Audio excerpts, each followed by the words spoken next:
Chapter 451. A Black Hole. As the cosmic singularity formed in Arisham's hands, Dormammu, Mephisto, and other ancient beings wore grim expressions. This celestial had truly gone insane. To eliminate Messiah, he was willing to destroy Earth itself. They refused to believe that Earth had any chance of surviving once this black hole was unleashed. Madness. As they cursed Arisham internally, the ripples of this event reached heaven, Egypt, Greece, and other divine pantheons. The strongest entities, Zeus and his kin, watched in stunned silence. Mount Olympus. Zeus, clad in golden armor that radiated divine power, furrowed his brows. To kill one mortal, this celestial is summoning a black hole. Insane. Dionysus and the other gods nodded, their faces filled with disbelief and confusion. Why?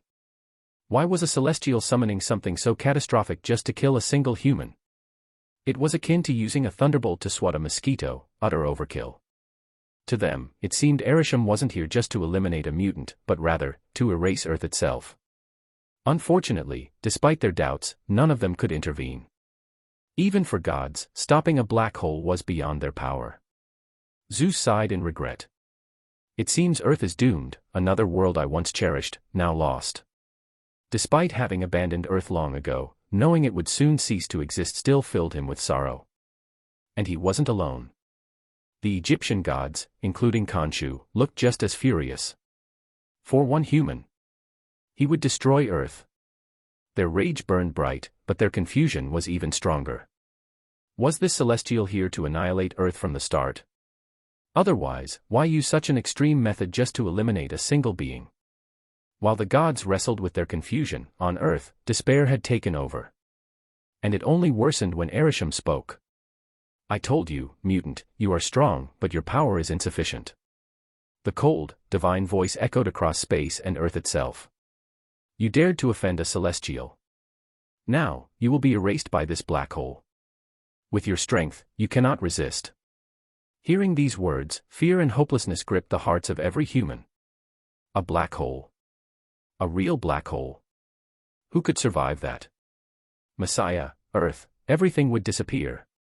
Even Earth's heroes and villains, the ones who always stood up to threats, were paralyzed with fear. All their grand words about saving or destroying the world now felt meaningless. There was nothing they could do. They could only watch as the black hole descended. Some even prayed, hoping the gods would intervene. But their prayers were useless. Even Zeus and the others were powerless. And then, it happened. With an effortless motion, Arisham hurled the black hole toward Earth. Space warped.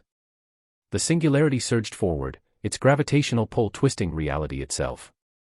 Even though it was a relatively small black hole, its effects were cataclysmic. Once Earth was swallowed, the other planets would soon follow. And in time, the sun itself would be consumed. Under the terrifying pull of gravity, the entire solar system was doomed. The black hole had barely left Arisham's hands before its full might was revealed. Even the sun's light was bending toward it. In moments, a luminous accretion disk formed around the event horizon, glowing beautifully. But there was nothing beautiful about the impending destruction. It's over.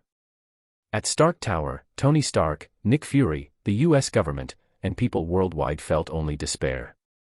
Screams, cries, and prayers filled the air. People ran. As if they could escape the planet. From his vantage point, Arisham watched the panic unfold. He saw billions of humans trembling in fear. But he felt nothing. There was no hesitation. No remorse. This was the price of offending a celestial.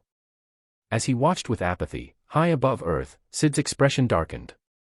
Even as the radiance of sunshine was pulled toward the singularity, he felt something he hadn't in a long time. A true sense of danger. For the first time, he could feel death approaching. If he didn't act, he would die. Even the venom symbiote in his right arm screamed in terror. Syd's mind raced, desperately searching for a solution. But no matter how he thought about it, he couldn't figure out how to destroy a black hole. In the end, only two options remained. Chaos magic, or transforming into Orochi. And just like that, chaos magic was ruled out. If he lost control, perhaps it could erase the black hole. But, losing control wasn't something he could trigger at will. There was no guarantee it would even happen. So, only one path remained. Unleashing Orochi's transformation. And fully awakening sunshine. With the black hole closing in, as Averting, Dormammu, countless gods, and Earth's greatest figures watched, Syd began to change. A profound divine aura radiated from him. His black cloak fluttered without wind. A holy, solemn melody began to resonate in the air. And not just around him, across all of Earth. As if the entire world was welcoming something divine. End of chapter. Chapter 452.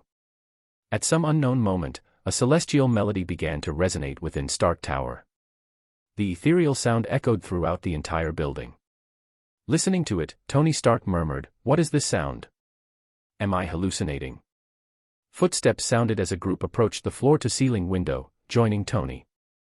Natasha Romanoff and the others had come early in the morning to discuss important matters. Yet, upon arrival, they found themselves witnessing an apocalyptic event.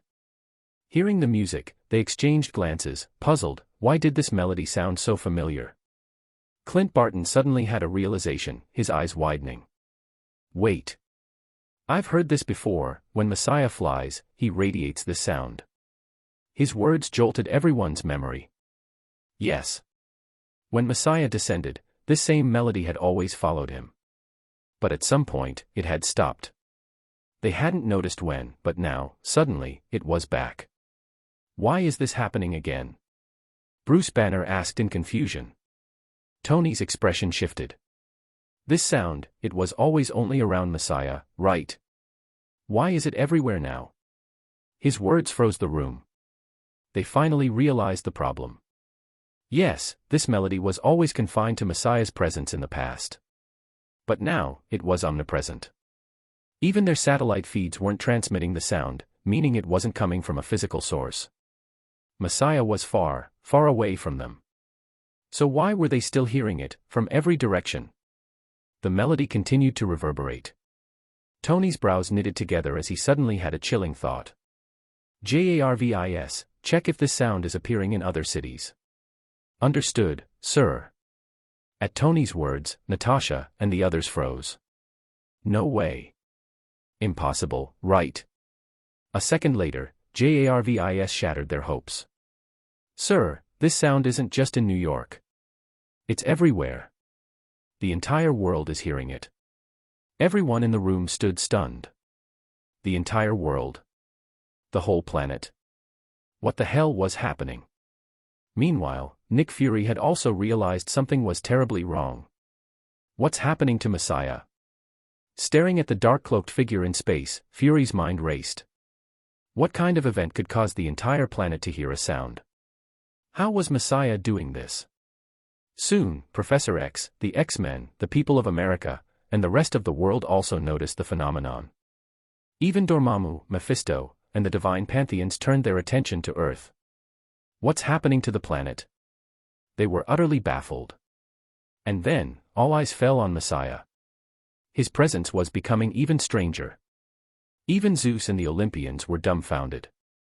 Staring at the human in space, they felt as if they were staring at all of existence itself. It was as if the entirety of Earth's life was reflected in him. As if he was everything, and everything was him. As if he was the center of the world. Like a god, but not a god. What's happening? Zeus and the divine beings were shocked. They couldn't comprehend what they were witnessing. Even Averting, the celestial judge, felt a flicker of confusion. Under the gaze of the entire universe, amid the celestial melody, Syd's body began to shift. His black cloak fluttered without wind. And then, a colossal pillar of blue energy erupted from beneath his feet, piercing the heavens.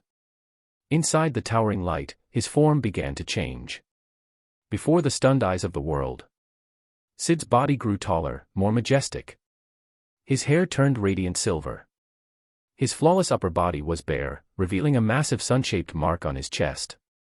The moment people laid eyes on him, a single thought arose in their minds. This is not a mortal. This is a god. A god. Impossible. Messiah is a god. Why am I thinking this? Earth's people were staggered. But unlike mortals, Zeus, Odin, and the ancient beings knew this feeling was not an illusion. And yet, how? Just a moment ago, he was a mutant. Now, he felt like a true deity. What kind of god? What is this being? Zeus, the angels, and the celestials were at a loss. When had Earth given birth to something like this? At that moment, even the celestial melody began to shift. The once calm, ethereal tune turned into a fast, urgent, and ominous hymn. As if reflecting Messiah himself. The blue pillar of energy began to fade, transforming into 1,000 radiant stars. And then, as Messiah fully emerged, the very essence of Earth wrapped around him. Invisible yet absolute. The planet itself was empowering him. His aura grew so vast that space itself twisted. And then, a voice, ethereal and boundless, rang across the earth. A voice that every being, divine or mortal, heard. I am one with the world. The moment he spoke, in the eyes of all, Messiah was no longer just a man. His presence was divine, untouchable, infinite. Everything, his aura, his stance, his voice. It all radiated the presence of something greater. The world stood in awe. Even Dormammu and the cosmic entities felt an illusion. As if Messiah had always existed. As if his presence was as old as Earth itself. The illusion shook them to their core. Earth's orbit. Syd's gaze remained cold. The black hole loomed ever closer. A force of cosmic annihilation, devouring everything in its path. Before him, the void spiraled toward its inevitable feast. And yet, he did not move. He simply floated, bathed in divine light. The image burned itself into the universe. A godlike being, gazing into the abyss. It was a scene so profound. It became etched into reality itself. And then, his voice, as vast as the cosmos, echoed. Return to the void. Chapter 453. Above and below, I alone reign supreme. Bathed in divine radiance, Syd spoke with cold indifference. One hand pointed toward the heavens, the other toward the earth. Return to the void. The moment his words fell, under the watchful eyes of all humanity, the dimensional lords, the Greek pantheon, and the celestial judge Averting. An infinite burst of white light erupted from Syd, rapidly expanding outward. A staggering 5,000-kilometer radius was engulfed in brilliant radiance. Stark Tower. Tony Stark and the others stared in shock. What is Messiah doing? Is he using his Omega ability again? But this range, it was far larger than before. Did Messiah not realize that a black hole's gravity was far too powerful for his Omega ability's light to affect it? Celestial Judge Averting sneered. A futile struggle. Hell dimension. Mephisto sighed in disappointment. Like Averting, he saw Messiah's actions as meaningless. Against the power of a black hole, what difference could mere light make? Other pantheons. Zeus and the gods of Olympus held the same thoughts. Sure, the white light covered an enormous area, but so what? Xavier's school for gifted youngsters. Professor X and the X-Men remained silent. They shared the same belief. There was no stopping a black hole. And then, Tony noticed something strange. He squinted at the screen. Something was off. Is it just me, or does this light not seem to be coming from Messiah? Natasha and the others turned to him, confused. What do you mean? Then, they looked closer. And their eyes widened in shock. It wasn't Messiah emitting light. The entire space in front of him had turned into a mirror-like plane of pure white. It wasn't his light. It was reality itself that had transformed. Dormammu and the dimensional lords realized it next. The gods of Olympus were baffled. They hadn't even finished processing this impossible phenomenon when Messiah's voice rang out once more. All things returned to nothing, back to the beginning. The next second, something terrifying happened. A sharp, cracking sound echoed. The bright white plane shattered. Like a mirror breaking apart. Boom. Even in the soundless void of space, a cosmic explosion rippled outward. Space itself was breaking apart. Shards of reality crumbled away, falling into the abyss of the void. Earth. Tony and the others stood frozen. In mere moments, an entire region spanning thousands of kilometers had ceased to exist. And at its center, the black hole. Celestial Judge Arisham's expression darkened. Even the black hole surrounding space was shattering. But unlike the rest of the destroyed area, the black hole resisted. It was holding on. Messiah frowned. He didn't speak. Instead, his hand grasped the space stone. An overwhelming surge of space energy flooded his body. And then, he poured it into true sunshine. The black hole faltered. Under the stunned gazes of Dormammu, Mephisto, Lucifer, Zeus, and Vishnu, the space around the black hole shattered. Crack. Boom. The black hole imploded. The singularity tore itself apart, unable to sustain its existence. It broke like a painting being torn into pieces, its fragments vanishing into the void beyond reality. The solar system's greatest threat had disappeared. Everything in front of Messiah was now a complete void. A realm of nothingness. No matter, no energy, no space. Only Messiah remained. His form bathed in divine light. It was as if he stood at the dawn of creation itself. Like the Genesis of the Bible. Before the world existed, when the earth was formless and empty, shrouded in darkness, only the Spirit of God moved upon the void. Dormammu's mind went blank. Even the dark dimension's ruler was left staring. Mephisto could barely form words. Impossible. Hell dimension. Mephisto, who had moments ago pitted Messiah's futile struggle, now stood in stunned silence. Olympus. Zeus's eyes bulged. A black hole, destroyed. Even when he thought Arisham summoning a black hole to destroy a single human was absurd. This was even more absurd. Like lightning striking a mosquito, only for the mosquito to disperse the lightning. Now, he finally understood. He understood why Arisham had summoned a black hole. And why even that had failed. The other gods, once confused, now understood. Messiah was a monster. Attacking him with a black hole wasn't excessive at all. If anything, it was the only logical option. This doesn't make sense. How can a human be this powerful? A horrifying realization dawned upon them. Celestial Judge Arisham trembled. How? A mutant possessed this kind of power? Wasn't he supposed to be erased by the black hole? Earth. Those who had been screaming, crying, running as if they could escape the planet itself. Suddenly, all fell silent. Stark Tower. Tony spoke in a whisper. The black hole is gone. He couldn't believe his own eyes. Something that was supposed to be absolute. Something impossible to counter. Just like that. Messiah had erased it. Along with the entire region of space. Natasha and the others were just as stunned. What kind of power was this? Chapter 454. SHIELD Headquarters. Staring at the void-like abyss in space, spanning the size of Europe, Nick Fury was utterly speechless. You're telling me, a mutant did this? His jaw tightened. The hell do you mean mutant? Just call him a damn god. Nick Fury couldn't help but curse. Xavier's school for gifted youngsters. Wolverine let out a dry chuckle. Professor, I think we should stop worrying about Syd being a monster and start worrying about ourselves instead. Professor X blinked. Then, he sighed with a wry smile.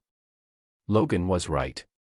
Rather than being concerned about Messiah, the ultimate Omega-level mutant, they should start worrying about their own place in the world. Nearby, Storm and the other X-Men nodded silently in agreement. Asgard. Odin remained silent, his face grim. Frigga's eyes were filled with disbelief. Heimdall's golden gaze was locked onto the battle. In the heavy silence, Thor furrowed his brows, grumbling. All right. I'll admit, Messiah is stronger than my brother, the White Knight. He had resisted believing it. When mortals praised Messiah, claiming he had surpassed the level of Omega mutants and was even greater than the White Knight, he had felt indignant. But now, faced with this terrifying celestial anomaly, even if he wanted to lie to himself, he couldn't. Earth, a hidden corner. Having secretly returned to Earth, Loki gazed at the unbelievable scene before him. For a moment, his mind was blank. Then, his expression twisted in jealousy and frustration. There's someone stronger than that guy. What kind of monsters are these? Since when did the universe become a competition for who's the most absurdly powerful? Loki gritted his teeth, his heart burning with resentment. Damn it. One day, I'll be that strong too. Meanwhile, his usually indifferent heart was now filled with a rare sense of unease. Had he been closer to that spatial rupture, even he might have been affected. This mutant's power was beyond his calculations. His deep voice echoed across space. Mutant, I acknowledge that you have the strength to defy a celestial. But, how long can you last? You may have stopped one black hole. But how many more can you handle? As a celestial, the power within me is something a mere being like you cannot comprehend. Once more, a black hole appears in his hands. The moment Averting raised his hands, space twisted violently. A second black hole formed within his grasp. Another one. Messiah stopped one, but can he keep doing this? Fear spread like wildfire. Something about this scene felt familiar. An impossible thought crossed their minds. No way. This feels like. Before they could finish their thoughts, Averting hurled the black hole forward once more. And then everyone froze. It's useless. Before the black hole even neared him, he effortlessly released another wave of true sunshine. Crack. Space shattered once more. With an earth-shaking boom, the second black hole was torn apart. Wait, he can just keep doing that. People remembered the previous battle, when Messiah had used his Omega ability repeatedly. Holy shit. Messiah isn't actually. They didn't even finish the thought before. Again. And again. And again. Each time, space shattered. Each time, the black hole disappeared. By the fourth, fifth, sixth time, the gods watching the battle were completely dumbfounded. What the hell is this? Do these two have infinite energy? Can't they fight normally? Watching the back and forth between Averting and Messiah, they couldn't help but feel like they were watching children playing pretend. Are they just messing around at this point? Dormammu and the other entities could barely contain themselves. If they didn't know better, they'd swear these two were putting on a show just to mess with them. He had tried different attacks, but none could bypass Messiah's spatial destruction ability. At the same time, Syd faced similar frustration. Whenever he tried to teleport closer for an attack, Averting would either block him with space manipulation or teleport away first. After yet another black hole was destroyed, Averting finally stopped. His expression, though unreadable, seemed to hold a newfound respect. Then, his deep voice rumbled. Incomprehensible mutant. I must admit, you have reached a power equivalent to our celestial kind. Your strength surpasses ordinary celestials. It is nearly equal to mine. His words echoed across Earth. And billions of humans felt their hearts stop. Dormammu and the other dimensional gods reeled in shock. Zeus and the Olympians were left staggering. A mere human, a mutant, was on par with a celestial judge. A celestial, one of the universe's ultimate beings. Celestials were gods of balance. Each wielded divine cosmic power beyond comprehension. And yet, Messiah, a mere earthly being, had matched one. Even Mephisto sucked in a breath. This news would spread across the cosmos. End of chapter. Chapter 455. After all, his power was on par with a celestial host's judge. Anyone who knew this couldn't ignore it, even if they wanted to. Mephisto and the other dimensional entities were utterly shocked. Had they not witnessed it themselves, they wouldn't have believed it. Something like this was simply unimaginable. A human from Earth, a mere mutant, possessing strength rivaling that of a celestial judge. Comparable to a celestial itself. It was absurd. Ridiculous. As they reeled in disbelief, the celestial judge, Averting, spoke again, his voice now tinged with cold detachment. You are an unstable factor. You must be eliminated. This matter is not over. I will return for you. As he finished speaking, under the watchful eyes of Earth's population, countless dimensional entities, and the gods of various pantheons, a black portal appeared behind Averting. In the next second, his massive figure vanished along with the portal. In an instant, the entire solar system fell into silence. In the vast emptiness of space, only one radiant figure remained, exuding a divine brilliance, a being who seemed to embody both life and godhood. The judge just left. Messiah repelled a celestial. Mephisto and the other dimensional lords were dumbstruck. Dormammu was just as stupefied. When Averting had first arrived, Dormammu had relished the moment, thinking that Syd was finally going to suffer a true calamity. But this. Syd was perfectly fine. What the hell? Even in his own hellish domain, Mephisto was having similar thoughts.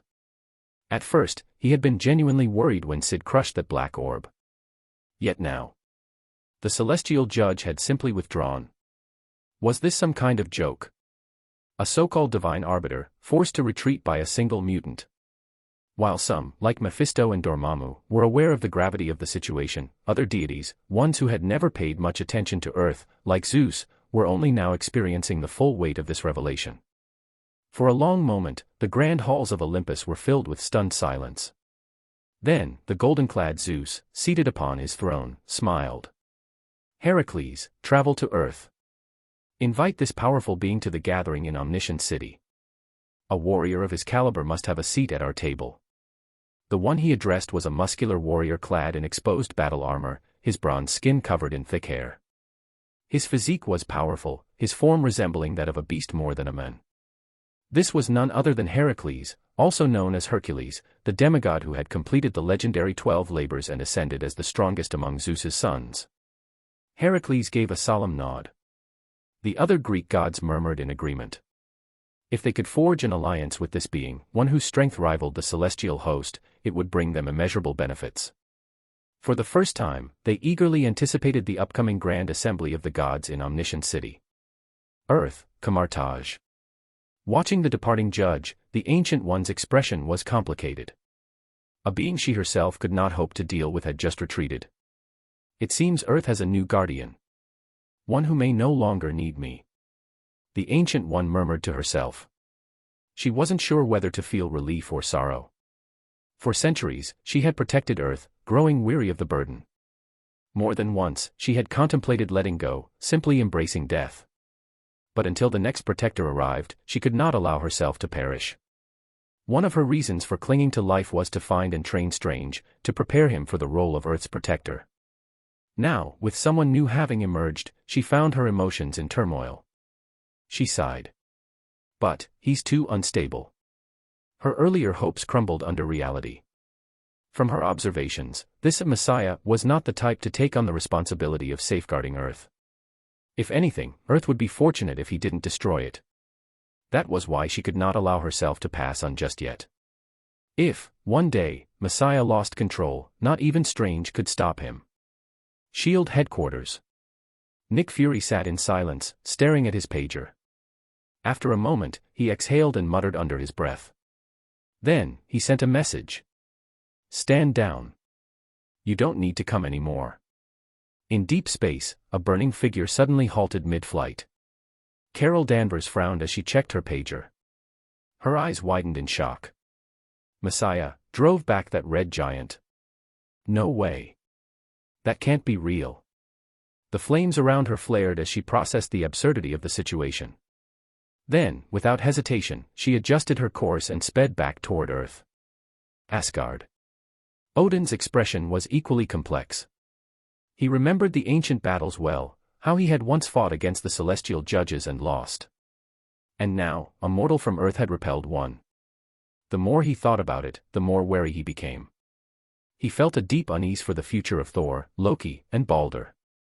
How would they contend with a being like this? Beside him, Thor was also conflicted.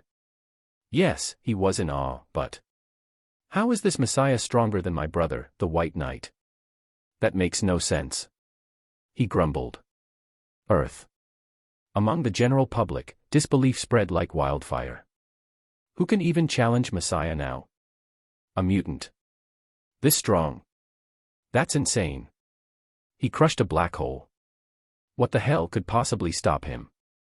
In the upper echelons of global power, particularly within the US government, panic set in. Stark Tower. Tony Stark let out a dry laugh. Well. Messiah is alive. The billions of people on Earth are alive. Even the entire solar system is intact. Guess that's something to be happy about. He wasn't sure whether to laugh or cry. Space. Suspended in the cosmic void, still in his Orochi form, radiating celestial brilliance, Syd did not share the other's sense of relief. Because he knew. Averting was still alive. And the celestial host wasn't a single entity, it was an entire race. Who knew what other beings they could send next?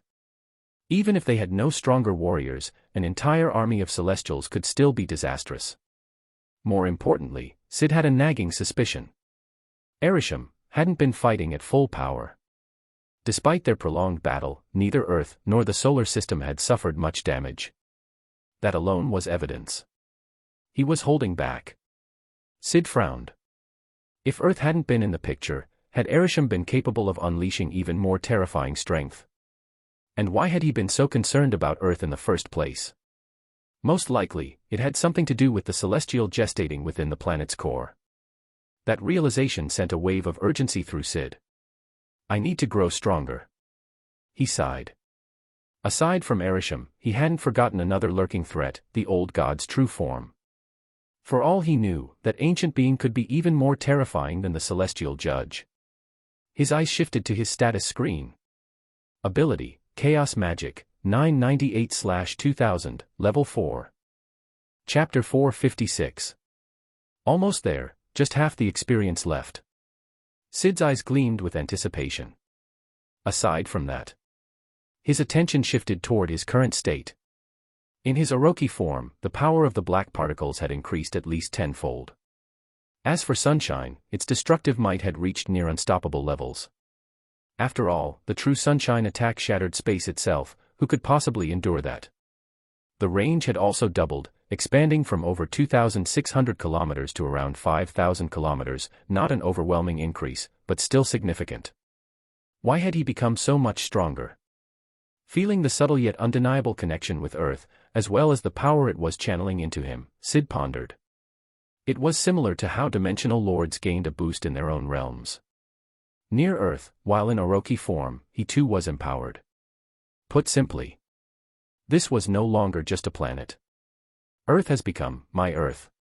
Syd thought with an amused smirk. With that, he deactivated his Orochi transformation. His massive serpentine form distorted, fading away. Within moments, he returned to his normal human shape, his black clothing restored. A sense of emptiness followed. It felt uncomfortable. Without hesitation, he activated spatial shift. A ripple spread through space, and under the watchful eyes of the entire world, Syd vanished from orbit. In a secluded alleyway, his form reappeared. Basking in the sunlight, he casually resumed practicing chaos magic. Scarlet energy flickered in his hands. Chaos magic EXP +1. Meanwhile, his sudden disappearance left the world, along with various pantheons and dimensional entities, momentarily stunned. Unable to locate him, all they could do was discuss the Messiah in hushed, urgent whispers. As Heracles made his way toward Earth, news of Syd's actions spread like wildfire. First, it reached the powerhouses of the galaxy, the Kree Empire. Among their ranks, discussions erupted. Have you heard? A being on Terra possesses power on par with a celestial. Terra. What are the Celestials? Those unaware of the Celestials' existence were confused, while those who knew gasped in horror. In the rebuilt Collector's Museum, Tanalir Tyvan, the Collector, was stunned. Is this real? As someone who understood the Celestials well, he knew just how terrifying they were. His own base, Nowhere, had been built from the severed head of a deceased Celestial. Even in death, the sheer power radiating from that skull was overwhelming. But a living Celestial? That was an entirely different level. And now, someone rivaled such a being. His expression turned grim. Terra again. If he remembered correctly, the White Knight, who had taken the Power Stone, was also from that planet. What kind of place was Terra? Why did it keep producing monsters? For the first time, the collector found himself unable to comprehend the mystery surrounding Earth. In another sector of the galaxy, the Guardians of the Galaxy also heard the rumors. Messiah. Star-Lord frowned. Isn't that the guy people say is on the same level as the White Knight? Rumor has it that one of them can destroy a city in an instant, while the other can wipe out countless lives with ease. They had seen the White Knight's power firsthand multiple times. But Messiah? That one was still an enigma. The White Knight had already been absurdly strong. Now, Messiah was supposedly even more terrifying. This has to be fake. Star-Lord scoffed. Exactly. Rocket Raccoon rolled his eyes. Celestials, black holes, what's next, space gods? Anyone who believes this nonsense is an idiot. Agreed. Drax nodded. There's no way a celestial can create black holes, nor can Messiah have such power. Gamera, who had been silently listening, finally spoke up, frowning. You idiots, have you forgotten what I told you about the Celestials? Didn't the collector once show us a recording of one wielding the Power Stone and destroying an entire planet? At her words, realization dawned on them. The memory resurfaced, and suddenly, their disbelief turned to horror. Wait, are you saying this could be true? Star-Lord hesitated. Yes. Gamera nodded. Silence fell among the Guardians. Then, all at once. Shit. Drax cursed. Sovereign Empire. In the Sovereign Homeworld, High Priestess Aisha sat in disbelief. What?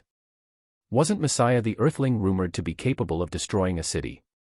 How had he suddenly become capable of obliterating black holes? This power gap was beyond absurd. She stared blankly ahead, unable to process the information. No. No, I refuse to believe it. A mere primitive race, an inferior species. Clutching her golden head, Aisha shook it violently, trying to deny reality. But no matter how much she rejected it, deep down, she knew the truth. The sources were too credible. Messiah's power was real. Titan. In the throne room of the mad Titan Thanos, the atmosphere was tense. His expression was dark. He rose from his throne, pacing restlessly. It was already frustrating enough that the White Knight held 4 Infinity Stones. And now Earth had another powerhouse. A being so strong that even he had to tread carefully. Thanos could already see it. If he didn't act soon, his dream of wielding the full set of Infinity Stones might become impossible. But no matter how much he schemed, he couldn't think of a way to take the stones from the White Knight. Just then, a smooth, composed voice spoke. Lord Thanos. Standing nearby was Ebony Maw, clad in his signature black robes, his pale, ashen skin exuding an aura of eerie elegance. His gaze was serene, yet knowing. If you wish to deal with the White Knight, or Messiah, there may be a way. Thanos stopped pacing. His eyes narrowed. Oh. You have a plan. Ebony Maw's lips curled into a mysterious smile. Under the watchful eyes of Thanos and the other members of the Black Order, he spoke. I have heard whispers of an ancient being, a deity known as Eternity. It is said that Eternity once made a promise, whoever first lays eyes upon it, shall have a single wish granted. Silence fell upon the room. Then, Thanos and his lieutenants exchanged looks. Eternity? A being that transcended time itself. If this legend was true, then perhaps, the Infinity Stones were not the only path to ultimate power. Chapter 457. Eternity. Thanos murmured. A memory surfaced in his mind, filling him with astonishment. The Eternity mentioned by Ebony Maw was not just any deity. Unlike the native gods of Asgard, this was a true cosmic god. It was said that Eternity was the personification of a cosmic phenomenon, an abstract entity made manifest, an existence beyond comprehension. Just how powerful must such a being be? Thanos pondered for a long time but could not even begin to fathom what it meant for a cosmic phenomenon to take form. He even found it difficult to believe. Recalling this incomprehensible information, Thanos hesitated before asking, the Eternity you speak of, is it the rumored entity that embodies a cosmic abstraction? Hearing this, Ebony Maw nodded and said, this being once made a promise, whoever lays eyes on it first shall be granted a single wish. Thanos, my lord, if you are the first to meet Eternity, you could use that wish to accomplish many things, including erasing the Messiah and the white-cloaked warrior. I believe that with the power of such a cosmic god, achieving this would not be difficult at all. Listening to Ebony Maw's words, Thanos did not doubt whether such an abstract cosmic entity was capable of this feat. Since it had made such a promise, it would surely not go back on its word. Whoever saw it first would definitely be granted a wish. With this thought in mind, Thanos' eyes burned with desire as he asked, "How can I find this eternity?"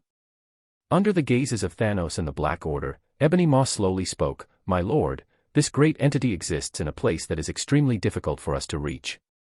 To get there, we need to use a particular object." "What object?" Thanos asked, puzzled. "Asgard's Bifrost," Ebony Maw replied. Meanwhile, on Earth. +1 Chaos Magic Experience. Syd continued practicing Chaos Magic, red energy flickering around his hands.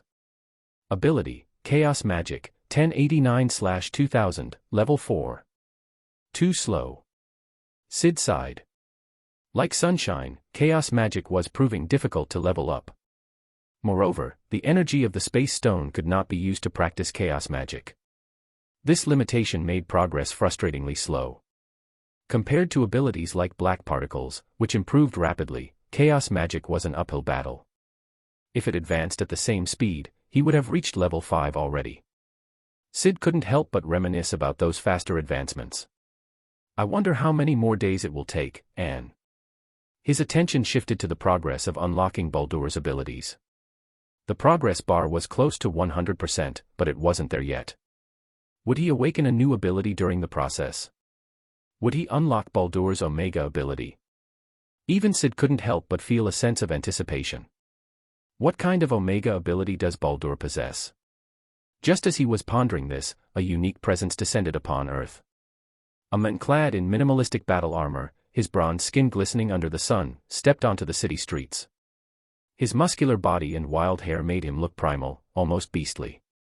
In his grip was a golden lightning-shaped weapon, shimmering with divine light. As soon as he appeared, he was noticed by pedestrians. My God! Seeing this sudden arrival, many screamed and ran in terror. Within moments, more than half of the people on the street had fled, leaving only those who were either brave or too curious for their own good. After all, given recent events, the Sentinel attack and the Messiah's appearance, people had grown wary. They didn't want to let their guard down, only to be killed by this unexpected figure, who seemed to possess teleportation or spatial abilities. One particularly fearless bearded man, a burly white guy, studied him curiously and asked, "Bro, what kind of power is this? So cool, you just appeared out of nowhere. Are you a mutant?" Gesturing animatedly, he continued, "And that outfit looks ancient. Did you just come from a costume party? Greek style? Is Greek fashion trending now?" As he chattered on, the people who had stayed behind glanced at him with admiration for his audacity. Meanwhile, the newly arrived man, Hercules, understood his words and responded directly, "A mutant. No, I am a god of Olympus." The moment he spoke, everyone, including the chatty man, Simon, was stunned. Olympus. A god. A deity from Greek mythology. Impossible. Then again, if Asgardian gods had shown up, why not the Greek ones? "Bro, are you sure you're not joking?" Simon asked, unable to contain himself. Hercules didn't bother answering. Instead, he asked, "I'm looking for someone. Do you know where the Messiah is?" "The Messiah?" The stunned crowd instantly tensed up, their eyes filled with fear. Simon quickly said, "We don't know. If you're looking for the Messiah, you should ask the police." Without waiting for a response, he turned and left in a hurry. The others, seeing this, also bolted. They had no choice, just hearing the name Messiah sent chills down their spines. Seeing them scatter, Hercules frowned. Fortunately, he had prepared for this. Reaching to his waist, he pulled out a red compass. The device's needle spun rapidly. This artifact, forged by Hephaestus, had the ability to locate people. In the next second, an image flashed through his mind, Messiah, dressed in black, standing in space above Earth. Soon, the compass needle stopped spinning and pointed in a fixed direction. Hercules' eyes brightened with excitement. Hephaestus truly makes remarkable artifacts. With that, he retrieved a palm-sized red wing from his waist, another artifact Hephaestus had lent him for tracking the Messiah. In the next instant, the wing expanded and attached itself to his back. With a powerful flap, a gust of wind surged forth, and in a blur, Hercules vanished into the sky, leaving only a faint afterimage behind. Now, he was flying at supersonic speed toward the Messiah's location.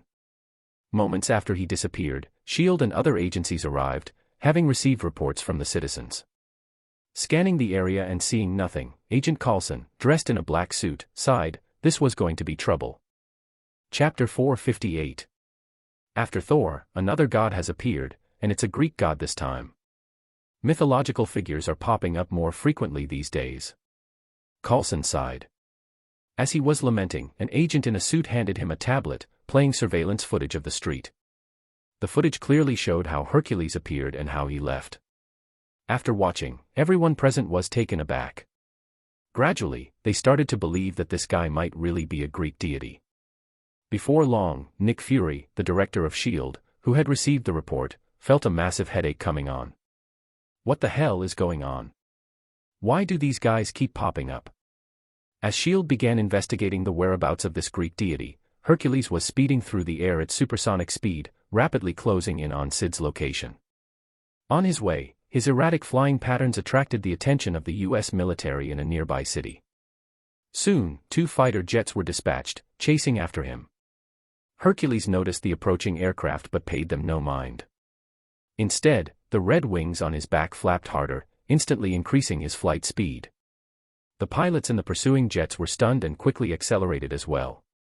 Watching his retreating figure, the pilots and the military personnel monitoring from the base were clearly irritated. Who the hell does this guy think he is? Messiah or White Cloak? If it had been one of them, they might have let it slide. Those two could fly around the city freely, and there wasn't much they could do about it. But now, some random guy had appeared, challenging their authority. Just as the military was about to get aggressive and issue an order to fire, they received intelligence from S.H.I.E.L.D. Upon hearing that the unidentified supersonic flyer was possibly a Greek deity, everyone at the military base was shocked. At that moment, a voice crackled over the pilot's comms. "Commander, do we engage?" The base leader snapped out of his daze and hurriedly replied, "No. Just follow from a distance." And so, the pursuit continued for over 10 minutes, eventually leading them to a bustling metropolis, New York City. From the city's outskirts, the 2 pilots watched as their target suddenly stopped and hovered above a secluded alley. Seeing this, both the pilots and the military personnel at the base were filled with confusion. But soon, they wouldn't be confused anymore. A secluded alley. Sensing the disturbance, Syd instinctively shifted his gaze upward. His vision cut through multiple obstacles, revealing the muscular figure descending from the sky, his red wings outstretched. The moment Syd laid eyes on him, he froze. His mind immediately matched the figure with a name. Hercules. The guy's attire was unmistakable. Come to think of it, Hercules had made a brief appearance at the end of Thor, Love and Thunder and was set to play a role in Thor 5. With that in mind, Syd floated upward, heading out of the alley. Hercules paused mid-descent, watching as a black-clad figure emerged from the alley and took flight. As for the 2 fighter jets tailing him, the pilots nearly blacked out the moment they recognized the figure. Messiah. Oh my God. Even back at the military base, everyone was shaken. Turn back now. No, don't return to base. Just land somewhere and lay low for a few days. Hearing the commander's panicked voice, the 2 pilots felt like crying but had no choice but to veer away. Syd, after shooting a cold glance at the retreating jets, shifted his focus to Hercules and scanned him from head to toe. His gaze lingered on 3 objects, the compass in Hercules' left hand, the red wings on his back, and most notably, the golden lightning weapon in his right hand. Each item radiated divine energy, but the golden lightning stood out the most. If he recalled correctly, this was Zeus' weapon, an incredibly powerful artifact. Hercules. What do you want from me? Syd asked calmly. Hercules, who had been about to introduce himself, was shocked. You know me. A few seconds passed, but Syd didn't respond. Hercules studied the floating youth before him, clad in a black cloak with his face partially hidden beneath a hood, exuding an air of profound mystery. His eyes widened in admiration. This Messiah truly was enigmatic, and as his gaze fixated on the face partially obscured by the hood, a look of infatuation flashed across his eyes. Feeling the intense stare, Syd was utterly uncomfortable, mentally cursing. What the hell is Hercules doing? Then, a thought struck him. If he remembered correctly, wasn't this Hercules supposed to be bisexual? Breaking the silence, Syd cut him off. What do you want from me? Hercules snapped back to reality and chuckled. Messiah, by order of Zeus, I've come to invite you to Omnipotent City for a gathering. Omnipotent City. Syd knew exactly where that was. It was a place that gathered gods from various pantheons, not just Earth's deities but also gods from other worlds. Truth be told, he was somewhat curious about the city, particularly about the deities within. However, just as the thought crossed his mind, his brows furrowed. Speaking of Omnipotent City, he was reminded of something, or rather, someone. Gore, the god butcher. Armed with the necrosword, he had slain countless gods, swearing to exterminate them all. And beyond Gore, there was one even greater being. A being introduced in Thor, Love and Thunder, one of the 5 great cosmic deities, Eternity. Though Eternity had not spoken a word throughout the film, its presence alone was overwhelming. Syd fell into deep thought.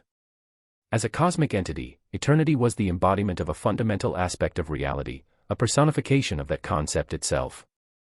Much like another cosmic entity, the goddess of death, who represented the concept of death itself. If she were to be imprisoned or destroyed, death itself would cease to exist, and all beings would become immortal. But that wasn't the most important part. The real issue was that whoever met Eternity first would be granted a single wish. At this realization, Syd's frown deepened. End of chapter. Chapter 459. Syd furrowed his brows. Meeting Eternity and making a wish was not something he was particularly interested in.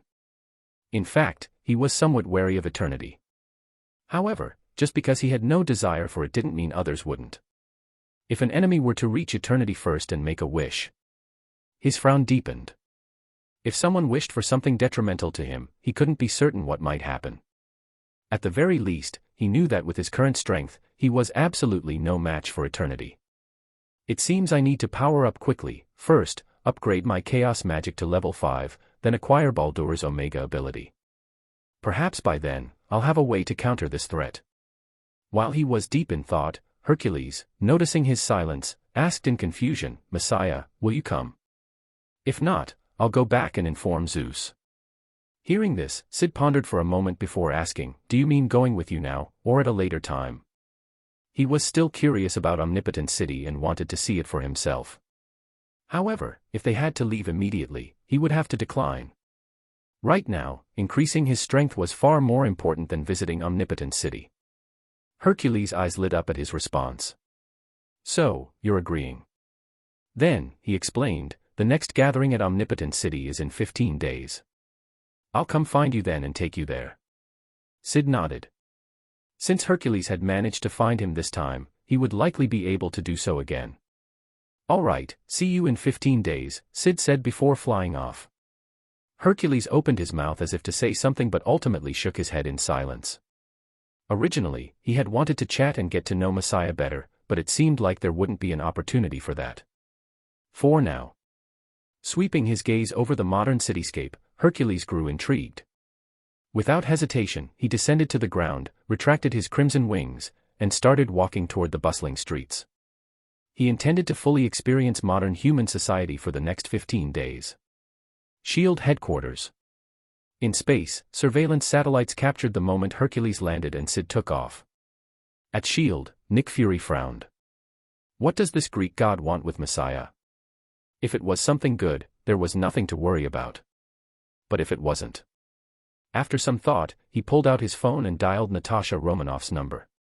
Natasha, I need you to investigate someone for me.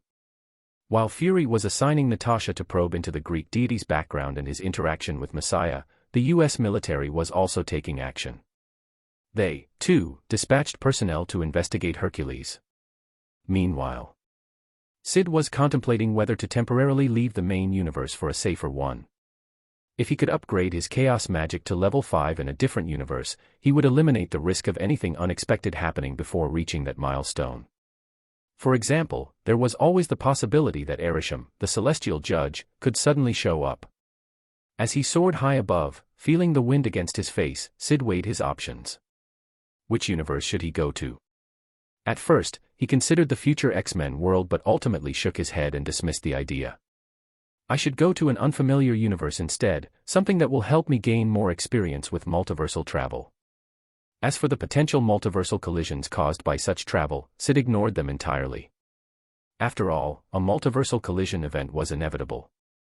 Even if he refrained from traversing realities, someone else would, leading to the same consequences. Better for him to take advantage of it first. It didn't take long for Syd to decide where he would go. Aside from the X-Men universe, the most familiar one was the Doctor Strange in the Multiverse of Madness universe, Earth 838, the Illuminati universe.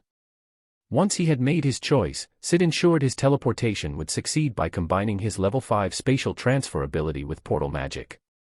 In an instant, his spatial transfer enhanced the portal spell. The next second, golden sparks flickered before him, quickly forming a circular gateway. This is Universe 838. Peering through the portal, Syd's eyes gleamed with curiosity.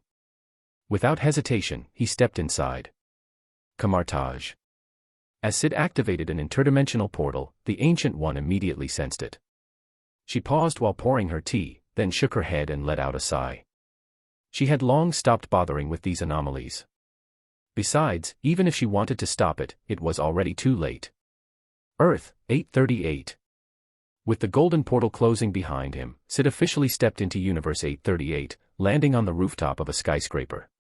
This world had several key differences from his own, the most notable being the existence of the Illuminati. Its members were unique to this reality. Reed Richards, representing the Fantastic Four. Charles Xavier, representing the Mutants. Black Bolt, representing the Inhumans. A black female version of Captain Marvel. A female Captain America, replacing Steve Rogers. Mordo, representing Camartage. All of these changes resulted from the unique divergence of this universe. I wonder what the current timeline is. Has Infinity War already ended here? Compared to Doctor Strange and Wanda, he had clearly arrived much earlier. Syd glanced up at the sun. At least here, no one should disturb me. With that, he began practicing chaos magic. Chaos Magic EXP +1. Elsewhere. As the sun began to set over a ruined battlefield. Standing over a defeated foe, the Illuminati members, Black Bolt in his black uniform, Professor X in his wheelchair, Captain Carter, Reed Richards, and the black female Captain Marvel, gazed down at the men before them. At their feet knelt Doctor Strange. In the distance, Thanos' lifeless body lay on the ground, his massive blade still embedded in his chest. Doctor Strange, clad in his tattered blue robes, was disheveled, bruised, and bleeding. His fingers were blackened, clear signs of corruption from the Darkhold's magic. "You have nothing left to say, Strange?" Captain Marvel asked coldly. Her expression was tense, showing clear disdain toward Strange. She had her reasons. To defeat Thanos, this Strange had turned to dark magic and used dreamwalking, a forbidden practice. End of chapter. Chapter 460. Using dreamwalking, Strange's consciousness traveled to another universe, leaving behind traces that caused the two universes to gravitate toward each other, ultimately triggering a multiversal collision event. And now, even after having dealt with Thanos, Strange had to answer for the deaths of trillions caused by this catastrophe. After some discussion, the Illuminati made their decision: Doctor Strange must be executed. Strange remained silent for a moment before shaking his head. No. Apart from Captain Carter, who showed some reluctance, the others, Black Bolt, Captain Marvel, and the rest, remained indifferent and cold. After a long silence, the bald, elderly Professor X sighed. "I will miss you, my friend." Strange nodded solemnly. "I'm ready." At that moment, Black Bolt, clad in his black uniform, stepped forward. He intended to offer Strange a final apology before carrying out the execution. However, as the leader of the Inhumans, Black Bolt possessed an uncontrollable voice. The moment he spoke, his voice would unleash a destructive shockwave, one capable of erasing a person from existence. His destructive capability was nearly on par with an Omega-level mutant. But just as Black Bolt was about to unleash his power, Strange's expression suddenly changed. "Wait." Strange interrupted. Black Bolt frowned. Was Strange begging for his life? As Captain Marvel and the others tensed up, prepared for anything, Strange quickly spoke. "Someone new has arrived on Earth." At his words, the members of the Illuminati looked at him with confusion. "Who?" "A stranger." Strange's expression darkened. "He's not from Universe 838. The moment those words left his mouth, everyone, including Professor X, was visibly shaken. The fact that another universe's traveler had arrived was already alarming enough. But more importantly, just moments ago, Strange's reckless meddling with the multiverse had already caused a cataclysmic collision. And now, was it happening again? Damn it. Who the hell is this? Captain Marvel growled, fury written across her face. What do we do now? Reed Richards, the Fantastic Four's leader, frowned. We must find this person. At that moment, Captain Carter hesitated before speaking. What about Strange? Black Bolt and the others exchanged glances, considering their options. Should we hold off on his execution for now? Carter suggested uncertainly. Let's find this new traveler first, then we can deal with Strange. Hearing her suggestion, the Illuminati hesitated but ultimately nodded in agreement. After all, they had no idea what kind of being had just entered their universe. And despite his corruption, Strange was still powerful. His mastery of dark magic had made him even stronger than before. Strange himself was stunned. He had only warned them about the anomaly, but now his execution had been postponed. Captain Marvel turned to Strange and tossed a sling ring at him. Strange caught it, slipped it onto his right hand, and without hesitation, opened a portal. A golden ring of sparks appeared, revealing the grounds of Xavier's school for gifted youngsters. Without a word, the Illuminati stepped through the portal, arriving at the X-Mansion. Immediately, all eyes turned toward Professor X. Finding people was his specialty. To the Cerebro chamber, Xavier instructed. Soon, they entered the Cerebro amplification room. Professor X placed the Cerebro helmet on his head and closed his eyes, focusing his mind. Countless human and mutant thoughts flooded his consciousness. 3 minutes later. Strange and the others remained patient. They knew it would take time for Professor X to locate a single individual among the billions inhabiting their world. But after 10 minutes, when they noticed Xavier still hadn't spoken, their unease grew. What's wrong? Captain Carter asked in confusion. Did you find him? Under their concerned gazes, Professor X frowned deeply as he removed the Cerebro helmet. He shook his head. I found nothing unusual. At his words, every Illuminati member turned their eyes toward Strange, suspicion and wariness evident in their gazes. Strange's expression darkened. He knew for a fact that space had been disturbed. But why couldn't Xavier locate the intruder? Without hesitation, Strange cast a mental link spell, connecting his mind to Professor X's consciousness. Through this link, Strange transmitted the location where he had sensed the disturbance. He also cast an enhancement spell on Xavier, amplifying his abilities. Once again, Professor X donned the Cerebro helmet and focused. At first, he sensed nothing. But as he sharpened his concentration, he felt it. A ripple, an energy disturbance. There was someone at the center of that disturbance. But when Xavier tried to probe deeper. A rooftop in Universe 838. Syd, seated cross-legged, was deep in his training, his mastery of chaos magic steadily growing. But suddenly, his eyes snapped open. He felt it. A mental probe had swept across him. Syd snorted coldly. Boom. An invisible psychic explosion erupted. Syd forcefully countered the probe with his own formidable mental power. The moment their minds clashed. Xavier's school, Cerebro chamber. Before the Illuminati's stunned eyes, Professor X suddenly gasped, choking on his breath. Professor. Captain Carter exclaimed in concern. Removing his helmet, Xavier took a deep breath and trembled. That man, his psychic power is immense. And a look of utter disbelief crossed Xavier's aged face. When he had scanned that person, he had sensed something. That individual wasn't just powerful. He was a mutant. And not just any mutant. Something far beyond what Xavier had ever encountered before. End of chapter. Equals. Chapter 461. Under the watchful eyes of Dr. Strange and the others, Professor Charles murmured, "I can feel an immense power from him." "What's so surprising about that?" Maria Rambo said in confusion. "If he can traverse the universe, it already proves he possesses incredible strength. If he weren't strong, he wouldn't be able to achieve interstellar travel." Dr. Strange and the others around her were of the same opinion at this moment. However, just as they thought this, they saw the elderly Professor Charles shake his head and say, "No, it's not just about immense power. That person."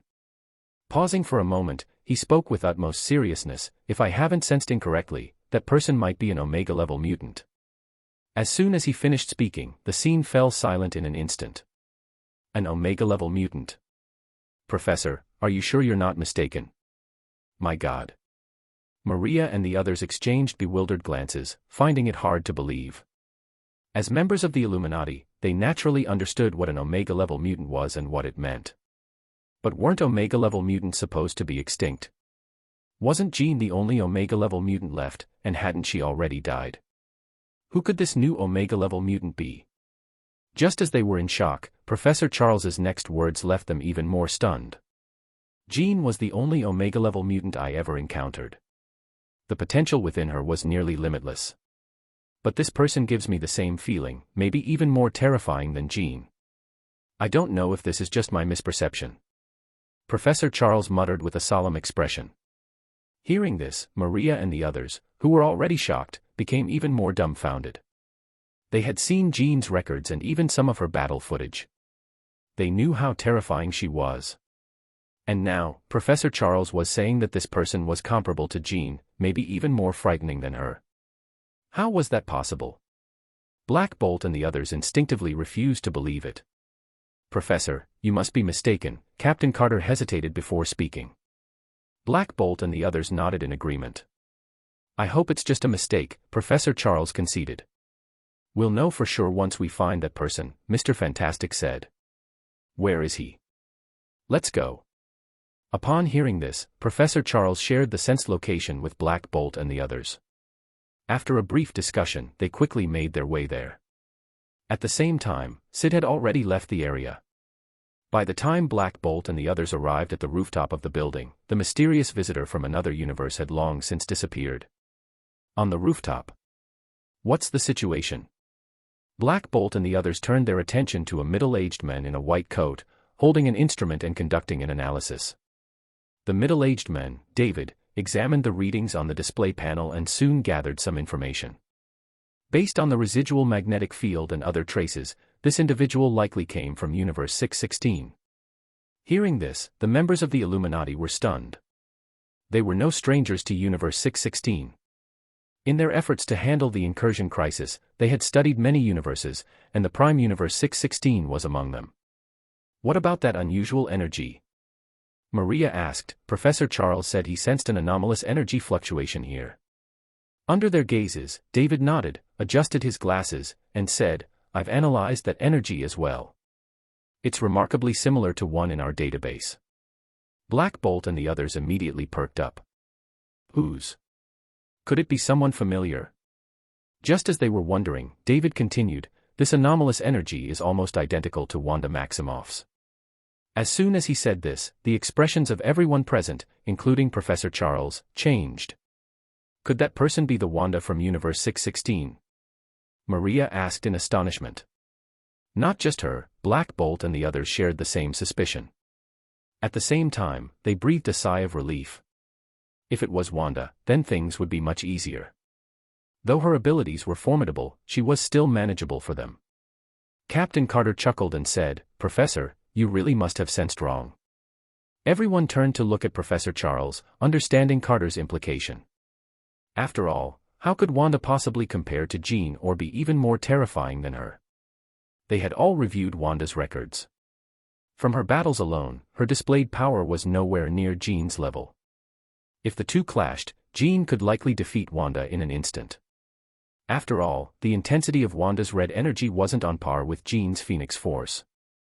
The idea that she could rival or surpass Jean was simply impossible. This should be an easy problem to solve now. With that thought, Black Bolt and the others relaxed. Even Professor Charles started to believe he might have made a mistake in his perception. Can you track that person? Everyone turned their attention back to David. David thought for a moment, glanced at the data on his display, and said, "It will take some time." Hearing this, Black Bolt and the others eased up. While they discussed their next move, 5 kilometers away, Syd was hiding in a secluded alleyway without surveillance, quietly practicing chaos magic. As for Black Bolt and the others searching for him, he simply ignored them. Everything else could wait, his priority was upgrading his chaos magic.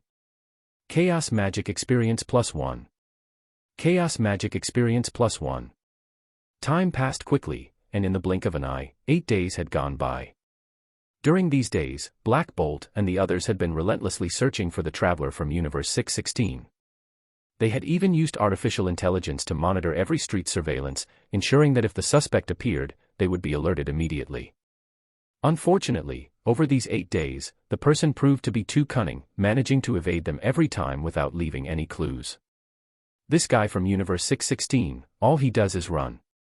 Damn it. Maria cursed in frustration. Mr. Fantastic and the others could only sigh.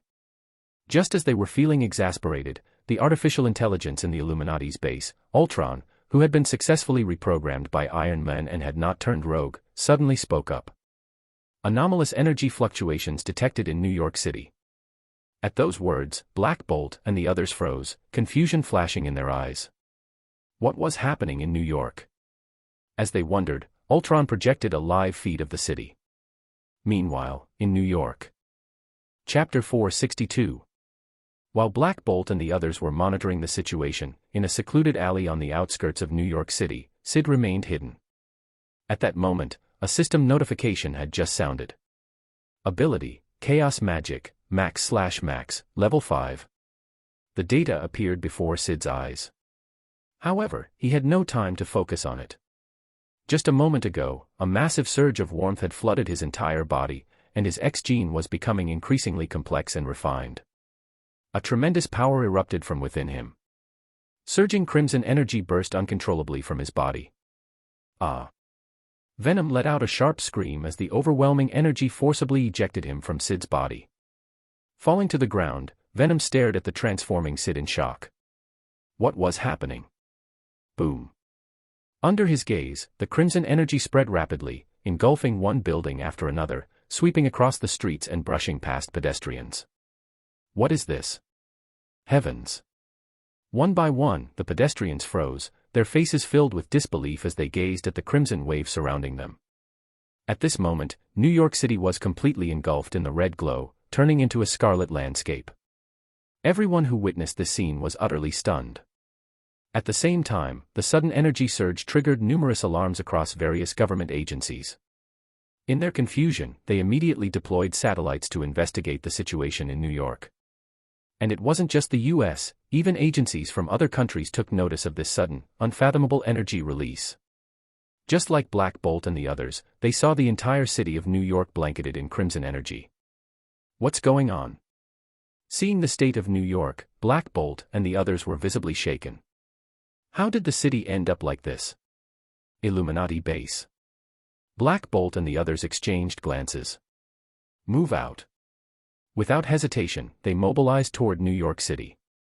Chaos Energy's epicenter.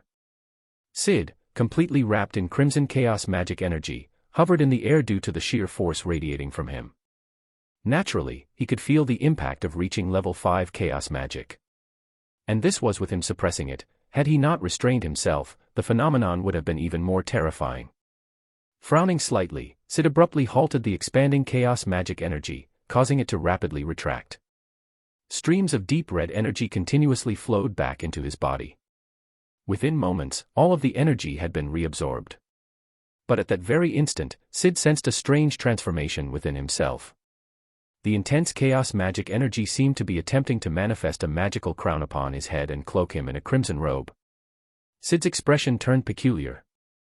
Instinctively, he rejected and resisted this transformation.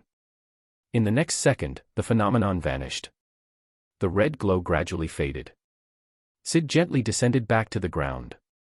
Feeling the chaos magic coursing through him, his eyes flickered with astonishment. Now that the strange magical phenomenon had subsided, he could clearly sense the difference between level 4 and level 5 chaos magic. Warping, altering reality. This feeling. Syd muttered to himself.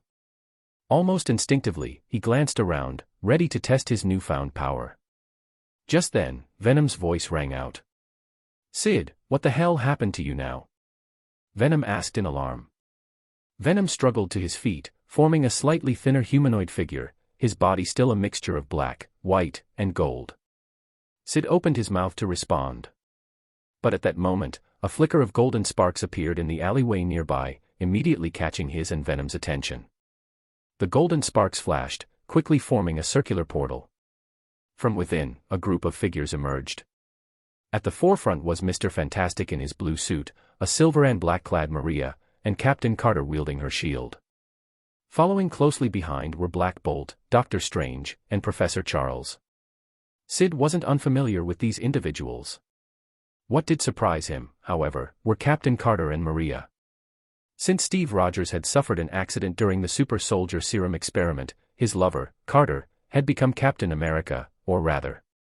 Glancing at the woman carrying a shield with the British flag on it, Syd quickly corrected himself. She was Captain Britain. As for Maria, she was the best friend of the original Captain Marvel, Carol. Both had been pilots, but this time, instead of Carol, Maria had become Captain Marvel instead. Black Bolt was also easily recognizable, leader of the Inhumans on the moon, possessing an immensely destructive voice. The Inhumans weren't too different from mutants, as both groups possessed awakened superhuman abilities. Dr. Strange, having studied dark magic, and the elderly Professor Charles were also familiar to Syd. "You're the one from Universe 616. The moment they laid eyes on him, the group looked visibly surprised. The traveler from Universe 616 was so young. A kid. They had expected to find Wanda from 616 or perhaps some other adult. But the person before them looked shockingly young, almost like he wasn't even an adult. A child had managed to traverse the multiverse. And more importantly, recalling the deep red energy that had engulfed all of New York, their eyes flashed with disbelief. Since when could a child wield such power? At that moment, Maria stepped forward, frowning. "Kid, do you even understand what you've done?" she demanded. "Do you realize what kind of consequences you could cause by sneaking from Universe 616 into our Universe 838? Her eyes burned with fury as she spoke. Syd responded calmly, "Oh, Universe 616. You mean the 199999 Prime Universe?" Maria paused mid-sentence, her brow furrowing. "What do you mean by 199,999 Prime Universe?" she asked suspiciously. Syd chuckled lightly. "Right, to you people, it's called Universe 616. But in reality." Hearing this, Black Bolt and the others showed clear confusion. Did this mean that, where he came from, 616 was actually designated as Universe 199999? But that number was way too long, wasn't it? Doubt and curiosity flickered in their eyes. Syd, however, remained indifferent, unsurprised by their reactions. To these people, it was indeed called Universe 616. But as for its true designation, 199999, how could they possibly know? Chapter 463. Black Bolt and the others remained skeptical for a moment. Then Maria frowned and said, "Forget this 199999 or 616 nonsense. Do you even understand the consequences of recklessly traveling between universes? Do you realize the danger you've brought to Universe 838? At her words, Black Bolt and the others locked their gazes onto Syd, their expressions stern. They assumed that this young intruder was unaware of the gravity of his actions and wanted him to understand the severe mistake he had made. However, faced with their questioning, Syd remained calm and simply replied, "Oh, you mean the incursion event. When two universes are drawn toward each other and overlap, they eventually reach a point where one must be displaced or destroyed, or both will be annihilated. Typically, protecting a universe requires the Infinity Gauntlet and all 6 Infinity Stones, and even then, the stones are destroyed in the process. That alone speaks to the terrifying nature of an incursion.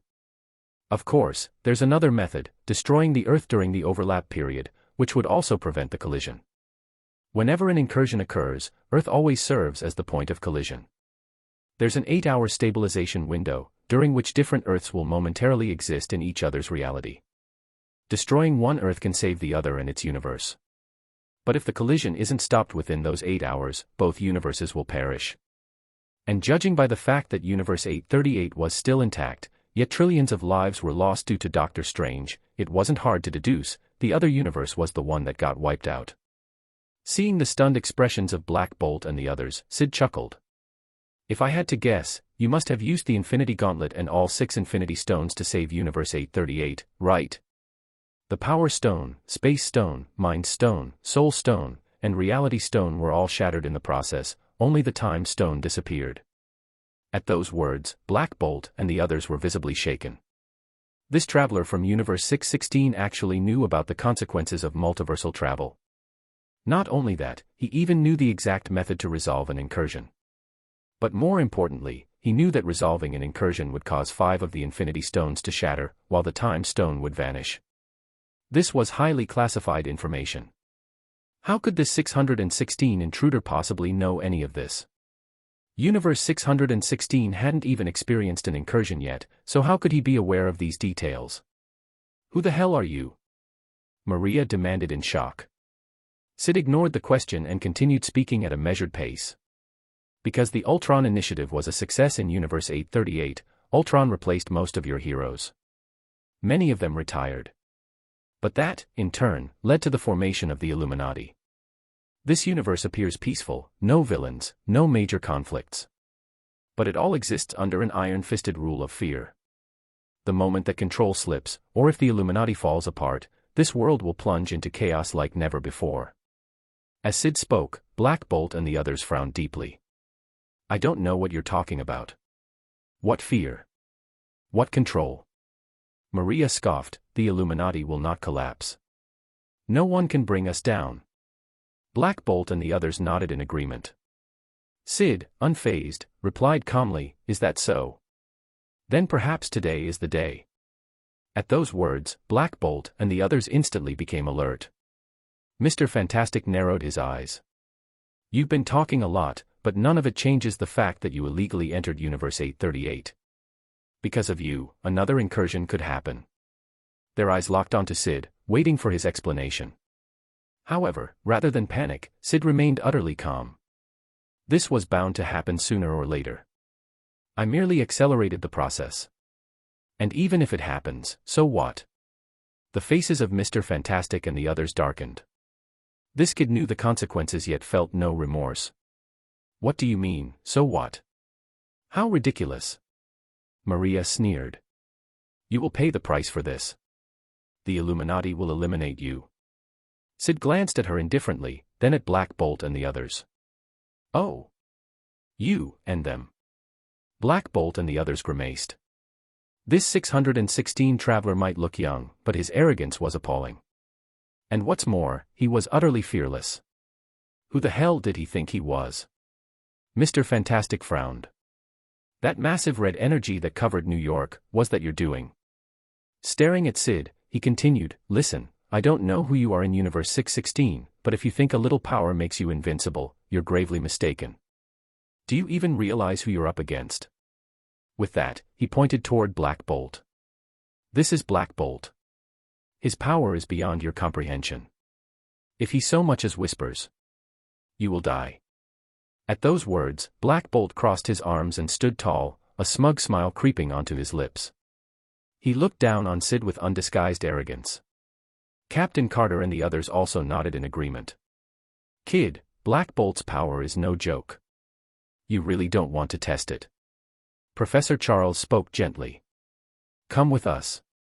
For some reason, he felt a strange fondness for this youth. Not wanting to see him perish needlessly, Charles was subtly offering him a chance to surrender. If he complied, they might spare his life. Mr. Fantastic and the others frowned slightly but didn't object. If this boy had any sense, they could afford to be lenient. However, hearing their boastful warnings, Syd simply tilted his head and smirked. Black Bolt. Pointing at the men clad in black, he chuckled. You're saying that if he opens his mouth, I'll die. His amused expression made Professor Charles sigh. It was clear to him now, this boy was ignorant. He didn't understand the vastness of power, the hierarchy of strength. He had likely never witnessed Black Bolt's full might before, that's why he dared to be so reckless. Maria and the others sneered, thinking this 616 traveler was courting death. As for Black Bolt himself, his expression darkened. The very next second, under everyone's watchful gaze, Black Bolt took a step forward, and opened his mouth. At that moment, Professor Charles shook his head inwardly. He knew it. This young fool was doomed. No one could withstand Black Bolt's voice. Chapter 464. As they were processing what was happening, Black Bolt opened his mouth and uttered a single phrase. "You will die." Boom. The moment those words left his lips, a terrifying sonic blast erupted. The sheer force of the sound wave was visible to the naked eye, distorting the very air. A deafening shriek tore through the atmosphere, like countless voices screaming in agony. The overwhelming sonic energy obliterated everything in its path, surging directly toward the young figure standing before them. Professor Charles closed his eyes, unable to bear witnessing the impending carnage, while Maria watched with intrigue. Mr. Fantastic remained expressionless, while Captain Carter frowned deeply. Boom. The sheer destructive force pierced through the alley's walls, shattering buildings into dust. The entire area was left in ruins, reduced to a desolate wasteland. And yet, as the dust settled, Charles, Maria, and the others stood frozen in shock. The boy who had taken the full brunt of Black Bolt's attack remained completely unharmed. He stood calmly within the sonic onslaught, his body untouched. No matter how the attack surged, it couldn't harm him in the slightest. You.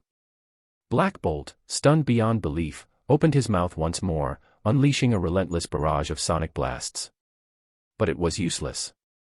Not only he, but even Charles, who had originally believed the boy was reckless and ignorant, felt a chill run down his spine. Maria, who had been sneering moments ago, was now wide-eyed with disbelief. Even the ever-calm Mr. Fantastic and Captain Carter were at a loss for words. This didn't make sense. Black Bolt's power was absolute. How was this possible? How could someone withstand his attack so effortlessly? "This is the attack you claimed would kill me with a single word." Syd, who had effortlessly summoned a 5-layered reflective shield to block the sound waves, spoke in a calm voice. At his words, Maria and the others tensed, their expressions turning grim. "Everyone, be on guard," Captain Carter said in a serious tone. "Professor, it seems you were right after all."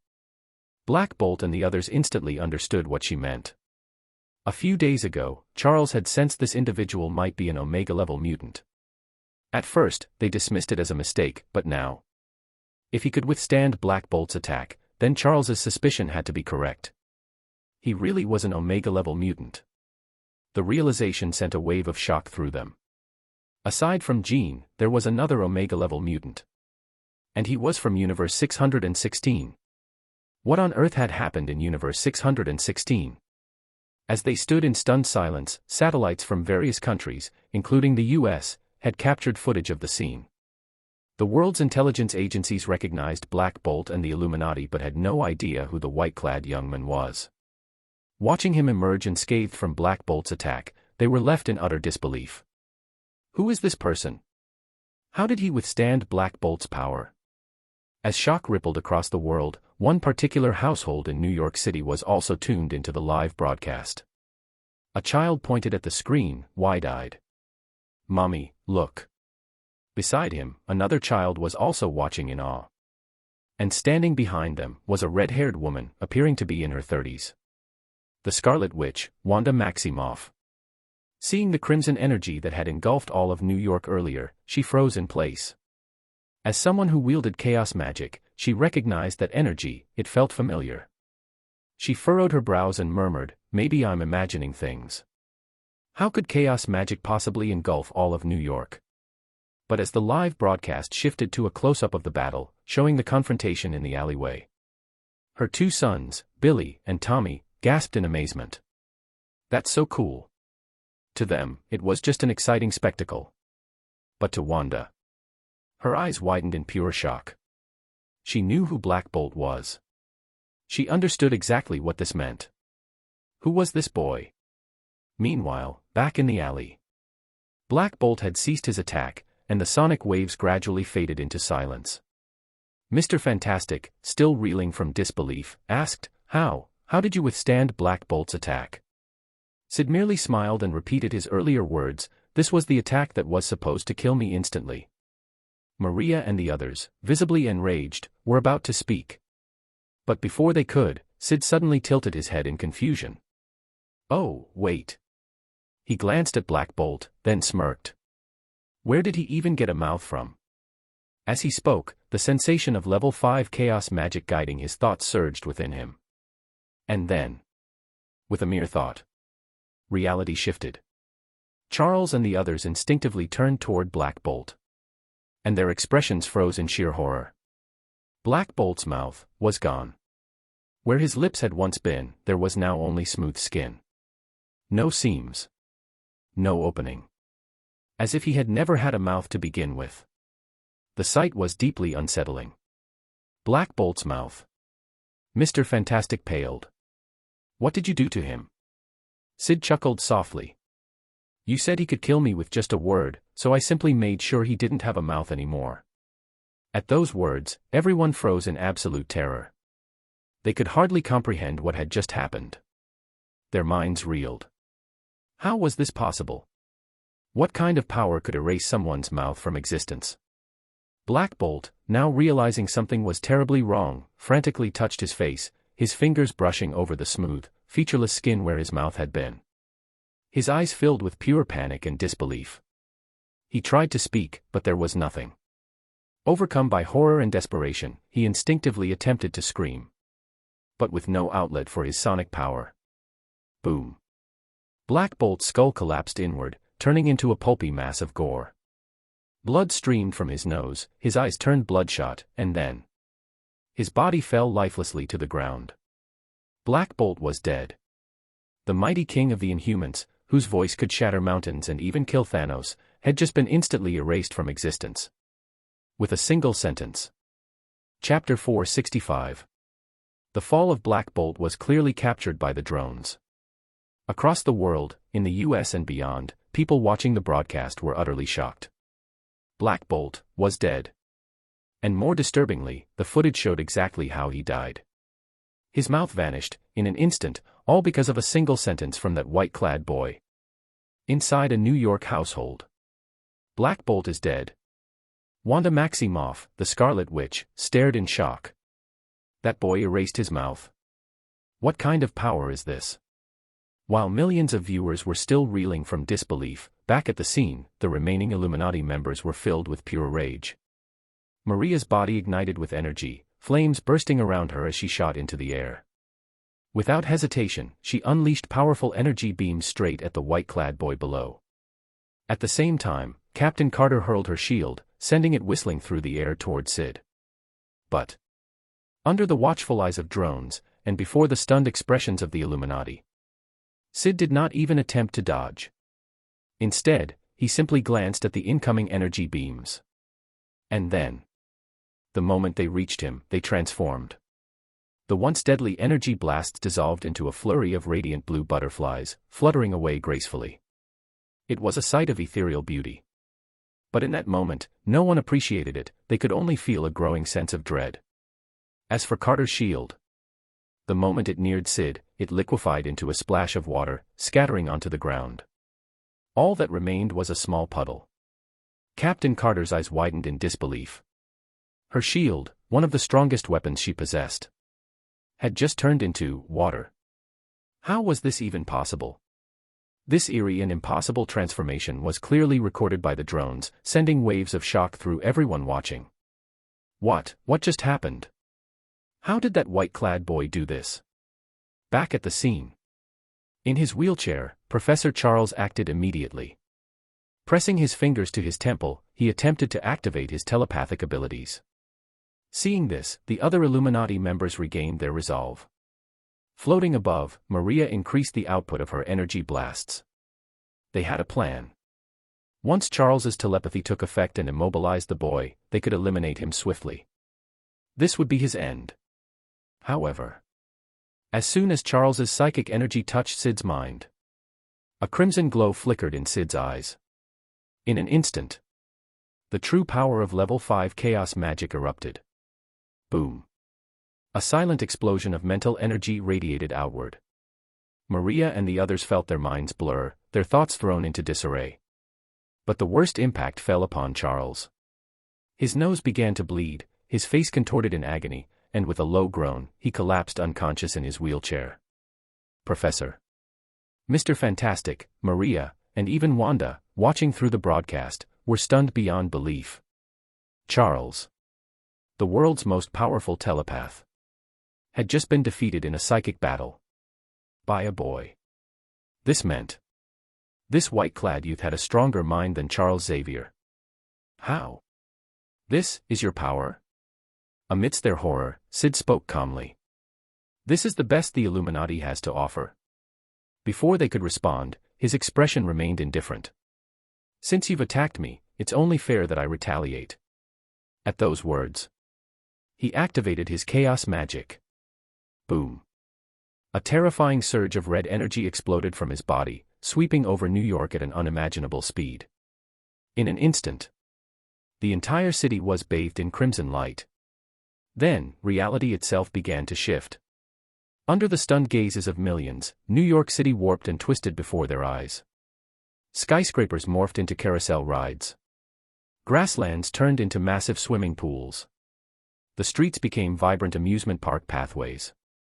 The entire city had transformed into a giant theme park. Hovering in midair, Syd looked down at the dumbfounded Illuminati. With an impassive expression, he spoke. Welcome to my playground.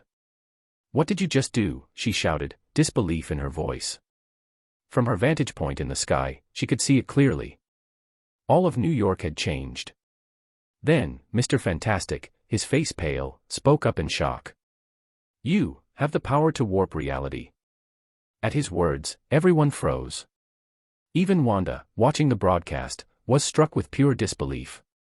Reality manipulation. He can alter reality, at will. Captain Carter murmured, trembling. So the professor was right. No wonder he sensed something more terrifying than Jean.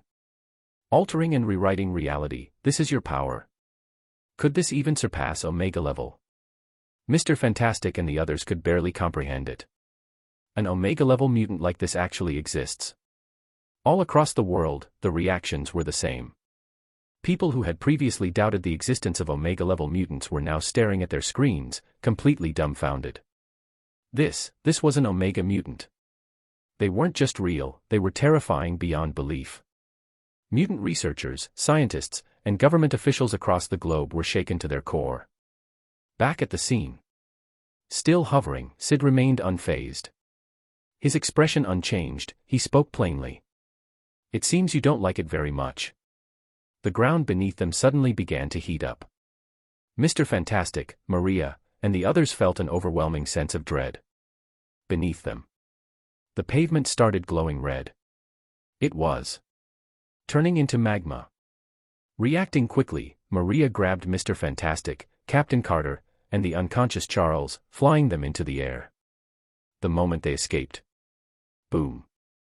The entire ground bubbled and churned, as if it had truly become a pool of molten lava. They shivered at the realization. If they had hesitated even a second longer, they would have been incinerated. But then, as suddenly as it had appeared, the magma vanished. The ground returned to normal, cool and solid. As if nothing had ever happened. Chapter 466. This scene further confirmed what Captain Carter had suspected not long ago. The white-clad young men before them truly possessed a bizarre power capable of rewriting reality. Suddenly, Mr. Fantastic seemed to realize something.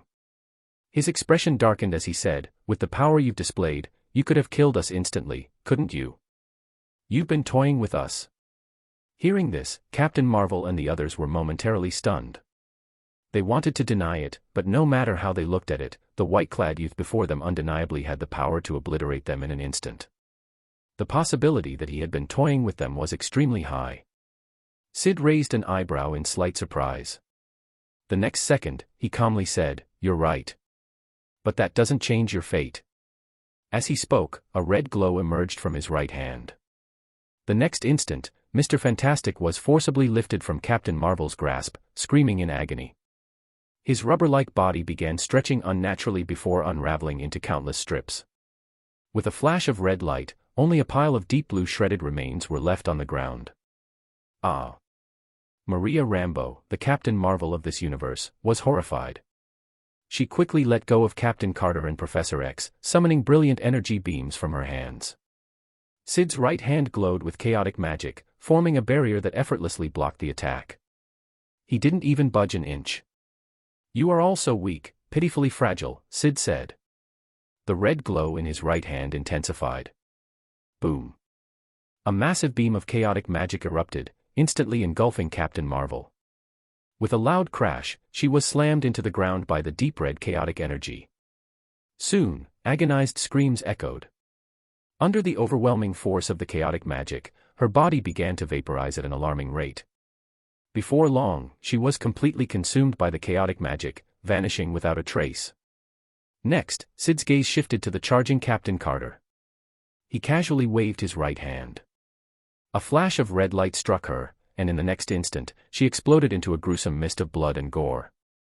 Witnessing this brutal and merciless scene, watching this white-clad young man effortlessly slaughter multiple powerful Illuminati members, the countless citizens of America were left in shock and terror. Now, only two remained, Professor X, who had been discarded on the ground, and Dr. Strange, who was still floating in the air, too stunned to react.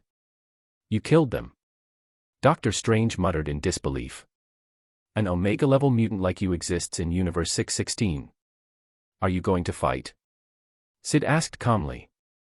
At that moment, Dr. Strange's hands emitted a purplish glow, the manifestation of dark magic. However, after a brief moment of hesitation, he abandoned the idea of resisting. He sighed in resignation, "I am no match for you. You could end me in an instant." At that moment, Venom, who had been hiding in the shadows far away, finally emerged triumphantly. "Humph, at least this human is smart," he sneered with a twisted grin. "My master is far beyond your comprehension. Even the Celestials, who are rumored to be capable of planetary destruction, are no match for him, let alone weaklings like you. Those fools who dared to challenge my master deserve to die." Hearing this, Dr. Strange glanced at Venom, immediately recognizing him as the symbiote that had been hiding since the battle began. However, he wasn't focused on the symbiote itself but on its words. Celestials capable of destroying planets. Dr. Strange was in utter disbelief.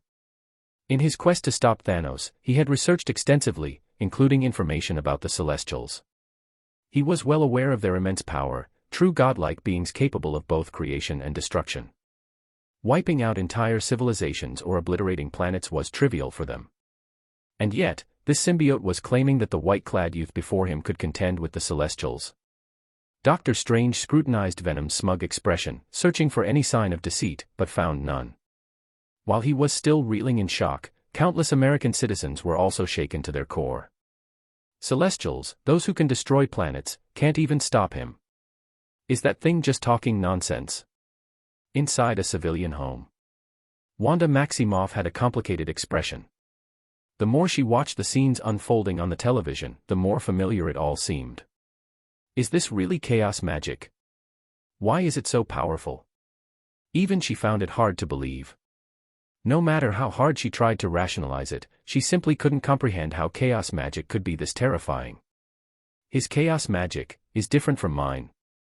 Or is this something other than chaos magic? Otherwise, she couldn't fathom how chaos magic could be this absurdly strong. Not only did it encompass all of New York City, but it could also freely distort and modify reality, wielding power akin to that of a god. More than that, with just a wave of his hand, he had annihilated multiple Illuminati members. Wanda knew she could never achieve such a feat. Her gaze lingered on the white-clad youth on the screen, her eyes filled with deep conflict. Back at the battlefield, Syd stretched out his right hand. Seeing this, Venom immediately retreated into his hand. After absorbing Venom back into himself, Syd glanced at the aged Professor X lying on the ground and the still-stunned Dr. Strange in the distance. After a moment of thought, he decided to ignore them and flew away. Dr. Strange, still alive, wiped the cold sweat from his forehead, feeling immense relief. He had survived. However, glancing at the fallen Professor X, he let out a heavy sigh. Who would have thought that he would be the one to live, while Black Bolt and the others were obliterated so effortlessly? Universe 616. Dr. Strange muttered. Just what kind of secrets did it hold? Flying through the sky. The 5th level of chaos magic. I haven't fully tested it yet. I still don't know its limits. Next up is Baldur's Omega ability. What kind of power does Baldur possess? As he flew, Syd's eyes glimmered with curiosity and anticipation. He hoped it would be something that could help him resist the cosmic deity known as Eternity. As for his next destination, after a moment of thought, he had originally planned to leave and return to his main universe. However, a sudden idea piqued his interest. I wonder how the dreamwalking magic from the Darkhold works.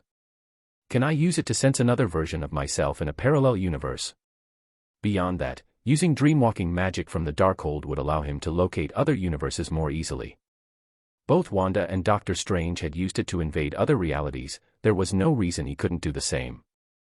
Chapter 467. Syd's curiosity toward the dreamwalking magic in the Darkhold grew stronger. As for the risk of being corrupted by dark magic, he only considered it briefly before dismissing it. With his current strength, the Darkhold's corruption wasn't a major concern. The only entity truly worth his attention was Thawne, the god of dark magic. After all, Thawne was a multiversal-level being, a direct adversary of the Vishanti, far more terrifying than Dormammu. From the moment he awakened chaos magic, Thawne had likely taken notice of him. The whispers he had heard before were probably not a mere hallucination. Yet, since Thawne had made no moves against him so far, he was likely still sealed away, unable to break free at the moment. Either way, it made no difference, Thawne would come after him sooner or later.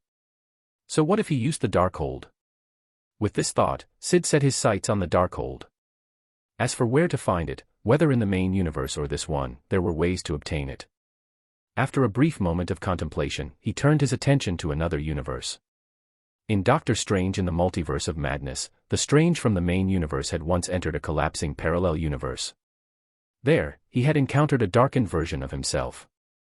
It was that corrupted Strange who had triggered an incursion, leading to the collapse of that universe. And conveniently, he had the Darkhold in his possession. With this in mind, Syd immediately used spatial manipulation and teleportation magic to open a portal to that universe. The next second, golden sparks flickered as a circular portal appeared.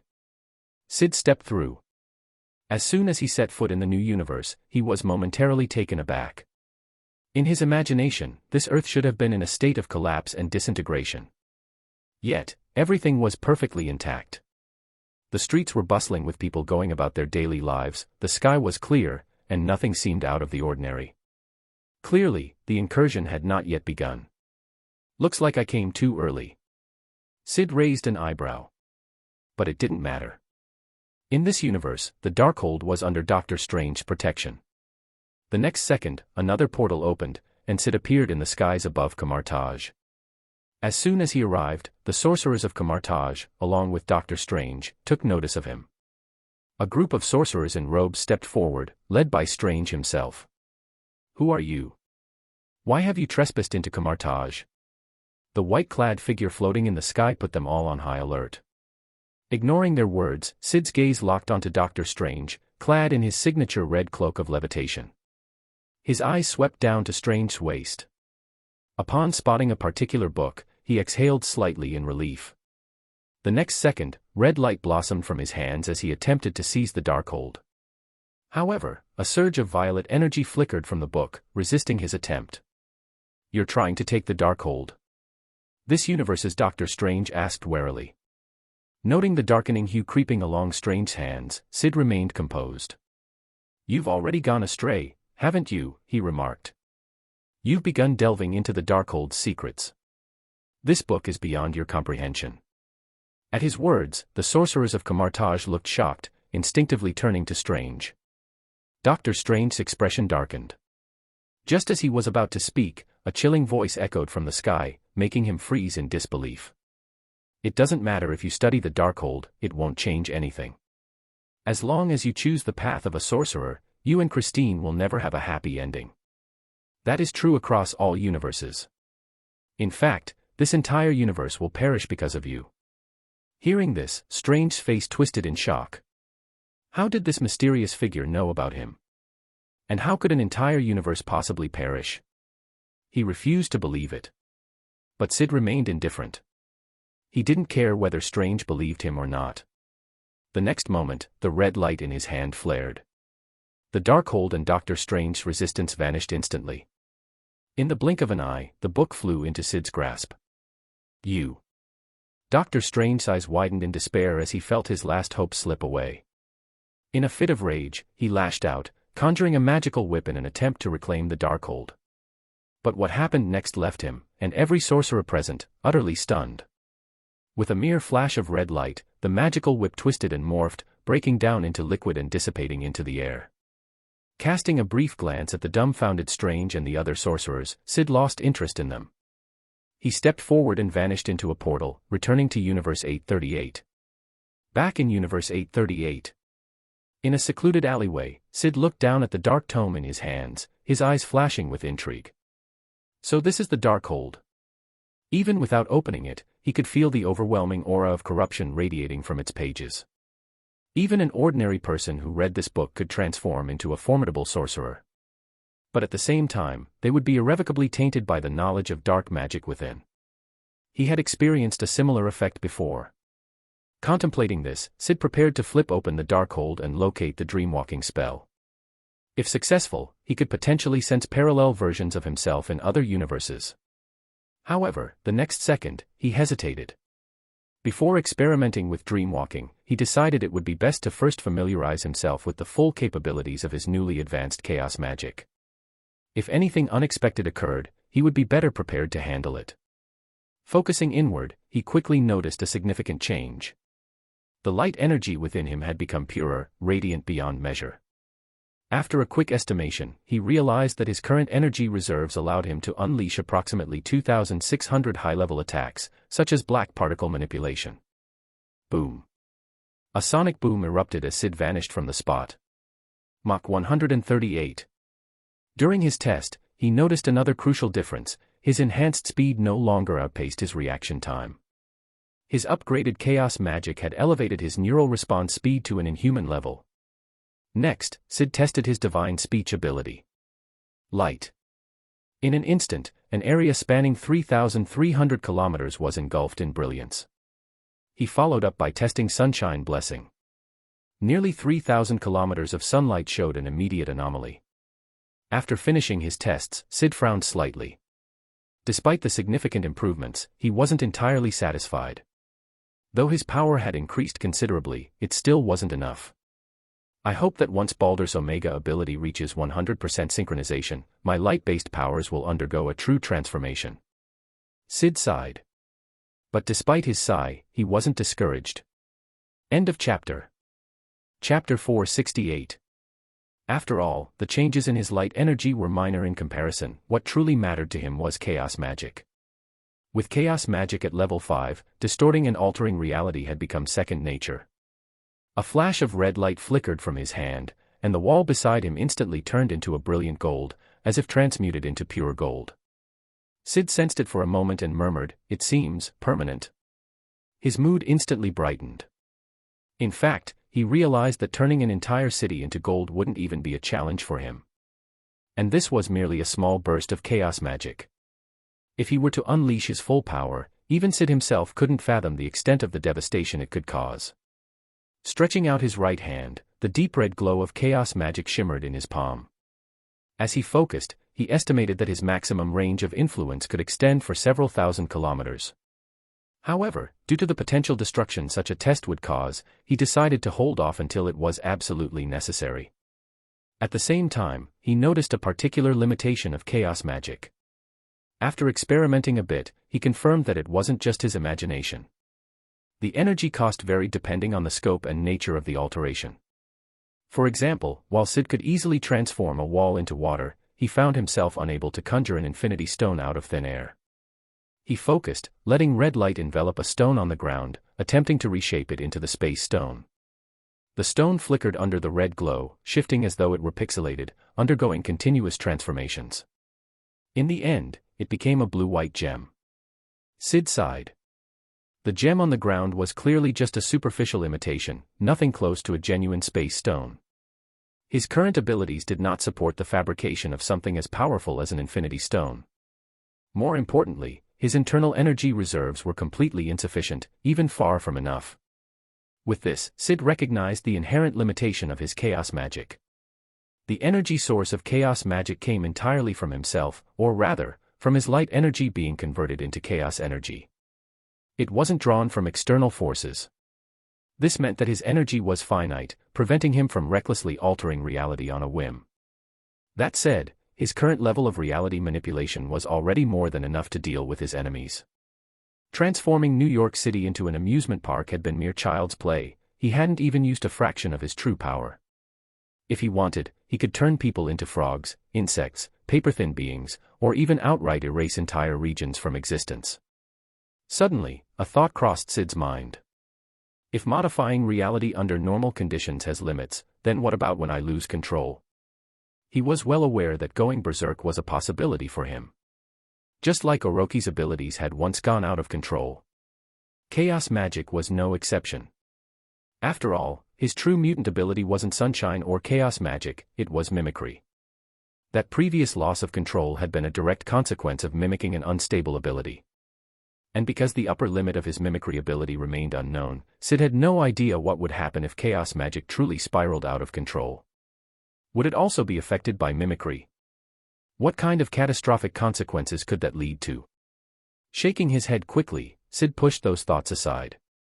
I can't create an infinity stone under normal circumstances, but what about a black hole? And if I go all out, can I distort and rewrite a celestial? He was intrigued by the idea, but after some thought, he decided against testing it. For now, he turned his attention back to the Darkhold. Hovering in midair, his right hand glowed red. The Darkhold floated before him, its pages flipping rapidly under the influence of his chaos magic. Soon, he found what he was looking for, dreamwalking magic. Scanning through the text, his formidable mind and spirit immediately memorized the spell's contents. For someone like him, a divine being, a child of the world, such mystical knowledge posed no challenge whatsoever. To him, it was as simple as basic arithmetic. Sitting cross-legged, Syd closed his eyes and immediately attempted the dreamwalking spell. He estimated that he would succeed on the very first try. And, sure enough, as soon as he followed the Darkhold's instructions, the dreamwalking spell activated. However, in the next moment, Syd frowned. Because he realized, he couldn't sense any parallel versions of himself. How is that possible? For a brief moment, he was surprised. Then, he quickly deduced the reason. It's because of my uniqueness, isn't it? Syd sighed in frustration. Well, this is annoying. If he couldn't detect alternate versions of himself, then dreamwalking was practically useless for him. Which meant that infiltrating other universes through dreamwalking was out of the question. Forget it. I'll deal with interuniversal travel later. I can always keep trying with portal magic. With that, he cast one final glance at Universe 838 before opening a portal back to his home universe. Golden sparks crackled as a circular portal appeared. The next second, he stepped through. Back in the main universe. As soon as Syd returned, he immediately felt a sense of urgency. After all, the looming threat of the cosmic entity Eternity had never disappeared. Even escaping to Universe 838 might not have been enough to keep him safe. Who knew what kind of unfathomable power Eternity possessed? And there was still the ever-present threat of the Celestials. Not to mention the old god's true form lurking in the background. Baldur's Omega ability. Despite the pressure, Syd felt a spark of anticipation. He hoped that Baldur's Omega-level mutation would bring him something new, something game-changing. With that in mind, he stepped into the sunlight and began absorbing solar energy. After just a few minutes, as he felt his internal energy slowly replenishing, he was struck by how slow the process was. The next second, he shot into the sky at high speed, racing toward the outer atmosphere. Before long, he broke through the clouds and arrived in low Earth orbit. Floating in space, he absorbed the sunlight directly. Without the interference of the atmosphere, his absorption rate skyrocketed. At the same time, his presence did not go unnoticed. Satellites from various countries quickly picked up his activity. After everything that had happened, global surveillance efforts had intensified. Many nations, especially the United States, had increased their number of satellites, maintaining round-the-clock monitoring for any extraterrestrial invasions or global threats.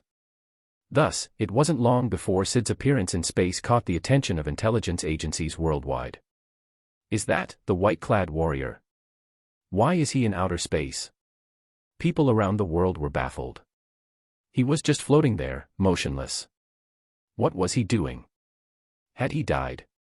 Of course, they knew he was immensely powerful, so they quickly dismissed that absurd notion. Could it be that, after Messiah's recent rise to prominence, the white-clad warrior refuses to be outshined and is trying to make a name for himself? But even if he wanted to prove himself, no one thought he could compare to Messiah. After all, Messiah had already shattered a black hole, an impossible feat. He was considered an ultra-omega level mutant, something that defied comprehension. So what could the white-clad warrior possibly do to compete? For now, the world watched in a mix of confusion and apprehension. End of chapter. Chapter 469. SHIELD Headquarters. At this moment, director Nick Fury was staring at the satellite footage, his brows furrowed. He had no idea what the white-clad warrior was up to this time. Meanwhile, across various factions, the Avengers Tower, Xavier's School for Gifted Youngsters, and the Mutant Brotherhood, many had also turned their attention to his movements. While some speculated about his actions, others suspected he might be unwilling to accept being weaker than Messiah and was preparing to make a move. Outer space, Earth's orbit. Syd continued absorbing sunlight at an incredible rate. As time passed, his internal light energy quickly reached its maximum capacity. Then, he heard a familiar notification sound.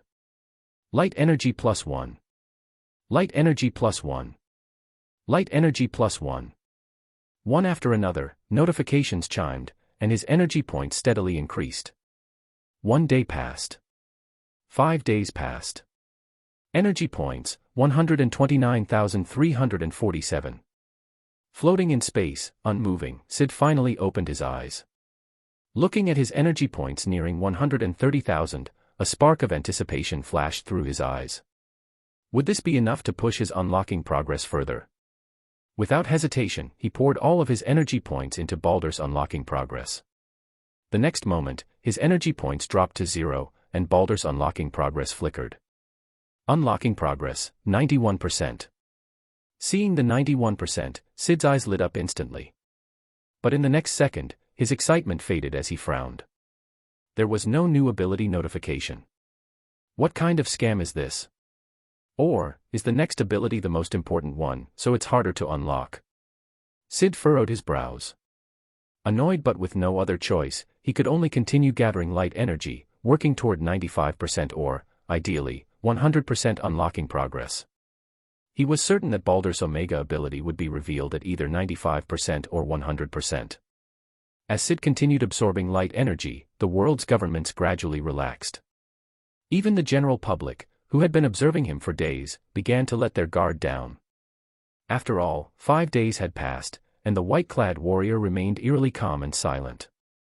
If he had been planning something, he would have acted by now.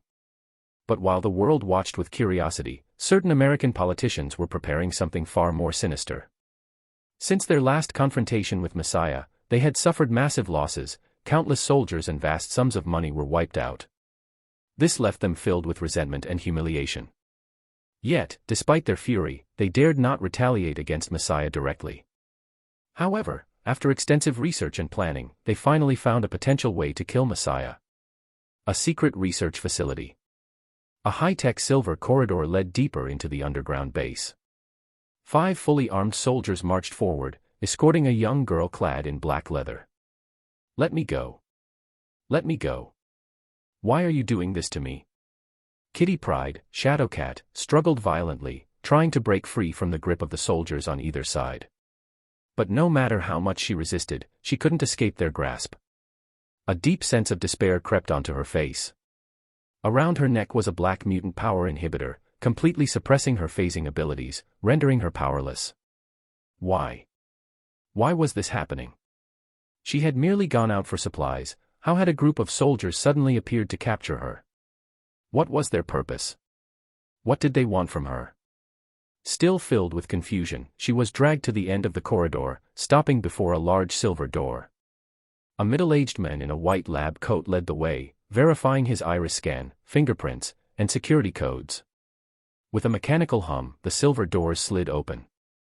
What lay beyond was a massive laboratory spanning hundreds of square meters. The lab was filled with advanced technology, experimental beds, and scientists of various ages and genders, all wearing white lab coats. But what caught Kitty's attention the most was the 5 containment cells in the center of the lab. 3 were empty, but 2 were occupied. Inside the first cell, a gold and red monstrous tiger prowled within. But in the next second, its form melted into a puddle of liquid, only to reform back into a tiger moments later.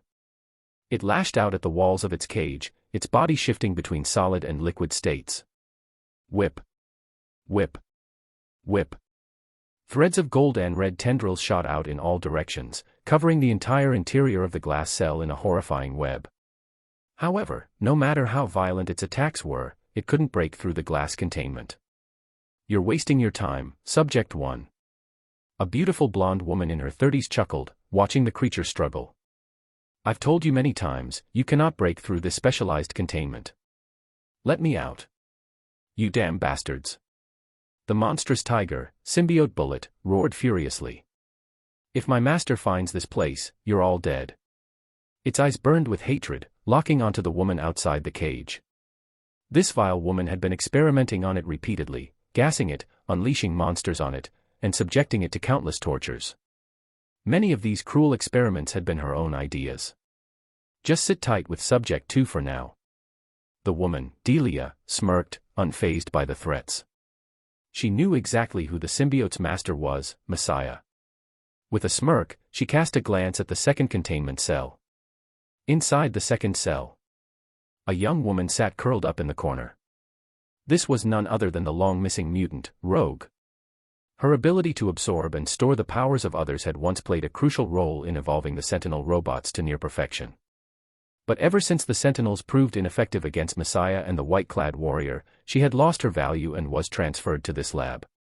Here, she had suffered endless, painful experiments, enduring the same torment as Subject 1.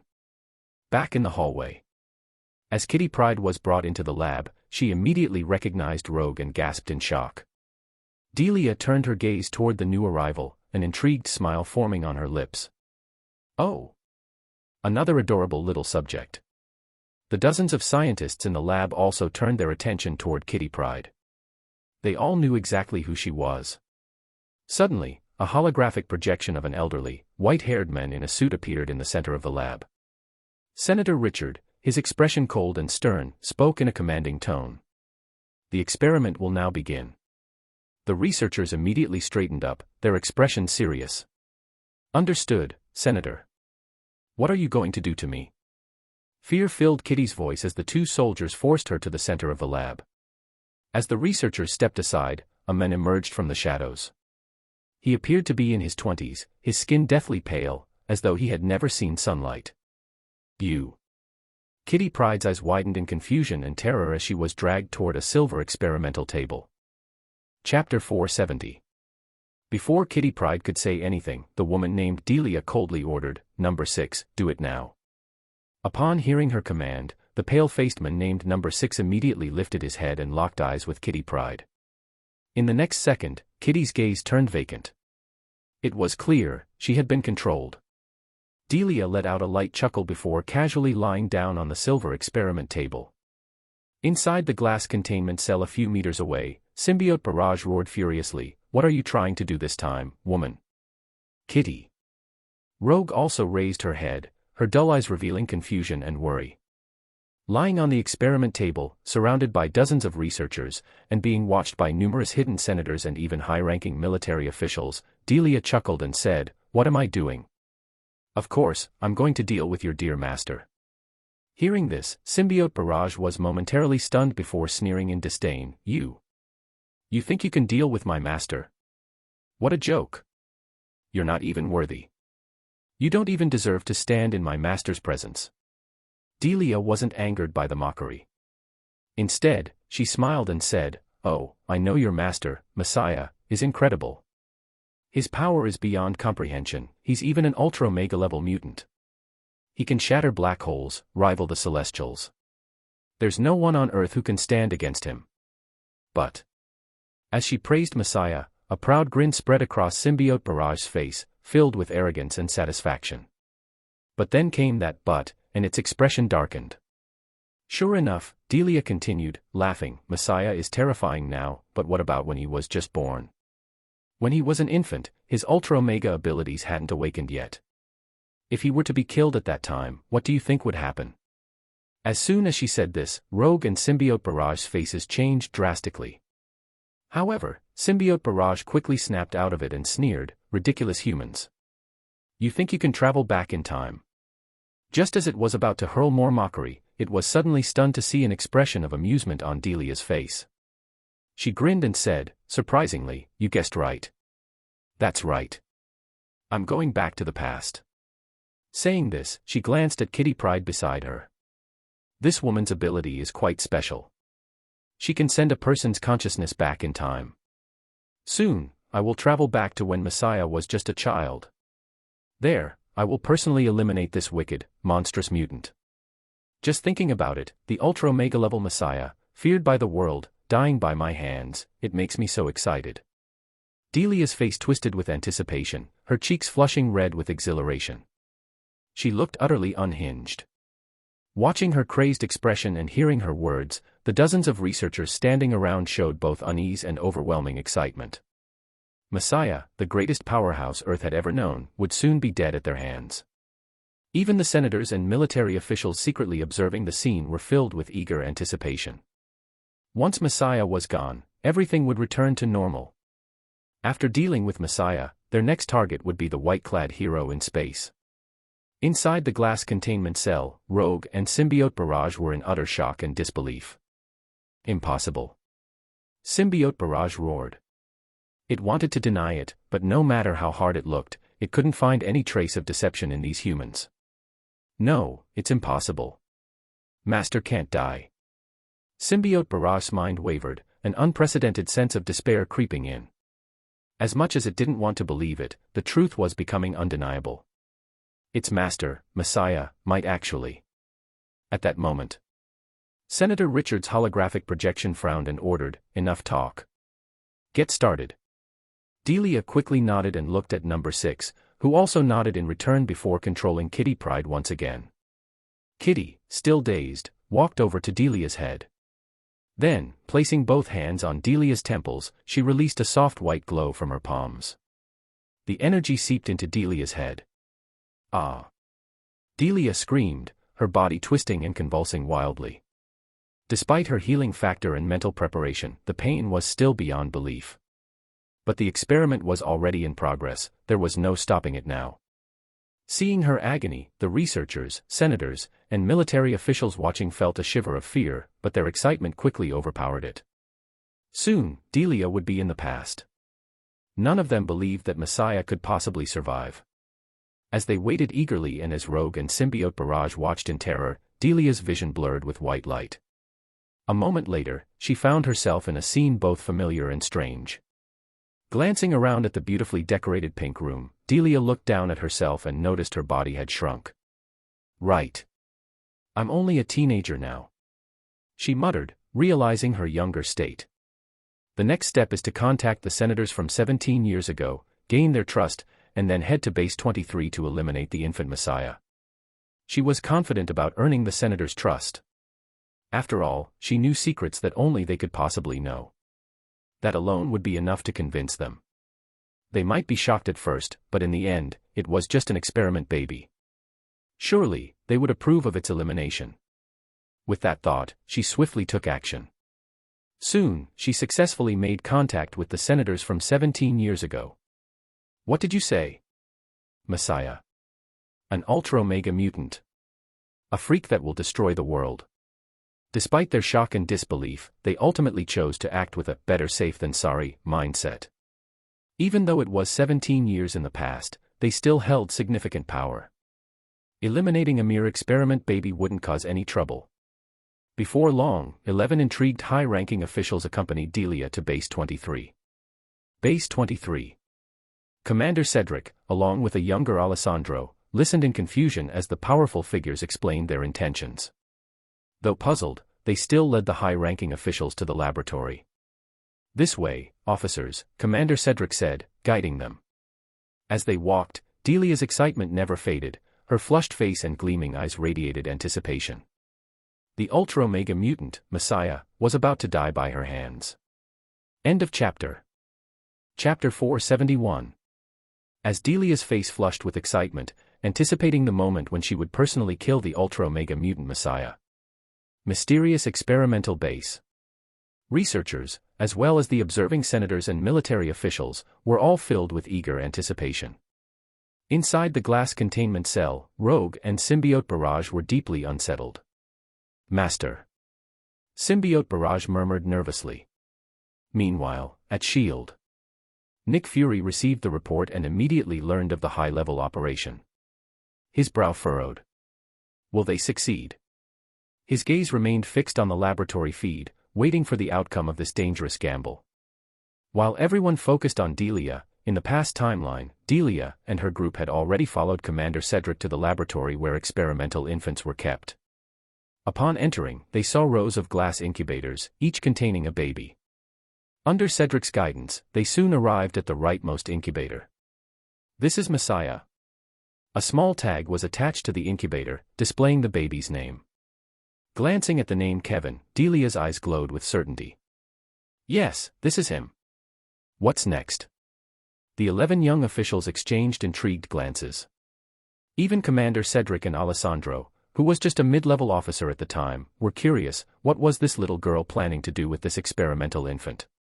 Is there something special about this infant? Isn't he just a failed experiment?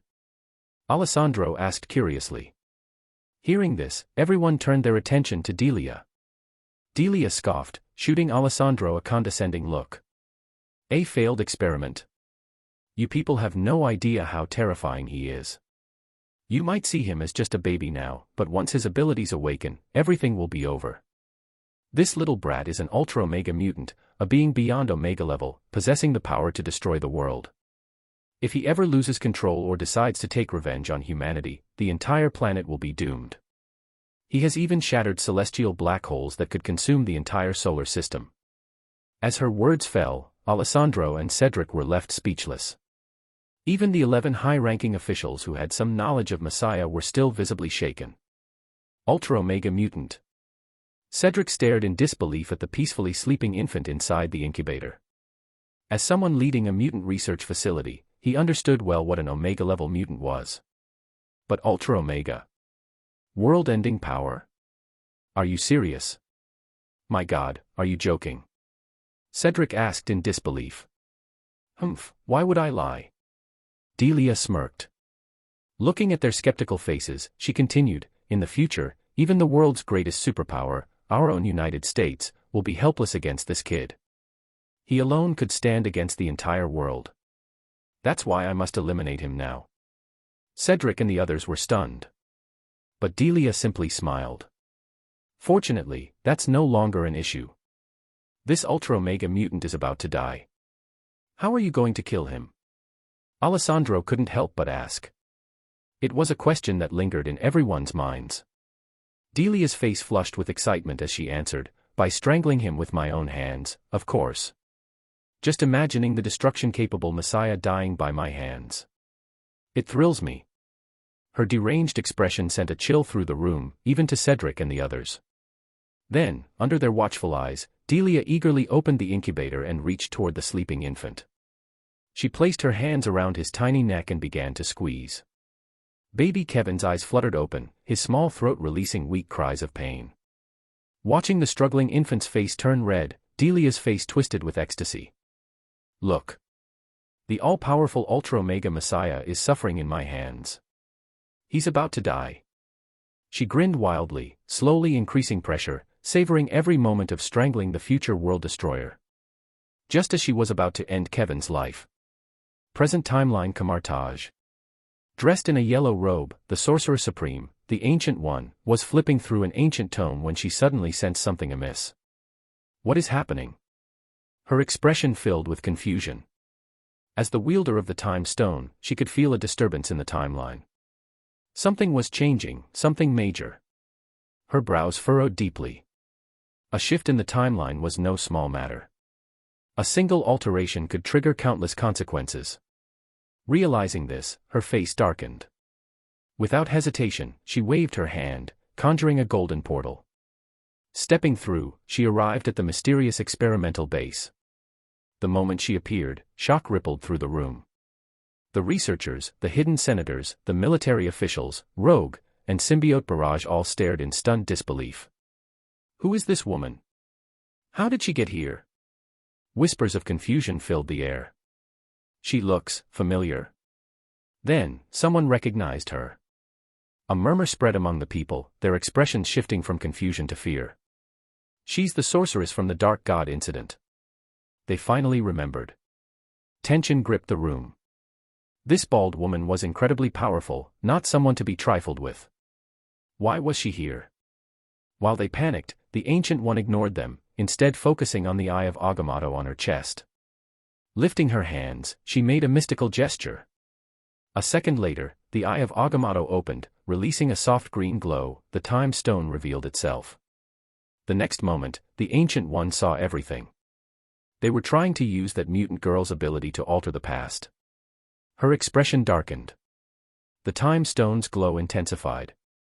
Within moments, she glimpsed into the past, witnessing Delia strangling baby Kevin in the laboratory. If this girl succeeded, the consequences would be catastrophic. Meanwhile, in Earth's orbit, basking in the sunlight, Syd Castell's expression suddenly changed. End of chapter. Chapter 472. At this moment, an unprecedented sense of crisis surged within him, sending chills down his spine. This threat far surpassed anything he had ever sensed before, as if in the very next second, he would meet his inevitable end. At the same time, he felt something unusual within his body, though he couldn't quite pinpoint what it was. Affected by this intense crisis, Syd's emotions fluctuated violently, and even the energy within him became unstable. A deep crimson chaos magic erupted from his body, enveloping him like a dense mist. Even his eyes turned completely crimson. As this anomaly unfolded, satellites monitoring him picked up on the change, drawing the attention of various nations worldwide. What's happening to White Cloak? What is he doing? Government officials across the globe, along with countless ordinary citizens watching, were bewildered by the sudden transformation. While the world watched in confusion, within the dark dimension, the Hell dimension. In various dimensions, beings like Dormammu also sensed something amiss. My memories, something seems off. Has the timeline of the reality dimension been disrupted? They felt as if additional memories were trying to surface. Some of them, having experienced the manipulation of time before, immediately realized what was happening. A change in the timeline. The past has been altered. Who did this? Ancient One. As many dimensional overlords were caught in shock, confusion, and disbelief over the looming shift in the reality dimension's timeline. In the vastness of the universe, the crimson-hued celestial judicator, Erisham, also noticed something was wrong. Earth. His colossal head turned, gazing toward Earth as if he could see everything happening there with absolute clarity. Floating in space, the figure of White Cloak was reflected in his sight. It wasn't just Erisham, many dimensional overlords who had their focus on Earth's reality dimension also saw Syd floating in space. That's White Cloak. Another Omega-level mutant. That red energy. Before long, they recognized who he was. After all, they had sent their subordinates to investigate Earth's situation before and were well aware of White Cloak's existence. For a moment, curiosity flickered in the eyes of many dimensional overlords, wondering what the once pure Messiah, but currently weaker, White Cloak was doing now. Earth's outer space. Syd, engulfed in dense crimson chaos magic, continued to experience an emotional upheaval. At this moment, his eyes completely turned red. Simultaneously, his accumulated energy points plummeted to 0. Energy points, 0. The chaos magic's data fluctuated, creating instability. Under the gaze of countless people from different nations, the crimson-shrouded Syd silently mouthed something.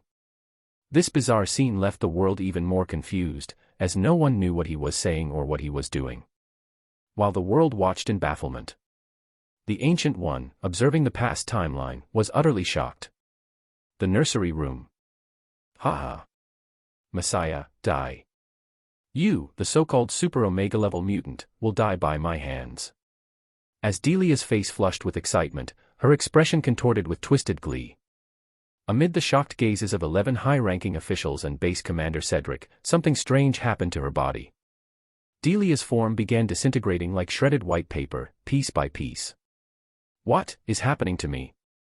Just as she was reveling in the joy of crushing the godlike Messiah, Delia finally noticed something was wrong with herself. She lifted her hands, watching in horror as they crumbled away like delicate scraps of white paper. Her eyes flickered with shock, confusion, and finally, pure terror. Ah! My body. What's happening? Delia screamed, slapping frantically at herself in an attempt to stop her body from disintegrating. But her actions only accelerated the process instead. Bit by bit, her entire body turned into white scraps, peeling away piece by piece. This horrifying scene sent the 11 high-ranking officials, Cedric and Alessandro, into a panicked retreat, their faces drained of color. What's happening to Delia? Is she being affected by some kind of power? How could this be? They were both terrified and bewildered, unable to comprehend what was happening to her. At that moment, Delia's head also began to disintegrate into flakes of paper. As she felt her face vanishing, she screamed in sheer horror. No.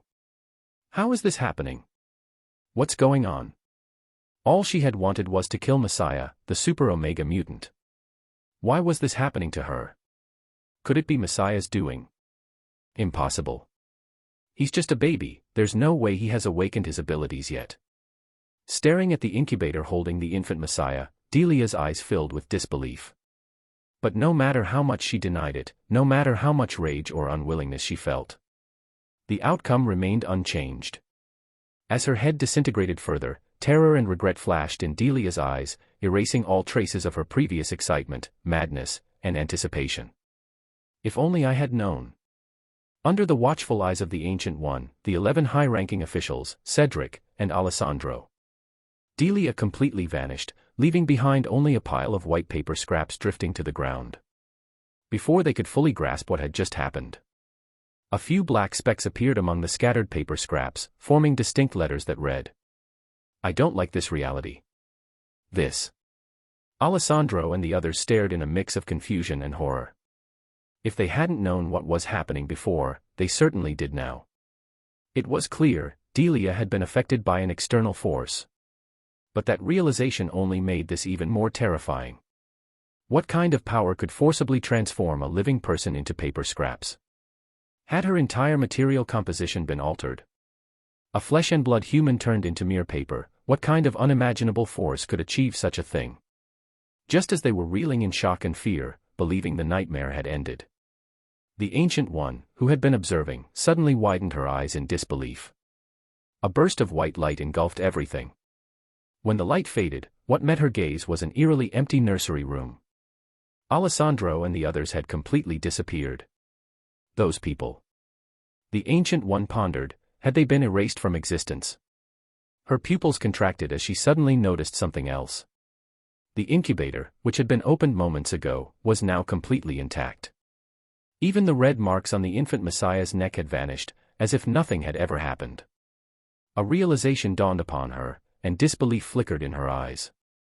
End of chapter. Chapter 473. The time stone on the Ancient One's chest flickered with a green glow. With a wave of her hand, the scene shifted continuously to different locations. Cedric, Alessandro, and other high-ranking figures appeared before her eyes.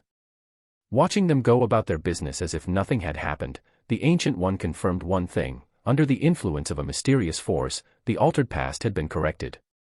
With another wave of her hand, the scene shifted to the room of the little girl named Delia. Then, she fell into silence. The girl had vanished. It was as if she had been erased from existence. After witnessing all of this, the Ancient One, carrying shock and doubt, felt the green light of the time stone flashing as she returned to the present timeline. The moment she arrived, her pupils shrank. Ah! A scream echoed. On the silver-colored experimental bed, the adult Delia suddenly screamed and sat up. At the same time, a terrifying and familiar phenomenon was occurring to her body. She was turning into shreds of white paper. Inside the laboratory, dozens of researchers, hidden observing council members, and high-ranking military officials, who had initially been full of excitement and anticipation for the death of the so-called super-omega mutant messiah, froze. Not far away, the symbiote bullet, too, sensed despair, waiting for its master's imminent death. Shield. Nick Fury was monitoring White Cloak while also keeping an eye on the laboratory. As Delia's body underwent drastic changes, his face showed an expression of astonishment. A living person was gradually turning into shredded white paper. This completely defied science. What was happening? What was the meaning of this? Not just him, but all the researchers, council members, and military officials who had been eagerly awaiting Messiah's death froze in disbelief. What's happening to Delia? Why is she turning into paper? The symbiote bullet and Rasputin, standing to the side, also showed expressions of shock. Before long, under their watchful eyes, Delia let out a final scream before completely disintegrating into scraps of paper. Among the scattered fragments, some formed words in English. I do not like this reality. Seeing this message, everyone was deeply shaken. What happened to Delia? Why did she turn into paper?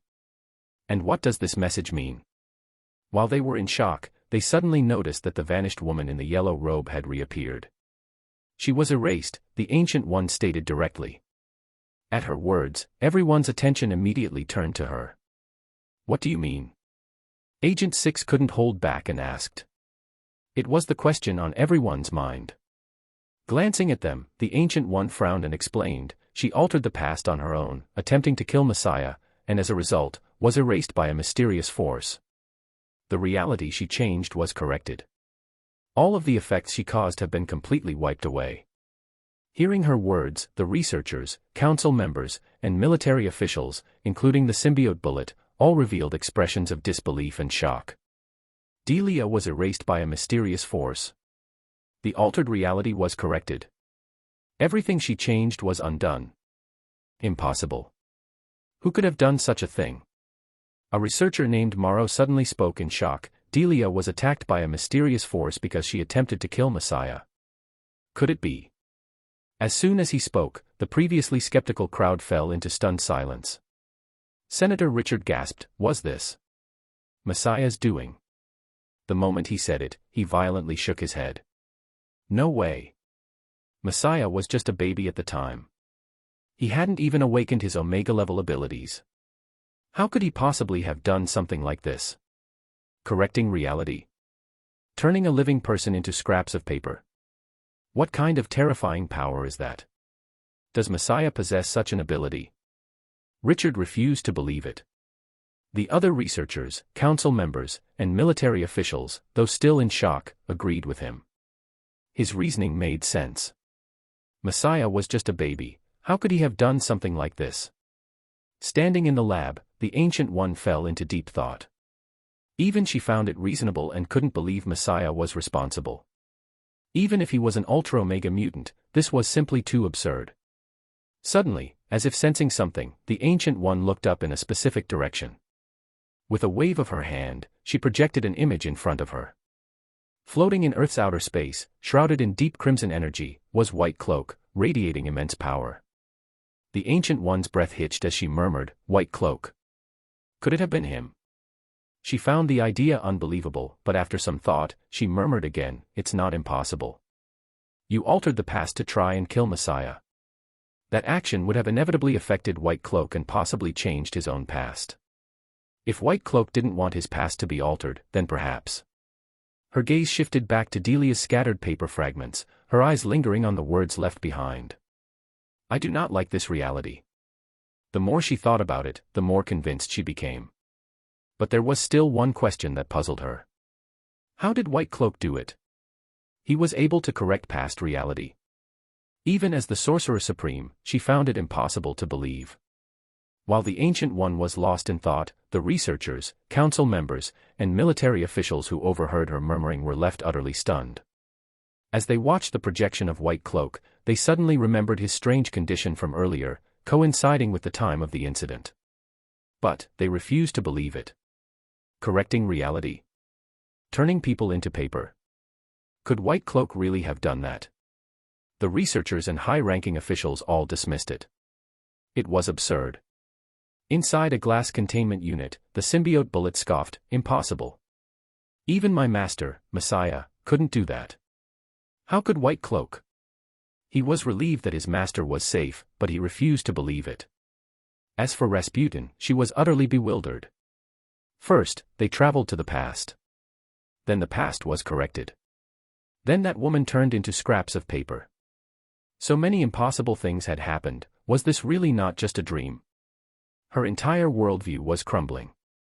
Could a mutant truly achieve something like this? Even an Omega-level mutant, this was far too excessive. Meanwhile, in other dimensions, Dormammu, Mephisto, Lucifer, and others were silently awaiting the altered timeline to take effect and for new memories to emerge. Then, they froze. Was it their imagination? The timeline, which had just started to shift, had stopped changing. Everything had reverted to its original state. Through their senses, they perceived an unknown force interfering with the timeline, correcting it. Who did this? Dormammu, Mephisto, and the others stared in disbelief. Interfering with the timeline, correcting it. Even they couldn't do such a thing. Yet, it had just happened before their very eyes. In the depths of the universe, Averting, the celestial judge, who had been watching Earth, was also puzzled. What just happened? Back in Earth's orbit. The crimson glow in Syd's eyes gradually dimmed, and the swirling chaotic energy surrounding him slowly dissipated. Ha! Carefully sensing his chaotic magic, he had finally figured out what had happened. Someone had tried to alter the past timeline, to kill him as a baby. No, or rather, Kevin. A chill ran through Syd's heart. He wasn't sure what would have happened if they had succeeded. Would his body vanish? Or something worse, his very existence erased? Thank goodness. Syd let out a quiet sigh of relief. Due to the threat, his emotions had been triggered, causing his chaotic magic to momentarily go out of control, correcting everything. The words that appeared in Delia's scattered paper. Those were his subconscious thoughts when his magic flared out of control. Because of that, the altered reality was corrected, and the woman who tried to kill him was forcibly erased. Feeling that his magic was only temporarily weakened by 30%, Syd felt relieved. Staring in the direction of the mysterious research facility he had sensed during his magic's outburst, Syd's eyes turned cold. Without hesitation, he flew toward it at supersonic speed. The world's various intelligence agencies, which had been monitoring him, were taken aback. Where is White Cloak going? Even the cosmic beings observing him turned their attention to his next move. Asgard. Thor, after receiving Heimdall's notice, was curious. What is my brother up to now? Earth. Under the surveillance of countless satellites, amidst the scrutiny of divine and demonic entities, Syd descended upon a certain region in the United States. Nick Fury's heart sank. Damn it.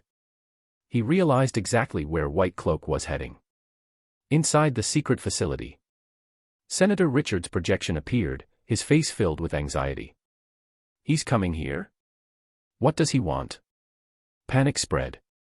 Syd hovered in the sky, looking down at the seemingly ordinary grassy field. Raising his hand, red light surged. In an instant, under the watchful eyes of satellites, deities, and demons, the earth trembled. The grass was swept away, revealing the metallic surface of an underground facility. And then, like peeling off a layer of paper, the metal rooftop was ripped away. The hidden base was now fully exposed. Inside, stunned scientists, officials, and even those using the bathroom froze, staring up in shock at the missing ceiling. Soon, they saw the figure hovering above, clad in white, shrouded in red energy. It's really him. White Cloak came here. Gabriel, a bald scientist, forced himself to speak. White Cloak, why are you here? We have no quarrel with you, so why? Before he could finish, Syd's calm voice interrupted. You tell me. You know exactly what you just did. Mind traversal, attempting to alter the past. The scientists, politicians, and military officials froze. How did he know? No, it couldn't be. Realization dawned on them, and their faces turned pale with terror. Meanwhile, the eldritch beings across the dimensions came to a realization. So, the altered past was because of these people. But how had White Cloak known? Chapter 474. Inside the laboratory, researchers, hidden council members, and high-ranking military officials were overwhelmed with shock. White Cloak's sudden arrival and his words gave them a terrifying realization. The bald, middle-aged researcher asked in disbelief, "You corrected the past that Delia altered? Was such an absurd thing truly White Cloak's doing? How did you even accomplish that?" As his words fell, countless eyes locked onto the floating figure of White Cloak. In various dimensions, eldritch beings were equally stunned. The shift in the timeline earlier was because of White Cloak. The Omega mutant who was considered on par with Messiah. How could a mutant possibly achieve such a feat? Intervening in the timeline's correction, such a thing was beyond even their power. They found it incomprehensible. In the depths of the universe, Averting, the celestial judge observing Earth, was equally confused. Back in the laboratory, the researcher Gabriel hesitated before asking, "Was Delia also turned into paper by you?" He pointed toward the pile of white scraps on the ground. All eyes turned to White Cloak once again. At the same time, satellites across the world captured everything happening, though those watching had no idea what Gabriel was talking about. Why was this researcher pointing at a pile of paper? Stark Tower. "Jarvis, analyze his lip movements and translate what that guy is saying," Tony Stark frowned. "One moment, sir." A moment later, Jarvis simulated the researcher's words and relayed them to Tony. Hearing the translation, Tony's eyes widened. Altering the past, correcting the timeline. Turning a person into paper, was this truly White Cloak's doing? As he struggled to believe it, back in the laboratory, White Cloak's calm voice rang out, "What do you think?" He didn't deny it. Researchers, council members, and military leaders froze in shock. Could it really have been White Cloak? Suddenly, someone recalled something. "I remember White Cloak's Omega ability is supposed to be reality warping, right? Does he have no limits on that ability? Turning Delia into paper might be possible, but altering the past, correcting the timeline." They refused to believe such an ability existed in this world. At that moment, Syd's gaze swept across the lab, instantly noticing the symbiote Bullet, Rogue, and Kitty Pryde. The next second, his eyes landed on the remaining researchers. "You altered the past," he said flatly. "You attacked me." With that, he activated his chaos magic. Under countless stunned gazes, the researchers began to undergo horrifying changes. "Ah! My body! Help!" They screamed in terror as they looked down in horror at their bodies. Like Delia before them, their forms were slowly turning into white paper shreds. They panicked, screaming, desperately trying to resist the transformation. But no matter what they did, nothing could stop it. Syd's eyes gleamed red, his chaos-infused psychic energy spreading as he casually peered into their memories. Within seconds, they all crumbled into paper. Now, only Kitty Pryde, the Ancient One, the symbiote Bullet, and Rogue remained alive in the laboratory. The rest had turned into scattered fragments of paper. The symbiote Bullet stared at the pile of scraps, eyes filled with fear and disbelief. So it really had been White Cloak all along. But, how had he done it? Even his master, Messiah, couldn't correct the timeline. Rogue and Kitty, now fully awake, were also paralyzed with fear. In various dimensions, Mephisto and the other entities were momentarily shaken. At the scene, the Ancient One, her eyes filled with shock, finally asked, "How did you correct the timeline?" Syd glanced at her but didn't answer. After another look at the symbiote Bullet, his figure moved, soaring away. He had unfinished business with certain politicians and military officials. As he flew, he pondered, so that symbiote Tiger was here all along. No wonder it's been silent for so long. It was fortunate that he had shielded his presence using chaos magic. Otherwise, he might have been exposed. If that had happened, his White Cloak persona would have been compromised. Pulling out the space stone, he vanished from satellite view.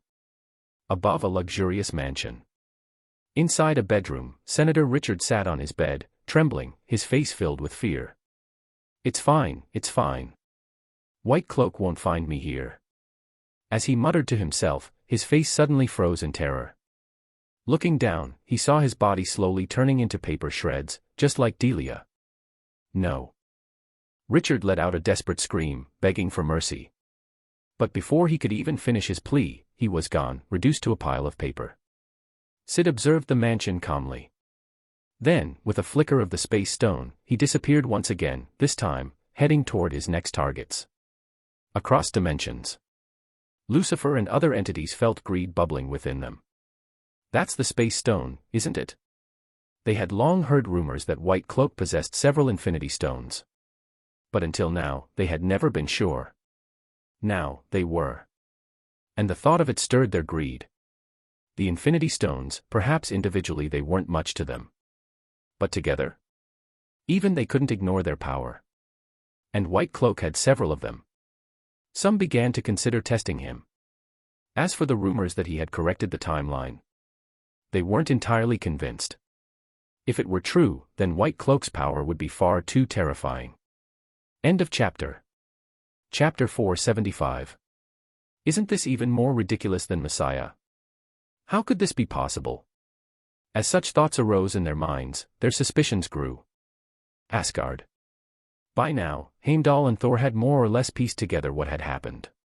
Correcting reality. My brother has such an ability. Thor was utterly dumbfounded. If this were true, could his brother also be an ultra-omega mutant? Wouldn't that make him just as powerful as Messiah? In the depths of the universe. The celestial judge, Averting, narrowed his gaze, a flicker of killing intent flashing through his eyes. His desire to eliminate White Cloak now outweighed even his intent to deal with Messiah. This mutant's abilities were far too unnatural. If left unchecked, he could threaten the balance of the entire universe. If White Cloak had truly been the one to correct the timeline. Averting's gaze darkened with murderous intent. Inside the laboratory. The Ancient One was lost in thought, pondering the nature of White Cloak's powers. Meanwhile, Kitty Pryde suddenly gasped in shock. Kitty, what's wrong? Rogue asked, puzzled by her reaction. Kitty raised her hands and stared at her palms, her face pale. My powers, they're gone. What? Rogue's eyes widened. Which power? Your phasing ability. Kitty shook her head, still in a daze. Not all of it, just part of it. The ability that lets me phase people through time, it's gone. Hearing that, Rogue was stunned. Are you sure? Just a moment ago, you were fine. How could your powers just disappear? And why only part of them? I don't know. Kitty murmured. Suddenly, a thought struck her. She froze, then muttered in shock, was it White Cloak? Did he do something to me? Rogue hesitated before realizing it was possible. No, more than that, it was highly likely. He altered your abilities. Rogue was completely dumbfounded. Could mutant powers even be modified? Was White Cloak's ability really this overwhelming? Kitty's expression shifted. She let out a sigh and said, forget it, if it's gone, it's gone. At least I won't be dragged into dangerous situations as easily. With a bitter smile, she used her phasing ability to pass into the glass containment unit. She reached out to Rogue. Hold my hand. Rogue glanced at her gloved hands before grasping Kitty's. The next second, Kitty phased them both out of the containment cell. Nearby, the symbiote bullet called out eagerly, hey! Don't leave me behind. Save me too. Kitty and Rogue turned to look at the golden-red symbiote tiger, shivering slightly before firmly shaking their heads. What do you mean by that? Do you think I'll harm you? The symbiote bullet growled. If you don't release me, my master, Messiah, will definitely come for you. Messiah. Kitty and Rogue hesitated for a moment. Rogue remembered something and asked tentatively, this symbiote tiger, it really is connected to Messiah. Should we help it? After a brief deliberation, considering the possible repercussions involving Messiah, they decided to release the symbiote bullet. Meanwhile, the Ancient One had already vanished without a trace. 2 hours later. Having dealt with a large number of troublesome figures, Syd flew back into Earth's orbit. Returning to his usual location, he ignored the chaos erupting in America from the deaths of so many high-ranking officials. Instead, he closed his eyes and focused on gathering energy. Before long, the familiar notification rang in his mind. Photon energy +1. Photon energy +1. However, moments after closing his eyes, Syd sensed something was off. A strange, illusory force was attempting to pull his consciousness toward an unknown place. Syd's focus sharpened instantly. The next second, his vast psychic power surged outward, forcefully repelling the pull. When the initial attempt failed, the mysterious force abruptly changed tactics. It began trying to corrupt his consciousness. For an instant, Syd's vision flashed. When his sight returned, he found himself in an unfamiliar scene. Sunlight poured down upon a lush forest. Then, without warning, the bright sky turned pitch black. Syd's expression remained indifferent as he looked up. The sky was now covered by a massive, green veil. With his enhanced vision, Syd quickly realized it wasn't a mere curtain, but part of a colossal being's body. It was even larger than Averting, the celestial judge. And below it was Earth. The planet was like a toy, cradled in the palm of this entity's hand. White cloak. Surrender to my power. Ha ha ha ha. A towering figure with dark hair and dressed in green peered down at White Cloak, letting out a sinister laugh. As he cackled, satisfaction flickered in his gaze. By now, White Cloak was surely terrified, trembling before his might. After all, what human wouldn't fear such a sight? The entire Earth was in his grasp. Who could possibly stand against him? However, just as he assumed White Cloak was paralyzed with fear, Syd instead narrowed his eyes. He recognized this entity.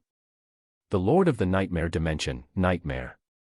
A being who lured the minds of sleeping creatures into his realm, tormenting them to extract their fear as a source of power. And yet, everything around him was clearly an illusion. Not even within the Nightmare Dimension, because the entity had failed to fully drag Syd's consciousness into his domain. In that case, this should be easy to handle. Syd spoke flatly, creating illusions inside my mind. Nightmare. Hearing his name, the entity's sinister smile froze. White Cloak knew who he was. Impossible. But what does it matter if you recognize me? Nightmare sneered. Given the situation, what can you possibly do?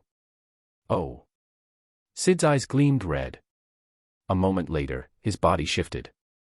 With the power of chaos magic, he altered his own form. The next second, Nightmare blinked, and White Cloak was gone. Where did he go? Nightmare muttered in confusion. Then, a voice rang out behind him. Looking for me? On instinct, Nightmare turned around. What he saw made his face twist with terror. A titanic, cosmic figure loomed before him. Its body was formed from the very fabric of the universe itself. Earth, the solar system, were nothing more than specks, mere insignificant dots decorating its form. This was White Cloak. End of chapter. Chapter 476. This is White Cloak. Staring at the colossal figure before him, a being so vast it seemed to encompass the entire universe, Nightmare's eyes filled with terror. How was this possible? Even if he knew what he was seeing wasn't real, a deep, instinctual fear still crawled up from within him. The next second, before he could fully process the situation, Syd struck first. The cosmic, starry hand extended outward, grasping toward both the Earth and Nightmare himself. In an instant, they were nothing more than specks within his palm. Ah! Nightmare screamed as the massive hand clenched. With a single crushing motion, both he and the Earth shattered into fragments. As they disintegrated, the false dream realm also began to collapse. Just before everything crumbled, Syd caught a glimpse, outside the dream, a middle-aged man in green clothing glaring at him furiously. It was Nightmare, without a doubt. Syd's expression remained cold. As the dream fully collapsed, he spoke one last sentence. Nightmare, I will come for you soon. And with that, the illusion shattered completely. Reality, Earth's orbit. Bathed in the golden sunlight, Syd's eyes snapped open. His brows furrowed slightly. These dimensional gods are really becoming a nuisance. He pondered whether he should eliminate one as a warning, to stop them from constantly bothering him. As he considered this, elsewhere, a group of dimensional beings were in discussion. "How did it go, Nightmare? Did you succeed?" a voice asked with a teasing tone. Nightmare's expression immediately darkened. "Why are you even asking? You already know the answer." Indeed, when White Cloak had suddenly regained consciousness, they had already guessed the outcome. Mephisto chuckled. "I never thought I'd see you fail, Nightmare. You couldn't handle Messiah, and now White Cloak is giving you trouble too." The other dimensional beings chimed in. "Seriously, Nightmare. You're that useless. You can't even deal with a mutant. A mere human defeated you." As they continued to mock him, Nightmare finally lost his temper. "You think it's so easy? Then why don't you try yourselves? You have no idea how strong his mind is. Besides, he's not just a mutant, he's also an Asgardian god. It's not a fair comparison. And if I had dragged him into my nightmare dimension, I definitely would have won." Hearing his excuses, the others merely rolled their eyes. Even if what he said was reasonable, the fact remained, he had been bested by White Cloak. Time passed. 2 days later. Syd opened his eyes. Energy points, 34,686. After glancing at his energy reserves, he couldn't resist dumping them into his unlock progress. Unlock progress, 93%. Seeing how slowly his progress was moving, Syd's lips twitched. Over 30,000 points, for just that little increase. At this rate, when will I even reach 95%? Let alone 100%.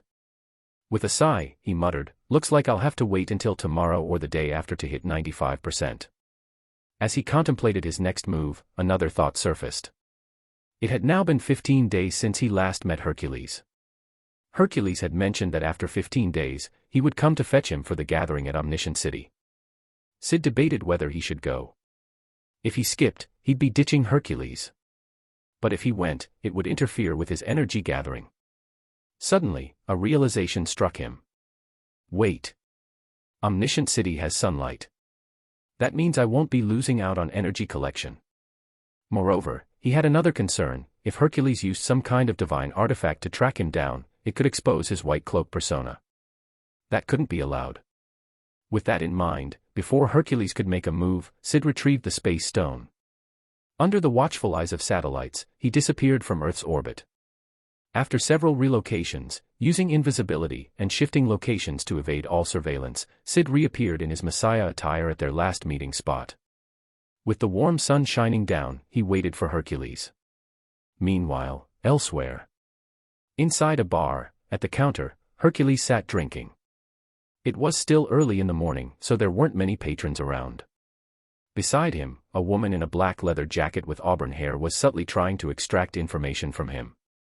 "Hercules," she said casually, "I heard you're taking Messiah somewhere. What's the place called? What are you guys planning?" Natasha Romanoff, Black Widow, asked with feigned curiosity. Clad in his battle-worn armor, Hercules downed another drink and shrugged. "Can't tell you." Natasha's brow twitched slightly. Damn it. She had spent days trying to extract valuable intel from him. All she had learned was his name, Hercules, son of Zeus, the legendary demigod of Greek mythology. However, she had also confirmed that the Greek pantheon was real. In fact, Hercules had even hinted that not only did the Greek gods exist, but many divine pantheons, some that humans weren't even aware of, were real as well. Upon learning this, both Natasha and Nick Fury had been deeply shaken. So many gods. If one of them ever went rogue, wouldn't humanity be doomed? Take God, for example. Thankfully, Hercules had reassured them, most of these pantheons had long abandoned Earth and humanity. Only a few gods still paid attention to this world. If not for Messiah's existence, none of them would have even noticed Earth again. "Are you sure you can't say anything?" Natasha pressed, unwilling to give up. Of course, Hercules paused mid-drink, suddenly remembering something. "Oh crap, I almost forgot. Today's the day I meet Messiah." Turning to Natasha, he realized that since the meeting time was so close, there was no harm in telling her now. "We invited Messiah to Omniscient City. It's a place where gods gather." After saying that, he stood up. "I need to go meet Messiah now. See you next time." End of chapter. Chapter 477. Wait. Natasha was stunned. She instinctively reached out to stop him, only to see the men rush to the bar's entrance and then soar into the sky. Meanwhile, in the sky, as Hercules flew, he reflected on his past 15 days on Earth. Honestly, he had grown quite fond of the planet. Once this business was finished, he was seriously considering staying here long-term. And during these past days, one person, in particular, had caught his attention. White Cloak. He had seen the footage of White Cloak's assault on the research facility and had been shocked. After some investigation, he learned that White Cloak was once considered Messiah's equal, until Messiah awakened as an ultra-omega mutant and surpassed him. Reality warping abilities, huh? Hercules pondered. If Zeus knew about White Cloak, he'd probably invite him too. Though not as powerful as Messiah, his impossible abilities were more than enough to warrant interest. With that thought, Hercules retrieved his enchanted seeker's compass and began searching for Messiah. Soon, he arrived at the designated meeting spot. Seeing the black-clad youth standing there, Hercules grinned. Long time no see, Messiah. Syd gave a slight nod. Let's go. At that, Hercules pulled out Zeus's artifact, a golden lightning bolt. Grab my hand, he said. I'll use this artifact to take us. Syd, however, knew that this artifact could also teleport, as shown in Thor, Love and Thunder. Though not as renowned or versatile as Asgard's Bifrost, it worked. But instead of responding, Syd simply closed his eyes, picturing Omniscient City in his mind. Then, with a flick of his fingers, he activated spatial translocation combined with a portal spell. With a clear image of the destination, a glowing portal materialized before them, leading directly to Omniscient City. What? Hercules, still holding his golden lightning bolt, froze. Before he could react, Syd stepped inside. Hercules quickly followed. Inside Omniscient City, Hercules was stunned. This is Omniscient City. He turned to Messiah, his face full of disbelief. How does Messiah know the exact location of Omniscient City? And how in the world did he open a portal that spanned such an immense distance? Hercules couldn't comprehend it. Meanwhile, Syd calmly strode through the city's corridors, taking in his surroundings. Observing Omniscient City. Clouds surrounded the vast cityscape, and beyond them lay an endless starry expanse. It was clear, Omniscient City floated in space. Above them, a colossal sun hung in the sky, endlessly radiating sunlight over the entire city. This meant one thing. There was no night here. It was eternally daylight. Even now, Syd could feel his body absorbing the sunlight. While doing so, he continued to survey the environment. Omniscient City resembled a floating garden, filled with fountains, waterfalls, exquisite flora, and majestic palaces. Occasionally, he spotted figures walking by, likely divine attendants. Welcome to Omniscient City, Hercules said with a grin. Not bad, right? Come on, I'll take you to the Golden Temple, that's where all the gods are gathered. With that, he led the way. Soon, they arrived at the Golden Temple's entrance. Outside the temple stood a massive golden statue, a depiction of Zeus, wielding his legendary lightning bolt. Upon entering, Syd noticed the expansive hallways filled with brawny guards. Seated in the vast chamber were numerous gods. This is the Golden Temple, Hercules explained. It's the gathering place for gods from across the universe. Look over there. He pointed to a distant table. That's the god of magic. And over there, that's, the god of dumplings. Syd followed his gaze and saw a small white dumpling, sitting on a giant spoon. Scanning the chamber, he identified several gods, some unfamiliar, some vaguely recognizable, such as deities from the Egyptian pantheon. Hercules led him to a seating area. As soon as they sat down, a young man wearing winged sandals approached. Your Messiah. It was Hermes, one of the 12 Olympians. Messiah, I've heard that your power rivals that of the Celestials. Hermes asked in awe. How did you manage that? Those are the Celestials. You actually drove them back. His face was full of shock, as if he could hardly believe it. At his words, the other gods, who had initially ignored Syd, suddenly turned their attention toward him. In mere moments, they recognized the black-clad figure before them. the one who had repelled the Celestials in Earth's orbit. Instantly, the hall fell silent. The gazes fixed on him were now filled with reverence and awe. At that moment, a large cluster of white clouds floated down from above. Hercules's golden lightning bolt soared into the clouds, triggering a cascade of golden lightning. The next second, a man emerged, wielding a golden lightning bolt, clad in golden battle armor, with a head full of curly hair. Zeus.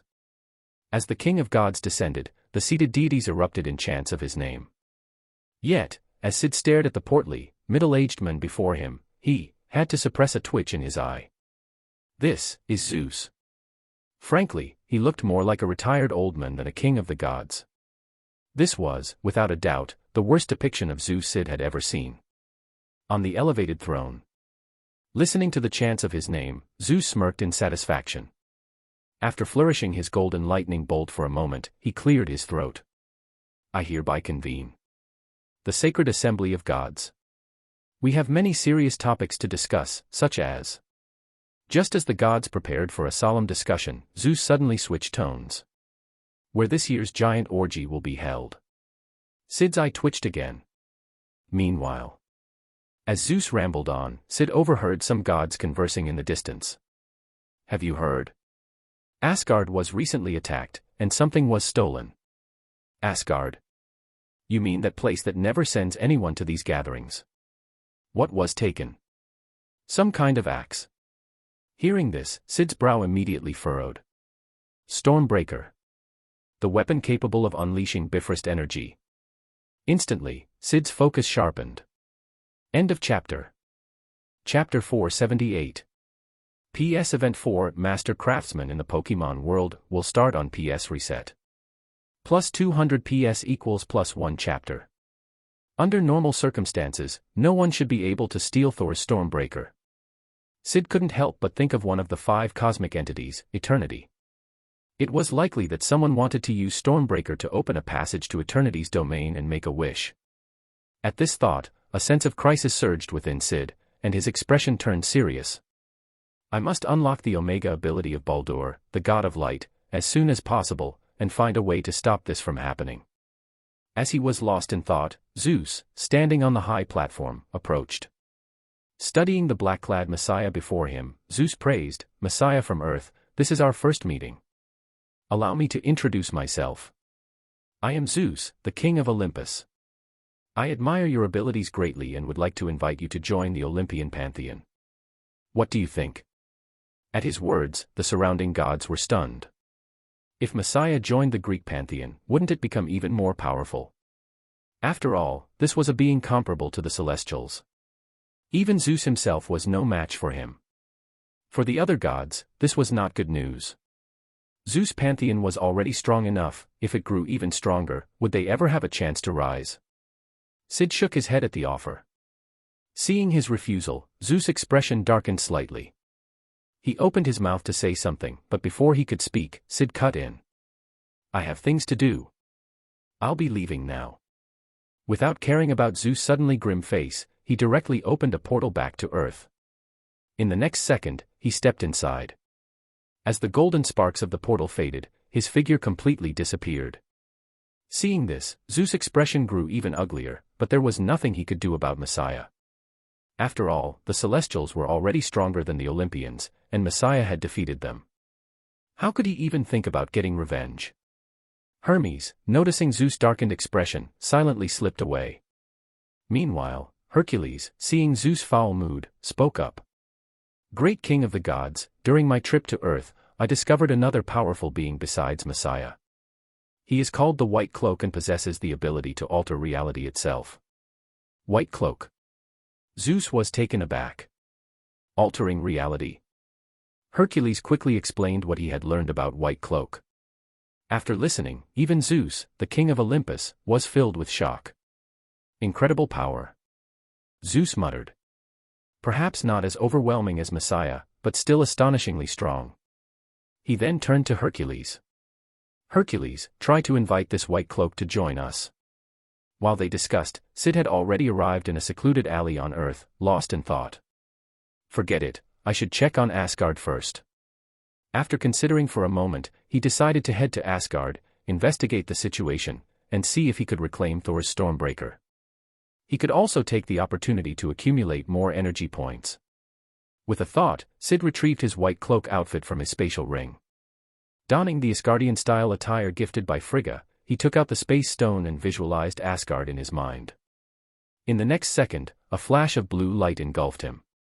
His figure disappeared from the alley and reappeared in the sunlit realm of Asgard. Sweeping his gaze around, Syd began walking toward Thor's palace. He hadn't taken more than a few steps before encountering a group of Asgardian guards.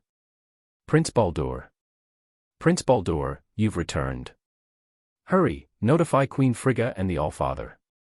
The guards in golden armor were overjoyed, looking at him with admiration and excitement. Two of them immediately dashed off to inform Queen Frigga and King Odin. Soon, figures appeared in the corridor ahead: Frigga, Odin, and Thor. Brother, you're back. Thor ran over excitedly and gave him a bear hug without hesitation. Frigga, standing nearby, bombarded him with concerned questions. Syd sighed helplessly and quickly got to the point. I heard that Thor's Stormbreaker was stolen. The atmosphere immediately grew tense. Thor's face turned furious. Brother, you have no idea. My Stormbreaker was just finished, and then a group of people stole it. Those lunatics went to all that trouble just to steal my axe. As Thor explained, Syd gradually pieced together the situation. Just yesterday, a fleet suddenly attacked Nidavellir, the dwarven realm known for forging Asgard's weapons. They had stolen the Stormbreaker crafted by the Dwarf King for Thor. Worse still. Brother, they even took the Infinity Gauntlet that the Dwarf King made for you. Thor was seething with rage. Those bastards have no respect for Asgard. I mean, I can understand them stealing Stormbreaker, but why the Infinity Gauntlet? It's useless to them. And what do they even want with my Stormbreaker? Hearing this, Syd instantly knew who had taken the weapons. Thanos. His brows furrowed as he sensed imminent danger. Thanos must have learned about Eternity's wish-granting power. And what he would wish for was obvious. With 4 Infinity Stones already in his grasp, it was impossible for Thanos to ignore this opportunity. His intentions were clear. Noticing his brother's grave expression, Thor asked curiously, Brother, do you know something? All eyes immediately turned to Syd, filled with curiosity. Under their gaze, Syd pondered for a moment before explaining, the one who stole Stormbreaker and the Infinity Gauntlet is most likely Thanos. His goal is to use Stormbreaker's Bifrost energy to reach Eternity's domain. It is said that the first being to see Eternity is granted a wish. Thor's eyes widened in shock. Eternity? A wish? Syd continued, Eternity is one of the abstract entities born with the universe, a cosmic god embodying the very rules of reality. He is a true god at the peak of the cosmos, immensely powerful. End of chapter. Chapter 479. Syd continued, if Thanos truly reaches Eternity, then unless the other abstract entities intervene, no one can stop him from making his wish. Thor's expression turned even more shocked as he fully grasped the severity of the situation. Beside him, Odin's face also grew solemn. As the king of Asgard, he knew about the legends of Eternity and understood them to be true. The surrounding people, including Queen Frigga, all showed worry on their faces. What do we do now? Thor asked anxiously. Syd pondered for a moment before saying, take me to where the fleet attacked. I'll see if I can track them. At that moment, Heimdall, clad in golden armor, stepped forward. The attack happened in Nidavellir, the dwarven realm. I'll send you there. He then summoned the Bifrost. Boom. A dazzling rainbow beam appeared, instantly enveloping Syd and Thor, transporting them to Nidavellir. Watching them vanish, Frigga's eyes filled with concern. Odin patted her hand reassuringly. They'll be fine. Boom. The Bifrost carried the two to Nidavellir. As the light faded, Thor immediately pointed to the sky. Over there. Syd took a moment to think. Without any delay, under Thor's curious gaze, he retrieved the Darkhold from his spatial ring and began flipping through it. As expected, he quickly found a dark magic spell that could track residual energy. Following the incantations in the Darkhold, Syd activated the magic and began tracing the energy of the stolen Stormbreaker and the fleet. Soon, he sensed their location in the distance. Without hesitation, Syd took out the space stone. In a flash of blue light, both he and Thor vanished. Among the stars, a massive warship, flanked by two smaller vessels, was speeding toward a distant location. Suddenly, on the deck of the largest ship, a burst of blue light flashed. Two figures appeared. One was Syd, clad in white, and the other was Thor, his muscular frame unmistakable. As soon as they arrived, their eyes fell on Stormbreaker, embedded in the deck not far away. Before they could act, several voices rang out. "Who are you?" A black-robed, pale-faced figure with no eyebrows, Cull Obsidian's leader, Corvus Glaive, was about to speak when he recognized them. His expression changed drastically. White cloak. Syd barely spared him a glance before extending his right hand. Under Thor's stunned gaze, a massive crimson energy blast erupted, instantly engulfing Corvus Glaive. "Ah!" A scream echoed. When the chaotic magical energy faded, Corvus Glaive had been completely vaporized. His signature glaive had also been reduced to nothing. Syd showed no surprise. The fifth-tier chaos magic, enhanced by multiple abilities, naturally had this level of power. Not far away, Proxima Midnight, seeing her husband's death, gripped her weapon in fury, ready to attack. Unfortunately, before she could move, Syd raised his right hand. Boom. In the next second, Thanos' other lieutenant met the same fate as Corvus Glaive. Having dealt with the two, Syd ignored the panic-stricken crew and scanned the area. The rest of the Black Order and Thanos aren't here. Syd frowned. Never mind, retrieving Stormbreaker and the Infinity Gauntlet is already a win. With that, his gaze fell upon Stormbreaker and the golden Infinity Gauntlet lying nearby. He walked over, picked up Stormbreaker, and casually tossed it to Thor. Then, he picked up the Infinity Gauntlet. After a quick glance, he stored the gauntlet in his spatial ring for later handling. With everything settled, Syd turned to Thor. "All right, we're done here. Let's go back." "Wait, that's it." Thor was dumbfounded.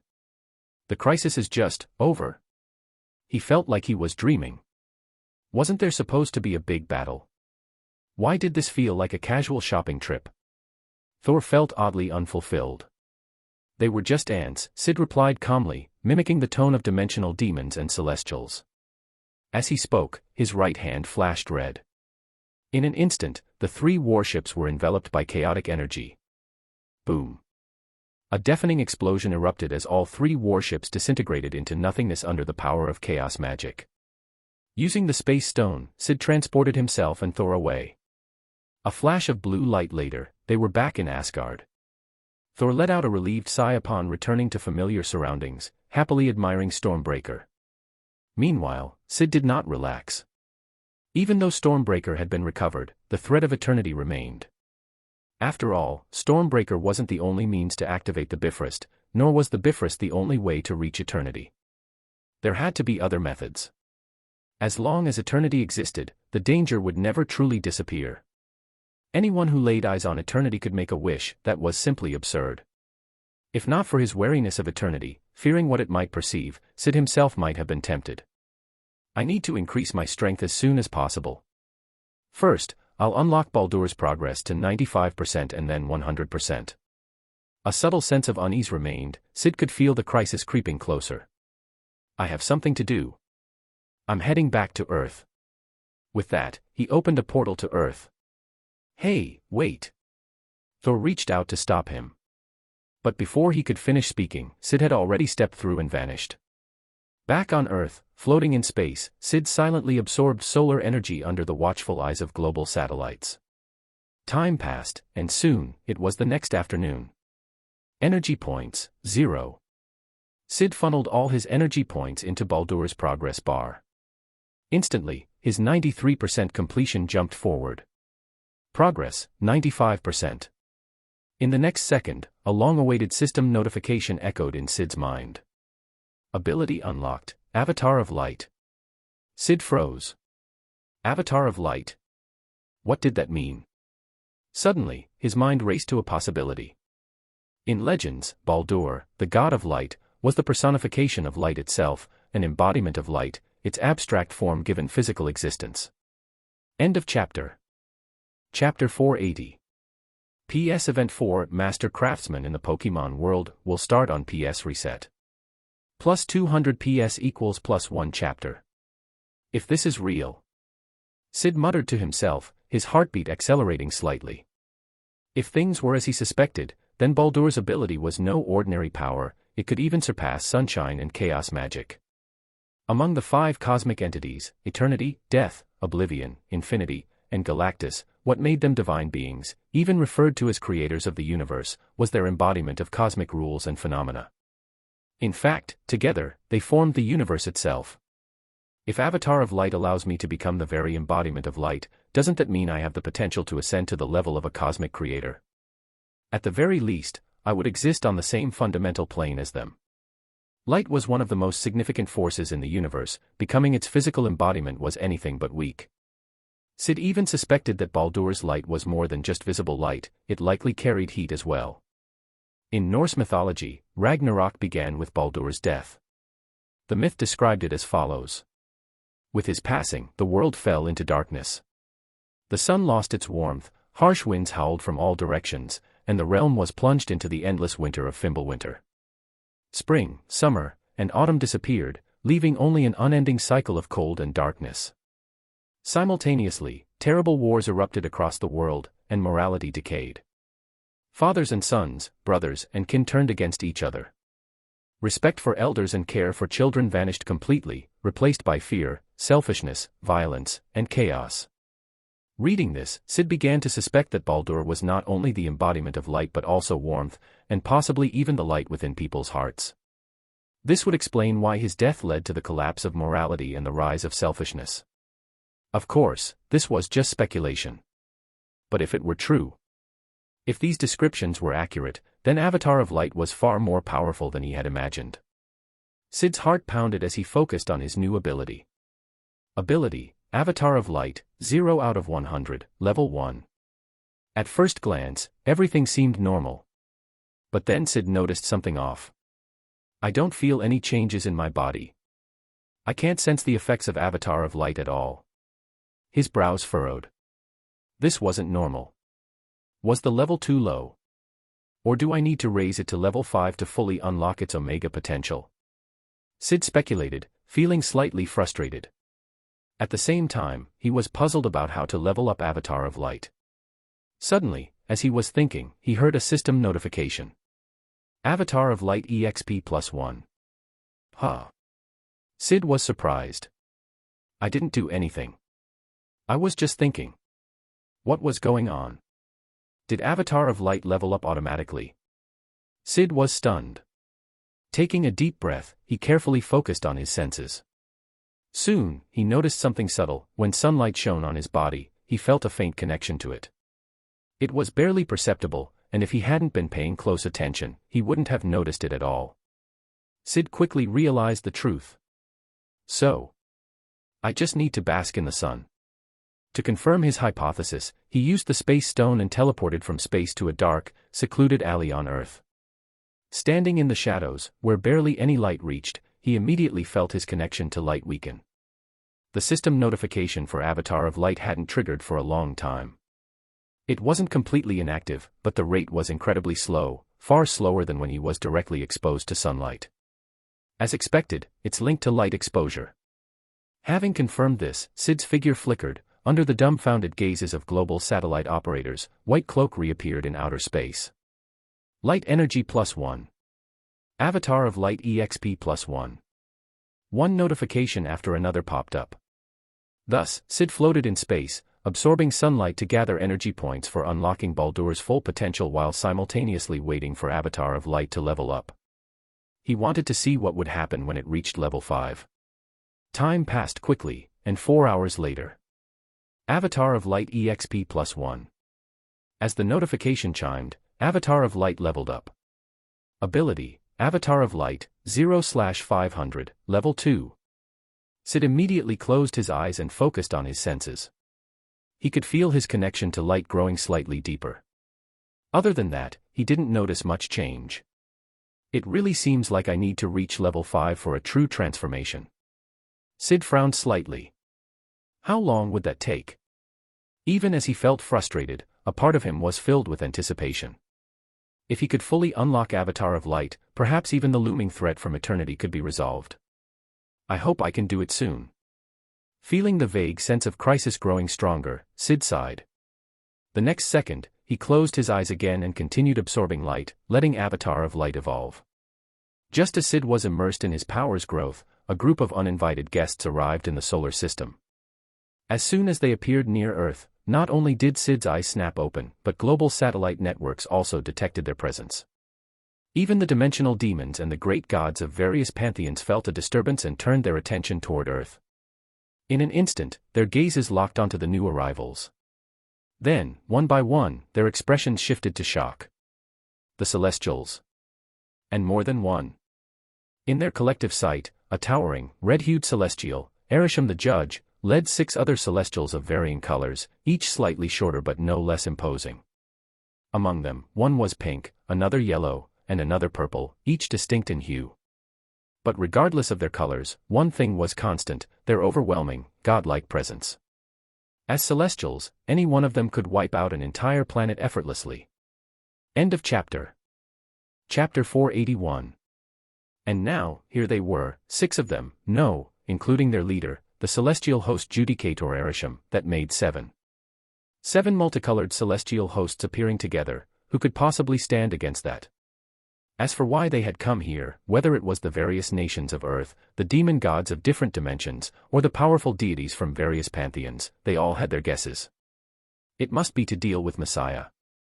With so many celestials, can Messiah really win? Mephisto and the others were utterly shocked. Although Messiah had recently forced Judicator Averting to retreat, they did not believe that Messiah could stand against 7 celestial hosts fighting together. One opponent of equal strength was one thing, but facing 7 at once was an entirely different matter.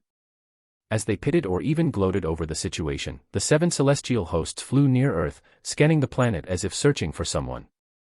As expected, they're looking for Messiah. Around the world, in every nation, ordinary people showed expressions of realization. However, after some time, the 7 celestial hosts did not find Messiah as they had expected. After discussing among themselves, the tallest of them, Judicator Averting, stepped forward. His deep voice echoed across the entire planet, reaching everyone's ears. Messiah, come out. We know you are on Earth. I told you, I would return for you. Judicator Averting's gaze was ice cold, his voice filled with killing intent. Messiah, as an unstable factor, had to be eliminated. And this time, Averting was confident. Messiah may have stopped him before, but could he stop him along with his 6 companions? Together, the 7 celestial hosts were unstoppable. Anyone standing in their way would be utterly annihilated. As he waited for Messiah's appearance, the 6 other celestial hosts conversed among themselves with curiosity. So, this is Earth. I remember coming here before.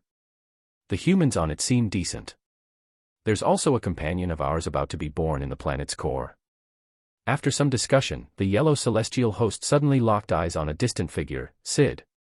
Who is that? He seems to be a human. A mutant. With those words, the vast heads of the celestial hosts turned in unison, their gazes now focused on Syd. Judicator Averting, growing impatient as Messiah remained absent, also shifted his gaze toward the distant figure clad in white.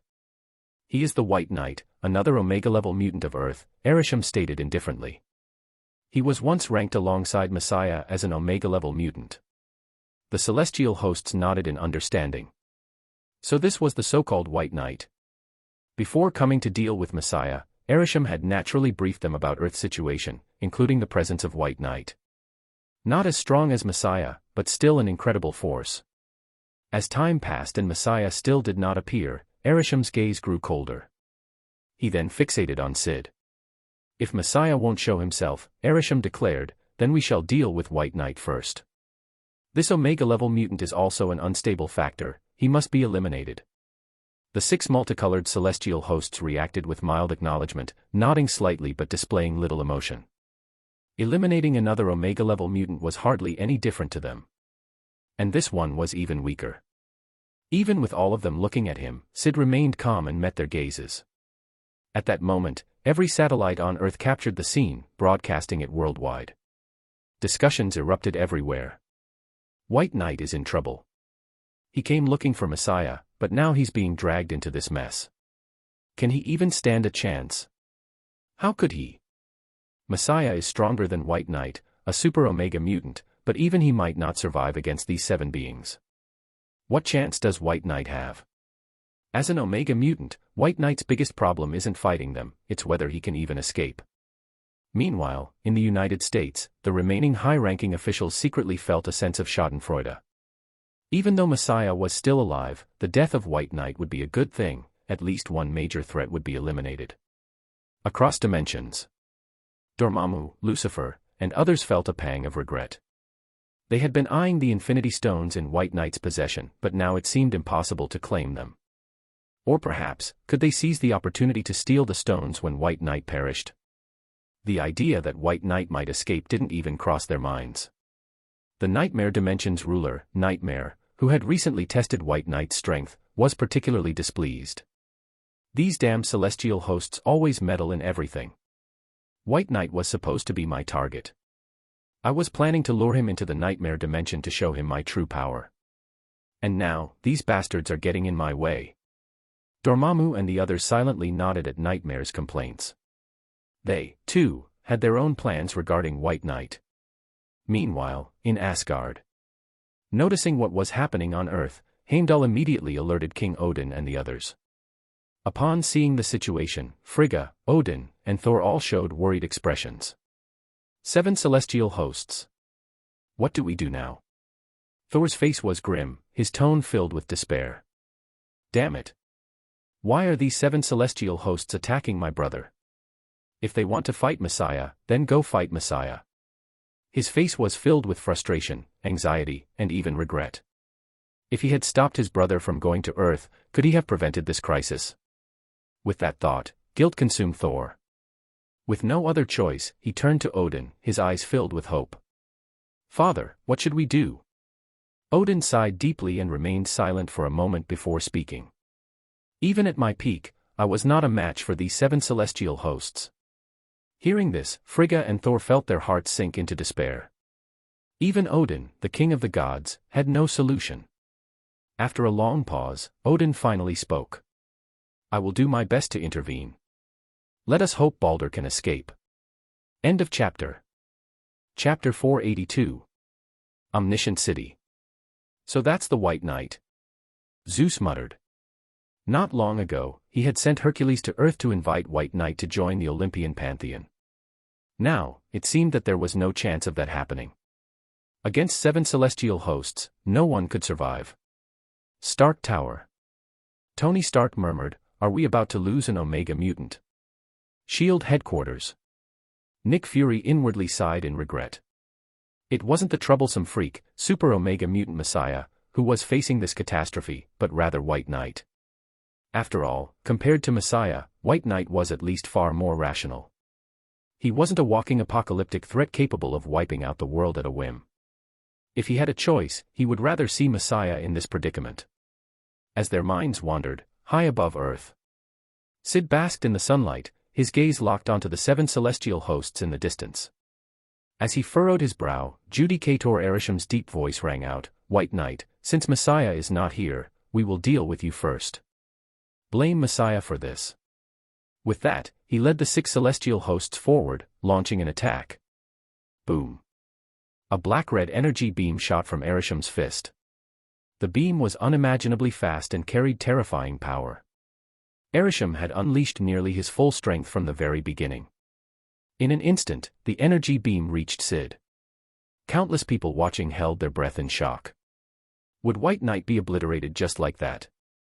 Just as the beam was about to strike him, Syd raised his right hand. A crimson energy glow flared. Boom.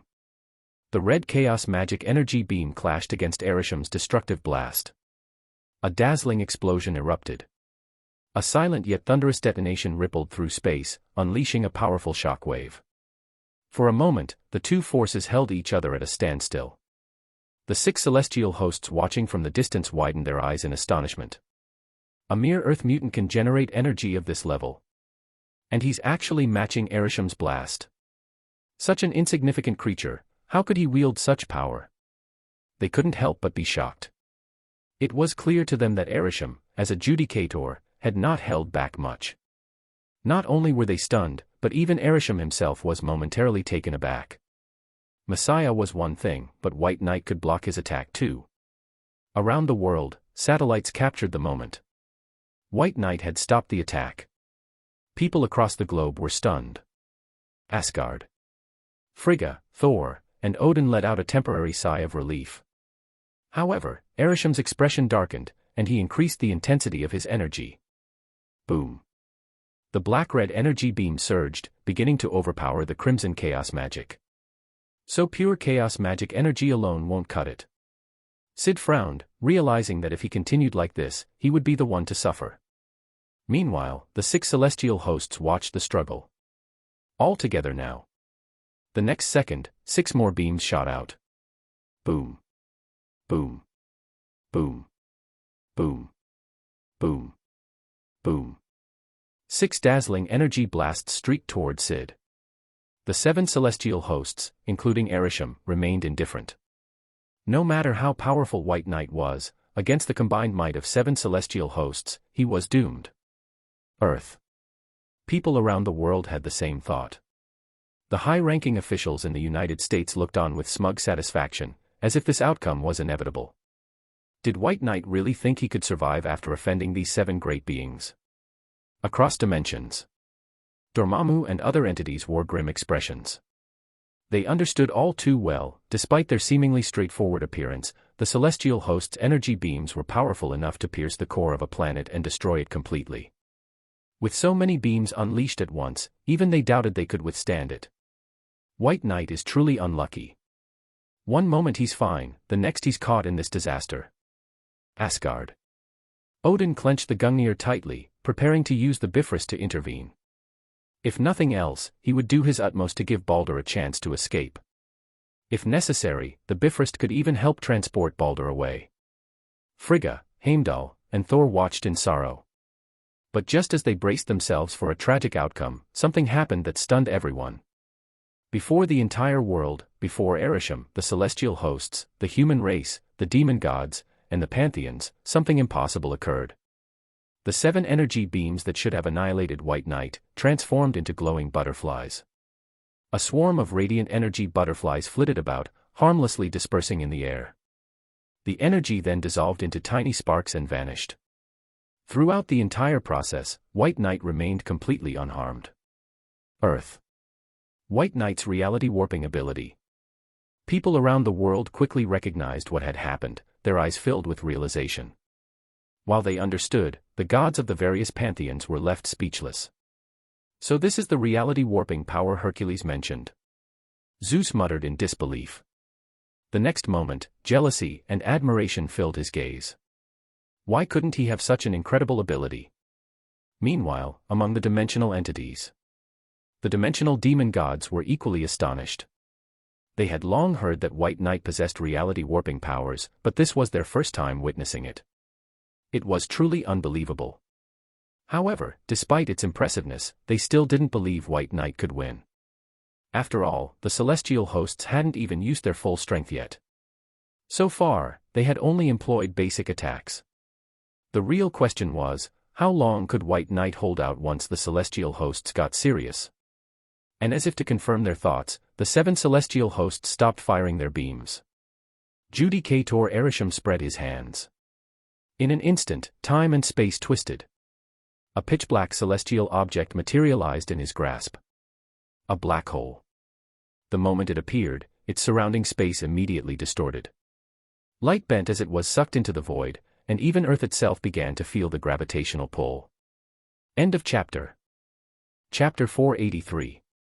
At the critical moment, the remaining 6 celestial hosts took action, stabilizing Earth and the solar system. Another black hole. Sensing Earth's impending doom, panic spread across the world. With Messiah absent, who could stop this catastrophe? White Knight. Could White Knight's reality warping abilities really distort a black hole? Most people didn't believe it. Asgard. Odin's expression darkened. Without hesitation, he unleashed the Bifrost, attempting to forcibly take Baldur away. With a thunderous roar, a dazzling, multicolored beam of light shot down, about to envelop White Knight and teleport him away. But in the next instant, under countless stunned gazes, the beam twisted and collapsed, shattering into scattered fragments of light. One of the idle celestial hosts had intervened, using their abilities to disrupt the Bifrost. Before anyone could recover from their shock, another brilliant beam of light descended. This time, however, it was not to take White Knight away. As the light faded, an 8-legged white horse appeared before everyone. Seated upon the majestic steed was an elderly man clad in golden armor, his white beard flowing, wielding the golden Gungnir. "Is that?" The people of Earth gasped in astonishment. It didn't take long for someone, recognizing both the steed and the Bifrost, to realize who had arrived. Stark Tower. King Odin. Tony Stark muttered in disbelief. But then, realization struck him. It was rumored that White Knight was the god of light of Asgard, a son of Odin. Odin's presence here made sense, he was likely trying to save White Knight. But would it really work? Tony didn't hold much hope. As an Avenger and a member of Asgard's royal lineage, Thor had given Tony some insight into Asgard's hierarchy. He knew Odin was powerful, but against these 7 monsters, that won't be enough. Tony whispered. It wasn't just him, Zeus and the other hidden gods, as well as various dimensional demon lords, all thought the same. Odin must be mad. Does he have a death wish, standing before 7 celestial hosts? Looks like we'll be saying farewell to an old friend. On the battlefield, the 7 celestial hosts also recognized the newcomer. Odin, king of Asgard. Judicator Erisham momentarily halted his attack, his voice cold. Do you intend to stop us? Odin, however, remained calm. He had already prepared himself for death. Turning to the young man in white beside him, he spoke firmly. Go. I will hold them off. At the same time, he transmitted a secret message, get some distance away. Heimdall will use the Bifrost to take you to safety. Beside him, Syd, who had just witnessed the Bifrost's failure and Odin's arrival, was momentarily stunned. He hadn't expected Odin to go this far. It was clear what would happen if Odin stayed behind to block the celestial hosts. I've told you before, I am not your child. Syd shook his head. Perhaps, in some sense, he was. He did possess Asgardian royal blood. He had just never acknowledged it. After a moment, he focused his gaze on Odin and said, that won't be necessary. The next second, Syd turned his attention back to Erisham and the other celestial hosts, preparing to unleash his full chaos magic. Don't be reckless, child. You can't win against them. Odin's expression grew anxious and grim. He reached out, attempting to pull Syd behind him. In the distance, Erisham's eyes flashed with murderous intent. Odin of Asgard, it seems you have chosen death. With those words, he let go of the black hole's containment, allowing it to surge forward, aiming to consume both Odin and White Knight. The black hole's warped space and immense gravitational force rapidly expanded toward them. Odin's face turned pale. If they got too close and crossed the event horizon, there would be no escape. Desperate, he prepared to summon the Bifrost again, trying once more to force the child away. But before he could act, something unexpected happened. Syd unleashed the full extent of his power. A deep crimson glow erupted from his body, his eyes turning completely red. At the same time, the reality stone silently materialized in his palm.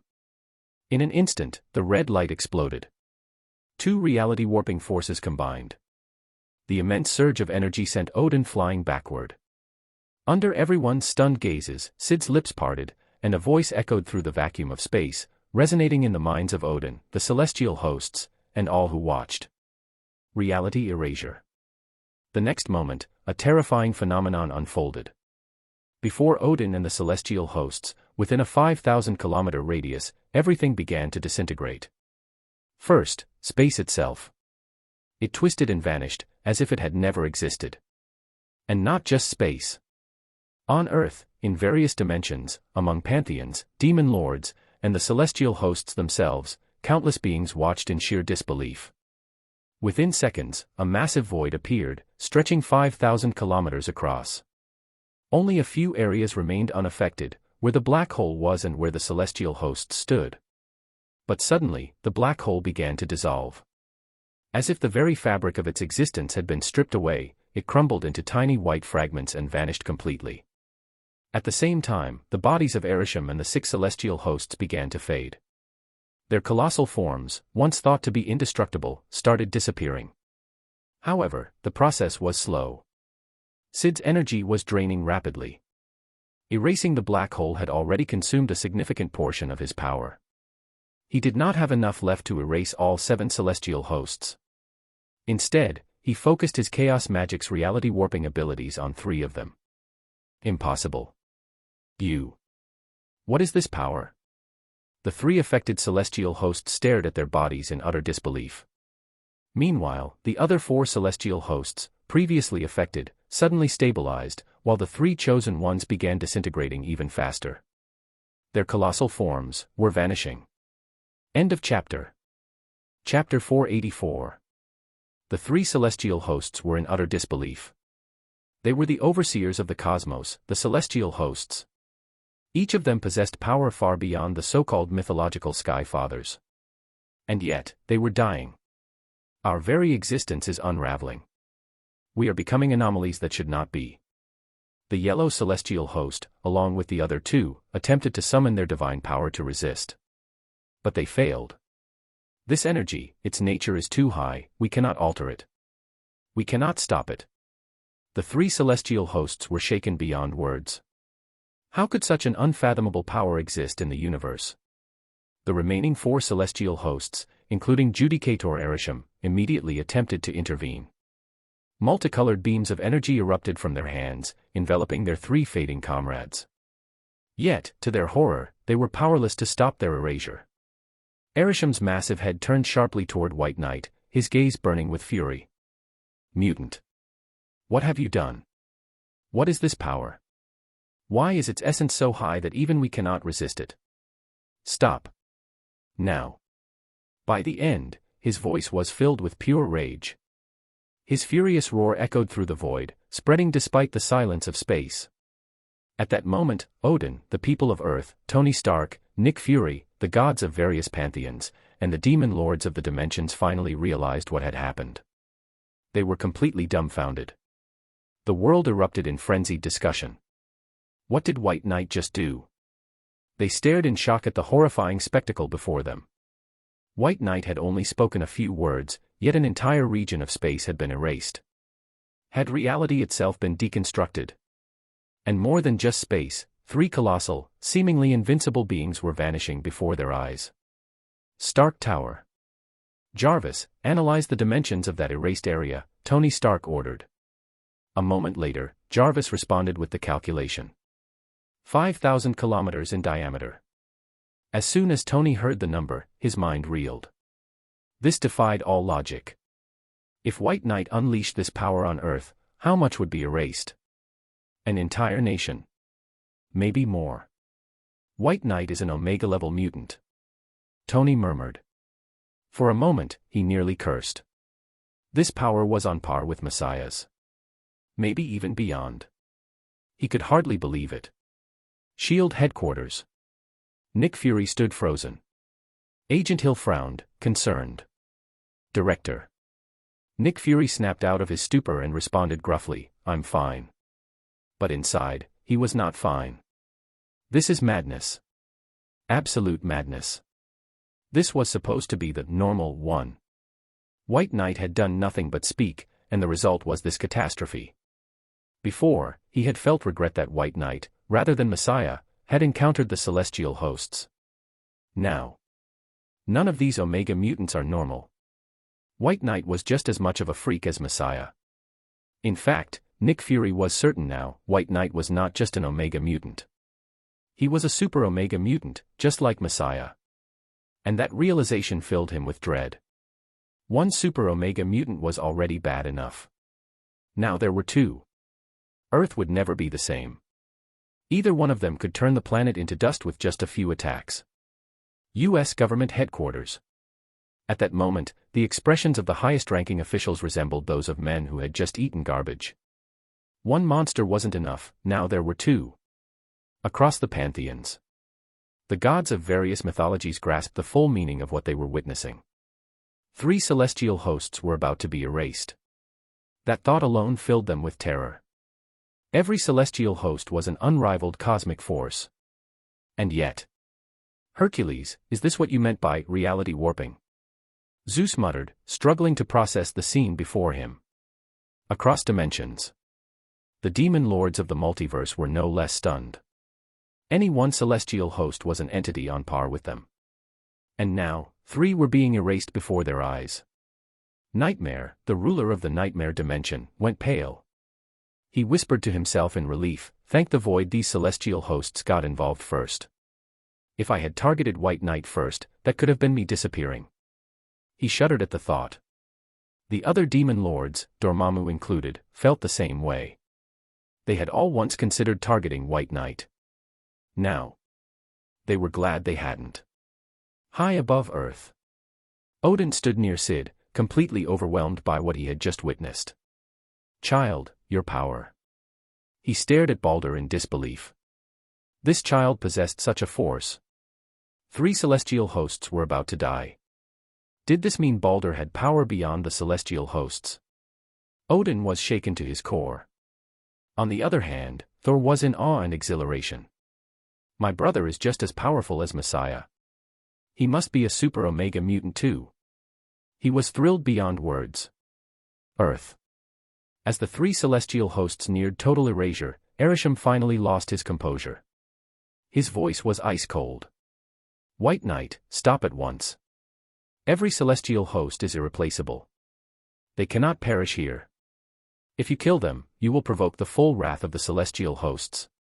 From this moment, we will never stop hunting you. Your destruction will become our mission." All eyes turned to Syd. But his expression remained unreadable. He did not stop. It made no difference now, he had already become their enemy. Stopping wouldn't change anything. Averting would never let him go. Syd trusted his instincts. He glanced at the 3 fading celestial hosts and said calmly, "Empty threats mean nothing. If you're so concerned, ask them if they have any last words."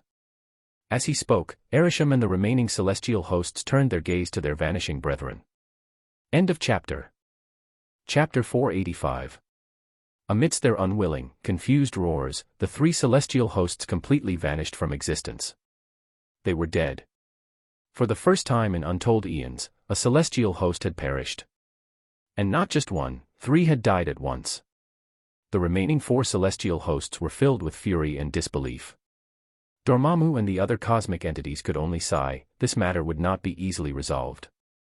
At that moment, Judicator Averting's gaze turned ice-cold as he locked onto White Knight. "Your energy is completely depleted now, isn't it?" At his words, the other 3 celestial hosts shifted their focus to White Knight. Then, as they sensed the apparent truth, they exhaled in relief and smirked darkly. Their mood lifted. Odin, Thor, and Frigga's faces changed. Dormammu and the other cosmic beings had mixed feelings. Was White Knight about to die? On the battlefield. Syd remained calm. Without a sound, he discreetly pulled the space stone into his left palm. If the situation truly became dire, he would not hesitate to use it. "You can try and see how much energy I really have left," Syd said coolly. As he spoke, he silently activated the reality stone in his right hand. Instantly, a crimson glow erupted, illuminating his entire form and the surrounding space. At the same time, he prepared to absorb the space stone's energy. Unlike the reality stone, he had realized earlier that its energy could not be directly absorbed. The celestial hosts hesitated. They had been moments away from attacking, convinced that White Knight was at his limit. But now, as the red light flared, an undeniable sense of threat emanated from him once more. It was as if, should they strike, White Knight would still be able to counter with devastating force. Impossible. Hadn't he used up all his power? Then why did he still feel dangerous? For the first time, even Judicator Averting hesitated. Should they really attack? Several seconds passed. Then, in a cold voice, Averting declared, "White Knight, I will remember you. The celestial hosts will remember you. You and Messiah, prepare for the day death comes for you both. Before Odin and the others could react, a massive black hole materialized behind Averting. In the blink of an eye, the remaining celestial host stepped into it and vanished into the unknown. Odin was momentarily stunned. The celestial hosts had retreated. The battle was over. He turned to look at Syd, his expression filled with awe. He stood alone against 7 celestial hosts. Killed 3 of them. Forced the remaining 4 to retreat. This child. For the first time, Odin felt both shock and immense pride. Was this truly his child? Omniscient city. That's it. It's over. Zeus muttered in disbelief.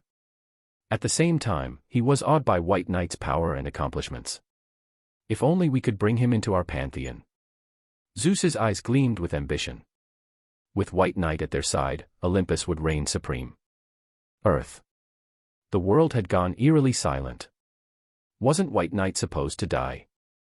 Wasn't this supposed to be a tragic, inescapable disaster? Then what was this? He had single-handedly driven away an entire celestial host strike force. Across dimensions. So much for claiming the Infinity Stones. Many demon lords had been waiting for White Knight to perish so they could steal his Infinity Stones. Now, all they felt was regret and fear. Without hesitation, they elevated White Knight's classification to a being not to be provoked. More than anything, they felt it was absurd. Earth had already produced Messiah. Now it had White Knight too. This was beyond ridiculous. High above Earth. Come back to Asgard with me, Odin offered. Syd thought for a moment before shaking his head. No. Odin frowned slightly, but he did not press further. Without another word, he summoned the Bifrost. With a brilliant flash, Odin and his 8-legged steed vanished. Meanwhile, Syd closed his eyes, quickly absorbing the sunlight to replenish his depleted energy. As his internal reserves slowly recovered, his sense of security returned. Ability, Avatar of Light, 6/500, Level 2. Gazing at his progress, Syd felt anticipation. This battle had made one thing very clear: his current power wasn't enough. He hadn't been able to erase all 7 celestial hosts.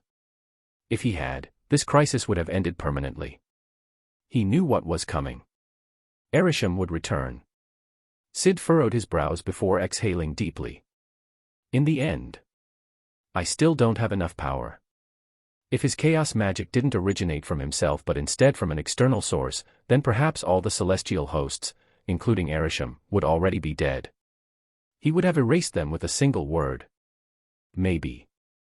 I should try connecting to an external chaos magic source. Syd hesitated. Would doing so link him to Thon, the ancient god of black magic? Would he become his puppet, or worse, a target for possession? Thon was a multiversal entity. Dealing with him would be dangerous. Syd remained lost in thought. The deaths of 3 celestial hosts sent shockwaves across the cosmos. A great many beings were left shaken. This is impossible. This must be fake. How could a mere planet like Earth produce such a powerhouse? Various galactic empires refused to believe it. A distant warship. Inside an enormous battleship, Thanos sat on his throne, deep in contemplation. Then, a voice, filled with shock, interrupted his thoughts. Lord Thanos, we have a problem. It was Ebony Maw.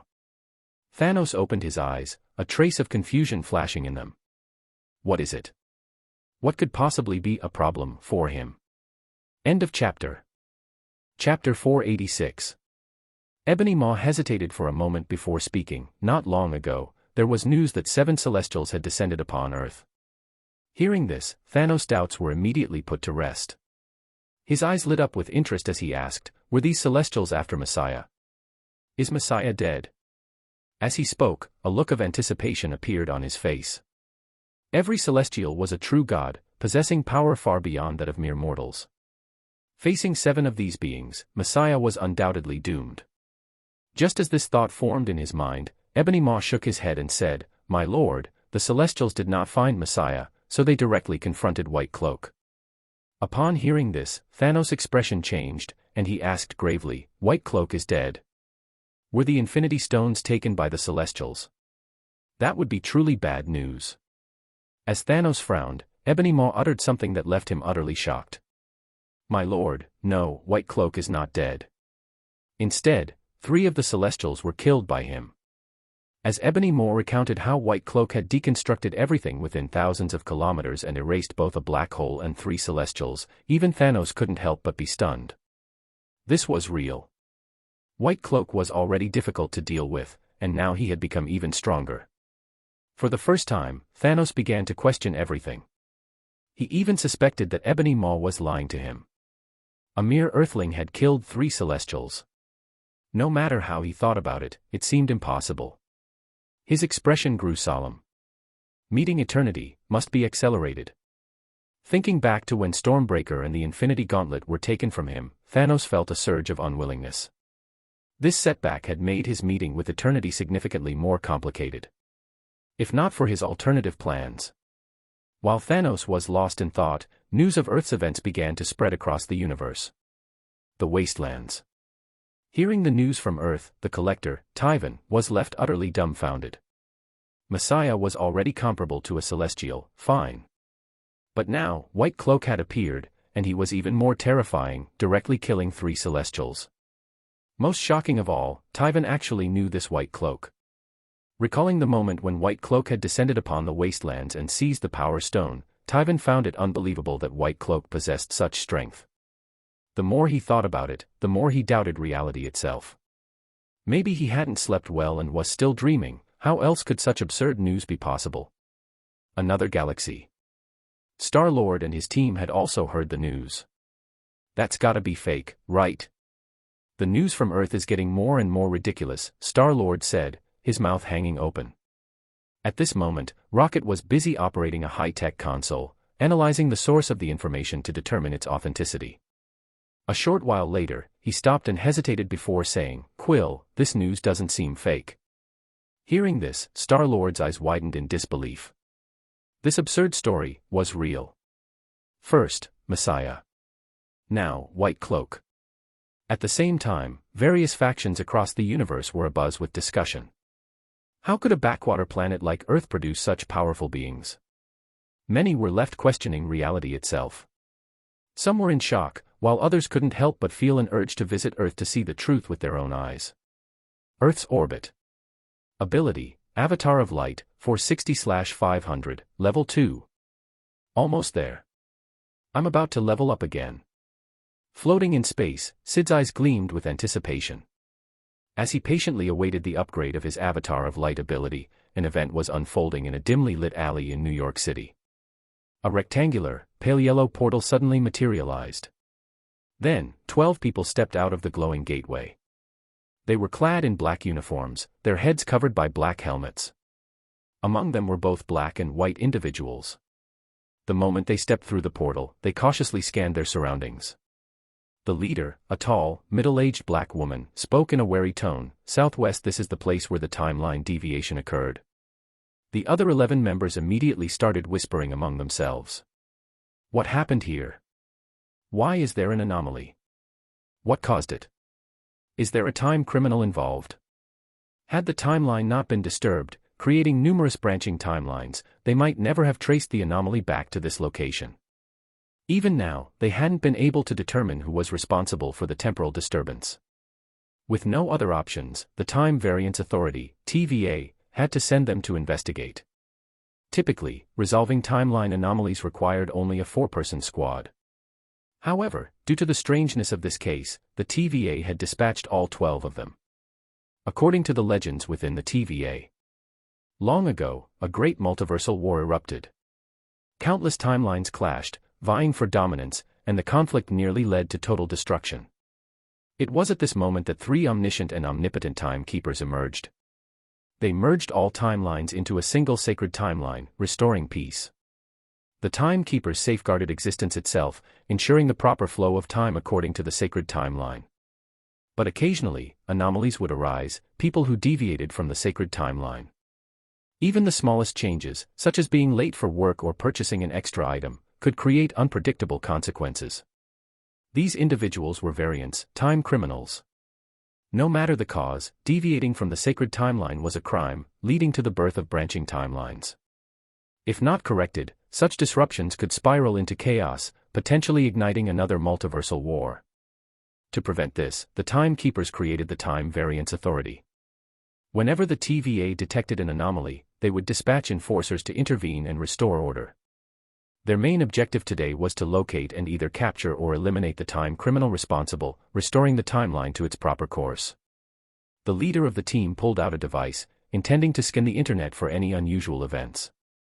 And the moment she did, "Oh my God, what is this?" Her eyes widened in shock, and she gasped aloud. "What is it?" The other agents turned toward her in confusion. "You all need to see this," she said, still in disbelief. The other 11 members quickly pulled out their own devices and started searching for news.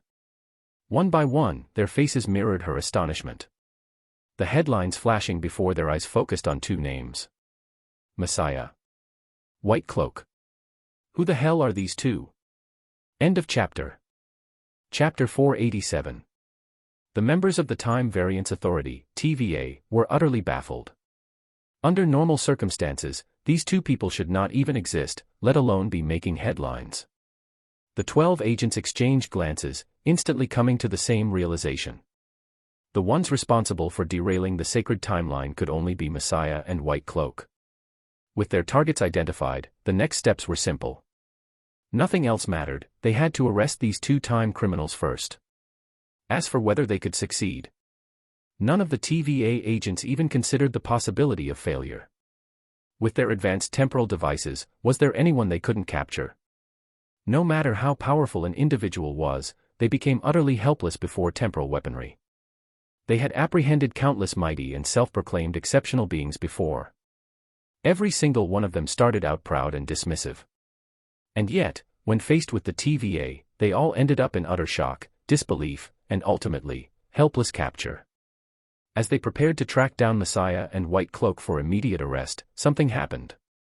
In Earth's orbit, Syd sensed something. His brows furrowed as he turned his gaze in the TVA's direction. Ever since his spatial manipulation reached level 5, his sensitivity to space had grown immensely.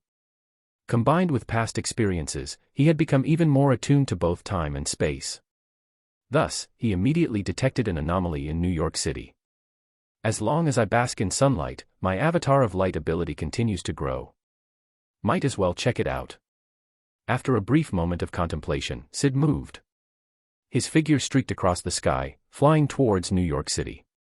Coincidentally, his current location wasn't far from it. As he approached, global satellite systems captured his movement. From government officials to ordinary citizens, many grew curious. Where is White Cloak going? Under their watchful eyes, Syd arrived over New York City and headed straight for the 12 TVA agents. The TVA members, who had been scouring for information on Messiah and White Cloak, suddenly heard the sound of rushing wind above them. Instinctively, they looked up. A figure clad in white. Immediately, their expressions shifted. One of their targets had appeared right in front of them. The next second, they were overjoyed. Perfect. This saves us so much effort. As they prepared to make their move, Syd hovered a foot above the ground, his gaze sweeping over the 12 strangely dressed agents. Instantly, he recognized them. The Time Variance Authority. So it's them. He was quite familiar with the TVA and their deceptive stories. For instance, their legend of the multiversal war. That was a lie. The so-called Great War hadn't happened yet. It was an event in the distant future, twisted into a fabricated past. And the Timekeepers? They didn't exist. The truth was far simpler: a man from the future, Kong, had won the war. After his victory, he rewrote history, declaring his timeline the sacred timeline. All other timelines and parallel worlds had to follow his predetermined script, ensuring nothing escaped his control. Come to think of it, I've been to several alternate realities before. Under the TVA's rules, that shouldn't be possible. Every timeline was supposed to be identical, yet his mere presence had caused deviations. Perhaps my existence is beyond their control. That's probably why they're here. As he pondered this, he locked eyes with the TVA agents. Meanwhile, across the world, satellites captured the Confrontation. Who are these people? Which government agency do they belong to? Are they confronting White Cloak? Many were puzzled, especially in the US, where officials scrambled to identify the uniformed figures. Stark Tower. Inside Stark Tower, Tony Stark immediately ordered JARVIS to analyze the situation. Simultaneously, drones were dispatched to get a closer look at the unknown soldiers. S.H.I.E.L.D. was doing the exact same thing. Looking at the floating figure before them, the tall black woman leading the TVA squad, Lotus, spoke with interest. "Time criminal, I didn't expect you to show yourself so boldly. You must be confused, so let me explain. Simply put, your existence has caused a deviation in the timeline. We, the Time Variance Authority, are here to arrest you for violating the sacred timeline. Raise your hands." As she finished, all 12 agents raised their baton-like weapons, pointing them at him. Tony Stark and Nick Fury, watching from afar, were deeply alarmed. Time Variance Authority. What kind of organization is this? They were both shocked and wary. Hearing their accusations, Syd remained completely indifferent. Lotus frowned, her voice sharp. "Time criminal, this is your final warning, raise your hands." Syd simply stared at them, his gaze akin to looking at insects. Seeing his cold expression, the TVA agents secretly sneered. "Great, another arrogant fool who underestimates the TVA." One of them, a middle-aged man named Elbil, scoffed. The others nodded in agreement. They had seen this exact attitude countless times: pride, arrogance, followed by utter disbelief when they were subdued. Lotus stepped forward aggressively, raising her time baton and slamming it into Syd's chest. Bang! The baton struck him directly.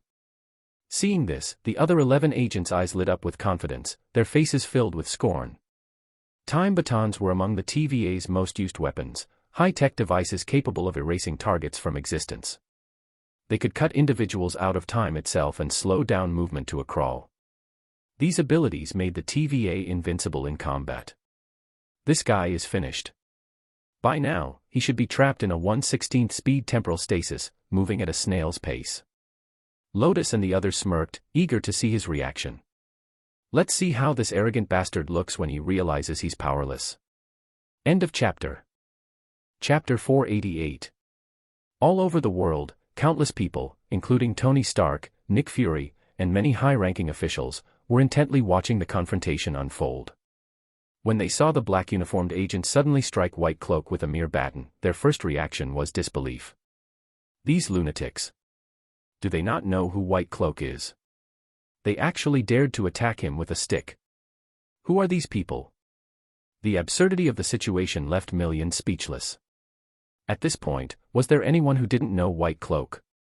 Some even began questioning if these agents were from Earth at all, otherwise, why would they be so bold? Meanwhile, a high-speed drone arrived at the scene, capturing close-up footage and live audio. The next moment, Lotus, the woman leading the TVA squad, spoke in a slightly mocking tone. "You're finished. Now that you've been struck by my baton, you've fallen into a 1/16th time slowdown. In this state, you are no different from an insect trapped in amber, completely at my mercy. So tell me, White Cloak, are you feeling frightened now?" Shocked. In disbelief. Lotus smirked, savoring the moment. The other 11 TVA agents also grinned, their expressions filled with amusement. They were eager to witness the fear and horror on White Cloak's face, the same reaction they had seen countless times before from past time criminals. Meanwhile, those listening through the drone feed were just as shocked. Is this for real? What kind of baton is that? Wait, does that mean White Cloak might actually lose? A weapon that manipulates time. Damn. Was this thing developed by Earth? It sounds impossible. As the TVA agents basked in their supposed victory, and as spectators worldwide wondered if White Cloak had finally met his match, Syd, who had clearly felt the time-manipulating force from the baton, remained completely unmoved. To him, it was meaningless. Even the Time Stone's power of reversing time couldn't restrain him. What chance did this TVA time weapon have? Syd calmly lifted his gaze, his expression unreadable, and spoke in an indifferent tone. So what? Silence. The entire scene went dead quiet. The TVA agent stood frozen, dumbfounded.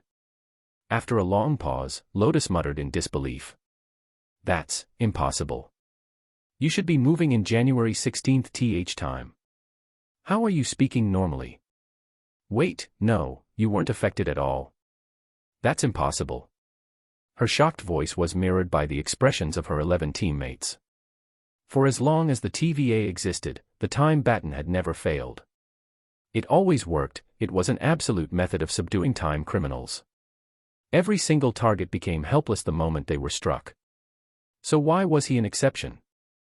Their minds reeled. Lotus quickly abandoned her initial plan of capturing him alive. Originally, she had wanted to arrest this time criminal and interrogate him for information, which was why she hadn't used the baton's lethal setting. That caution was now gone. Her expression hardened as she tightened her grip on the baton. This time, she activated the weapon's full power. The baton's tip glowed bright yellow as she swung it once more, this time aiming to erase him completely. Just one hit, and this man will be erased from existence. Bang. The yellow glowing baton struck Syd's chest, direct hit. Lotus' eyes lit up with excitement. The other TVA agents exhaled in relief, convinced the fight was finally over. Finally, this time criminal is done for. What a shame we couldn't interrogate him first. Lotus muttered to herself. However. Mid-sentence, her voice trailed off. A moment later, her face froze. The 11 TVA agents beside her. Their expressions mirrored hers, pure disbelief. Why? Because White Cloak had not disappeared. They saw the yellow glow of temporal energy spreading from his chest, attempting to erase him. But it was moving at an excruciatingly slow pace. As if the baton's erasure power wasn't strong enough. Even after several seconds, the energy had barely expanded. It was failing to consume him. No. No. This is impossible. Lotus' eyes widened in horror. She frantically examined her baton, checking it again and again. This is the most powerful setting. The strongest attack. No one has ever survived this before. Her teammates were in turmoil. That baton should erase anyone in 1 or 2 seconds, no exceptions. Why? Why isn't he disappearing? Meanwhile, Syd calmly lowered his gaze, observing the glowing energy on his chest. His divine body and vast internal energy were automatically resisting the temporal force. The moment Lotus moved the baton away, his body instantly expelled the remaining energy, restoring itself completely. The foreign energy was immediately neutralized. It was a simple matter of power. The energy within a mere high-tech weapon could never compare to the boundless power within Syd's body. Unless this TVA baton was embedded with a time stone, it could never harm him. And even if it did, he could still erase it with chaotic magic or solar purification. That was why he remained so indifferent. From the beginning, he had been watching these clowns put on a performance. He exhaled, shaking his head slightly. A group of ordinary people wielding high-tech weapons. Is this all your confidence is based on? His calm words sent a chill through the TVA agents. A powerful, suffocating pressure filled the air. For the first time in their lives, they felt true terror. Meanwhile, across the world, Tony Stark and others were in awe. Even though they didn't fully understand how the TVA's weapons worked, Lotus' own words had made it clear. This weapon erases people in mere seconds. No exceptions. Yet, White Cloak was completely unaffected. At first, they were shocked, but soon, it made sense. It might work on others, but on White Cloak? Of course it wouldn't. No surprises there. At that moment, a golden spark ignited in the air nearby. A circular portal formed, glowing with mystic energy. From within it, a man in a yellow robe stepped out. End of chapter. Chapter 489. Not far away, the Ancient One fixed her solemn gaze on the group of black uniformed agents. Who exactly are you? She asked, her voice heavy with caution. Even as the Sorcerer Supreme, she found herself filled with doubt. These people should not exist. No matter how many times she had looked through the timeline, these individuals had never appeared. If they had, their unusual technology would have certainly caught her attention, she would have taken precautions against them. Yet, here they were. And she had no idea who they were or where they had come from. That fact alone was enough to make the Ancient One wary and deeply unsettled. Meanwhile, the TVA agents turned to glance at her. However, they barely acknowledged her presence. They knew who the Ancient One was. But right now, all their attention was focused on the time criminal standing before them. None of them had the patience to explain anything to her. At that moment, one of the younger TVA agents, Brule, couldn't help but blurt out. "Time criminal, what the hell are you? Why doesn't our technology work on you?" He was completely shaken. This was not how things were supposed to go. Normally, a time criminal, especially one as arrogant and proud as this one, would have been humbled and terrified after experiencing the TVA's overwhelming power. But now, it was they who were shocked. It was they who were in disbelief.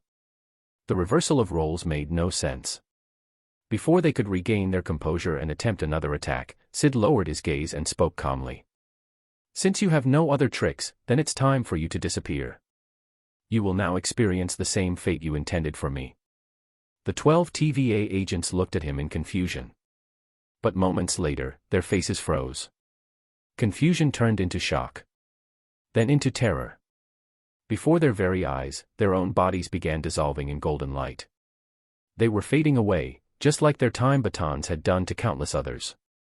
It was impossible. They had witnessed and caused this very phenomenon countless times before. But they had never imagined it would happen to them. This is the power of our time batons, but how? How can this time criminal use our technology? They stared at White Cloak, their eyes wide with disbelief. And then, they vanished. Their final thoughts were filled with resentment and a single desperate hope. The TVA must find this dangerous time criminal and erase him. To them, his defeat was inevitable. They had no doubts about that. Syd, however, had merely granted them a brief moment of realization before their erasure. If he had not held back, they wouldn't have even had time to comprehend what was happening. It was effortless for him. After a brief pause, he glanced at the empty space where they had stood, then turned to leave. But before he could go, the Ancient One called out. "Can you tell me who they were?" Hearing the question, Syd halted mid-step. His expression remained calm as he answered. "A powerful organization that interferes with the timelines." The Ancient One frowned. "Interferes with the timeline," she echoed, her confusion deepening. "What exactly do they interfere with?" Across the world, millions of people, including Tony Stark, Nick Fury, and countless government officials, eagerly listened in. Everyone was desperate for answers. Who were these people? What did White Cloak know about them? At that moment, Syd calmly replied. "Have you ever considered that some of the choices you've made were not truly your own?" The Ancient One's expression faltered. "What do you mean, not my own?" "That's impossible," she murmured. "I have spent countless years peering into the future, preventing one catastrophe after another, endlessly, until the very last moment, where my sight was blocked." Syd immediately knew what she was referring to. He cut straight to the point. "You're talking about the moment of your own death, aren't you? But have you ever considered that your visions were manipulated? That something intentionally limited what you could see? Perhaps it guided you to believe that was your destined end, making you accept death as your only path to peace. Maybe that hidden force wanted you to die at that exact moment." The Ancient One's heart pounded violently. Her centuries of cultivated composure crumbled. She felt a deep, chilling terror creeping into her soul. She had always believed she was in control of her own fate. But now, a horrifying possibility had entered her mind. Those who play with time will one day be played by time itself. She had always spoken those words to others. And now, they came back to haunt her. For the first time in centuries, the Ancient One broke into a cold sweat. Syd wasn't surprised by her reaction. He had spoken only the truth. In Infinity War, Dr. Strange had used the Time Stone to view 14,605 possible futures. And yet, only one of those futures led to Thanos' defeat. And that one just so happened to align perfectly with the sacred timeline. Was that a coincidence? Unlikely. If Dr. Strange had seen all possibilities, wasn't it likely there was a better future, one where Iron Man and Black Widow didn't have to die, yet Thanos was still defeated? Absolutely. There must have been a better path among those millions of futures. But he was never allowed to see it. He was forced onto a single path. The sacred timeline. If Doctor Strange had chosen differently, he would have deviated from the sacred timeline. And the TVA would have intervened. Syd narrowed his eyes. A universe of infinite possibilities, yet only one correct future. No matter how powerful Thanos was, that's far too much of a coincidence. It was highly possible that the TVA had manipulated things behind the scenes. Perhaps they only allowed Doctor Strange to see one outcome, forcing him to make that choice. Of course, this was just a theory. But to Syd, it made far too much sense. The so-called sacred timeline is already beyond repair. The TVA is still a threat. Even if they are mostly ordinary people, their weapons and their leader. Kong. His thoughts settled. He glanced at the Ancient One, who was still reeling from the revelation. Then, with one final glance, his figure shot into the sky. The Ancient One hesitated. She wanted to call out to him, to ask more. But before she could, Syd had already vanished. She sighed deeply, her brows furrowed in thought. Then, she stepped into a golden portal, returning to Camartage. Alone with her thoughts. Across the world, Tony Stark, Nick Fury, and countless others remained speechless. Still processing everything White Cloak had just said. End of chapter. Chapter 490. After contemplating the situation with the Time Variance Authority, TVA, Syd once again soared into space, continuing to bask in the sunlight and absorb its energy. Avatar of Light Experience +1. Avatar of Light Experience +1. As for the Ancient One, Tony Stark, Nick Fury, and everyone else who had heard his words, whether they were left disturbed, anxious, or filled with doubt, that was no longer his concern. After all, he had merely voiced a theory. Meanwhile, across the world, those who had listened to White Cloak's words, including Tony Stark and Nick Fury, were now deeply unsettled. Some of our decisions might have been influenced by an unseen force. A powerful organization, secretly controlling everything. If this were true, it would be terrifying. Something this absurd, this impossible. Some refused to believe it. But those mysterious intruders from earlier were definitely real, and undeniably strange. As debates continued and Syd enjoyed the sun, the TVA quickly became aware of what had happened to their dispatch team. Time Variance Authority Headquarters. Inside the TVA, Agent Mobius, a middle-aged man with white hair and a sharp gaze, furrowed his brows as he absorbed the report. What happened there? He muttered in disbelief. How did the entire squad die so quickly? It wasn't just him, every TVA officer in the room was equally stunned. No one could understand how an entire team, equipped with advanced technology, had been completely wiped out. At the very least, they should have been able to escape, so why had none of them returned? Mobius' expression grew grim. I suspect we've encountered an extremely dangerous time criminal. The room fell silent. Then, the agents nodded in agreement. It seemed highly likely. After a moment of contemplation, Mobius made a decision. Let's send in a smaller team, 4 agents this time. Do not engage unless absolutely necessary. Gather information first. The other TVA agents quickly approved the plan. Once they had detailed intel, dealing with this time criminal would be much easier. Within minutes, a fully armed 4-person team was assembled. The leader, a white man named Lloyd, pulled out a small, tablet-like device, a time controller. With a few swift operations, he opened a golden rectangular portal leading to the anomaly site. Good luck, Mobius said as he and the others watched. Lloyd and his team stepped through the portal. And vanished. Back on Earth, a remote alleyway. A golden time portal flickered into existence. A moment later, Lloyd and his 3 teammates stepped out onto an isolated street. Lloyd, what's our plan? Among the group was Tracy, the only female agent. Her voice carried undeniable tension. After all, the previous team had been completely wiped out. She had no intention of sharing their fate.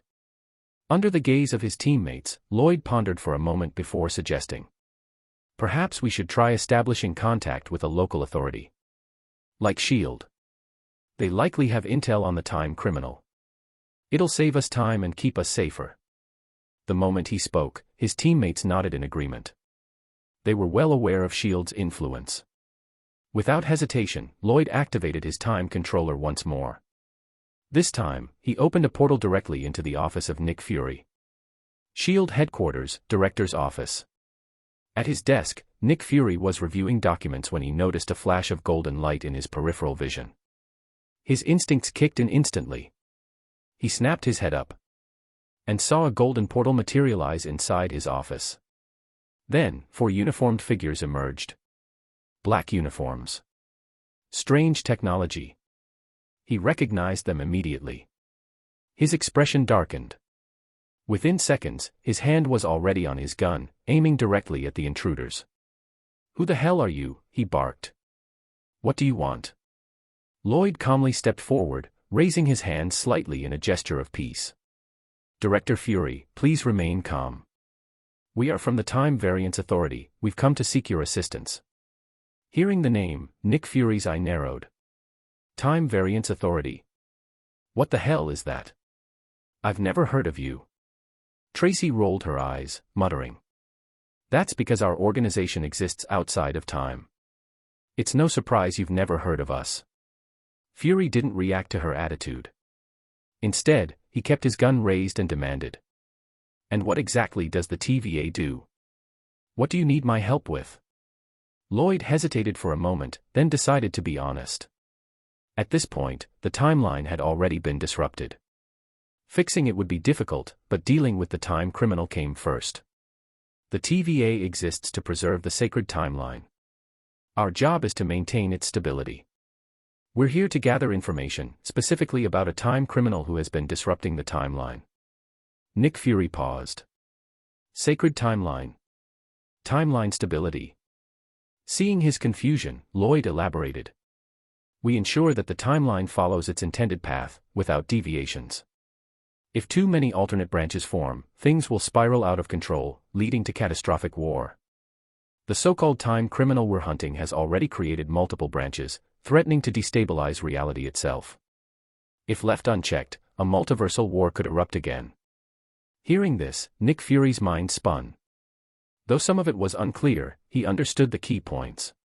Most importantly, he had a pretty good guess about who they were after. After a brief silence, Fury spoke. "You're talking about White Cloak, aren't you?" The TVA agents exchanged glances. Then, realization dawned on them. It had to be him. The White Cloak. The time criminal they had been searching for. End of chapter. Chapter 491. This so-called white-clad hero, how could they have no information about him at all? That was completely abnormal. Within the Time Variance Authority, they possessed countless archives of varying sizes, yet there wasn't a single record on this white-clad hero. That was simply impossible. Can you elaborate? Who exactly is this white-clad hero? A team member named Miles asked nervously. At that, Nick Fury explained, the white-clad hero is a Super Omega level mutant with the ability to distort and rewrite reality. Silence filled the scene. Super Omega level mutant. Lloyd and his 3 teammates widened their eyes in shock, their minds racing. A Super Omega mutant. With the power to alter reality. How was that even possible? Nick Fury continued his explanation, detailing everything about the white-clad hero, especially emphasizing how, not long ago, when the Celestials descended, the white-clad hero had single-handedly slain 3 of them. Upon hearing this, the 4 members of the Time Variance Authority were utterly shaken, their expressions filled with disbelief. The Celestials. Trish murmured in shock. The Time Variance Authority naturally had records on the Celestials, each of them had even studied those files. These terrifying entities were ones that even members of the Time Variance Authority preferred not to directly confront. Their power was unfathomable, and they had been involved in numerous apocalypse-level events. For example, Asgard's Ragnarok and multiple planetary extinction-level disasters were all categorized as Level 7 apocalypse events in their records. Every apocalypse caused by a Celestial was at least a Level 7, if not higher. And now, they were being told that this so-called white-clad hero had personally taken down 3 Celestials. If this wasn't a joke. They were utterly horrified. Nick Fury then added, as if remembering something, "Oh, and the white-clad hero is also Baldur, the god of light from Asgard, Thor's younger brother." At those words, Trish and the others felt their vision darken. This is impossible. This is a severe deviation from the sacred timeline. How did someone like this even appear? They immediately realized that this sequence of events had gone beyond the point of repair, even if they used the time reset device. "Unless we go back to the moment this white-clad hero was born and erase him before any deviations occur," Lloyd murmured. Trish and the others nodded solemnly. That was the only feasible solution. Just as they were about to act on this plan, Nick Fury's expression turned peculiar. Noticing this, Trish frowned and asked, "Director Nick Fury, why are you looking at us like that?" The four agents focused their attention on Nick Fury, puzzled. Taking a deep breath, Fury warned, "You better not do that." Among them, a middle-aged black agent named Jason frowned and asked, "Why not? Isn't this the best course of action? As long as the white-clad hero is never born, everything will return to normal." The other three nodded in agreement, thinking it was the perfect plan. However, under their gaze, Nick Fury's expression remained tense. He said, "Someone already tried that. There was an attempt to travel back in time and eliminate another being to change the future, but it inadvertently affected the white-clad hero, and he stopped them." Silence fell upon the scene. The four members of the Time Variance Authority widened their eyes, wondering if they had misheard. Forget about the fact that someone else could travel through time, but to be intercepted by the white-clad hero while doing so. As doubt filled their minds, Fury provided a detailed account of the investigation from a while ago. After listening to it all, Lloyd and the others were dumbfounded. The white-clad hero's abilities could even affect the past. That's absolutely impossible. Jason's expression shifted dramatically as he vehemently denied it.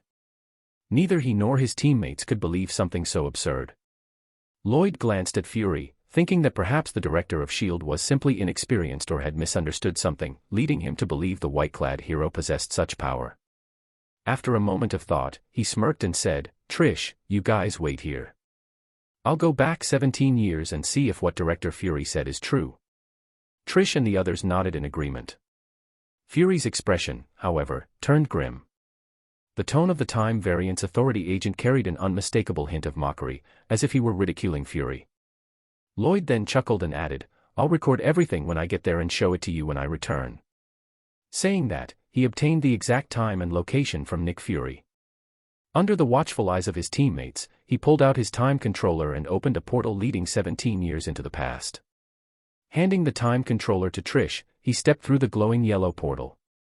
But barely 10 seconds later, before Lloyd could even return, a black device came flying out of the portal. With a loud thud, it tumbled onto the ground, rolling some distance away. Judging by its trajectory, it seemed as if someone, in a moment of desperation, had hurled it through the portal without considering the force behind it. Then, to their astonishment, the portal flickered red, twisted violently, and collapsed entirely.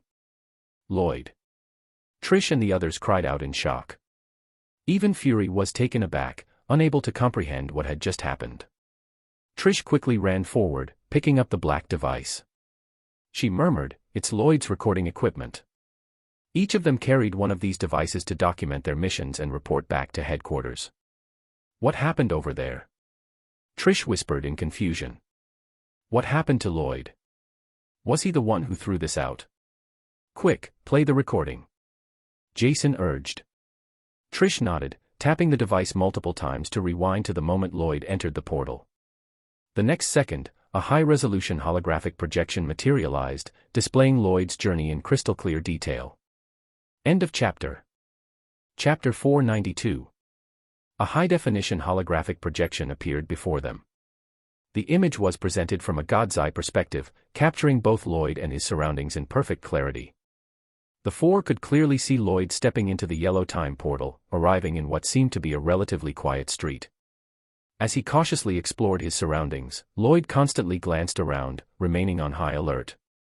"From the looks of it, everything seems normal. There shouldn't be any danger, right?" Trish muttered in confusion. "That's what it looks like." So what exactly happened to Lloyd? Jason and the others were puzzled, unable to understand how Lloyd could have encountered any danger. Just as they were thinking about this, an unexpected change occurred. Before their shocked eyes, deep crimson energy began seeping out from every corner of the surroundings, rapidly enveloping everything, including Lloyd himself. In an instant, his body began flickering, distorting like static on a black and white television. He became semi-transparent, as if on the verge of vanishing. Lloyd, too, noticed the change, and his expression twisted into sheer terror. "What's happening to me? What is this?" Panic-stricken, he frantically tried to stabilize himself, patting his body, moving around, but nothing worked. The bizarre phenomenon did not stop. Could it be that Fury was telling the truth? Fear consumed Lloyd's face as he turned and bolted toward the time portal. But it was already too late. In a desperate move, he grabbed the recording device from his waist and hurled it toward the portal. In the final moments of the recording, they could clearly see Lloyd's body twist under the influence of the crimson energy. Then, in an instant, he was gone. And then, before Fury and the others, the scene was completely engulfed in deep crimson light, as though the entire world had been rewritten. It was as if the crimson energy was restoring everything to a previous state, correcting reality itself. As the recording device flew into the yellow portal, the unfamiliar scene disappeared, replaced by the familiar view of their own time. Nick Fury and the other four appeared within the footage. Although they hadn't witnessed what happened after, it was obvious that the crimson energy had reached the portal, erasing it, causing the corresponding portal on their end to collapse as well. When the video ended and they finally grasped the situation, Trish and the others felt their breath hitch. What is this? The 3 Time Variance Authority agents were left in utter shock. What kind of power was this? As they stood frozen in disbelief, Nick Fury's eyes widened in realization. Reality correction. So it's real. What? Trish and the others turned toward him, confused. Director Fury, what are you talking about? Trish asked, frowning. Fury took a deep breath and explained, I told you, someone has tried altering the past before. A mysterious female sorcerer once said that the white-clad hero corrected past realities. I always thought it was a lie. But now, after seeing the footage firsthand, Fury was stunned. I can't believe it's true. The white-clad hero's power is so terrifying that he can influence the past without even being there. He murmured, dazed. At his words, Trish and the others exchanged glances, unable to comprehend what they had just witnessed. Could this power really be coming from the white-clad hero? Was Nick Fury actually telling the truth? Before Lloyd had entered the time portal, they had secretly laughed at Nick Fury, dismissing him as an inexperienced fool who didn't understand the absurdity of his own claims. Lloyd's mocking words still echoed in their minds. But now, having seen what happened to Lloyd with their own eyes, even if they wanted to deny it, they couldn't. I've never seen a time fugitive with such terrifying power, Trish murmured. I think we're in trouble. This white-clad hero is far beyond what we can handle. We need to report this to headquarters immediately and let them take care of it. Then, recalling Lloyd's fate, her face paled. Wait, no, this is bad.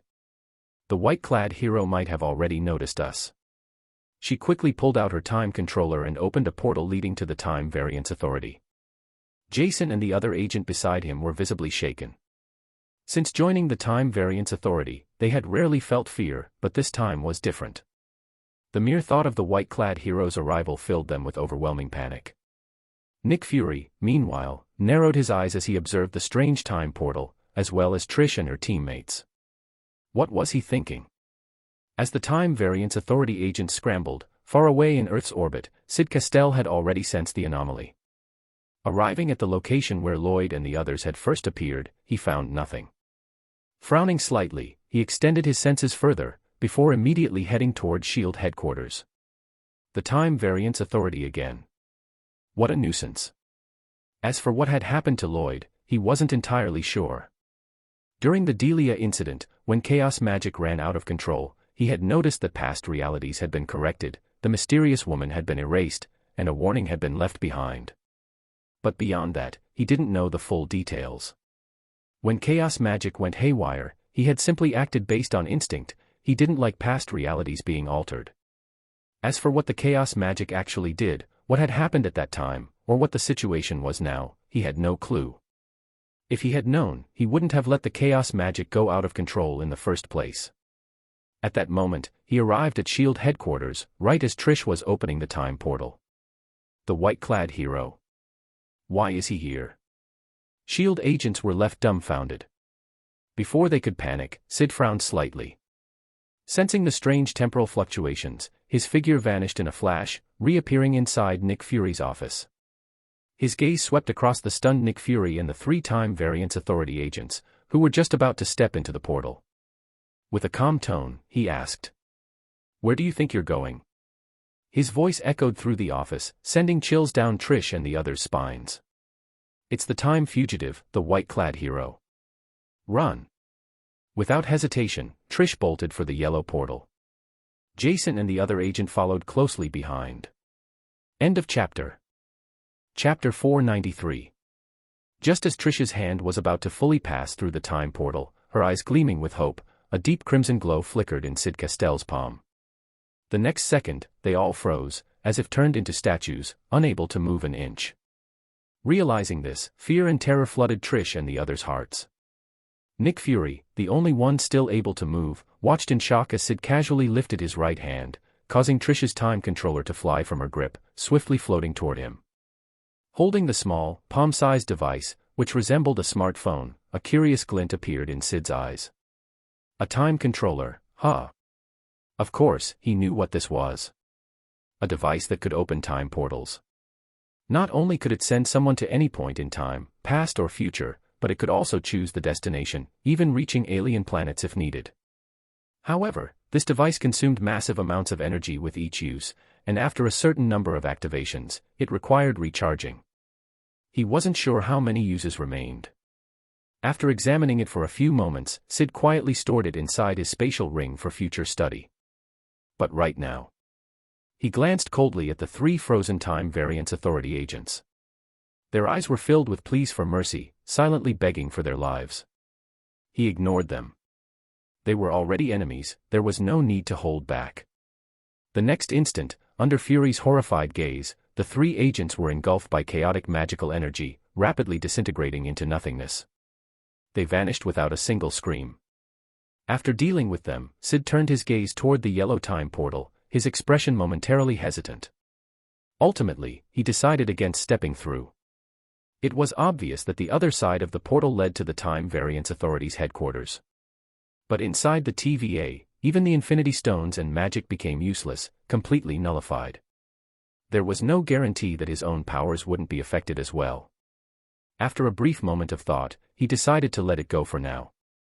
With that, under his cold gaze, a flash of crimson light flickered across the portal's surface. It trembled, distorted, and collapsed. Then, he turned to look at Fury, who was trying his best to remain calm. Ignoring him, Syd vanished, flying out of S.H.I.E.L.D. headquarters. Moments after he left, Agent Hill and several other S.H.I.E.L.D. operatives rushed into the office.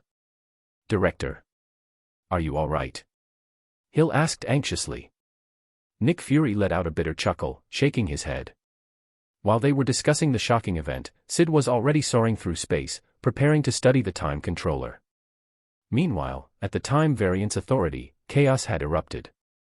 Inside their headquarters, several agents had noticed a yellow time portal appearing. Initially, they assumed it was Lloyd and his team returning. Then, they saw a single slender right hand emerging from the portal. Some recognized it immediately. That's Trish's hand. But something was wrong. Her hand had emerged, yet she wasn't stepping through. Trish had stopped moving. Why? Several seconds passed, and as Agent Mobius grew impatient and moved forward to investigate, Trish's hand twitched. But not in the way they expected. Blood splattered. Trish's severed hand dropped to the floor, rolling a few times before coming to a stop. Silence. A piercing scream broke the stillness. What the hell? What happened to Trish? Before they could react, the time portal distorted, then collapsed.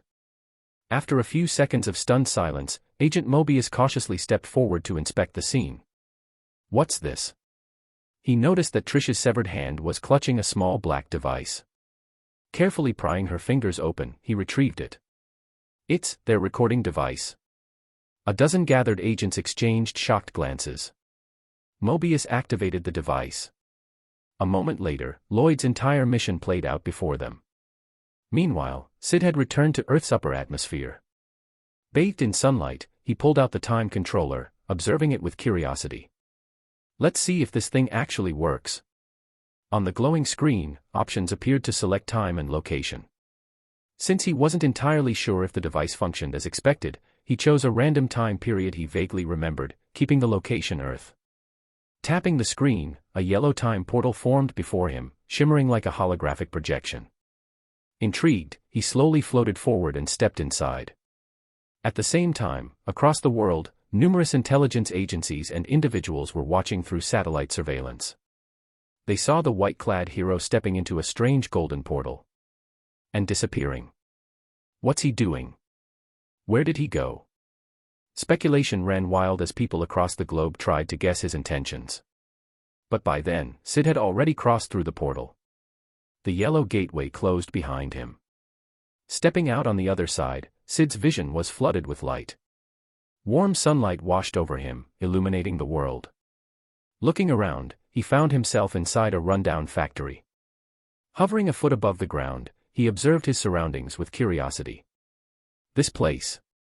Then, he noticed something. Turning his gaze, he spotted 5 middle-aged men, filthy, unkempt, and dressed in ragged clothing. The 5 men also noticed him. As they stared at the white-clad figure floating above the ground, their expressions twisted into shock and disbelief. He's floating. Is he a mutant? Wait, mutants are extinct. How is this possible? The 5 workers were in absolute disbelief. Mutants had been wiped out years ago. Ever since Dr. Rice developed genetically modified foods, these altered drinks and meals had unknowingly modified human DNA. The process was subtle, gradual, like boiling a frog in warm water. By the time mutants realized what was happening, it was too late. The entire human race had already been permanently altered by these gene-suppressing foods. It had been years since any of them had seen a mutant. And yet, now, before them stood one. End of chapter. Chapter 494. The Time Variance Authority, TVA. On the screens within the TVA, the recording device began playing. The footage displayed was none other than Lloyd's, showing Tracy, who had been holding this very device in her hands moments before her death. As the recording played, Lloyd and his group emerged from a yellow time portal, appearing before Fury, the director of S.H.I.E.L.D. When Fury started introducing the white cloak, everyone present, including Agent Mobius, suddenly became alert. As they listened to Fury explain the white cloak's abilities, how he had killed 3 Celestials and forced 4 more to retreat, everyone, just like Lloyd's team, was left in shock. How could there be such a dangerous time criminal? God. Doubt and disbelief filled the room for a while, until someone suggested an idea. Maybe, we could travel to a point before this white cloak was born. Eyes lit up around the room. The plan seemed feasible. However, before they could further discuss the viability of this method, Fury's warning played in the recording. An actual attempt at this plan by Lloyd had already taken place. Then, they saw it, a crimson energy engulfing everything, erasing Lloyd from existence in an instant. This is... Agent Mobius was stunned. He couldn't comprehend the sheer terror of this power. At the same time, something about it felt eerily familiar. Was this chaos magic? But, this was too overwhelming. Altering past timelines. He couldn't be sure if this was truly chaos magic. Suddenly, Mobius's expression grew serious as he realized something. The past timeline, something's wrong with it. His words made the other TVA agents freeze before their eyes widened in realization. Impossible.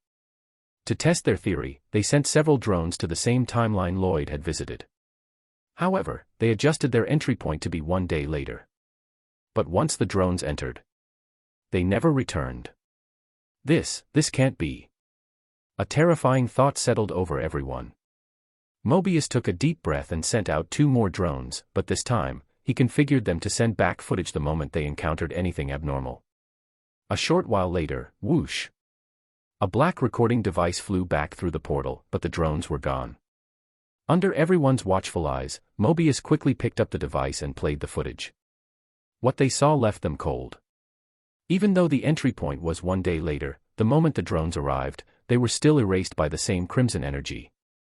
The screen reflected a sky full of deep red light, and the room was filled with the sound of people sharply inhaling. Their suspicion was confirmed, the past timeline was indeed locked. Any attempts to alter it would trigger this crimson force, which would immediately erase the intruders. Meaning, to change the past, one would have to face this force head-on and survive it. Who was this terrifying mutant that could correct the timeline itself and lock the past in place? This time criminal is far too dangerous. What do we do now? Everyone remained in a state of fear and disbelief, completely unsure of how to proceed. After a long silence, Mobius exhaled deeply and said, "We have no choice but to consult the timekeepers. They will surely have a solution." Hearing this, the others brightened up. Right. The almighty, omniscient timekeepers. Surely, they could solve this problem effortlessly. Or even erase the white cloak with ease. They clung to this belief. A rundown factory. Floating a foot above the ground, Syd stared at the 5 filthy workers in the distance while listening to their conversation. Hearing them mention the extinction of mutants, he was momentarily stunned and glanced at his time controller. 2029. This is. A realization dawned on him. The timeline of Logan, Wolverine 3. This movie had left a deep impression on him, especially the ending, where Logan actually died. Syd fell into thought, recalling the events of this timeline. Humans and mutants had always been in conflict. The Sentinel program might have been stopped, but a man named Dr. Rice had devised an even more sinister method.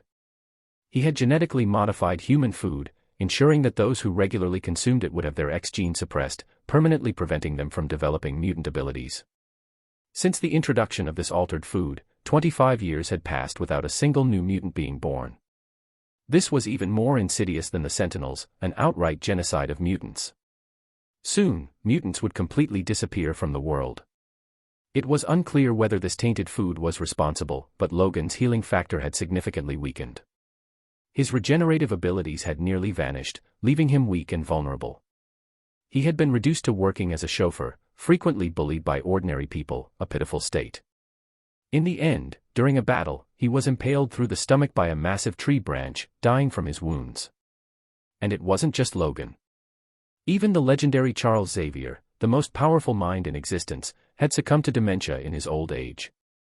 His degenerating mind caused his abilities to go out of control, leading to an accidental psychic outburst that killed hundreds of civilians and even several X-Men. Thus, Charles had to be kept hidden in a sealed-off facility, where he relied on Logan's care and daily medication to suppress his powers. Syd pondered aloud, of course, it might not be the food's fault. There was a toxin in Logan's body, perhaps that was what had weakened his healing factor. But whether this toxin came from his adamantium skeleton or the venom injected by that mutant viper was uncertain. As for Professor X, his dementia could have been due to the fact that his current body wasn't even his original one. After all, he had been obliterated by Phoenix, Jean Grey, in the past. However, thanks to his immense psychic power, he had transferred his consciousness into a comatose brother's body, reviving himself. That brother, having been brain dead for years, had an underdeveloped brain. So it was only natural that Xavier would eventually succumb to dementia in his later years. End of chapter. Chapter 495. New fanfic. In Toriko with a chat group. Of course, these were just his theories, whether they were right or wrong, he had no way of knowing. As Syd was lost in thought, a cautious voice suddenly interrupted him. "Are you a mutant?" The question came from Tygus, a middle-aged man with a scar on his face, his tone laced with fear. Syd looked up, gazing at the 5 frightened workers before answering calmly. "You guessed right." He had no intention of hiding it. Since he was here, he might as well have some fun. As soon as he spoke, Tygus and the others froze, the entire area falling into a moment of absolute silence. Then they screamed and ran. The 5 disheveled white workers bolted in terror. Syd merely watched them flee with an indifferent expression.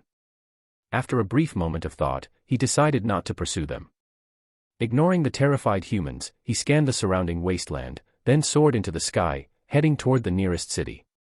Whoosh! The wind howled. At supersonic speed, Syd flew toward the city 10 kilometers away. In no time, he arrived over the urban skyline. Without bothering to conceal himself, he descended from the sky. The city housed millions of people, all going about their daily routines, commuting, shopping, chatting on the streets. Every now and then, announcements echoed from broadcast devices. For example, in the bright midday sun, a young black woman was walking along the street, holding her phone as she listened to a radio broadcast. A deep, charismatic voice spoke. "It's noon, everyone should be awake by now, or maybe still in bed. Bert, what do you think?" Who cares? Just like melting glaciers, toxic water supplies, and mutants." Before the first host could finish, the second host, Bert, cut in with a laugh. "Hey, Clyde, change the subject, man. It's 2029, why are we still talking about mutants? Mutants are gone. We live in an era of peace and quiet." Clyde chuckled. "You're right, Bert. All right, let's switch topics." The young woman, Sarah, rolled her eyes as she listened to their banter, showing no interest. "Mutants. That's ancient history. Why even bring it up? That host is just fishing for something to talk about." She clicked her tongue in annoyance. Just as she was about to tune out, something strange happened. A shadow suddenly fell over her and her phone, blocking the sunlight. Sarah froze. Wait. Did the weather just change? It had been blazing hot just seconds ago. Instinctively, she glanced around, only to find that the city was still brightly lit, the sun was still there. And yet, she alone was covered in darkness. A sense of unease crept over her. Slowly, she looked up. Then, her eyes widened in shock, her body going completely stiff. Hovering 10 meters above her, a figure clad in white was descending from the sky. The shadow. It was him. For a brief moment, Sarah couldn't think. Then, her scream pierced the air. "Oh my God!" A man was flying in broad daylight. Hearing her outburst, people on the busy streets turned to look. Following her gaze, they saw him. A man in white, floating in the air, staring down at them coldly. Their minds went blank. Someone was flying. That was impossible. Then, deep in the recesses of their minds, an old, forgotten word surfaced. Mutant. The moment someone shouted that word, panic erupted. "Oh my God, mutants still exist. What's happening?" People screamed as they fled in terror. Among them, Sarah was just as shocked, barely able to comprehend the situation. A mutant. How is that possible? I thought they were all gone. Syd ignored the chaos. He also didn't care about the few bold individuals filming him with their phones. Instead, his eyes curiously scanned the streets, taking in the bright, bustling city. To be honest, he rarely had leisure time like this. After admiring the foreign architecture, his gaze landed on a vending machine in the distance. Inside, he spotted an array of colorful drinks, including a canned soda. His hand reached out. Soul grab. A ripple of space distortion spread outward. His right hand phased through the air, reaching into the vending machine and grabbing a cold soda. Then, with a slight motion, he retrieved it. Holding the familiar can, Syd popped it open and took a sip. Immediately, his brow furrowed. Cold. Carbonated. Familiar taste. But, something was off. Figures. He murmured. Sure enough, the food and drinks here had been altered. Of course, to him, it was completely useless. Even if he drank this modified beverage every day for 100 years, it wouldn't affect him. Forget his chaos magic, it wouldn't even get past his divine body. However, for X-gene carriers who hadn't awakened their mutant abilities, this drink was practically poison. Drink it long enough, and they could forget about ever manifesting their mutant powers. Finishing the soda, Syd snapped his fingers. A crimson glow flickered, and the empty can instantly disintegrated. Then, he floated higher, gliding over the city rooftops while scanning his surroundings. He wasn't just admiring the view, he was confirming whether there were truly no more mutants left. As for the missing soda from the vending machine, not my problem, Syd thought. After all, $0 shopping was a local custom. The wind whispered past his face. Within minutes, he had covered several kilometers. Ignoring the panicking civilians, Syd's brows slightly furrowed. Even after surveying such a large area, he still hadn't sensed a single mutant. This altered food, the impact is even worse than I thought. He fell into deep thought. I wonder where Logan and Professor X are right now. Meanwhile, across the city, countless people remained frozen in shock and disbelief at his sudden appearance. End of chapter. Chapter 496. Inside the city police station, a few officers were beginning to lose their patience. Just earlier, a few factory workers had called in a report, claiming that a mutant in white had appeared at their workplace. Not only that, but this mutant could fly and seemed potentially dangerous. One of the officers, a white man named Bill, scoffed, clearly annoyed. Mutants. At this time. Those factory workers must have lost their damn minds. The officers around him chuckled. It had been years since they'd received a serious report about mutants. The few that did come in were always pranks. And what's this about flying? A flying mutant? That was absurd. The last mutant they remembered seeing fly was Magneto, back when they were kids watching TV. Clearly, these workers were messing with them. Just as they were grumbling about how they should probably arrest those prank callers and teach them a lesson, something unexpected happened. More calls started pouring in. One after another, frantic civilians flooded the lines, their voices filled with panic. All of them were reporting the same thing. A mutant was flying over the city. He's up there right now, roaming around. Please, you have to do something. Get rid of that mutant. You don't understand, I'm terrified. A mutant. In broad daylight. I thought they were all extinct. One particular middle-aged woman shrieked, her voice laced with fear and outrage. Mutants are supposed to be sewer rats, how dare this one show up in the streets? After hanging up yet another call, Bill and his fellow officers stared at each other in stunned silence. Wait, is this for real? Their minds were filled with doubt and disbelief. They had received so many calls, it couldn't be a prank anymore. But another thought crept into their heads. Why? Why would a mutant appear so openly? Like that woman had said, mutants were supposed to hide. Why would one expose himself like this? With the overwhelming number of calls, the officers quickly mobilized. They pulled up city surveillance footage, searching for any anomalies. Soon enough, they found him. On one of the street cameras, they saw a man in white, floating in midair. He really is flying. They weren't lying. Bill and the others gaped. Without wasting time, they grabbed their weapons and rushed toward the scene. At the same time, they rewound the footage, trying to see what this mutant had been doing. Across the city, millions of citizens received emergency alerts on their phones. As they read the notifications, their reactions varied. Shock. Confusion. Disbelief.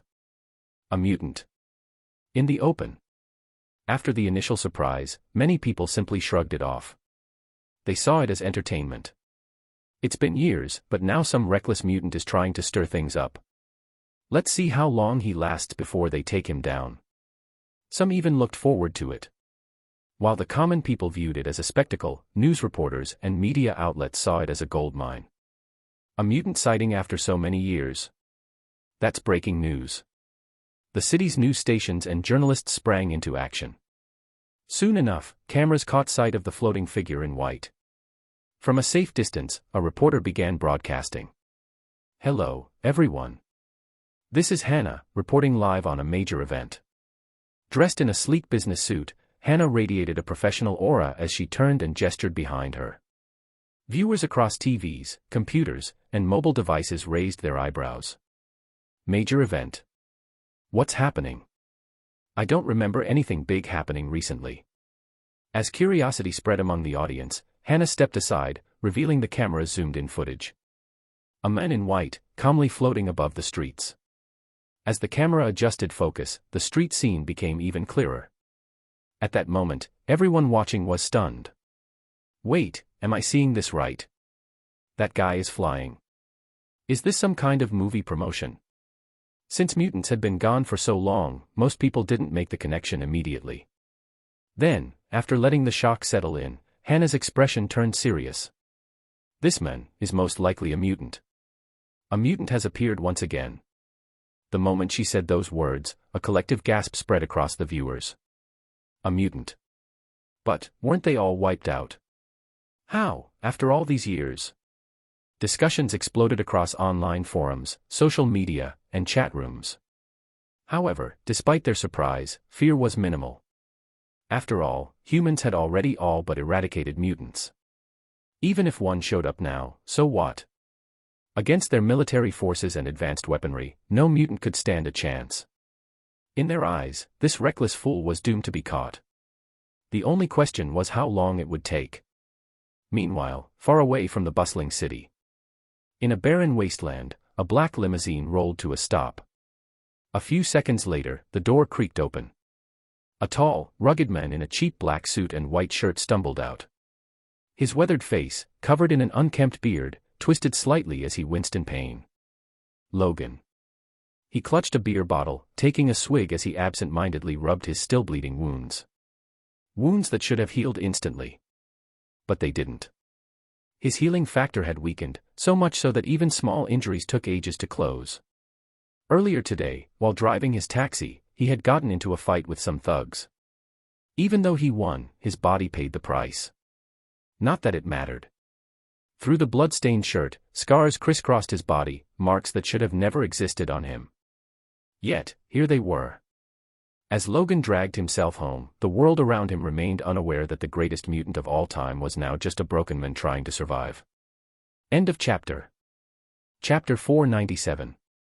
As Logan pushed open the door, the sight that greeted him was the spacious yet dilapidated and filthy hall of their hideout. Inside, a bald, pale-skinned middle-aged man with heavy dark circles under his eyes sat in a cheap yellow outfit, Caliban. Caliban had the ability to detect mutants within a certain range. Once upon a time, he had made a fortune tracking them down. Now, as one of the last surviving old-generation mutants, he was reduced to living in this slum-like hideout with Logan and Professor X, struggling through an impoverished existence. His albinism only made things worse, he couldn't even be exposed to sunlight. His life was miserable. Beyond Caliban, Logan also heard an elderly, frail voice muttering in the distance. A big rat. Miss Malfit was frightened. The incoherent ramblings echoed from an abandoned water tank, the current home of Professor X, who was suffering from dementia, lost in his own mind. Hearing this, Logan sighed. Caliban, noticing the bloodstains on Logan's shirt, frowned and asked, "What happened to you?" "It's nothing," Logan replied, shaking his head. Then, he asked, "Did he take his meds?" Caliban let out a breath and answered, "Not yet. He's been more confused today, kept asking why we're here and why we're keeping him locked up. He made things tough for me earlier. It's your turn to get him to take his meds." Saying this, Caliban handed Logan a bag of pills. Logan took it without a word, walked toward the massive water tank, and opened the door. The moment he stepped inside, Professor X fell silent, as if sensing something. Then, his murky eyes flickered with brief clarity. "Who are you?" "The guy who keeps trying to put me to sleep." "What do you want?" As Logan approached, Professor X began to resist, struggling against him. Logan sighed internally, already preparing for another exhausting struggle to get him to take his meds. But then, Professor X suddenly stopped moving. His expression changed, his cloudy eyes becoming sharp and focused. "Logan, stop," the elderly Professor X said urgently. "I'm clear-headed right now." Logan hesitated but didn't lower his hand. "Charles, you need to take your meds." Professor X raised his hands in protest and spoke urgently. "Wait, Logan. I have something important to tell you. A new mutant has appeared. He needs our help." The words made Logan freeze. His expression shifted from irritation to disbelief before his brows furrowed. "Professor, there are no more new mutants," he said, his voice heavy. "For 25 years, not a single new mutant has been born. Nowhere. You always believed we were part of God's plan, but maybe we were just his mistake. Mutants like us were never meant to exist. Where would a new mutant even come from?" Logan sighed, attempting to convince Charles to let it go. But Professor X grew agitated, insisting. "No, Logan. It's real. I saw it in people's minds. If you don't believe me, take me to the TV. It's all over the news. Logan frowned. Impossible. 25 years, and suddenly a mutant just shows up. Logan didn't want to humor him, but Professor X wouldn't let up. In the end, Logan had no choice but to push his wheelchair toward the main hall. Hearing the movement, Caliban looked up, startled. You brought him out. Did he take his meds? This is dangerous. Logan explained the situation. Caliban shook his head in disbelief, watching them approach the old, battered television in the corner. You two are insane, he muttered. Logan, the professor has lost it. And now you're losing it too. For years, there's been no sign of mutants, I would know. I can sense mutants over a massive range. And I haven't sensed a single one.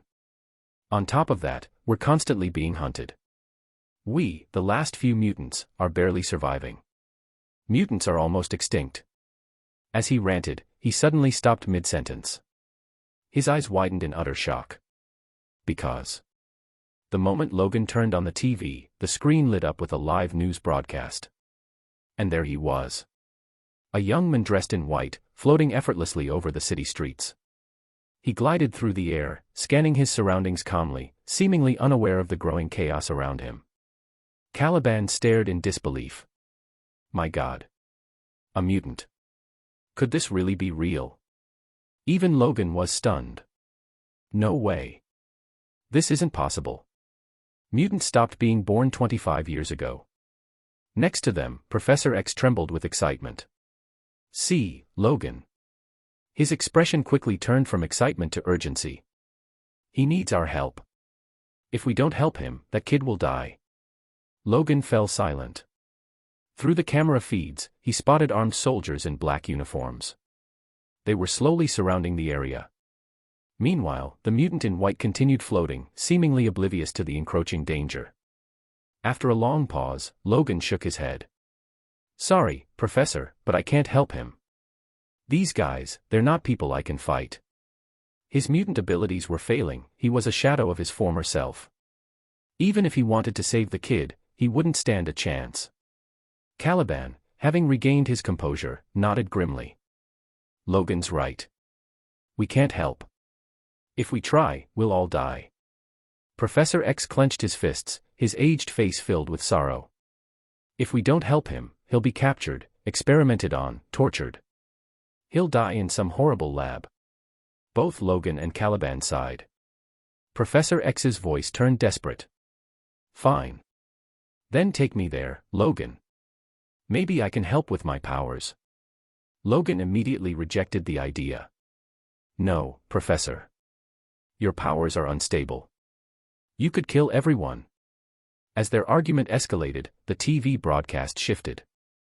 A female news anchor appeared on screen, her voice crisp and urgent. Attention, viewers. We have obtained surveillance footage revealing the abilities of this mutant. End of chapter. Chapter 498. Hearing the female anchor on the television mention that they had retrieved some surveillance footage possibly revealing the white-clad mutant's abilities, Logan, Caliban, and Professor X all paused their discussion and turned their attention to the screen. Mutant abilities were everything, the defining factor between an ordinary mutant and a formidable one. They were curious, what kind of powers did this first new mutant in 25 years possess? Would he be someone powerful, or would his ability be something as passive as Caliban's tracking powers? The female anchor's calm voice continued narrating. At first glance, this mutant appears to possess the ability to fly. However, we may uncover more details about his powers from the surveillance footage we've gathered. As she finished speaking, the screen shifted to a recorded street surveillance feed. On screen, beneath the bright midday sun, the white-clad mutant descended from above, floating effortlessly onto the street. People in the footage screamed and ran in terror. Then, as the crowd thinned, the mutant's gaze settled on a vending machine nearby. He raised his right hand toward it. Watching this, Logan and the others frowned slightly.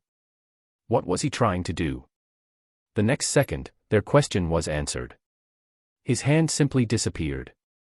Vanished into thin air. Before they could even express their confusion, the footage paused, and the female anchor's voice cut in. Did everyone see that? His hand vanished. You must be wondering, where did it go? The camera zoomed in on the vending machine as the anchor continued. Look closely at the vending machine, see what's inside. Logan, Professor X, and Caliban all focused on the screen. At the same time, the footage magnified the vending machine's contents. Then, they saw it. A hand. A detached hand appeared inside the vending machine, reaching for a can of soda. What the? Is this teleportation? Logan and the others exchanged looks, their minds racing. Next, the surveillance footage resumed playback. The mutant retrieved a can of soda, and the moment his right hand withdrew, the same can appeared in his grasp, even though he had never physically touched the vending machine. That confirmed it. He's got some kind of spatial manipulation ability, Logan muttered. The female anchor continued. This is the footage we obtained. Based on what we see here, I believe it's safe to say, this mutant has control over space itself. For many watching, the fear of the unknown was their greatest concern. But now that they knew his power, they relaxed. So, it was just a spatial ability. It looked interesting, but could it stand against an armed strike force? Absolutely not. Inside a hidden laboratory, Dr. Xander Rice, the mastermind behind the genetically modified food that suppressed the X gene, was watching the broadcast closely. His expression darkened. Where did this one come from? He was certain that this mutant wasn't part of any controlled experiments. An organic mutant. Even after decades of gene suppression, someone still awakened. Rice frowned, perplexed. Beyond that, he found the floating men in white to be particularly intriguing. Interesting ability, he mused. If he's captured, I'll have to request custody for further study. His cold, analytical gaze lingered on the screen. Back at Logan's hideout, Professor X's eyes sparkled with excitement. This child's ability is impressive, a mutant worth nurturing. His enthusiasm waned, however, as he murmured. If only Xavier's school were still standing. This child. Hearing those words, Logan and Caliban fell into silence. After a moment, Caliban scoffed. Enough, Charles. That kid may have a useful ability, but there's no way he's escaping. There are too many guns. He can't run. And even if Xavier's school still existed, he'd never make it there. Professor X's hopeful expression faded. Then, he turned his gaze expectantly toward Logan. Logan sighed, rubbing his temples. Professor, it's too late. But before they could dwell on their disappointment, something shocking happened. In the footage, the white-clad mutant finished his soda. Then, a crimson glow engulfed his hand. In the next instant, the empty soda can completely vanished. Rice's eyes widened at his screen. Wait, did he teleport it away? A new possibility entered his mind. What if this mutant could erase things completely? A true spatial anomaly?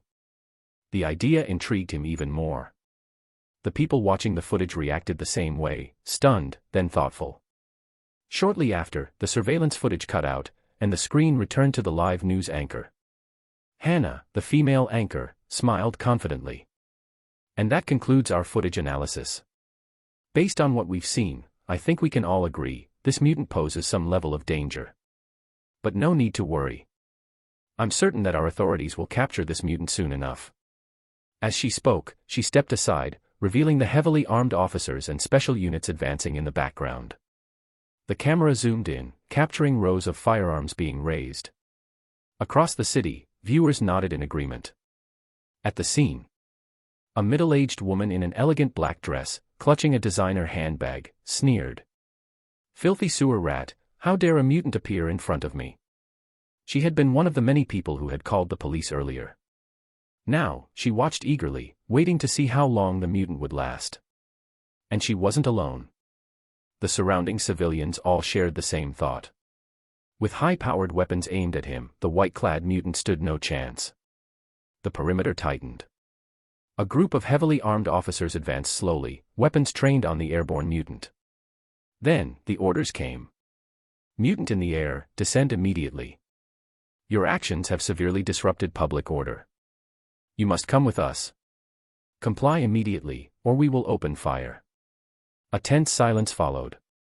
Then, For the first time, the white-clad mutant turned his gaze toward them. End of chapter. Chapter 499. Of course, the notion that he hadn't noticed them was nothing more than their own delusion. Syd had been aware of them from the beginning, he simply didn't care. Why bother with insignificant beings, when he could instead enjoy the scenery? However, now that these people had finally lost patience and called out to him, he begrudgingly shifted his gaze toward them. His expression remained utterly calm as his eyes swept over the encircling officers, taking note of the snipers hidden in the distance. Far away. The police officers watched the floating figure, unmoved, uninterested, simply observing them with serene indifference. That calm, superior gaze filled them with anger. What the hell is that look? Does he have a death wish? The way he silently observed them, as if watching clowns perform, was infuriating. The lead officer, Enter, scowled and shouted again. You have 10 seconds to comply, or we will open fire. Yet, the white-clad mutant remained unchanged, showing no intention of surrendering. Furious, Enter gestured with his hand. The officers raised their weapons, aiming at him. At the news station, Hannah, the female anchor, beamed with excitement as she spoke into the camera. Everyone, take a look. The officers are now using specialized tranquilizer rounds. These have been specially designed to neutralize mutants. These rounds are so powerful that even a tiger would collapse after one shot. So, there's no need to worry, the officers won't kill this mutant. He still has research value. Hannah thought to herself, he needs to be captured alive. She wasn't the only one with this sentiment, Dr. Rice shared the same view. Back on the streets, the 10-second countdown ended. Enter's eyes narrowed coldly. This fool really wants to die. Without hesitation, he signaled the attack. In an instant, the officers pulled their triggers. Bang. Bang. Bang. Bang. Multiple tranquilizer rounds rushed toward the floating mutant. Seeing this, the watching crowd lit up with anticipation. The mutant was about to be captured. Dr. Rice watched with amusement, already considering his next experiment. Professor X and Logan, on the other hand, tensed up. And then, they all froze. The moment the tranquilizer rounds got close, Syd merely lifted his right hand. A crimson glow flickered. The bullets halted midair. Suspended. Motionless. Before anyone could process what had happened, Syd casually waved his hand. Whoosh. The tranquilizer rounds reversed direction, shooting straight back toward the officers who fired them. Thud. Thud. Thud. The officers grunted as the darts struck their bodies. God. A chorus of agonized screams erupted. The policemen clutched their wounds, eyes wide in disbelief. This mutant, telekinesis. He has another ability. But before they could finish their thoughts, the tranquilizers took effect. One by one, the officers collapsed, slipping into unconsciousness. The remaining officers, reporters, and onlookers, as well as the millions watching from their screens, all stared in shock. How? He's supposed to have spatial abilities, where did this come from? Even Hannah was left speechless. Inside the laboratory, Dr. Rice's eyes gleamed with excitement. This one is getting more interesting. He must be captured. Rice made his decision, this mutant would become his next experiment. At Logan's hideout, Professor X watched in awe, murmuring. He has telekinetic abilities too. This child's potential is truly remarkable. If only we could train him properly. Even Logan and Caliban, who were usually skeptical, had to acknowledge the truth. The kid was powerful. But, watching the mutant now surrounded by officers with live weapons, Logan muttered. But no matter how strong he is, he can't win against sheer numbers. Eventually, he will be captured, or worse. Logan sighed. It's been a long time since I've seen a mutant this promising. But he won't escape. The audience, both in the city and watching from home, shared the same sentiment. He's done for. However, Syd was starting to lose patience. At first, he had let them be. But now. Bang. A policeman named Pablo suddenly drew his firearm and fired a live round at him. Syd casually flicked his hand. The bullet reversed direction. Splat. The same bullet that had been fired pierced Pablo's forehead. Blood splattered as his body collapsed, twitching on the ground. A horrified silence fell over the street. Before anyone could react, Syd moved again. Crimson energy rippled outward. Guns, sniper rifles, grenades, and every weapon on site ripped free from their owners. Suspended in midair. But it wasn't just weapons. The officers and special agents themselves were suddenly lifted into the air, as though an invisible hand had seized them. Syd hovered above, gazing down upon them. His calm voice carried through the silent streets. Weak little ants. What gave you the courage to challenge me? A deathly silence followed. The officers, suspended helplessly in the air, wore expressions of sheer terror. Even Enter, still floating midair, could do nothing but stare in disbelief. End of chapter. Chapter 500. How could a mutant possess such overwhelming power? He just restrained 30 of us at once. Is this really a mutant ability?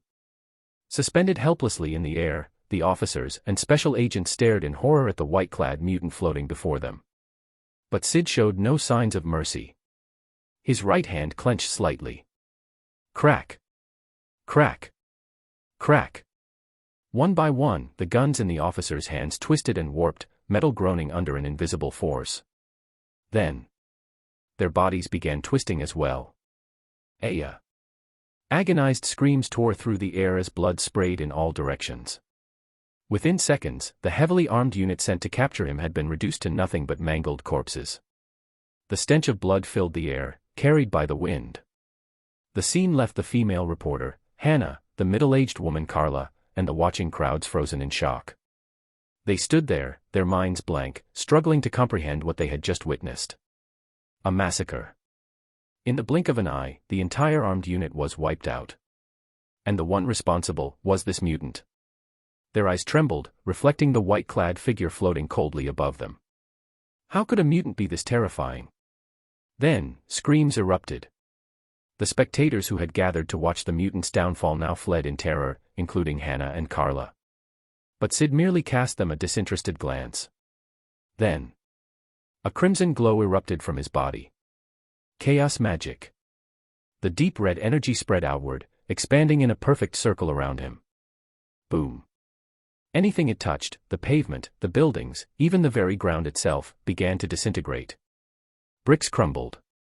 The earth evaporated. Nothing could withstand the corrosive energy. 1 meter. 5 meters. 10 meters. The red wave expanded rapidly, closing in on the fleeing civilians. One by one, the people it reached were engulfed by the crimson glow. Aya. Their final screams echoed before their bodies were reduced to nothing. Carla, who had once mocked mutants, was now gasping for breath as she ran. Her eyes widened in terror as she listened to the agonized cries behind her. She muttered desperately. No, impossible, this can't be happening. How can a mutant sewer rat be this powerful? I don't want to die. Tears streamed down her face, mixing with the snot dripping from her nose. She no longer had the arrogance she had when she called the police. She regretted it all. Boom. The crimson light caught up to her. No. Her final, terrified scream was cut short. In an instant, she was reduced to nothing. Further ahead, the news cameraman and Hannah were still running. But their faces were now blank with despair. How? This shouldn't have happened. The mutant was supposed to be captured. How did it turn out like this? Their peripheral vision caught sight of the apocalyptic scene behind them. They shuddered. This mutant is a walking disaster. No. Please. They screamed. But no amount of pleading or resistance mattered. Like the rest, they were consumed by the crimson glow. The entire street, several hundred meters wide, was engulfed in chaos magic. Then, the red energy faded, retracting into Syd's body. Silence. The entire street was gone. Where buildings once stood, only a massive crater remained. The only thing left standing was Syd. And in front of him, a single, intact object. A large, black camera. The camera was still running. It had captured everything. Syd descended slowly, stepping onto the ground. He walked toward the camera. Countless viewers across the world watched as a pair of legs entered their screens. Then, a foot lifted. Crunch. The camera shattered beneath his boot. And with that, the live broadcast ended. Every TV, computer, and mobile screen across the country went black. Yet, no one was thinking about the broadcast anymore. The horrific scene they had just witnessed had left them in shock. At Logan's hideout, Logan, Professor X, and Caliban sat frozen in front of their now black television screen. Professor X finally broke the silence. This child's abilities. He had been excited when he first saw the mutant's spatial abilities, believing the boy had potential. But after what he just witnessed, all those thoughts vanished. Controlling objects with telekinesis to crush an entire armed force. That was already startling. But the Crimson Wave, that had wiped out an entire street in seconds. That was something else entirely. What kind of mutant power is this? How can a mutant be this powerful? He wiped out an entire district. Professor X murmured in disbelief. Beside him, Logan and Caliban were equally stunned. At first, they had believed that no matter how strong this mutant was, he couldn't escape. He was outnumbered. He was surrounded by guns. Logan knew from experience, even at his prime, with perfect healing, he would have had to retreat in the face of such overwhelming firepower. And yet, this mutant had obliterated them in seconds. And not just the armed forces, he had erased an entire street. For the first time in a long, long time, the aged, battle-hardened Logan muttered a single curse. Holy sh*T. This was beyond anything he'd ever seen. Beside him, Caliban, who had previously insisted that the mutant was doomed, sat there in disbelief. He slowly replayed his own words in his mind. Then, he let out a dry laugh. Well, I was wrong. He doesn't need to run. The ones who should be running are them. End of chapter. Chapter 501. So the soda can wasn't actually teleported somewhere else. Dr. Rice murmured in shock. Only now did he realize just how mistaken his previous assumption had been. That soda can had been completely obliterated in an instant by the white-clad mutant, not teleported away as he had imagined. It had simply been destroyed so quickly that it gave him the illusion of being transferred elsewhere. What terrifying power! Are there really still mutants like this? Recalling the streets within a several hundred-meter radius being engulfed and vaporized by deep crimson light, leaving behind only a massive crater, Dr. Rice's eyes flickered with disbelief. His body trembled slightly, partially from fear, partially from excitement. A mutant this powerful. Dr. Rice's heart burned with fervor. If he could capture this mutant and study him, would there be a chance to harness that terrifying power for himself? Although his research into modified food had nearly wiped out mutants single-handedly, his true goal had always been to control mutants. Naturally occurring mutants, such unstable variables, had to be eliminated. Without them in the way, he could conduct his research on the X gene freely. He could even use genetic technology to create mutants of his own. For instance, his lab already housed a clone of Logan. After a gradual process of indoctrination and brainwashing, the clone had become nothing more than a tool in his hands, a completely controllable mutant weapon. Now, after witnessing the power of this white-clad mutant, an unprecedented desire ignited within him. If that kind of power belonged to me. Dr. Rice muttered feverishly, once this mutant is captured. Just the thought of it made him impatient, he could hardly wait to see this white-clad mutant in person. Of course, he also knew it wouldn't be long before that happened.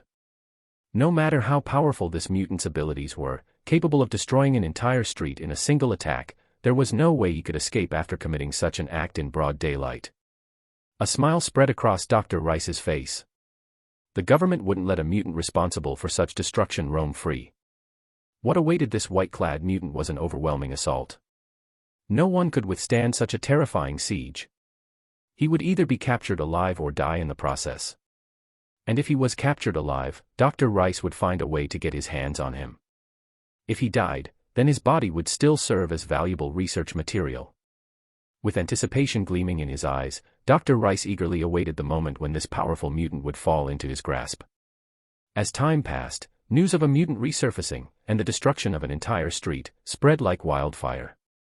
My God, how long has it been since we've heard anything about mutants? And now this. Is this real? Is there really a mutant that dangerous? The public was in a state of shock. Even the radio station discussions shifted focus. A male radio host's voice came through the airwaves. Bert, I think it's time we talk about mutants again. What do you think? The other host, Bert, let out a sigh. Yeah, I think we need to. Who would have thought? Just the other day, I was saying that in 2029, mutants were long gone, that we lived in an era of peace and tranquility.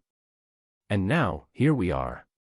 Clyde, how long do you think it'll take for them to capture this mutant? Clyde thought for a moment before replying, hard to say. Maybe a few days. No matter what, this mutant won't stay free for long. Bert chuckled. I think so too. No matter how powerful he is, with modern weaponry, it's only a matter of time before he's captured. Clyde, let's make a bet, how long until they get him? It wasn't long before the news of the mutant's reappearance reached other countries, sparking heated discussions worldwide. While the world debated over the mutant's fate, Logan and his group were already on the move. At that moment, the elderly Professor X looked at Logan with hopeful eyes. Logan, we have to get to that child. He's going to be in unimaginable danger. We need to hide him. Logan opened his mouth, wanting to argue that they could barely take care of themselves, let alone interfere in this situation. But facing Professor X's expectant gaze, he hesitated, unable to refuse. After a long sigh, he said, "All right, I'll try. I'll do what I can to help him avoid the pursuit." He would do what he could. But if things went south, there was nothing he could do about it. As for fighting back, that wasn't even a consideration, not for him, not for Professor X, not for Caliban. Fight back? With what? One person against an entire country? Only someone completely delusional would entertain that idea. A single nuclear bomb would be enough to end the discussion. As they discussed how to help the mutant child, the one they were so concerned about, Syd, was leisurely sunbathing. Time slowly passed. Light energy +1. Avatar of Light EXP +1. Ability, Avatar of Light, 498/500, Level 2. With eager eyes, Syd watched as his ability stat changed. Ability, Avatar of Light, 0 out of 1000, Level 3. As Baldur's Omega level ability, Avatar of Light, advanced to Level 3, Syd carefully examined himself. Aside from feeling an even deeper connection to light, he didn't notice much of a change. Looks like I really need to reach Level 5 before I can truly unlock this ability's full potential. Syd sighed in mild disappointment, but anticipation remained in his heart. Almost there, just 2 more levels. As for what to do next, aside from sunbathing and leveling up Avatar of Light, Syd pondered for a moment. Guess I'll go check in on Logan and Professor X. After all, if he didn't meet them now, there might not be another chance. Based on the events of Logan, it wouldn't be long before both Caliban and Professor X, and even Logan himself, met their ends.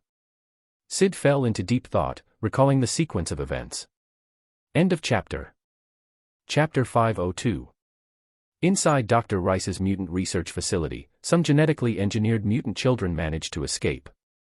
A nurse, leading a young girl named Laura, sought out Logan and begged him to escort the child to safety. Perhaps it was for the money, to retire peacefully with Professor X, or maybe out of a lingering sense of compassion, but he agreed. In the end, that decision led to the deaths of every last surviving mutant from the old era. Caliban perished resisting Dr. Rice's forces, refusing to help track Logan. In his final act, he pulled the pin on a grenade, taking his enemies down with him. As for Professor X, he never even got a chance to use his abilities. He was killed by Logan's clone, a mere tool of Dr. Rice, who drove his claws straight into his heart. And Logan, during his battle with his clone, was impaled through the stomach by a wooden stake. He succumbed to his injuries shortly after. It was a tragic ending, the final chapter for the mutants of a bygone era. Come to think of it, I technically count as an old-era mutant too, huh? Syd mused with amusement. Just as he was about to check in on Logan and the others, Logan himself had already left to look for him. While he was out, a middle-aged woman approached him. Wolverine. The woman, weathered by time and exhaustion, called out to Logan. As soon as he turned around, she quickly added, "I know it's you." Hearing those words, Logan's heart sank, and his mood darkened. His codename, Wolverine, if this woman knew it, that meant she knew him. Which meant trouble.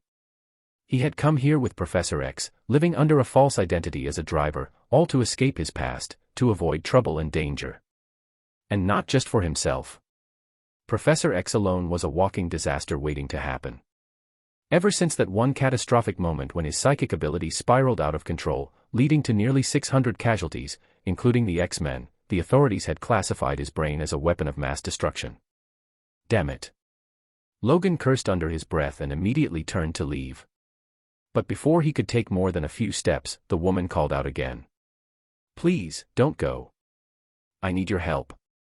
You're the only one who can save us. I need a hero like you." Logan kept walking but glanced back, snapping, "Get lost." Watching his retreating figure, the woman desperately cried out, "What happened to you? Why are you hiding? Please, Logan." Seeing him climb into his car without hesitation, she gritted her teeth. "I'll find you again." Logan thought that was the end of it, that this problem would disappear for good. But not long after, when he returned to his car after running a quick errand, he found a man in his 30s sitting inside. "Seeing you in person really is something else, Wolverine." The man smiled. Logan frowned. "Who the hell are you?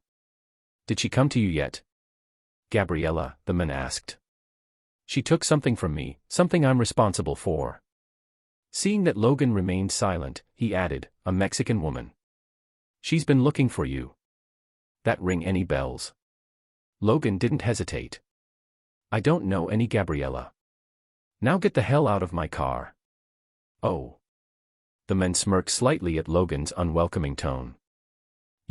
I know exactly who you're hiding.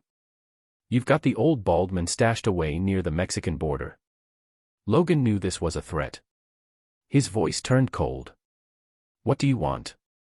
"I just want to cooperate," the man said casually, tossing a business card onto the seat before stepping out. As he did, he chuckled, "Almost forgot, you used to be my idol. But only used to be." With that, he pulled the car door open and left. Logan stared at the man's retreating figure before finally picking up the white business card. Alkali Trans-Igen, Genetic Engineering Research Division. Security Director, Donald Pierce. Reading the text, Logan's expression darkened. Damn it. He hadn't even dealt with the mutant child yet, and now more trouble had come knocking.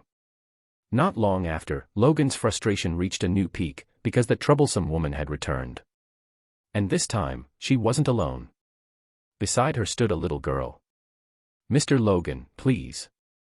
We need a ride," Gabriella pleaded. Without even looking back, Logan turned and started walking away. "I'm busy. Call a cab." Before she could introduce herself, he cut her off. "I don't care who you are, lady.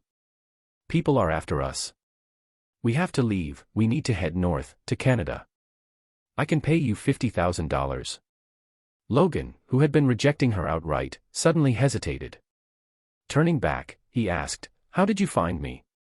A while later, after listening to her explanation, he finally understood her situation. A former nurse, now on the run with a little girl named Laura, being hunted by dangerous people. As for the exact reason why, perhaps out of caution, Gabriella hadn't revealed the full truth yet. While they talked, high above in the sky, a white-clad figure slowly descended. Syd. His eyes immediately locked onto Logan's house, scanning the scene within. He could clearly see the conversation unfolding. He pondered. Should I show up now? Or wait a bit longer and let things play out first?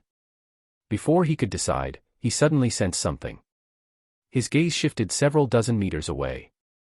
There, he felt the presence of someone watching. Rooftop. A man in black clothing held a small pair of binoculars, his face displaying pure shock. Moments ago, he had been on the phone with Donald Pierce, reporting that he had located the woman. But the sight of the floating man in white made him forget all about his call. "Hey, what's going on over there?" Pierce's voice came from the phone, noticing the abrupt silence. The agent, Jorge, murmured in disbelief, "It's him. That mutant." On the other end of the line, Donald Pierce frowned in confusion. Wolverine. End of chapter. Chapter 503.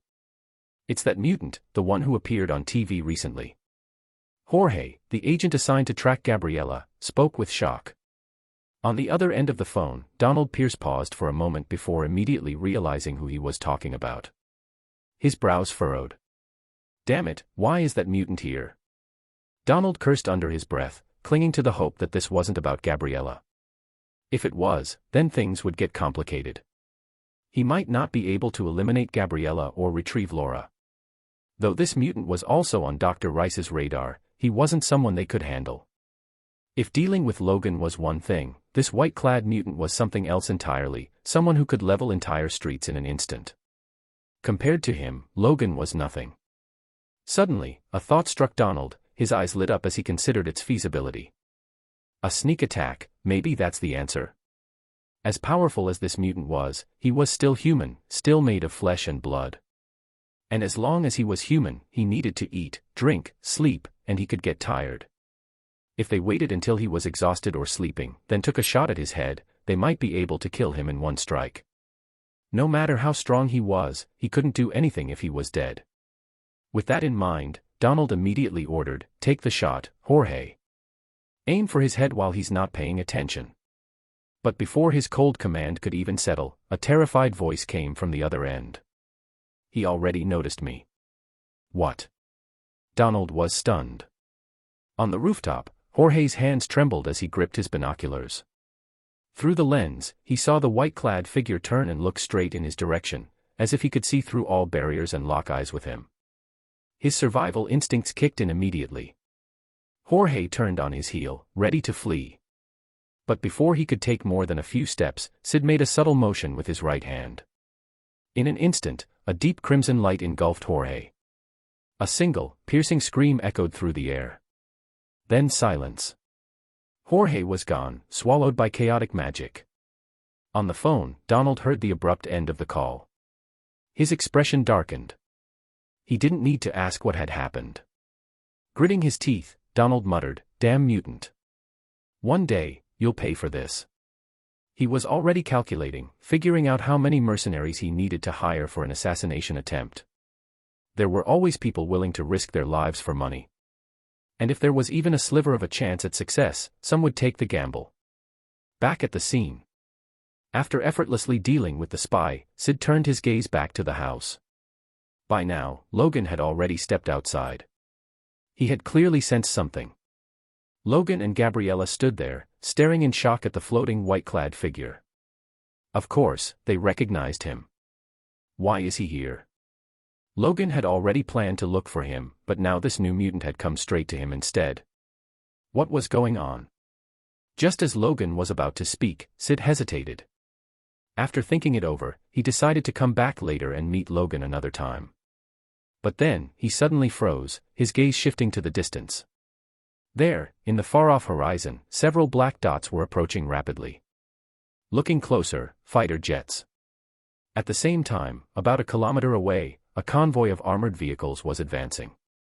Through the distance, he could see them filled with fully armed soldiers. Syd instantly understood the situation. Logan and Gabriella, noticing his reaction, instinctively followed his gaze.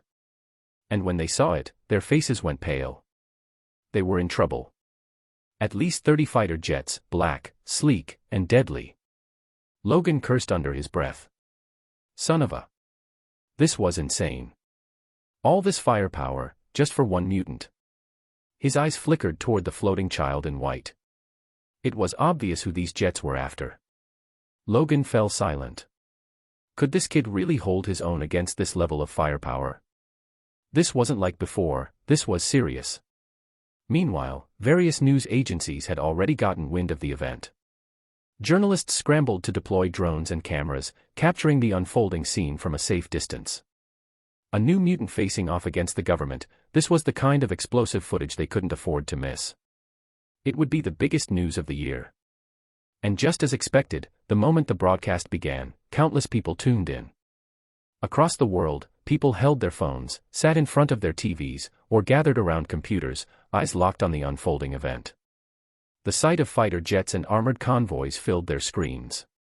The entire world was watching. Even radio stations had shifted their discussions. "Bert, how long do you think this mutant can last?" Clyde, one of the radio hosts, asked. Bert responded casually, "He'll hold out for a while. This mutant is powerful, the military is bound to suffer some losses. But in the end, we all know how this ends. I said it before, and I'll say it again, against modern firepower, it's only a matter of time before he's caught. This era no longer belongs to mutants. It belongs to us, to humanity." Listeners across the country debated, many agreeing with the host's statements. Meanwhile, near the Mexican border, Professor X and Caliban watched the live broadcast. Their expressions changed instantly. Professor X's face paled with worry. On the screen, he not only saw the mutant child, he also caught glimpses of Logan. Not long ago, he had told Logan to take the child and hide. Now, they were already surrounded. Despair filled Professor X's heart. He couldn't imagine what would happen next, to Logan, or to the child. Inside a high-tech lab, Dr. Rice's eyes burned with excitement as he stared at the broadcast. "It won't be long now," he murmured. The government was finally taking this seriously. They were ready to unleash their full military might to eliminate this white-clad mutant. End of chapter. Chapter 504. At this moment, the government forces were more than willing to deploy heavy weaponry. The white-clad mutant was in a remote area with few civilians around, meaning they had the freedom to unleash destruction without restraint. And there was no one, mutant or otherwise, who could possibly withstand such an overwhelming assault. It was easy to imagine what would happen next. No matter how impressive his abilities were, even if he could wipe out entire streets in an instant, there was no way he could come out of this unscathed. Dr. Rice's eyes gleamed with anticipation as he quietly waited. Meanwhile, elsewhere, Donald Pierce, his mood foul, also had eyes on the situation. "Hey, you're out of luck, mutant. Looks like I won't even have to hire anyone to take you down. Let's see how long you last," Donald thought mockingly. At that moment, the dozens of fighter jets halted their approach, seemingly receiving new orders. They pulled back, dispersing and circling roughly 3 kilometers away. Then, the pilots locked onto their target and launched their attack. A barrage of air-to-ground missiles detached from the jets, streaking across the sky at terrifying speeds toward their target. From inside their cockpits, the pilots watched with satisfaction. "Let's see what you do now. Mutant abilities. So what? Against modern military technology, you don't stand a chance. This is our era, humanity's era." Whether it was the pilots in the jets or the higher-ups pulling the strings, a sense of disdain filled their hearts. Whoosh! Whoosh! Whoosh! One missile after another tore through the sky. The entire world was watching. Dr. Rice watched from his lab, stroking his chin. "Pity," he murmured. "Is he really going to die just like that? What a waste. I hope at least some of his remains are recoverable." Regret filled his expression. Donald Pierce, on the other hand, looked like he was enjoying the show. At the Mexican border, Professor X could barely bring himself to watch. As millions of people tuned in to witness what they expected to be the inevitable destruction of the mutant, Syd finally moved. Raising his right hand, he extended his power toward the incoming missiles and fighter jets. Deep crimson energy surged forth. In an instant, the missiles, and the jets, froze in place. They couldn't move. The pilots inside were stunned. What? What did he do? This is impossible. How? How is he doing this? What kind of mutant ability is this? Disbelief gripped them. They had dozens of fighter jets. Surely, this mutant could only run and hide. And yet, now, here they were, completely at his mercy. Fear flashed in the pilot's eyes. The next moment, with a soundless ripple, all of them, missiles, jets, pilots, were swallowed by the crimson void. And then, they were gone. All of them. The sky was clear. It was as if they had never existed. As if erasing a mere speck of dust, Syd then turned toward the approaching armored vehicles and helicopters. With a casual flick of his hand. Boom. The vehicles were sent hurtling backward, flung hundreds of meters through the air. Gasps of shock filled the airwaves. Oh my God. This isn't possible. Boom. The armored trucks and helicopters crumpled like tin cans, crashing into the ground with deafening explosions. There were no survivors. A deathly silence followed. It had only taken a few seconds. Before anyone could even process what was happening, it was already over. Not a single soldier, not a single vehicle remained intact. They had been wiped out, completely annihilated. It took a moment before the world began to grasp the reality of what they had just witnessed. Logan, standing frozen at the scene, muttered under his breath, "Well, I'll be damned." The sheer scale of the government's response had already seemed excessive to him, deploying this many jets, just to take down one mutant. But what had just happened before his eyes? That was something else entirely. This mutant child had barely lifted a finger. Like swatting away a few annoying flies, he had effortlessly erased an entire military strike force.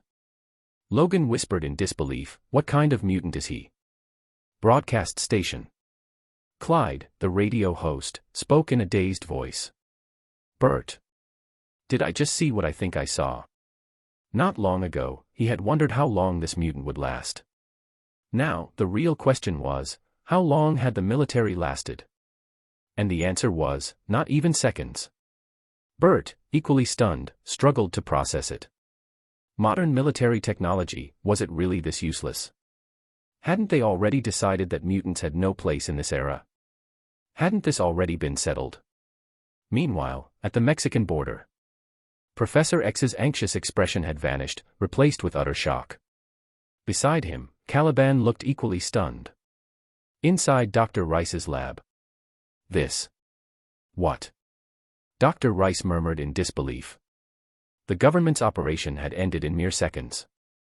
Like a joke. How? How could anyone withstand an assault like that? Hadn't this mutant's fate already been decided? Captured, or dead? How could this be happening? His voice trembled as he muttered, "How is he this powerful?" Destroying a few city blocks with ease was one thing. But this, erasing an entire military strike force from kilometers away. This shouldn't be possible. His previously smug, amused expression had frozen. For a long moment, he sat in silence, as if his brain had stopped working. Then, finally, he managed to mumble. "What level mutant is this guy?" He tried to grasp it, tried to make sense of it. First, he had destroyed a street. Now, he had casually wiped out dozens of fighter jets, dozens of armored vehicles, hundreds of soldiers. Suddenly, a single term surfaced in Donald's mind. Omega-level mutant. No. That was impossible. This has to be a mistake. There's no way an Omega-level mutant exists in this day and age. He shook his head violently, trying to rid himself of the terrifying thought. But deep down, he knew. He knew he was wrong. And that scared him more than anything. End of chapter. Chapter 505. While Donald Pierce shook his head in denial and countless viewers remained in shock, an event was unfolding over 100 kilometers away. A military base had already launched several missiles. In fact, they had been airborne for some time now. Just as the fighter jets, armored vehicles, and helicopters were being wiped out, the missiles were arriving at their target. The stunned spectators had barely processed the white-clad mutants' terrifying abilities when dozens of white missiles streaked across the sky, leaving behind glowing trails as they hurtled toward their airborne target. Before, such a sight would have filled them with confidence, certain that the mutant was doomed. But now, no one had even the slightest hope left. Sure enough, the next moment, the missiles froze midair. Then, crimson energy engulfed them completely. When the red glow faded, nothing remained. Neither debris nor an explosion, just empty sky. Neither Donald nor the others watching showed any surprise. They had expected this outcome. And yet, another wave of missiles emerged from the horizon, speeding toward the scene. Donald's eyes lit up as a sudden realization struck him. Maybe, we can just wear him down. After all, he wasn't God. There was no way he could keep using his abilities indefinitely. No matter how strong he was, no matter how overwhelmingly powerful he seemed, eventually, he had to run out of energy. Donald wasn't the only one with this thought. Many others latched onto the idea, their hope rekindled. But just as they started to believe in this strategy, Syd's patience ran out. His gaze snapped toward the direction of the missile launches. A flicker of light passed through his eyes. Instantly, his vision extended beyond the horizon, granting him a clear view of the distant military base over 100 kilometers away. It didn't take long for him to locate the base. At that moment, the facility was preparing to fire another volley of missiles, clearly intending to grind him down with sheer numbers. Too bad. Syd had no intention of giving them that chance. What happened next left Logan and the others utterly speechless. Syd simply extended his right hand. Crimson light surged from his body, spreading outward at an unimaginable speed. Within seconds, his chaos magic had enveloped the distant military base. A vast area, spanning hundreds of kilometers, was instantly swallowed by the deep red glow. Then, the unthinkable happened. Everything, dirt, buildings, vehicles, soldiers, the entire base, began to dissolve. Disintegrate. Vanish. Screams of terror erupted from within the base, only to be abruptly cut off. Mere moments later, as the crimson glow faded, all that remained was a massive crater nearly 200 meters deep. Seen from a satellite feed, the devastation was clear. A vast, barren pit, stretching for hundreds of kilometers. Everything inside was gone. Aya. Radio host Clyde let out an involuntary scream. The sight was too much. It was as if a nuclear bomb had wiped the area clean, except there had been no explosion, no fire, no shockwave. Just complete and utter erasure. His co-host, Bert, could barely stammer out his thoughts. Has this era no longer belonged to humans? Those listening to the broadcast, or watching the news from their televisions, all had the same thought. At the Mexican border, Professor X, seated in his wheelchair, had already been bracing for Logan and the child's grim fate. What he saw instead was something he never could have imagined. It wasn't Logan or the child who had become the nightmare. It was the floating mutant in white. With nothing more than a single gesture, he had erased everything before him. Anything in his line of sight, wiped out. An Omega-level mutant. Charles muttered in disbelief. This power. It's even more terrifying than genes. He had spent the last 2 decades convinced that mutant kind had reached its end.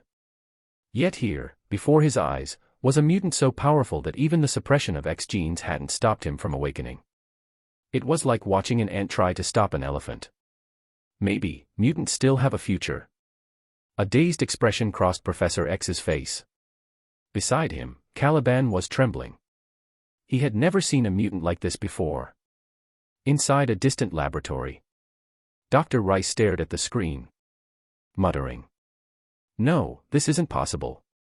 A mutant's power, how could it reach this level?" His breath came in ragged gasps. Fear. Horror. And beneath it all, obsession. Greed. Desire. No. I shouldn't even call him a mutant anymore. To Dr. Rice, this level of power could no longer be classified as something possessed by mere mutants. The word he sought was something far greater. A god. If I could obtain the power of a god. His eyes burned with greed and longing. Elsewhere, Donald Pierce, too, was in complete shock. He had been so sure, that wearing him down was the key. But no. No, that idea had been shattered in the most absurd way possible.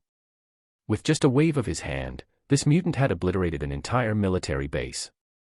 His voice shook as he whispered, "Is he really a god?" His plan had collapsed, completely and utterly failed. He had thought, at the very least, that this mutant would eventually tire.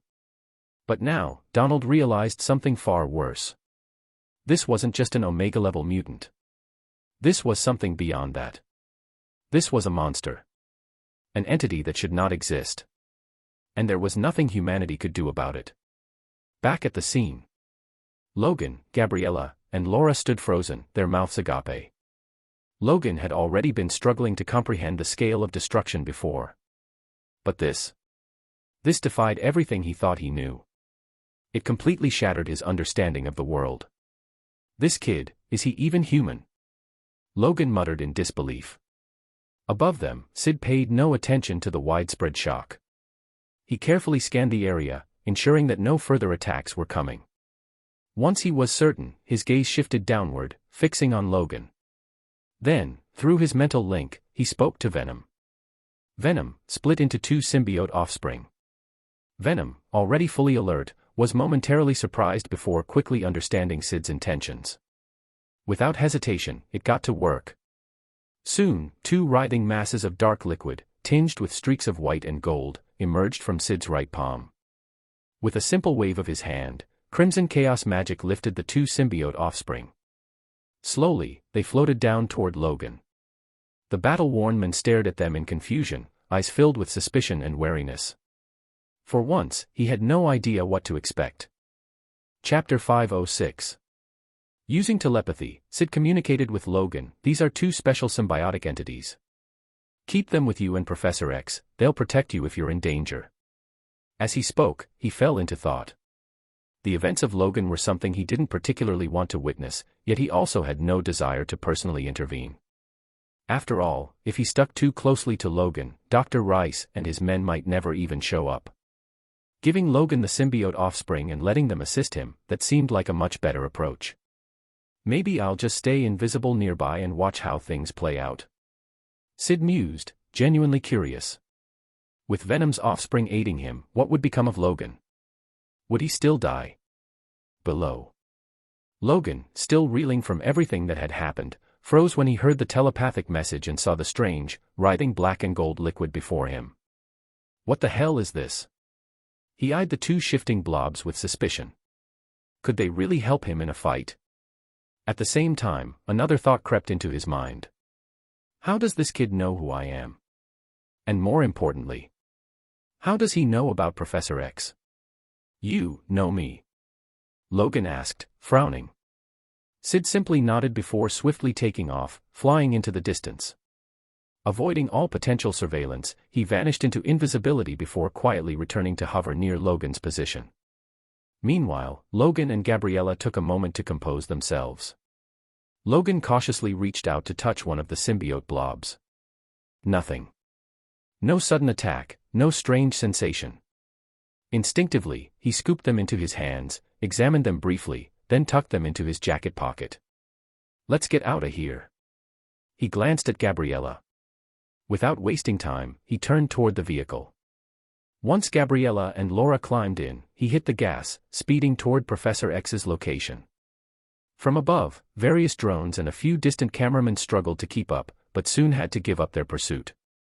Meanwhile, in the laboratory, Dr. Rice sat deep in thought, replaying the scene where the white-clad mutant had handed something to Logan. What's the connection between those two? He hesitated, unsure whether he should continue having Donald pursue Laura. At the same time, Donald Pierce himself shared a similar hesitation. Time passed quickly. The sun blazed overhead as a black car sped through the dusty roads, kicking up sand. Logan drove, with Gabriella and Laura as his passengers, toward their hideout near the Mexican border. As the car pulled up, a figure wrapped head to toe in protective clothing stepped outside. Logan, you're finally back, Caliban remarked. Logan shut the car door. Where's Charles? In the house, Caliban replied. The sound of a wheelchair rolling soon followed. Logan turned to see Professor X. Logan, you met the white-clad kid. His gaze then shifted to the two newcomers. Anne, who are they? Logan sighed. There. He quickly summarized Gabriella and Laura's situation. As he spoke, Gabriella hesitated before finally biting her lip and deciding to tell the whole truth. I used to be a nurse at TransIgen, she admitted. She then explained how she had helped Laura escape from the gene modification lab and how, besides Laura, other mutant children might have also fled. She wasn't sure exactly how many had made it out. Once she finished, she pleaded, Mr. Logan, please. Take us to Canada. The more Logan listened, the more of a headache he got. He was already regretting taking this job. But then, Professor X's eyes lit up with excitement. These children, they might be our last hope. What he didn't say aloud was, and that white-clad Omega mutant. He's the future. If Syd joined them, mutants might actually have a shot at survival. Logan hesitated. Then he sighed, unable to ignore the pull of his conscience. And, well, the promised money helped too. Fine, he muttered. We'll leave tomorrow. From above, still unseen, Syd watched as the group entered the house. Light energy +1. Avatar of light EXP +1. Time passed. Soon, morning arrived. Logan climbed into the driver's seat, while Gabriella and Laura took their places. Professor X and Caliban, however, stayed behind. As the sun cast long shadows over the dusty road, Logan's black car rumbled forward, disappearing into the horizon. The sun rose, then fell. A day passed. As the journey continued, a notification rang in Syd's mind. Ability, Avatar of Light, 999/1000, Level 3. Light Energy +1. Ability, Avatar of Light, 0/2000, Level 4. As Avatar of Light advanced to Level 4, Syd immediately felt a shift. His connection to light had grown even stronger. So much so that he felt as though he might actually become light itself. But something was still missing. The transformation wasn't happening, yet. Looks like I need Level 5 for the real breakthrough. Syd sighed but remained hopeful. He was close. Very close. Meanwhile, in the shadows, Dr. Rice, Donald Pierce, and their forces had spent the last 2 days deliberating, watching, waiting.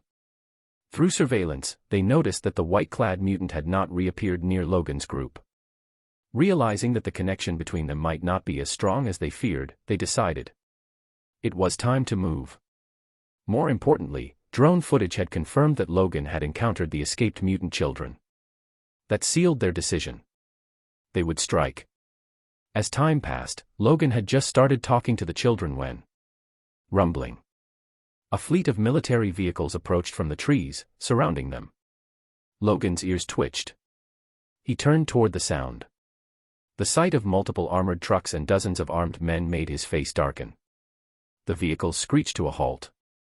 The doors opened. From one of them, a middle-aged man with graying hair and a receding hairline stepped out. He smiled at Logan. "Allow me to introduce myself," he said. "My name is Xander Rice."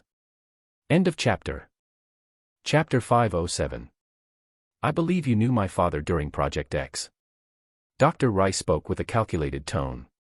Hearing those words, Logan's expression darkened. Something surfaced in his memory, and his face twisted with anger. "Oh, you mean the bastard who pumped this poison into my body?" As he spoke, he raised his right hand, the gleaming adamantium claws extending with a sharp snick. 10 meters away. Standing in the sunlight, Syd's eyes flickered with thought. So it really is adamantium poisoning. Of course, the modified food developed by Dr. Rice might have been a catalyst, suppressing Logan's healing factor. Without these complications, his regeneration should have kept him alive for centuries. After all, he was born in 1832, fought through multiple world wars alongside Sabretooth, and was pushing 200 years old.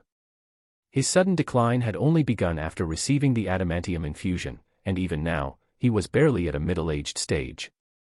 Clearly, his natural lifespan was meant to be much longer. Dr. Rice responded to Logan's accusation. That's right. He was one of them. Logan's eyes narrowed. He vaguely recalled his rampage after undergoing the adamantium procedure, slaughtering those responsible. "I think I killed him," he muttered. Dr. Rice's expression soured. "You did," he admitted stiffly. Beside him, Donald Pierce sneered. "Show some respect, mutie. You're looking at the men who wiped out your entire species." Dr. Rice, feigning politeness, corrected, "Donald is exaggerating. The plan wasn't about extermination. It was about control." His tone became instructive, almost lecturing. "You see, I realized one day that we weren't just refining our food supply, we could refine ourselves. Gene therapy, subtly introduced into everything from drinks to breakfast cereals. To him, the X gene was a deformity. Something unnatural. Something that needed to be corrected. Dr. Rice's eyes gleamed with pride. We succeeded. Random mutation, eradicated, like polio. And then, we moved on to the next phase. Logan cut him off, voice filled with disgust. Breeding your own mutants. From the distance, Donald smirked. That's right, James. As their admission sunk in, Logan, Gabriella, and even the mutant children glared at them in fury. Watching quietly, Syd couldn't help but scoff internally. So, Rice talks about curing mutations, but still wants to harness the X gene's power for himself. The evidence was right there, Logan's clone, and the children standing nearby. This wasn't about eliminating mutants. It was about owning them. The moment Donald finished speaking, Logan could no longer hold back. Snarling, he lunged forward, claws ready to tear Dr. Rice apart. Dr. Rice went pale, stumbling backward in terror. He barely had time to react. Luckily for him, Donald moved fast, raising his pistol and firing several rounds. Bang. Bang. Bang. Red holes appeared in Logan's body, but he didn't stop. With gritted teeth, he powered through the pain, shielding his face with his arms and charging forward. Donald's expression twisted. Open fire. The surrounding soldiers snapped into action, rifles raising in unison. Rat-a-tat-ta. Gunfire erupted. The force of the bullet staggered Logan backward, halting his advance. Meanwhile, Dr. Rice took the opportunity to flee. Logan gritted his teeth in frustration. Unable to push forward, he ducked behind a tree for cover. Logan. Gabriella and the children cried out in concern. Breathing heavily, Logan pressed his back against the bark. His wounds weren't healing. He could feel the sluggishness, the dull ache that never used to be there. In the past, the bullets would have already been pushed out of his body. Now. Damn it. Facing a squad of heavily armed soldiers, he knew he couldn't take them all head-on. Then. A voice cut through the gunfire. Laura. Logan turned, eyes widening. Laura was already in motion. Ignoring the bullets, she charged forward, leapt onto a soldier, and drove her claws through his chest. She landed in a crouch, retracting her claws as her wounds sealed instantly. The sight sent Logan reeling. He was watching his younger self. The reckless, untouchable force of nature he used to be. But now. Feeling the deep ache in his body, the pain that wouldn't fade, Logan let out a quiet sigh. Still. No time to think. Gritting his teeth, he forced himself to move. Pushing through the pain, he sprinted from cover, slashing through a nearby soldier's throat. Then another. The mutant children finally snapped out of their shock and joined the fight. Some manipulated dirt and plants. Others sent sparks of electricity through the air. One exhaled freezing mist. Their abilities were weak, underdeveloped. If Dr. Rice hadn't ordered them to be captured alive, they would have already been gunned down. Meanwhile, Dr. Rice had one last card to play. Hearing a low mechanical whirring, Syd turned toward the sound. There he was.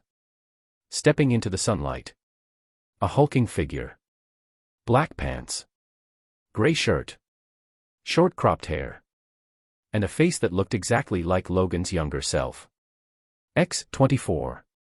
Dr. Rice's personal weapon. Logan's perfect clone. A mindless, soulless killing machine, engineered for absolute obedience. In the original timeline, this was the one who had gutted Professor X before Logan even realized what had happened. The one who had ultimately killed Logan himself, driving a wooden spike through his gut, leaving him to bleed out. The true executioner of the old era. X-24 wasted no time. He lunged forward, claws flashing. Slash. A deep wound tore across Logan's left arm. The older mutant staggered, eyes wide. What the hell are you? Logan's face was twisted in disbelief. Looking into X-24's cold, empty eyes. He might as well have been staring into a mirror of the past. End of chapter. Chapter 508. However, there was no time for him to think too much. Facing Clone 24's attack, he quickly began his counterattack. Logan's claws slashed down on his opponent repeatedly, leaving a series of wounds. Unfortunately, those wounds healed quite a bit not long after. In contrast, the injuries left on Clone 24 remained, and with the continuous gunfire attacks, if not for sheer willpower, Logan would have collapsed long ago. After a while, Logan, exhausted and out of strength, had his abdomen pierced by Clone 24's claws. He was then dragged to a thick tree stump and harshly rammed against the forked branches of the stump. Splurt. The sharp wood pierced through Logan's abdomen, causing blood to flow profusely. Clone 24, with a vicious grin, raised his claws menacingly and stared fiercely at Logan, who was impaled on the tree stump, preparing to do something terrible. Not far away, Laura saw this and cried out, rushing forward and jumping onto Clone 24's back, furiously clawing at his neck. Clone 24 quickly reacted and threw Laura heavily off his back. Laura fell to the ground, and with the black rifles continuously firing at her, she couldn't get up. Wolverine. Laura. In the distance, Gabriella and a group of young mutants turned pale with fear and shouted in worry. At this moment, Clone 24 turned around, his gaze refocusing on Logan. As he stepped forward, he raised his right claw. Logan, impaled on the tree stump, felt dizzy and dazed, his heart filled with unwillingness and despair. Was this the end? Originally, he carried an adamantium bullet with him.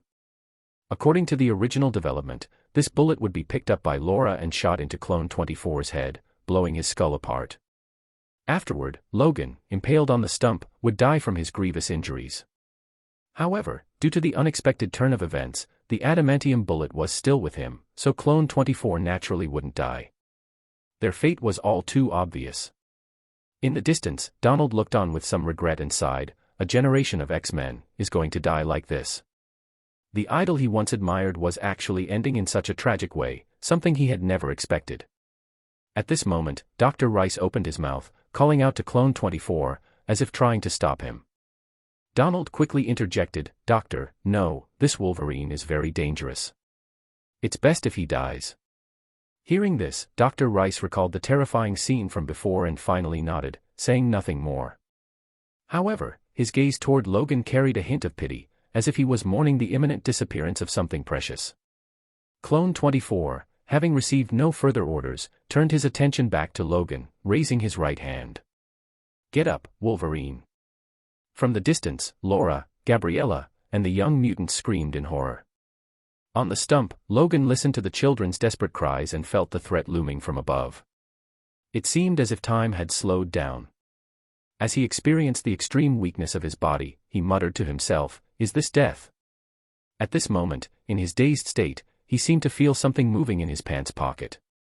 Logan was stunned for a moment, and then something came to mind. Images of 2 days ago surfaced in his mind, when that white-clad mutant handed him something along with a few words. "These are 2 special liquids. You and Professor X should carry them. If you encounter danger, they can help you." He had given one to Professor X, while the other one had remained on him the whole time. Now, feeling the sudden movement from his pocket, Logan chuckled bitterly, "What am I thinking? How could something like that possibly help me? Relying on some strange liquid." Logan had already prepared himself to meet his end. But just then, he suddenly felt the liquid in his pocket disappear, as if it had penetrated through his pants and seeped into his body through the inner side of his thigh. Then, something seemed to cover his face. Logan was dumbfounded, not knowing what had just happened. However, while he was confused, Donald, Dr. Rice, Gabriella, Laura, and the others could clearly see what was happening. When Clone 24's right claw slashed toward Wolverine's face, a white, gold, and black mask suddenly appeared over Logan's face. Clone 24's silver claws struck the mask, but it was like stabbing rubber, it couldn't even pierce through. Clone 24 applied more force.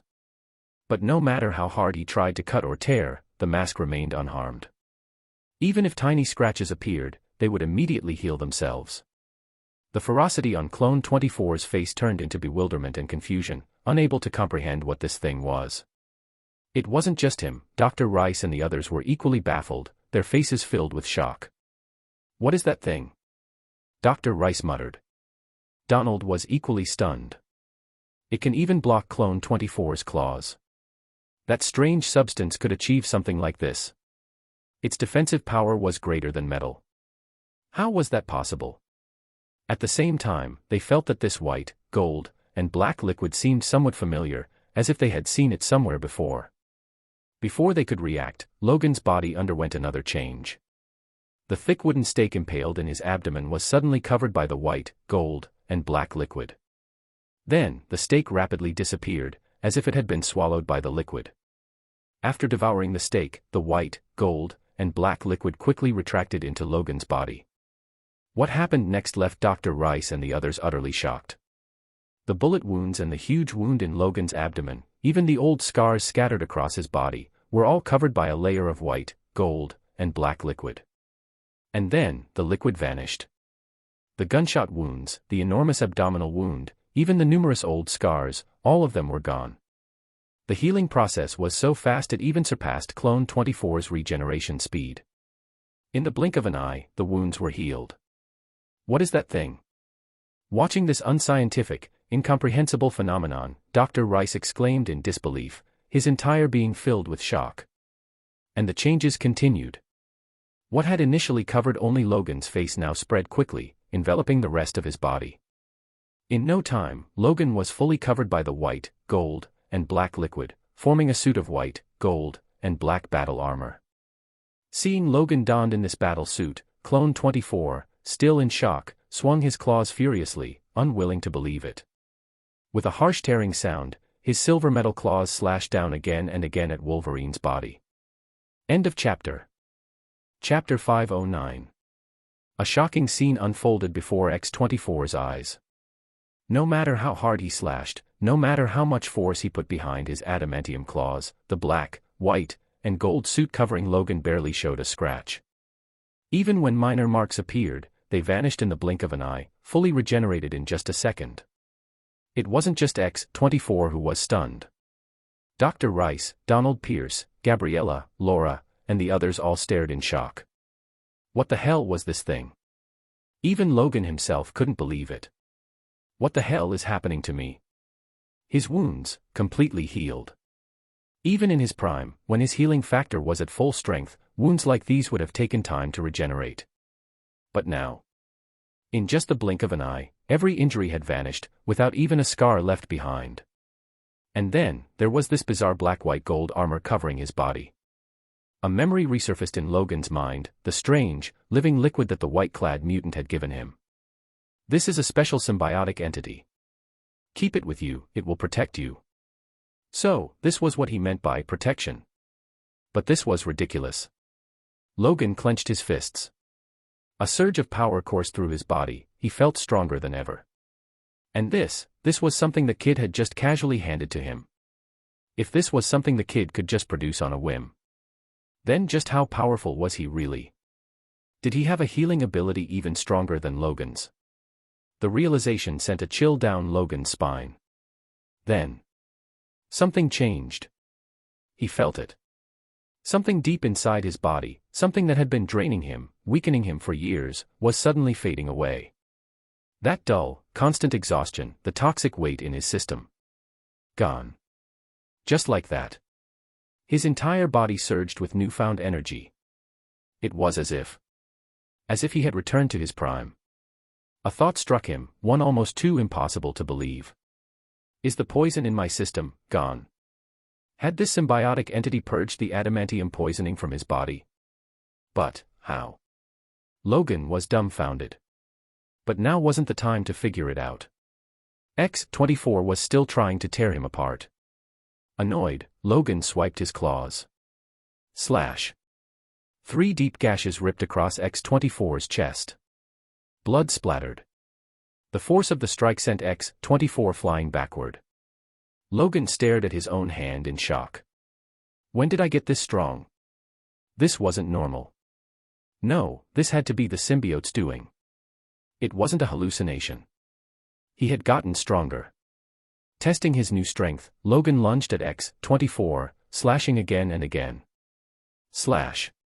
Slash. Slash. X-24's body was ripped apart by a flurry of adamantium claws. Wounds opened across his flesh, deep enough to expose bone. X-24 tried to retaliate, but something was wrong. His movements felt sluggish. No, Logan wasn't just stronger. He was faster. He was completely outmatching X-24. Like an adult overpowering a child. The fight wasn't even close.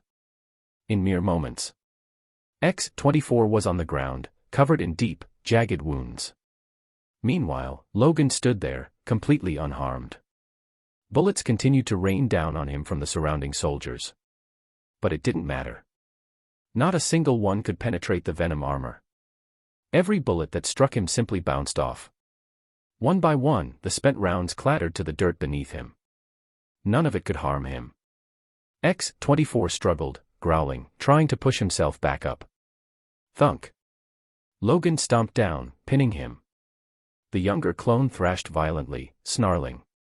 His empty eyes showed something Logan had never seen in him before. Panic. And then, shink. Logan drove his claws straight through X-24's skull. Blood sprayed. Metal scraped against metal as adamantium clashed against adamantium. X-24's body went rigid. Then, he collapsed. Twitching. Convulsing. Finally. Still. Not taking any chances, Logan yanked his claws out. And with one final motion. Slash. X-24's head separated from his body. It was over. The mindless clone, gone. Logan, panting, slowly looked down at his blood-stained claws. He had done that. It wasn't just the fact that he had won. It was how easily he had won.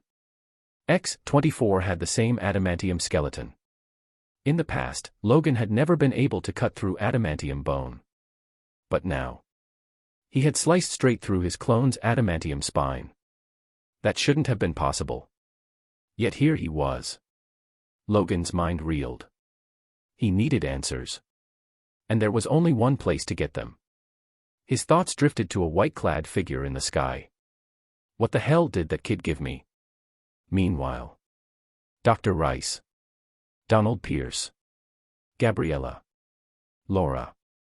Everyone stared in shock. Just moments ago, it had seemed certain. Logan was going to die. The last of the X-Men would fall. But instead, this happened. This impossible turn of events. First, Logan healed. Then, his mysterious armor shrugged off bullets like they were nothing. Then, his strength skyrocketed to a level where he annihilated X-24, who had been built specifically to kill him. Donald, his voice hoarse, muttered. This isn't possible. Dr. Rice staggered backward. This wasn't science. This wasn't evolution. This was something else entirely. A mutation beyond anything he had ever imagined. Donald, still staring at Logan's impenetrable armor, suddenly realized something. His face paled. I know what that is. Dr. Rice snapped his head toward him. What? Donald, trembling, whispered. It's that thing. It's what the Omega mutant gave him. A hush fell over the battlefield. Dr. Rice's face twisted in horror. They all remembered. The white-clad mutant. The strange, liquid-like substance he had given Logan. Now, that same substance had turned Logan into an unstoppable monster. Dr. Rice's lips trembled. A gift from that mutant, is this powerful? He simply couldn't accept it. No one could. And yet, they had no choice. Because standing before them was a Logan reborn. A Wolverine clad in venom. And he was just getting started. End of chapter. Chapter 510. At that moment, after killing Clone 24, Logan turned his head toward them and slowly approached. What are you trying to do? Wolverine, you can't harm us, or else. Donald tried to make a threat, but his bravado was empty. Meanwhile, the black rifles continued to fire at Logan. However, no matter how much they shot, their bullets had no effect. Their attacks only deepened their despair. Logan completely ignored Donald's words. Without hesitation, he charged at him and Dr. Rice. No. Donald's face was filled with terror. He wanted to say something more, but the next second, silver claws pierced through his chest. He could no longer speak. Logan withdrew his claws and coldly looked at Donald, who was convulsing on the ground. Then, he shifted his gaze to Dr. Rice. "You can't." Dr. Rice panicked, trying to say something, but what greeted him was Logan's sharp right claw. With a swift slash, the silver claws cut across his neck, and blood sprayed out instantly. Logan paid no attention to the dying Dr. Rice. His gaze swept over the remaining people in the area. Then, a bloody massacre began. 1. 2. Relying on the venom suit, Logan slaughtered nearly everyone present. Only a few managed to escape due to their speed, and Logan had to let them go. After dealing with them, Gabriella, Laura, and the others cautiously called out from a distance. "Wolverine." They were unsure. The man in front of them, clad in a platinum-black battle suit, had just brutally slaughtered so many people. Was he still the Logan they knew? "It's me." Logan turned to answer. Then, he glanced at himself and felt a bit restricted. As soon as he had the thought, the venom suit retracted into his body. Before long, the familiar sight of Logan reappeared, tall and muscular, his face covered with a thick beard. Seeing this, the others finally breathed a sigh of relief. Not far away, Syd watched this scene and muttered, "It seems the fates of Professor X and Logan have changed." As for what would happen next, what fate awaited the mutants, he was unsure. After pondering for a moment, he saw Logan discussing with the young mutants about heading to their last safe haven, the so-called Mutant Eden. Syd shook his head. That so-called Mutant Eden was fictional. It didn't exist in reality. Logan and the others were doomed to be disappointed. Thinking this, Syd made a decision and said, "Well, I might as well help them once more. And at the same time, I can test my chaos magic." He planned to use chaos magic to envelop an area, altering everything within it, creating something akin to a mutant Eden. Additionally, Syd was curious about the limits of chaos magic when it came to modifying the environment. But before that, he had other matters to attend to. He had a strong premonition, although he had dealt with the fighter jets and immediate threats, the government and military would not give up so easily. More attacks were bound to come. And as expected, the Mexican government had already discussed how to deal with him. After a unanimous decision, they resolved to deploy a nuclear bomb. Moreover, the nuclear bomb was not just their idea. It was aided and requested by the US government and had even gained approval from multiple nations. The military officials were confident that with the ultimate weapon of humanity, a nuclear bomb, they could eliminate this mutant threat. Even if he was supposedly an Omega-level mutant, even if he was considered the ultimate threat to humanity, how could one mutant possibly contend against the ultimate weapon of mankind? His powers might be formidable, but in the end, he was still a biological entity. And biological bodies were inherently fragile. How could he possibly survive the sudden detonation of a nuclear bomb? There was no other outcome, he would be vaporized. Time passed, and soon it was noon the next day. As Syd basked in the sunlight, absorbing its energy, he suddenly sensed something. His gaze shifted toward the distance. 10 kilometers away, a massive white conical nuclear missile streaked through the sky, its tail spewing fiery exhaust as it rapidly approached. So they really did find me. Syd's face showed no surprise. Even though he had been staying invisible near Logan, it wasn't difficult for governments and intelligence agencies to track him down. After all, in this world, there was no shortage of ways to locate someone. As he pondered, the enormous white missile suddenly stopped advancing and detonated midair. In an instant, an intense burst of light erupted in the distance. Boom. A terrifying explosion followed, unleashing scorching heat and radiation, along with a shockwave of devastating force that tore through the surroundings. Under its impact, countless trees and earth were sent flying. A fiery glow engulfed everything, spreading rapidly in the direction of Syd and the others, several kilometers away. Logan and his group, who had been on the move, instinctively turned their heads toward the bright light. What they saw filled them with horror. A monstrous explosion was rushing toward them. Everything in its path was being annihilated. Logan and the others were blinded by the overwhelming light. How could anyone possibly survive such a devastating attack? It's over. That was their final, despairing thought. At this moment, it wasn't just them witnessing the nuclear explosion. Multiple governments, as well as various news drones from major media outlets, were recording the event from afar. After all, whether it was the site of a nuclear detonation or the demise of the dangerous mutant, it was something worth broadcasting.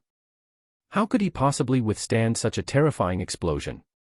He probably didn't even have time to react, right? Countless people stared at the footage in anticipation, eager to see the outcome. Just then, as Logan and the others were fixated on the distant explosion, another flash of light erupted, this time just a few dozen meters away from them. Another nuclear bomb. This one had been planted in advance, lying in wait for them to pass by before being triggered. Boom. Another catastrophic explosion erupted, sending high temperatures, radiation, and shock waves outward. Trees and soil were hurled into the air. At such close range, Logan and the others had no time to react, just as the military had planned. Seeing the nuclear detonation succeed at such a close distance, the officials watching from their command centers breathed a sigh of relief. It worked. We finally dealt with these threats, including that mutant. Just as they celebrated, an anomaly occurred at the heart of the nuclear blast. Chapter 5:11. The moment the explosion erupted, Syd reacted instantly, moving his right hand slightly. The terrifying explosion and shock wave that were rapidly spreading toward everyone were suddenly enveloped in a deep crimson glow.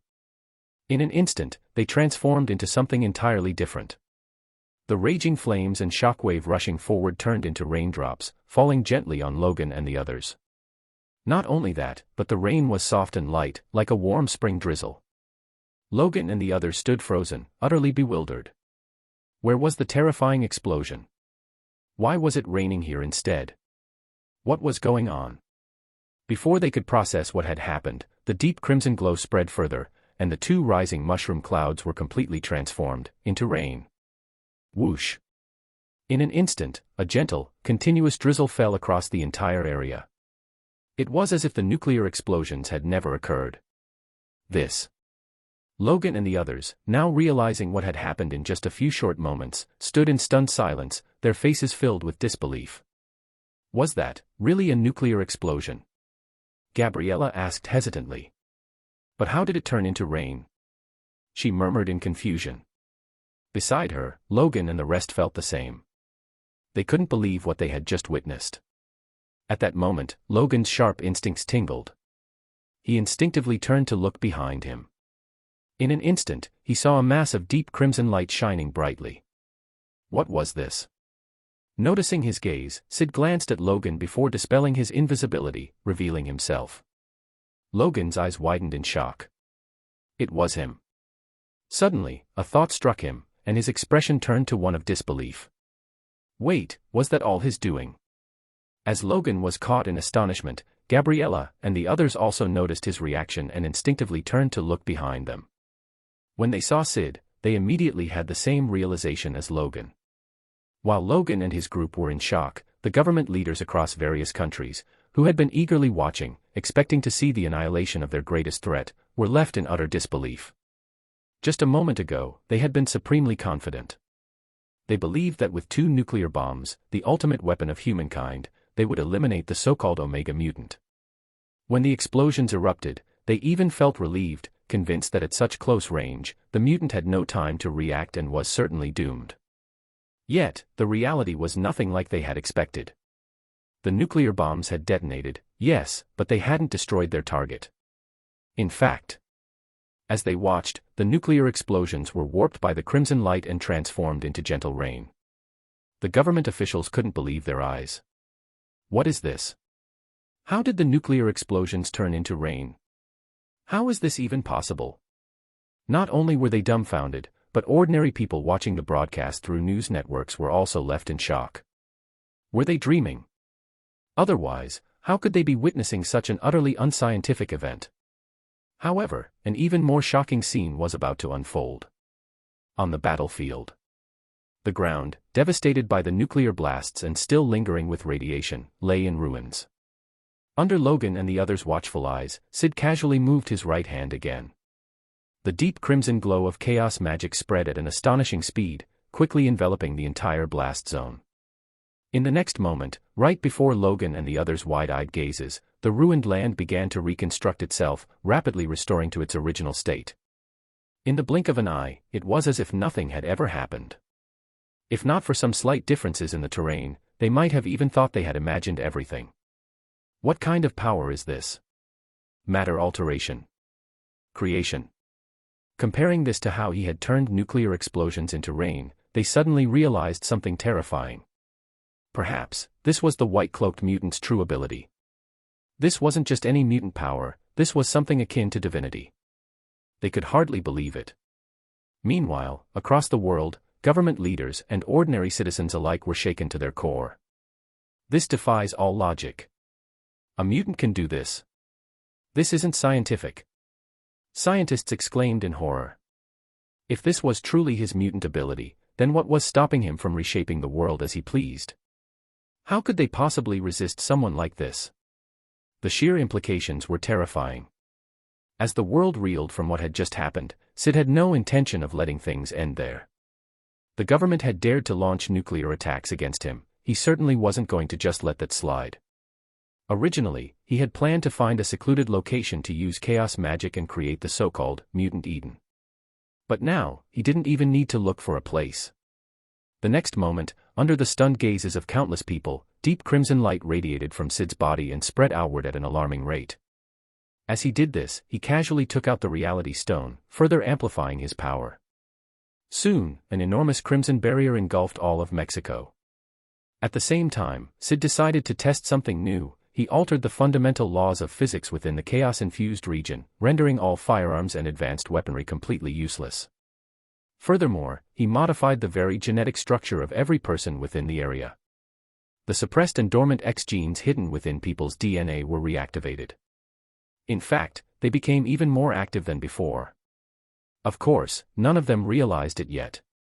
They were far too busy panicking. The sheer scale of it. A mutant with an ability that could cover an entire country. They were utterly stunned. Even more alarming, many people quickly realized that their guns and other technological weapons were no longer functioning. At first, they assumed their weapons were malfunctioning, but after repeated attempts, it became clear they simply wouldn't work. Finally, the realization hit them. Why aren't the guns working? And the rocket launchers, too? Panic spread. Then, someone connected the dots. Could it be the crimson light? That mutant, did he alter reality? What the hell did he just do? As they trembled in fear, the massive crimson dome covering all of Mexico suddenly faded from sight. It became invisible. If they hadn't just seen it with their own eyes, they might have thought nothing had happened at all. Elsewhere. At the same time, Professor X and Caliban were watching everything unfold. Their eyes widened to their limits, as if trying to confirm that they weren't hallucinating. Even for an Omega-level mutant, this was beyond comprehension. A power that could blanket an entire country, what kind of force was this? Syd's thoughts. After expending a massive amount of energy, nearly 80% of his reserves, Syd had successfully created a permanent chaos magic field over all of Mexico. He muttered to himself, I wonder how long this barrier will last. However, he could already feel that unless something external interfered, this field would last for years. End of chapter. Chapter 5:12. After a moment of thought, Syd shook his head. Forget it. Logan and his group can deal with it after this. With that, he turned toward Logan and the others, who were still standing there, stunned and bewildered. He spoke slowly, the mutant Eden you're looking for doesn't exist, but I've altered Mexico. Now, technological weapons can't function here, and the probability of mutants being born has greatly increased. If you want, you can stay here. Before they could even respond, Syd's figure flashed, and he flew away, heading deeper into Mexico.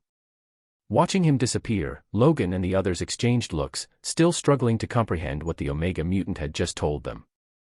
No technological weapons. A high probability of mutant births. Still confused, they set off toward Mexico to see for themselves. Meanwhile, across Mexico and beyond, ordinary citizens within Mexico and those outside its borders were beginning to investigate the strange changes taking place. 5 hours passed. By then, they had more or less figured out the nature of Mexico's transformation. At the Mexican border, outside the barrier. This is terrifying. The entire country is covered by this barrier. A middle-aged man held a remote control, piloting a drone toward the boundary. The moment the drone passed through the eerie rippling barrier, it vanished, its connection lost. Or rather, its signal was completely cut off. Angus, watching this, frowned grimly. They had already sent people inside to investigate, but without exception, every single one of them lost their memories upon entry. They forgot why they had entered in the first place and simply assumed they were ordinary Mexican citizens. Thankfully, a few individuals had brought notes or reminders with them. Only after attempting to communicate with the outside world did they realize what had happened. This discovery sent chills down the spines of world leaders. It was one thing to alter matter, but to change people's memories. What kind of horrifying ability was this?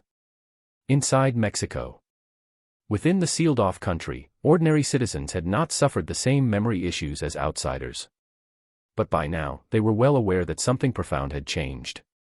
For example, guns and other technological weapons no longer functioned. More shockingly, rumors were spreading, people were awakening mutant abilities. If it had been a single isolated case, it could have been dismissed. But when it kept happening, disbelief spread like wildfire. No new mutants had appeared in over 20 years.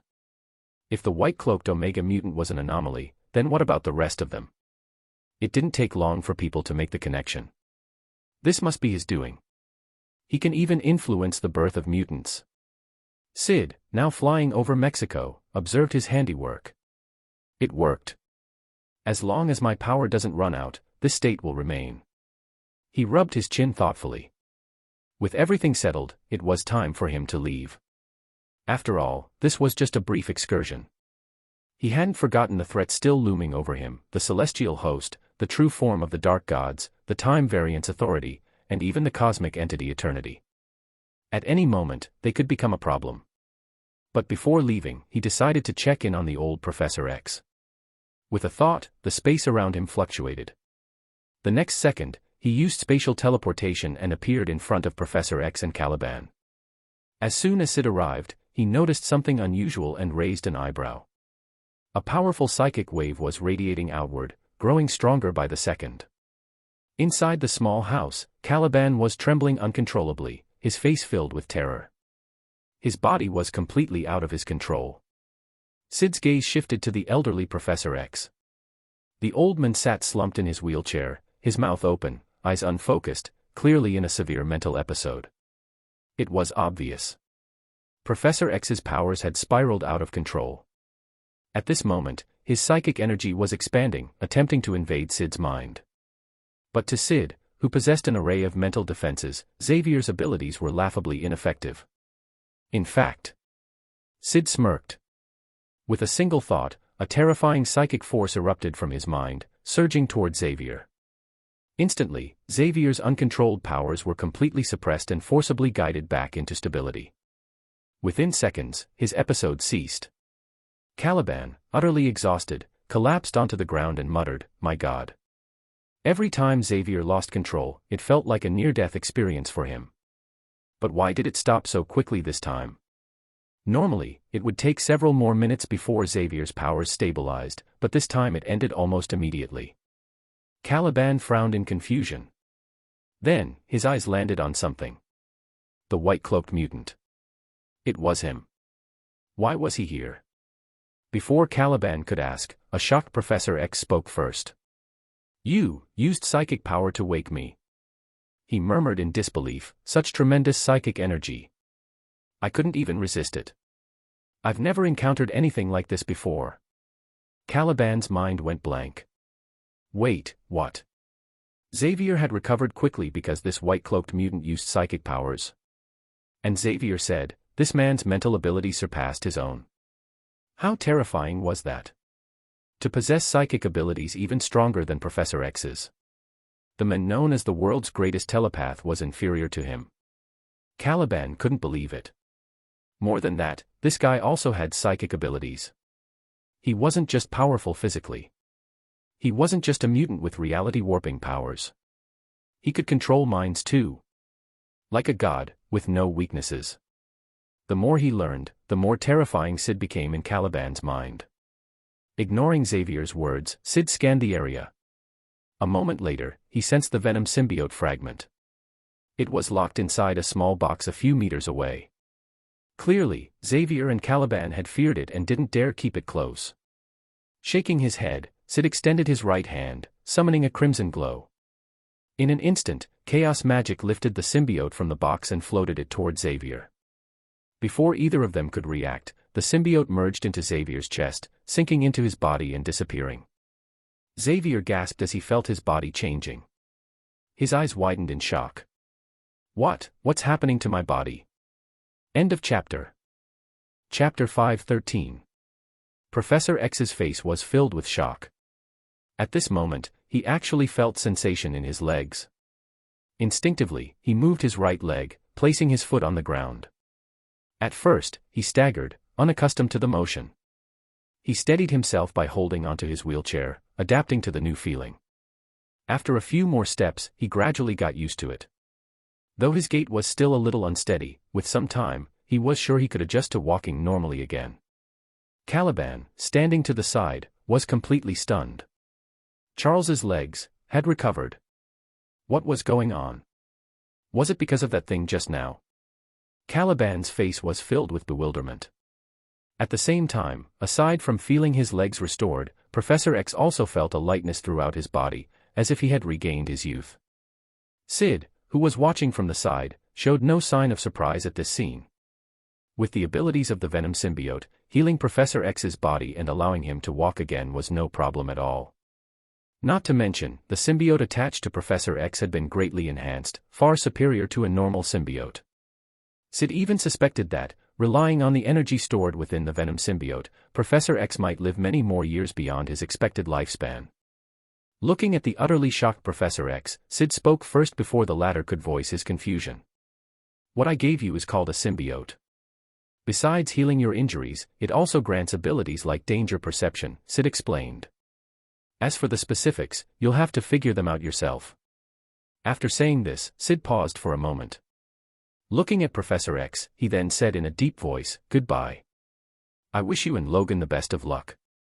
Hearing this, and realizing that Syd was about to leave, Professor X, still full of shock and unanswered questions, hurriedly asked, "Child, did your mutant abilities awaken recently? Why have I never heard of you before? Can you tell me where you live? If possible, may I visit you?" Syd naturally understood what he meant. After considering for a moment, since he was about to leave this place anyway, he figured there was no harm in revealing some information. "I'm not from your world. I come from a different timeline," Syd said calmly. "You could also call it another universe, you can refer to it as Earth 616.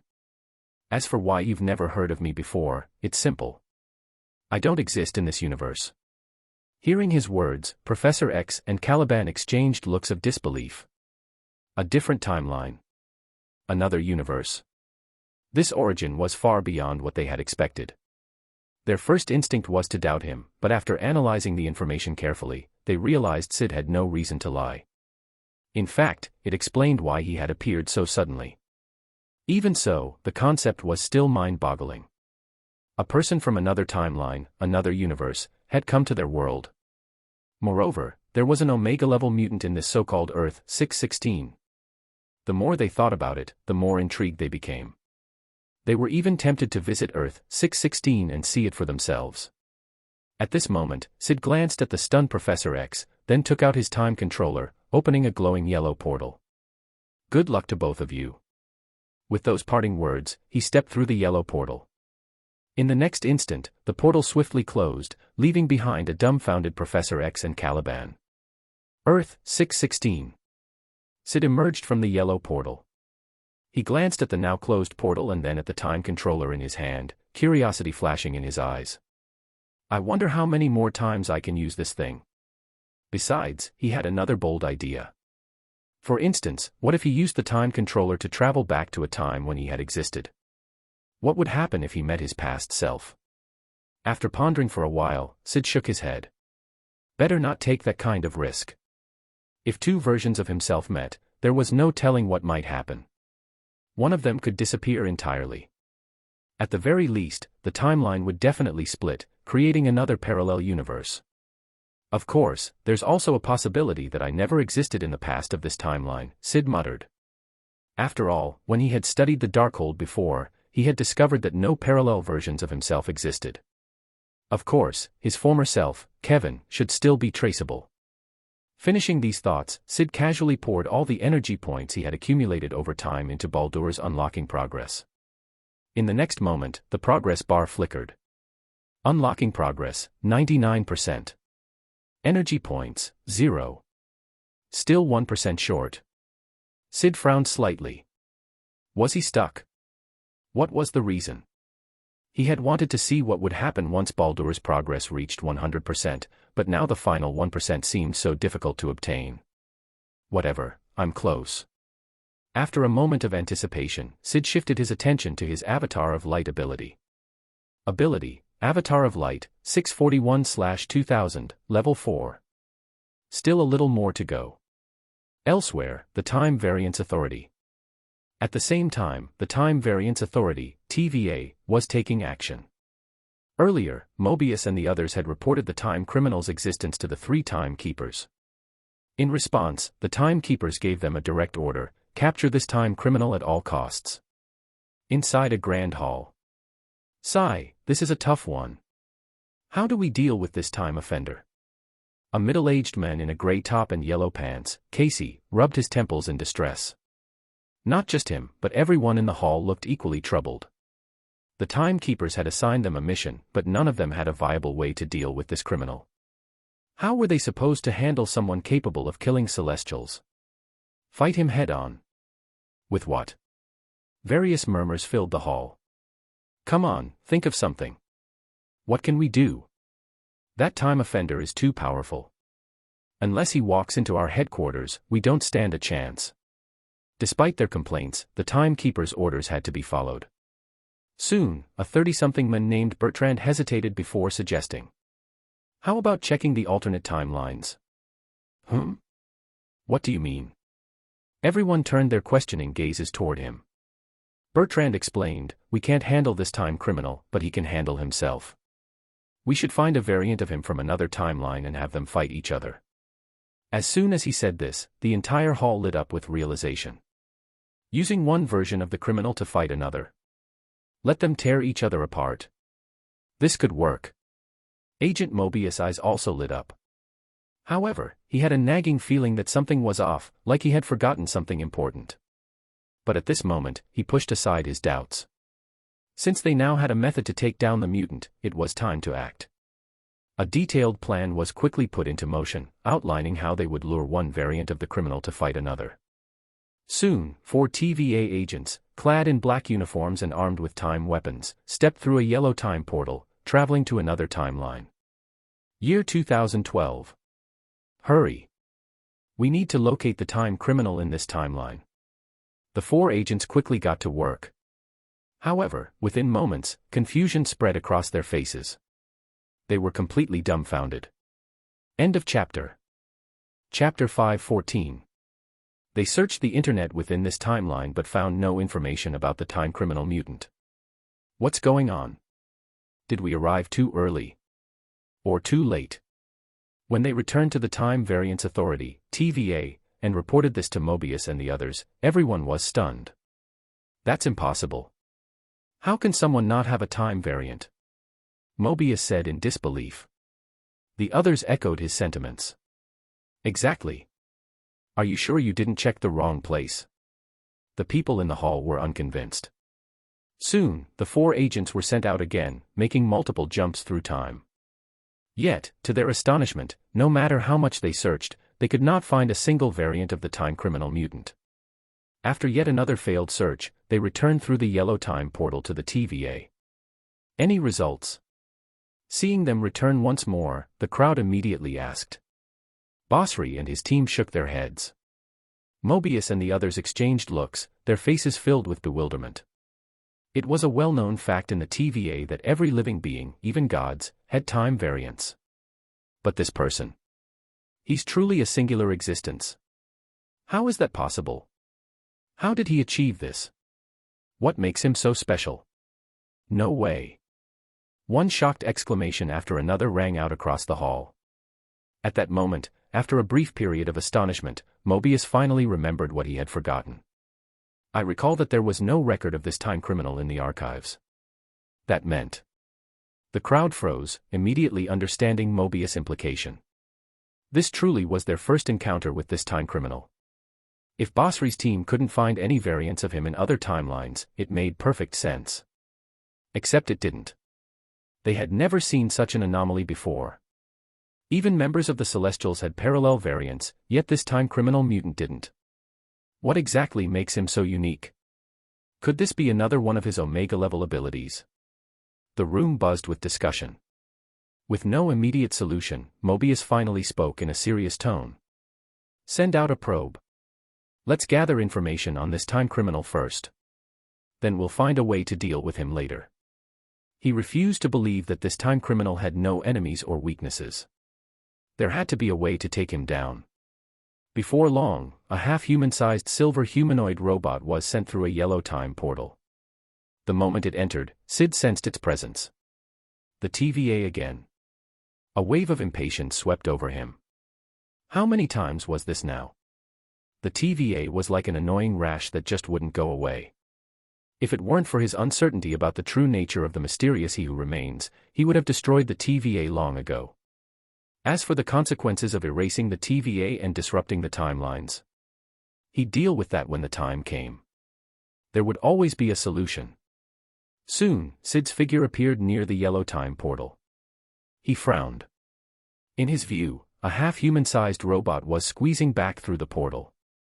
It had only just arrived and was already retreating, as if it had completed its mission. Syd reacted instantly, summoning deep crimson chaos magic. Boom.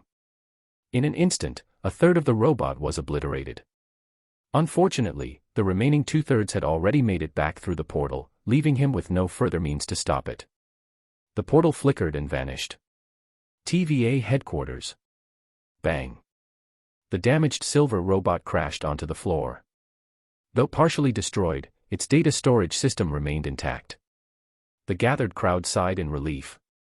The time it had spent in the other timeline had been enough to download relevant information about the white-clad warrior from the internet. Hurry, let's see what it found. They quickly accessed the data the robot had managed to retrieve regarding the time criminal mutant known as the white-clad warrior. The first piece of information projected onto the screen made everyone freeze in place. Super Omega Mutant White-Clad Warrior and Super Omega Mutant Messiah are the only two known Super Omega mutants on Earth. Their once sharp, focused gazes turned blank. Everyone was dumbfounded. What does this mean? There's another one like the white-clad warrior. They could hardly believe their eyes. Messiah. Super Omega Mutant. So besides the white-clad warrior, there was another Super Omega Mutant. This has to be a mistake, right? They refused to believe it. More importantly, there was no record of this Messiah in their archives either, just like the white-clad warrior. It was as if this being had suddenly appeared out of nowhere. This was too bizarre. They assumed the robot must have misrecorded the data. But as they continued reading, their shock only grew. While most of the recorded information was about the white-clad warrior, the robot had also gathered some details about Messiah due to their association. Among the various snippets of information, one thing stood out the most: like the white-clad warrior, Messiah had also defeated a Celestial. And not just any Celestial, Messiah had defeated Averting the Judge. At this revelation, every agent in the hall widened their eyes in disbelief. At the same time, one thing became clear. This guy must be a time criminal too.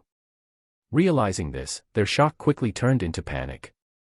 They couldn't even deal with one white-clad warrior, and now another figure of similar power had appeared. How were they supposed to handle this? At that moment, Bertrand hesitated before suggesting. Should we try to have Messiah deal with the white-clad warrior? Hearing this, many agents rolled their eyes. The moment we step into that timeline, the white-clad warrior will destroy us. When will we even get a chance to find Messiah? Besides, even if Messiah agrees to help, he's still a time criminal. We'd have to take him down too. Bertrand hesitated before making another suggestion. Should we use the time reset device and try to erase the anomalies from the timeline? At this, Mobius shook his head. This isn't something a time reset device can fix.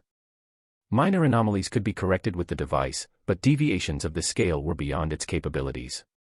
Perhaps the Timekeepers had a solution. Mobius murmured. We need the Timekeepers to handle this. They're definitely going to be just as shocked by Messiah's existence as we are. End of chapter. Chapter 5:15. Even the 3 Timekeepers would likely be stunned to discover that, apart from the white-clad warrior, there was another super-omega mutant in existence.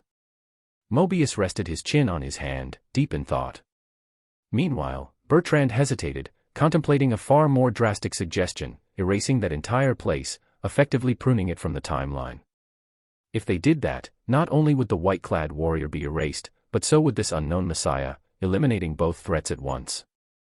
However, the major downside was that countless innocent people would also perish in the process. In the end, Bertrand hesitated, then closed his mouth. The 616 main universe was too unique. Even he wasn't sure whether they could prune it or if they were even allowed to. But if they truly had no other choice, the TVA would likely take action. At that moment, Mobius had another thought and mused aloud. Maybe we don't even need to intervene, perhaps both the white-clad warrior and the Messiah will end up dead on their own. The others looked at him in confusion. Mobius gestured at the information projected before them. The data retrieved by the probe includes more than just Messiah and the white-clad warrior. It also lists entities even we would never want to encounter. Realization dawned on Bertrand and the others. You mean, the Celestials? The dimensional demon gods? The dark gods? As each title was spoken, even the agents discussing them became visibly uneasy. Any one of these entities was a walking catastrophe.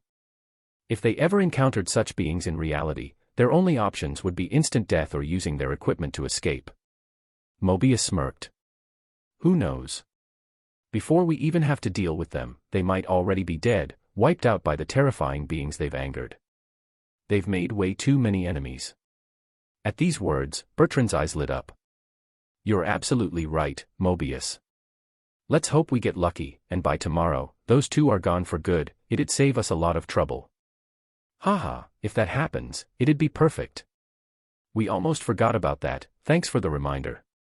After a lively discussion, Mobius straightened up and prepared to meet Sylvie to request an audience with the Timekeepers. Meanwhile, in the real world, the scorching sun shone high in the sky, its golden light cascading down. Syd lay under the sun, absorbing the sunlight while enhancing his Avatar of Light ability. Light Energy +1. Avatar of Light EXP +1. As he basked, he started to feel a little bored. After thinking for a while, he decided to pay Ant-Man a visit, Scott Lang, the other Scott besides Cyclops. Why? Because he suddenly remembered that he had stood him up. Some time ago, Ant-Man had tried to steal an Infinity Stone, but he had failed and was immediately captured by Syd. After catching him, Syd had slightly threatened both Ant-Man and Dr. Hank Pym, getting them to agree to craft a specialized Ant-Man suit for him. At the time, Syd had been intrigued by the quantum realm's potential for time travel. He even suspected that the quantum realm could serve as a hub for the multiverse, allowing access to numerous parallel universes. With such curiosity, how could he not be interested? He had even set up a meeting with Ant-Man 7 days later to collect the suit, but thanks to various distractions, he had completely forgotten about it. Clearly, those 7 days had long passed. Ant-Man had probably been standing there in confusion, holding the Ant-Man suit, wondering why Syd never showed up. He must have been completely dumbfounded, Syd chuckled to himself. Well, I've got nothing urgent going on right now, no training, no fights, just soaking up sunlight. Might as well go find him. With that, clad in his signature white attire, Syd launched into the sky. Whoosh! At supersonic speed, he streaked across the sky. Such a high-speed, high-profile flight immediately drew the attention of both the U.S. Air Defense and countless civilians. However, once they identified him as the white-clad warrior, the Air Defense Forces chose to ignore him. This? What is this? I didn't see anything. Hey John, wanna grab lunch later? They simply pretended he didn't exist. As for the ordinary people, while some were curious, Syd's speed was too fast for them to make out anything clearly. Before long, Syd was flying over the agreed meeting spot with Scott Lang. He knew Ant-Man would understand the message. Sure enough, while Syd floated above a small alleyway with his eyes closed, Scott Lang saw the news report about him and instantly realized what was happening. This big shot finally remembered us. Scott sighed and turned to Dr. Hank Pym, who sat beside him in a suit with his silver hair neatly combed. Hank glanced at him and said, "You should probably deliver the suit before it's too late. If he gets angry, he might just turn us into a pile of paper. You might be fine with that, but I sure as hell don't want to be paper." Clearly, Hank had been keeping tabs on the white-clad warrior's activities. All right, I got it," Scott said helplessly. He quickly rushed to his room, retrieving a sealed black box containing the Ant-Man suit. Under Hank's watchful gaze, Scott dashed out of the house and into his car. V-room. The engine roared as Scott sped off toward the meeting spot. In his hurry, he even ran several red lights, pushing his car well past the legal speed limit. Before long, sirens blared behind him. "Sir, in the vehicle ahead, slow down and pull over immediately. You are driving over the speed limit, endangering public safety, and violating traffic laws." But no matter how much the police shouted, Scott refused to stop. Instead, he slammed the accelerator, leaving the patrol cars eating his dust. "This guy is insane." The pursuing officers exchanged bewildered looks. Thanks to his reckless speed, Scott soon arrived just outside the alley where the white-clad warrior was waiting. End of chapter. Chapter 5:16. As he stepped out of the vehicle, Scott Lang, Ant-Man, clutched a black box and waved his hands repeatedly. Hey, White Cloak, this." Syd, who had already sensed him, turned his gaze toward Scott. Floating toward him, he asked, "Is everything ready?" As he spoke, he glanced at the black box in Scott's hands. "This is..." Just as Scott was about to explain, the black box suddenly floated into the air. Syd gave a slight movement of his right hand. A deep crimson chaos magic appeared. In the next instant, the black box vaporized, revealing the Ant-Man suit inside. Its design was similar to Scott's, but the entire suit was a bright silver color, giving off a high-tech feel. Scott watched nervously and asked, "Well, are you satisfied?" "It'll do." Syd gave a slight nod and added, "Let's forget about the past. You can leave now." Hearing this, Scott instantly breathed a sigh of relief, a look of joy flashing across his face. The next second, just as he hurried to leave this terrifying place, he suddenly remembered something and anxiously reminded, "Oh right, White Cloak. The Ant-Man suit requires Pym particles to function. When the suit runs out of Pym particles, you can come to us for a refill." Originally, Hank Pym and Scott had no intention of providing White Cloak with additional Pym particles, as they had only agreed to make the suit. But after witnessing one terrifying feat after another, both Hank Pym and Scott completely backed down. To avoid the risk of this dangerous guy thinking the suit was defective and accidentally turning them into a pile of paper in a fit of rage, they decided to inform him in advance. Syd glanced at him with a half-smile and nodded. Then, watching Scott flee the scene as if running for his life, Syd reached for the suit, but the idea of manually putting it on felt tedious. Instead, with a mere thought, he activated spatial transference. With a soft whoosh, the silver Ant-Man suit instantly fitted itself perfectly onto him. "Should I check out the quantum realm?" Syd was somewhat curious about the quantum realm. Without hesitation, he pressed the activation button on the suit. Moments passed. Nothing happened. Syd frowned slightly. Did Scott and the others scam me? No, they wouldn't dare. He carefully recalled what had just happened. A moment ago, he had felt a peculiar force attempting to act on his body, trying to induce a transformation. However, due to the unique properties of his divine body, he seemed to have an innate resistance to such effects, making it difficult for the Pym particles to work on him. Realizing the issue, Syd muttered, "A bit troublesome, but nothing I can't fix." In the next instant, he pressed the shrink button again while summoning a glow of deep crimson chaos magic in his hands, directly amplifying the effect of the Pym particles. In a flash, his body flickered with afterimages before rapidly shrinking. Within a second, he had become as small as an ant.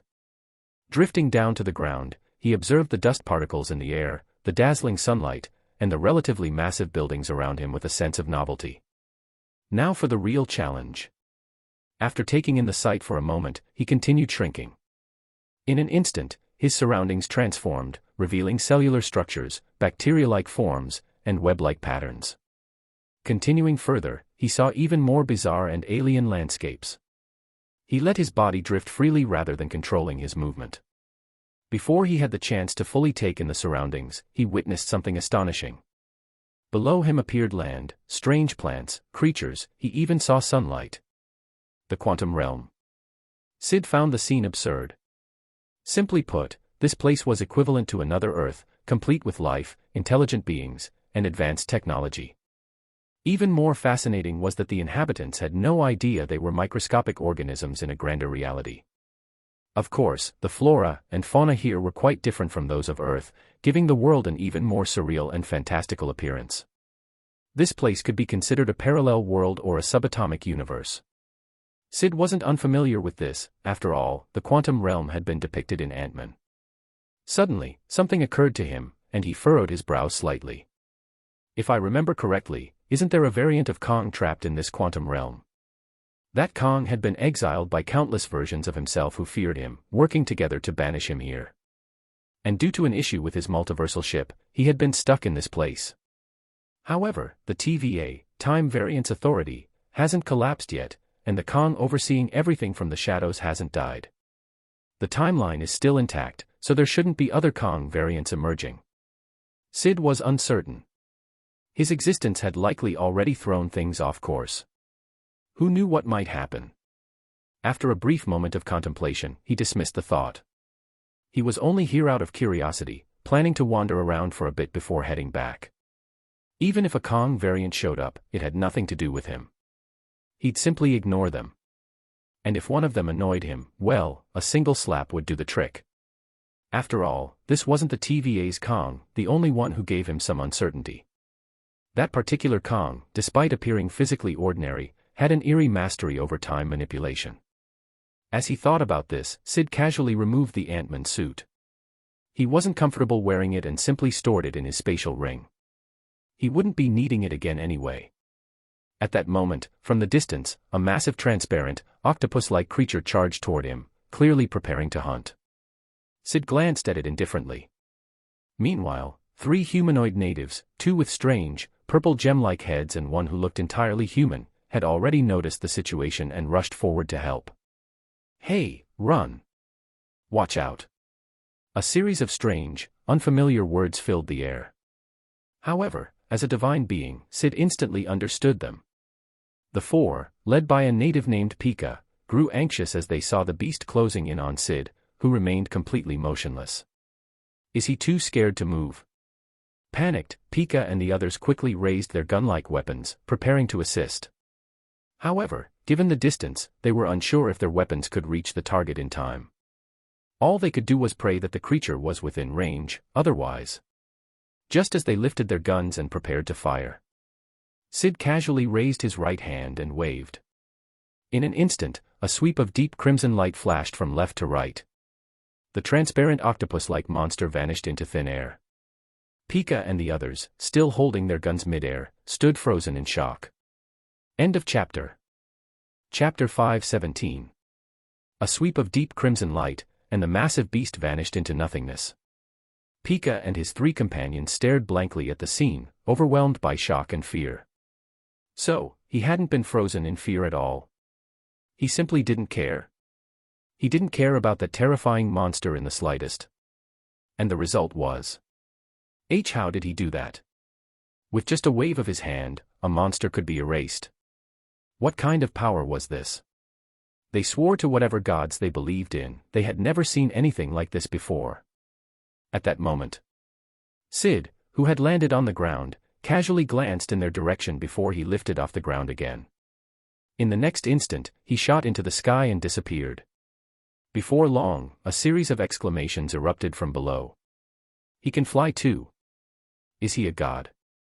Did we just witness a god? Oh my. Hearing the murmurs of awe and disbelief from below, Syd paid no attention to them and simply continued flying away. As he soared at a steady pace, he took in the landscape below. He saw a vast array of plants and animals, but what intrigued him most was the variety of intelligent life. Beyond humanoid beings, this realm boasted an astonishing diversity of sapient creatures, some even had cauliflower-like heads. Of course, his journey wasn't without interruptions. Several fearless beasts repeatedly attacked him. Syd simply waved his hand each time, and deep crimson chaos magic instantly vaporized them. To prevent further annoyances, he stopped suppressing his divine presence. In the next moment, the aura he had been sealing away leaked from his body. A mysterious, otherworldly essence radiated from him. At the same time, a strange pressure emanated outward, a force so profound that even the monsters could feel it. All around, creatures instinctively sensed that an existence of a vastly superior life form had appeared. This entity was naturally above them, while they, in comparison, were nothing more than insects beneath his feet. Mere vassals meant to kneel before him. One by one, eerie cries filled the air. Beasts fell to the ground, trembling violently, unable to lift their heads. From the sky, Syd observed their submission with complete indifference. This was expected.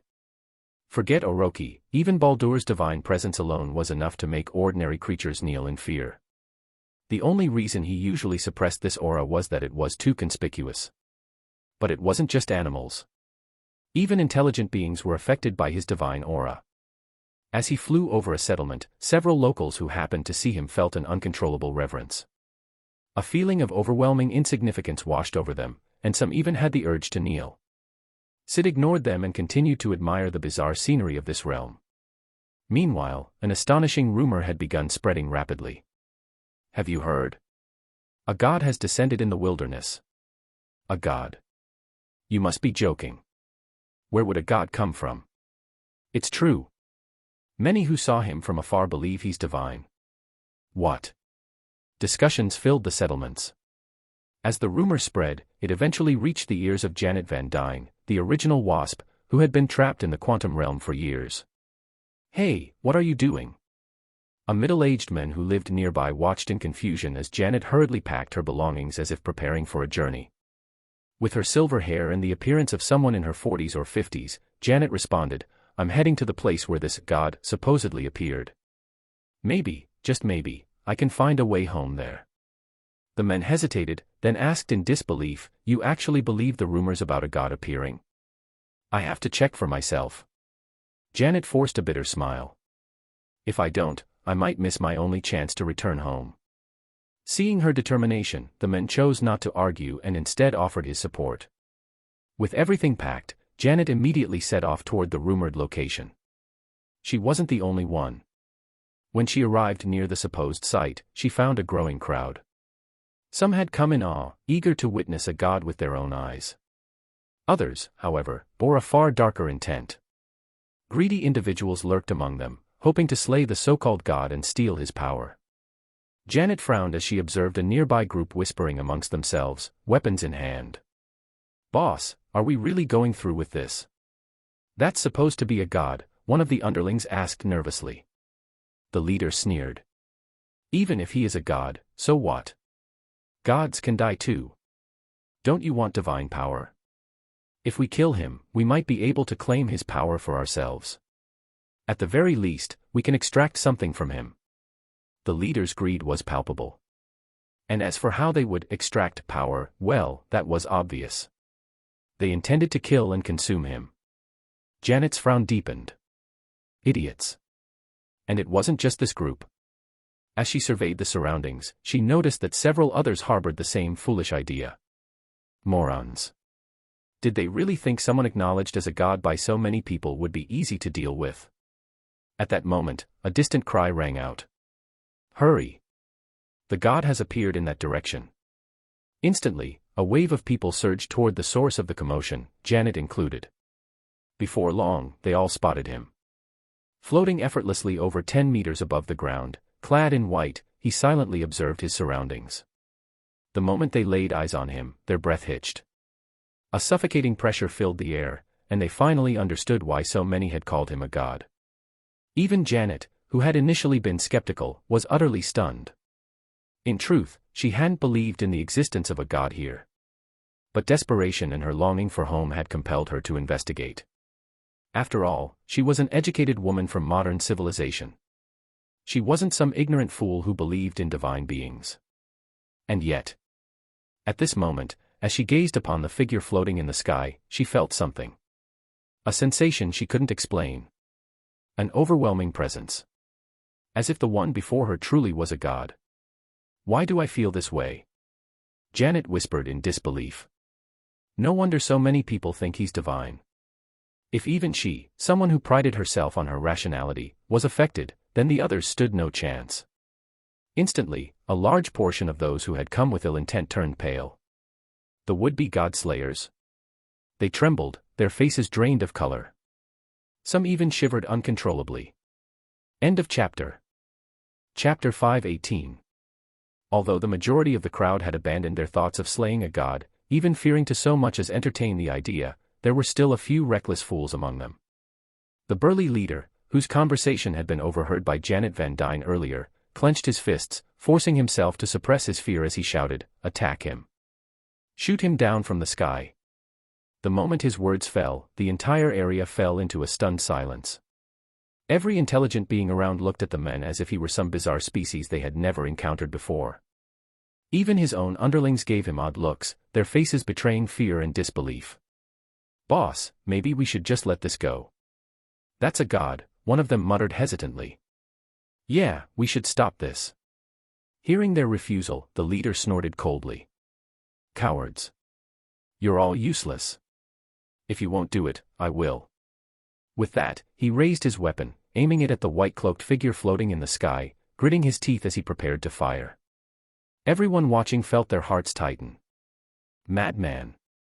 At that moment, Syd had been admiring the strange landscapes of the quantum realm, paying no attention to the insignificant ants gawking at him from below. However, the instant the fool lifted his weapon, he sensed it immediately. He sighed internally, feeling speechless. Turning his head slightly, he cast a brief glance at the men. Before the attacker could even pull the trigger, his body underwent a horrifying transformation, dissolving into countless shimmering bubbles. What? Feeling something was terribly wrong, the man instinctively looked down at himself.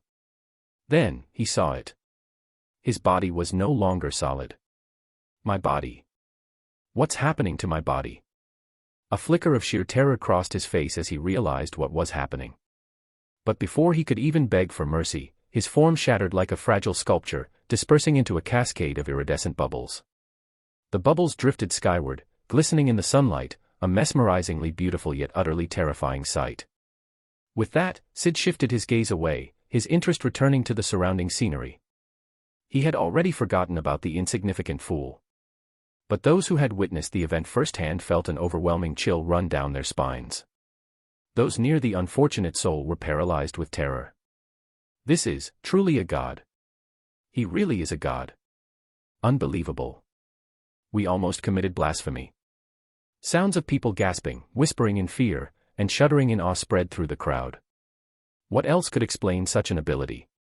Only a god could turn a person into nothing but bubbles with a mere glance. Even Janet Van Dyne, the original Wasp, was shaken to her core. A god. Is this truly a god? The quantum realm has a god. She murmured the words to herself, feeling as though her understanding of the world had been shattered once again. Before, she had held some doubts about whether this being was truly divine. But after what she had just witnessed, there was no more room for uncertainty. 10-1, he really is a god. As the realization settled in, a desperate longing flickered in Janet's eyes. She had been trapped here for so many years, endlessly searching for a way home, only to fail, time and time again. At this moment, she missed her family more than anything. She just wanted to go back to them. And now, she saw a chance. A glimmer of hope. Without hesitation, she stepped out from the crowd, raising her voice in a plea. "Divine One in the sky, I beg you, help me." Her desperate words sent ripples through the gathered onlookers. Many turned to her in utter disbelief. Is she insane? Does she not fear angering the god and getting herself obliterated like that fool? So bold. Just then, they saw the god turn his head and look directly at her. Syd's gaze flickered with a trace of surprise before he immediately recognized her. He also understood exactly what she was asking for. In the next instant, to everyone's astonishment, including Janet's, he actually spoke. "Wasp. Janet Van Dyne. His voice echoed through the air, vast and ineffable, carrying a weight that felt like the very laws of existence itself. This is the voice of a god. Indescribable. As the quantum realm natives trembled in awe, Janet stood there, utterly stunned. He called my name. He knew who I was from the moment he spoke. A god, without a doubt. This is beyond comprehension. Janet did not believe this divine being had ever met her before. Yet, just by laying eyes on her, he had learned everything. Did gods truly possess omniscience? She wasn't sure. But in the next moment, as if to confirm her thoughts, the godly figure spoke again. You wish to leave the quantum realm and return to the real world. Janet froze in place, her shock reaching new heights. Could he truly be omniscient? He knew exactly what she wanted, before she had even said a word. It was unfathomable. At the same time, she was deeply shaken. Not only did this god know about the quantum realm, he also knew about the real world. With disbelief in her voice, she muttered, "So, you truly are a god." I didn't even have to say anything. Gathering herself, she raised her head and spoke with unwavering determination.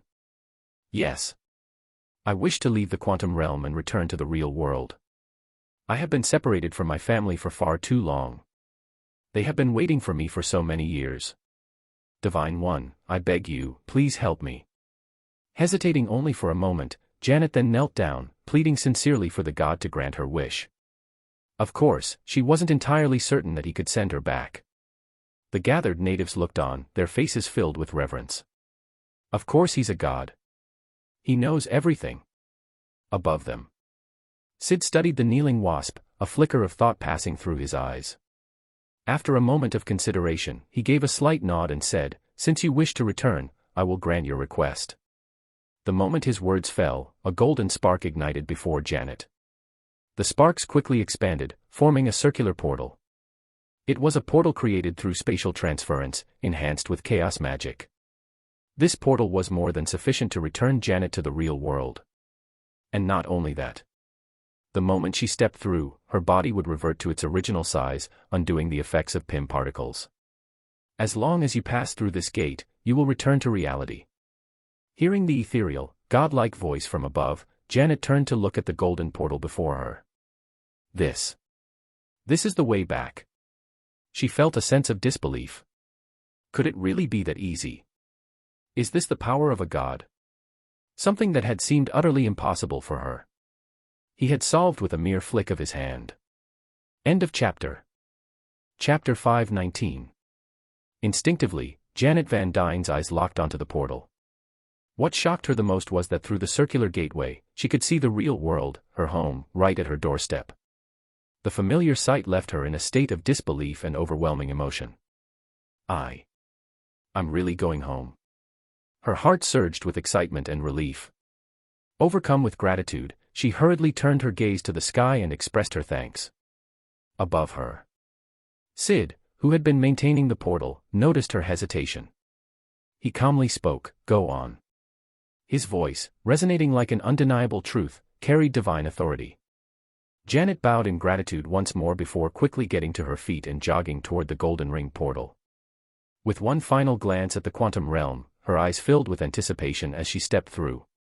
The moment she crossed the threshold, she inhaled deeply, feeling the air of reality fill her lungs. Incredible, this power is truly divine. I never thought gods actually existed in this world. Instinctively, she turned back to look at the portal. But before her eyes, the golden sparks flickered and rapidly shrank, and within seconds, the portal vanished completely. At that moment, a sharp crash sounded from nearby, pulling Janet's attention. She turned toward the source of the noise and saw a middle-aged man with graying hair, glasses, and a white shirt standing frozen in shock, staring at her. The man was none other than Hank Pym. Apparently, upon seeing her, he had been so stunned that he lost his grip on whatever he had been holding, causing it to shatter on the ground. So careless, Janet sighed, a hint of playful reproach in her tone. Hank, still dumbfounded, muttered, "I must be hallucinating." Janet smiled warmly. "It's me." The moment her words fell, hurried footsteps echoed across the space. In the next instant, Hank Pym rushed forward and pulled her into a tight embrace, his emotions overflowing. After a long moment, once the initial shock subsided, Hank finally composed himself and asked the burning question on his mind. How did you escape from the quantum realm? Janet's expression remained calm as she replied, "Oh, that. I met a god in the quantum realm. I pleaded with him, and he sent me back." Hank, who had been expecting some complex scientific explanation, completely froze. His mind went blank for a second before he blurted out, "A god." It sounded utterly absurd. A god. In the quantum realm. A god helped his wife. His eyes flickered with disbelief as he pressed, "Can you describe this, God?" He was floating in the sky, wearing a white cloak. Janet immediately began to explain. Meanwhile, back in the quantum realm. After sending Janet back to the real world, Syd casually cancelled the portal magic. Glancing once at the people below, he then flew away. However, while he had left, the people he had left behind were in an uproar. This is the power of a god. Ugh. Why wasn't I the one to step forward and beg? Damn it, if only I'd had the courage earlier. The woman had taken a bold step, and it had paid off. She had received a divine blessing. And if the god could grant her wish, surely he could grant theirs as well. They were awestruck by his power, yet bitterly regretful that they hadn't seized the opportunity. Word of the god's appearance, and his ability to grant wishes, quickly spread like wildfire, leaving many stunned. Before long, hordes of people began making their way toward the site, desperate to catch a glimpse of the divine being or to plead for his favor. Unfortunately for them, Syd had already seen enough. That's enough sightseeing. Time to leave the quantum realm. He muttered to himself, unconcerned about the influx of people. As for Kang's variant, he had yet to see him, and frankly, he had no interest in searching for him. It was none of his concern.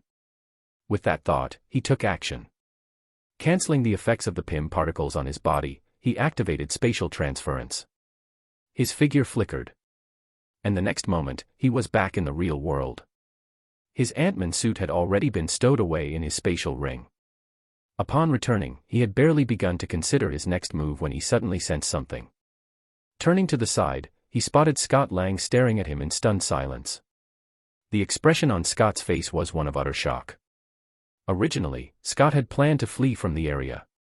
However, just before leaving, he had instinctively turned back, only to witness the white cloak vanishing into thin air after pressing a button on the Ant-Man suit. A true disappearance. In that instant, Scott had realized something was off, and his feet had frozen in place. Now, seeing the white cloak suddenly reappear, he couldn't help but blurt out, "Did you just go into the quantum realm?" Syd glanced at him. Scott's expression grew more serious as he hurriedly asked, "How deep did you go?" "The quantum realm is dangerous.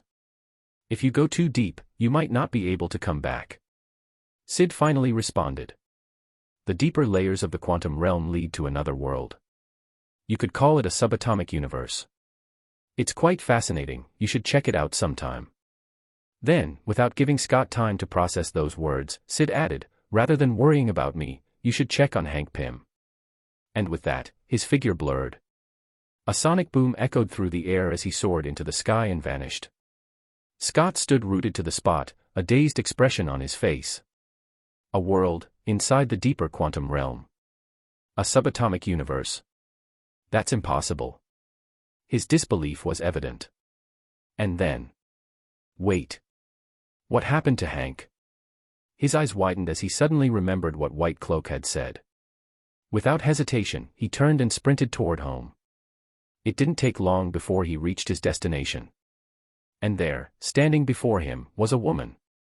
The moment he recognized her, his face filled with utter shock. What the hell is going on? As Hank explained what had happened, Scott slowly pieced together the truth. And when he heard about the god who had helped Janet, a realization struck him. Expression turning grim, he muttered, "The god you're talking about might just be White Cloak. Only he could appear in the quantum realm. And only he could truly be a god." End of chapter. Chapter 520. White Cloak. Hank Pym was momentarily stunned upon hearing Scott Lang's words. Meanwhile, Janet Van Dyne, having never heard of the name before, looked utterly confused. White Cloak? Who is that? And what does he have to do with the god I met? She frowned in puzzlement. Scott and Hank exchanged glances before beginning to explain everything about White Cloak. As their explanation unfolded, Janet's expression shifted from curiosity to utter shock. The god from the quantum realm was also a god in the real world. And his power was so overwhelming that he was nearly capable of destroying Earth. That was simply insane. As she silently processed this revelation. Elsewhere, Syd had long since flown away from the scene. He barely paid attention to the distant onlookers or the recording devices capturing his actions. Instead, his mind was preoccupied with a different matter. There are only a few years left before the celestial inside Earth is fully formed. Should I just deal with the celestial now? If left unchecked, who knew whether the celestial would eventually break through the planet and emerge? In the original timeline, the Eternals had stopped the emergence.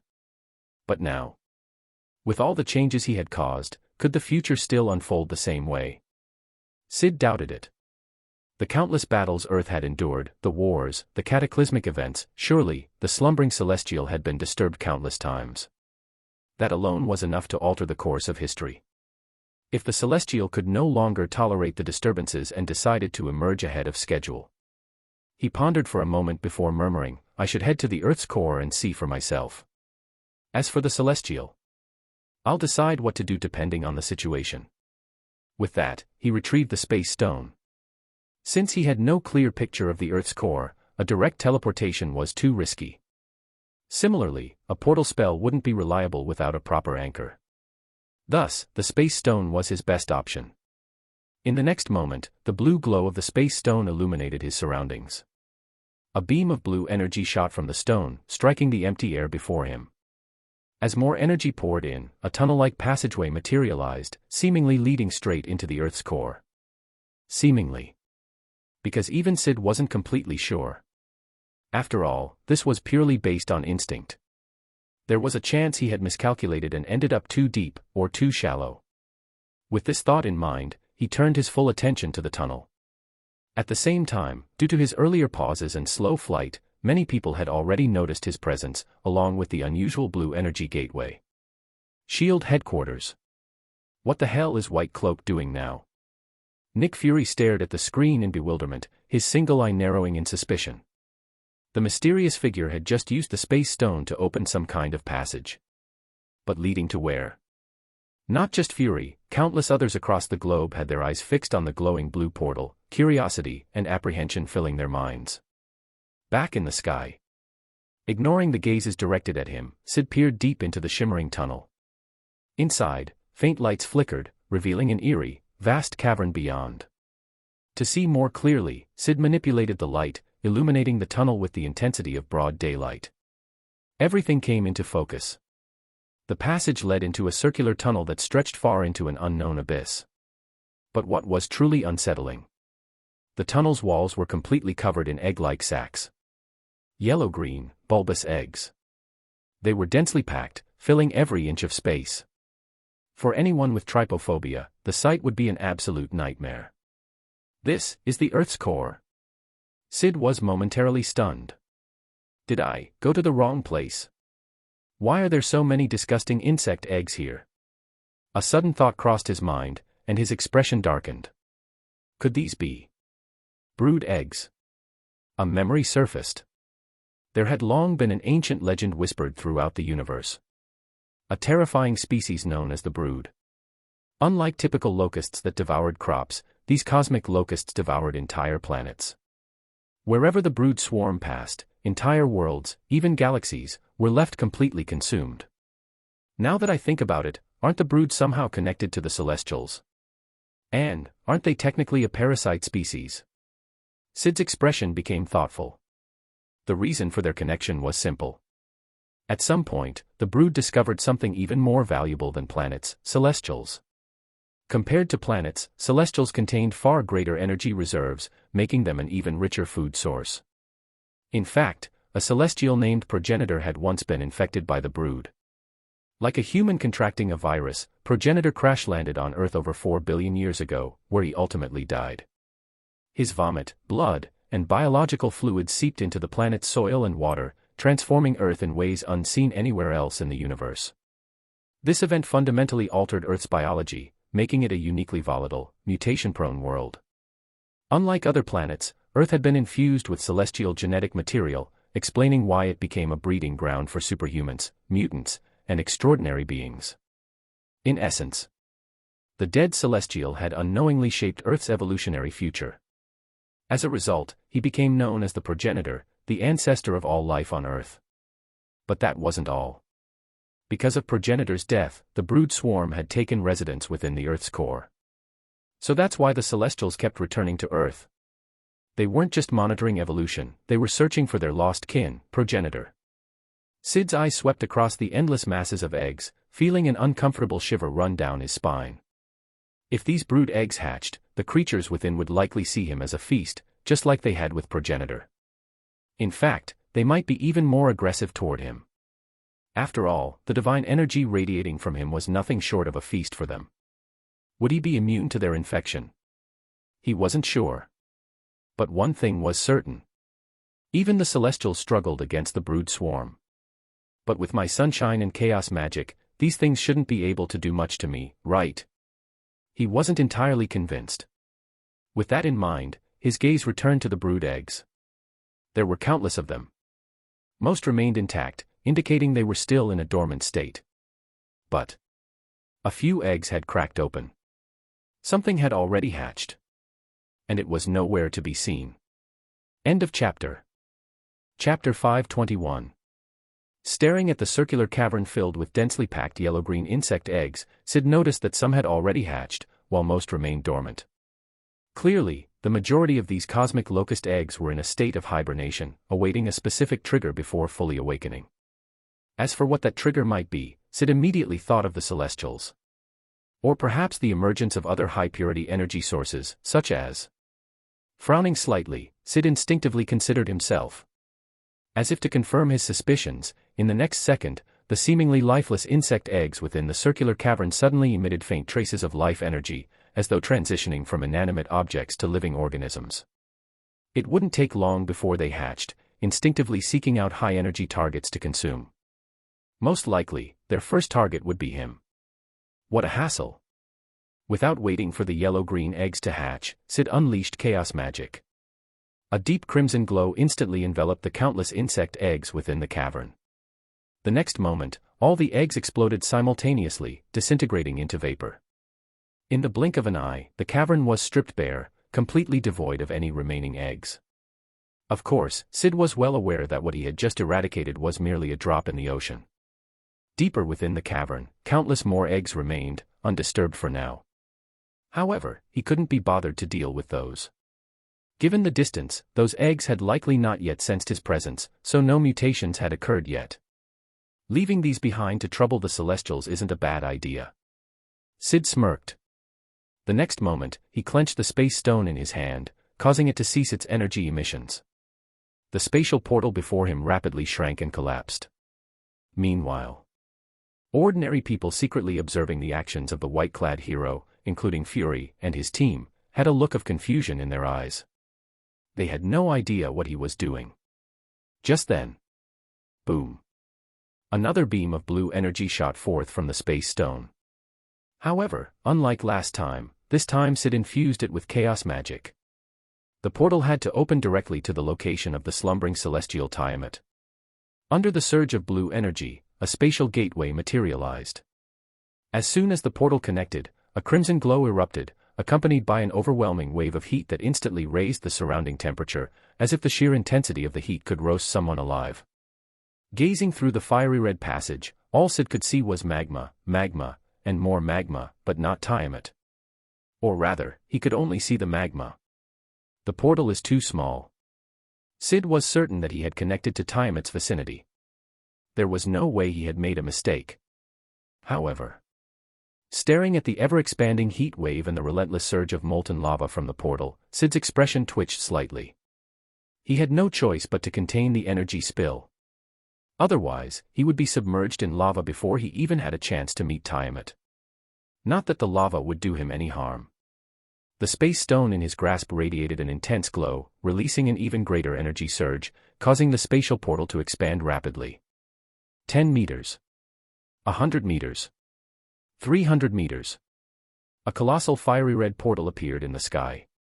At the same time, Syd also activated chaos magic.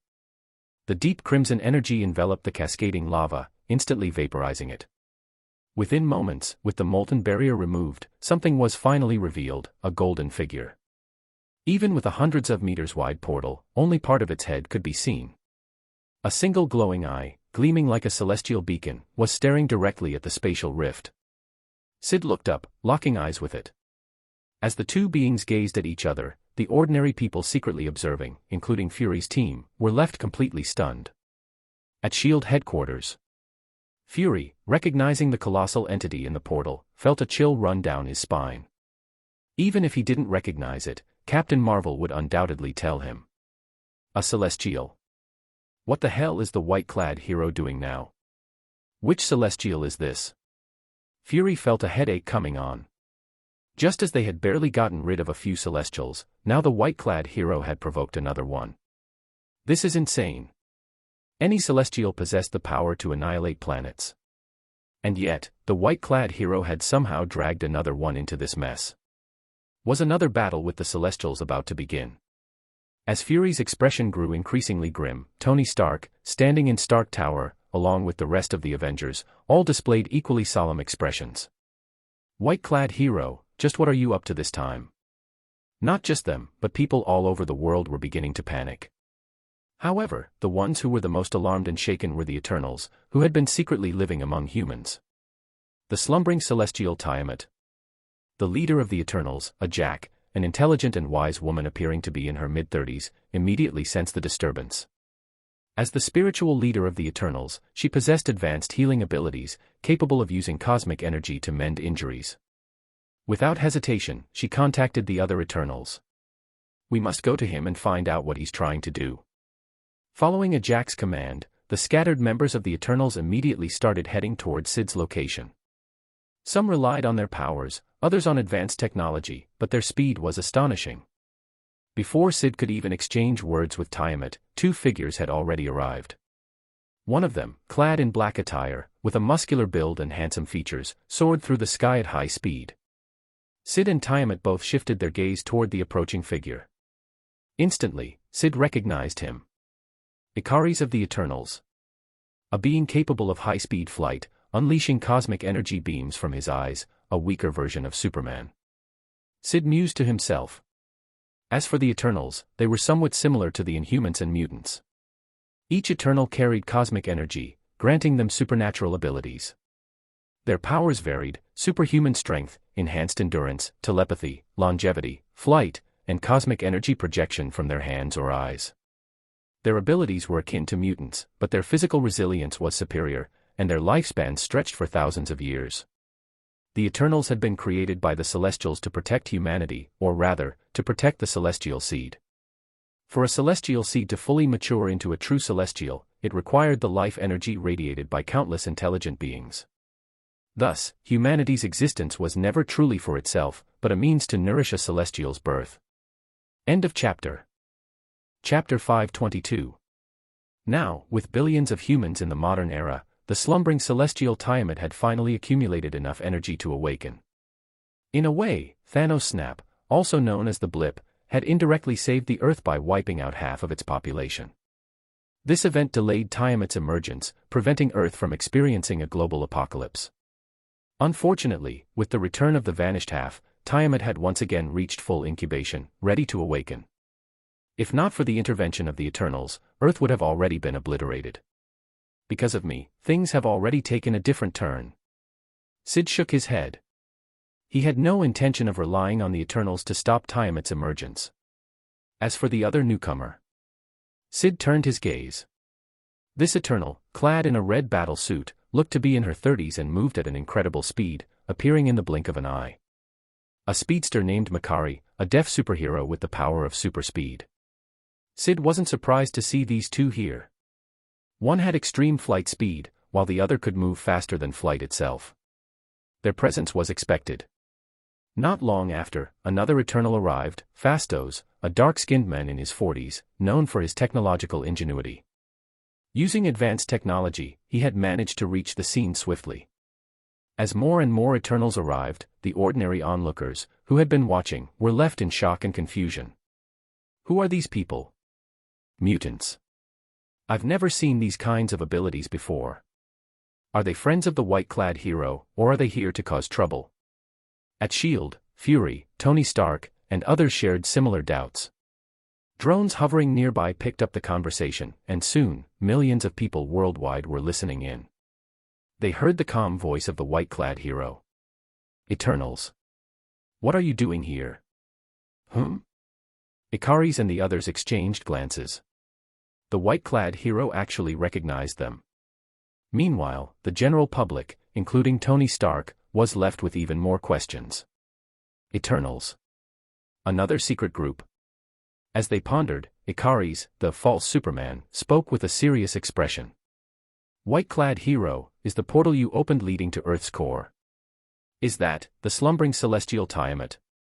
His gaze was locked on the fiery red spatial gateway. What are you planning? What are you going to do with him? His emotions were tense and conflicted. He was well aware of the Eternals' mission. And ever since the Celestials had repeatedly appeared, their leader Ajak had finally revealed the truth. The Eternals' true mission was to ensure Tiamat's emergence. This revelation had split the Eternals into two factions. One group continued the mission, ensuring Tiamat's birth. The other sought to prevent it, choosing instead to protect the Earth and humanity. Ikaris was part of the first group, loyal to the Celestials.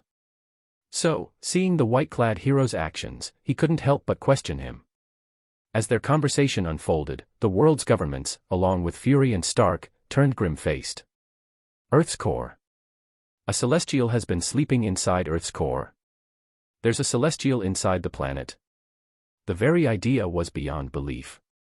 And how the hell did the white-clad hero know all of this? As millions of people worldwide struggled to comprehend what was happening, Syd, floating in midair, calmly explained. Earth's billions of intelligent beings have met the Celestial's incubation requirements. Once he is born, Earth will be like an eggshell, completely shattered. So, tell me, what do you think I'm going to do? At that moment, the global audience, including Stark and the Avengers, finally realized the gravity of the situation. The white-clad hero then uttered a statement that left everyone stunned. Earth belongs to me. I won't allow anyone to destroy what's mine. If Earth was gone, where would he live? He couldn't let that happen. Of course, if this were some multiversal-level catastrophe, he'd cut his losses and leave, but this. Not happening. Hearing this, government officials worldwide grew furious. What does he mean, Earth belongs to him? This white-clad hero is too arrogant. Who does he think he is, making such a claim? As leaders and ordinary people alike debated his words, the Eternals had mixed reactions. Are you planning to kill Tiamat? Ikaris asked, his expression darkening. Celestials aren't that easy to kill. You can't possibly do it without consequences. He wanted to warn Syd further. Meanwhile, Ajak, the leader of the Eternals, also looked deeply troubled. The others, including Cersei, had conflicted expressions, but most of them felt relieved. They didn't want Earth to be destroyed. Hearing this, Syd glanced at Ikaris. Without saying a word, he casually flicked his wrist. Boom. Ikaris was sent flying through the air, crashing violently into the ground far away. The Eternals gasped in shock. Their strongest warrior was dispatched effortlessly. Lying in agony on the ground, Ikaris' face was filled with disbelief. He had always known he was no match for the white-clad hero. But the gap between them was this massive. To be defeated with just a wave of his hand. The moment he felt the hero's power, he had experienced an overwhelming sense of suffocation. He now fully understood. If he had actually attacked, he would already be dead. Ignoring him, Syd refocused on Tiamat. Inside the fire-red portal, the celestial Tiamat was now fully awake, staring at him. The two locked eyes. As the rest of the world watched, they held their breath. Who would win this battle? End of chapter. Chapter 523. Inside the massive spatial gateway, The slumbering celestial Tiamat and Syd locked eyes. The atmosphere grew tense. Even the onlookers, including the Eternals, began to speculate, who would win? Would it be the white-clad hero, or the so-called celestial? Even dimensional gods from across the multiverse had taken notice of the event. Suddenly, within the spatial rift, the gigantic form of Tiamat trembled, as if struggling, either to break free from his restraints or to attack the white-clad figure standing before him. Boom. Boom. Boom. A series of earth-shaking tremors erupted from the portal. Whether it was just their imagination or not, the ground beneath them seemed to be quivering. In the dark dimension. Now this should be entertaining. A formless mass of darkness, Dormammu, watched with schadenfreude. In the nightmare dimension. Let's see how this plays out. Nightmare grinned maliciously.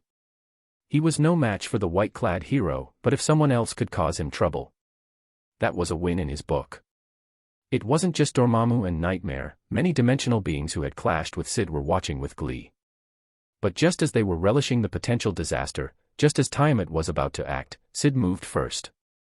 Before the entire world's eyes, his right hand glowed with a deep crimson light, the unmistakable radiance of chaos magic. In the next instant, the mighty and colossal golden form of Tiamat suddenly froze in place. The Eternals, witnessing this, were left in shock and disbelief. A celestial, a being considered among the greatest in the cosmos, had just been stopped in an instant. How could the power gap be this enormous? In the dark dimension, Dormammu, who had been relishing the moment, paused, then sneered. Pathetic. In the nightmare dimension, Nightmare's expression froze. He couldn't even take a single hit. His delight vanished, replaced by disappointment and irritation. He had hoped for something more interesting, but this celestial was nothing but a joke. Back at the scene. From afar, Ikaris, still injured from before, gritted his teeth. The Celestials are like the ocean. They give and take life without prejudice. Without them, the universe will eventually collapse. White-clad hero, what you are doing is violating the natural order. To him, Earth's destruction was an inevitable sacrifice. As long as Tiamat was born, a new Earth could be created. The white-clad hero was interfering with this natural cycle of destruction and rebirth. Worse yet, he was killing a celestial. Celestials were among the oldest beings in the cosmos. Killing one was an unforgivable crime. And it wasn't even the first celestial that had died at his hands. Hearing Ikaris' words, Syd calmly turned to him and replied. Oh. Then, after a short pause, he continued. And why should I care? Ikaris froze, disbelief filling his face. How could someone be so utterly unconcerned? But Syd had already lost interest in him. He refocused on Tiamat. With a mere thought, he activated chaos magic's reality-altering power. Tiamat's body began to change. A pale, ashen hue rapidly spread across Tiamat's colossal golden body. Before the eyes of millions, including the Eternals, the once glowing celestial turned completely gray. His golden brilliance faded into dull stone. And with that, his life force vanished entirely. Now, he was nothing more than a lifeless stone statue. Staring at the now petrified Tiamat, Syd shook his head. That was it. That's all it took. He had expected more resistance. But thinking about it, it made sense. Even a regular celestial would struggle against chaos magic. And Tiamat was still incubating, at his weakest state. Had the Eternals been able to halt his emergence, then Syd could certainly end him with ease. The Eternals were stunned. Tiamat is dead. A celestial, one of the most powerful entities in the cosmos, killed in an instant. They had known the white-clad hero was powerful, but not this powerful. Even more troubling, their mission was now a failure. Across dimensions, Dormammu and other powerful beings couldn't help but mock Tiamat's pathetic performance. On Earth, ordinary citizens were left speechless. Wait, it's over already. Wasn't this thing supposed to be a god? A god. Against the white-clad hero. Of course, he lost. This guy is an Omega-level mutant, no, a Super Omega. The Celestial never stood a chance. At the exact moment of Tiamat's death, a ripple was felt across the universe. Far away, in an unknown cosmic domain, the celestial judge Erisham felt the disturbance. Tiamat is dead. The mighty voice of Erisham echoed across the void. A vision of Tiamat's final moments played in his mind. There, in the center of the image, stood a white-clad figure, bathed in crimson light. The white-clad hero. At that moment, the Celestials understood everything. Another Celestial had fallen, and the same individual was responsible. Nearby, another Celestial spoke grimly. On Earth, only the white-clad hero has the power, and the audacity, to kill Tiamat. Even Erisham agreed. And so, the Celestial Council reached a grim realization. How many Celestials have died already? For millennia, it was unheard of for even one Celestial to die. But now, they were falling one after another. And it was all because of one man, the white-clad hero. That mutant must die. The Celestials looked furious. A mere mortal dares to defy us. His arrogance ends now.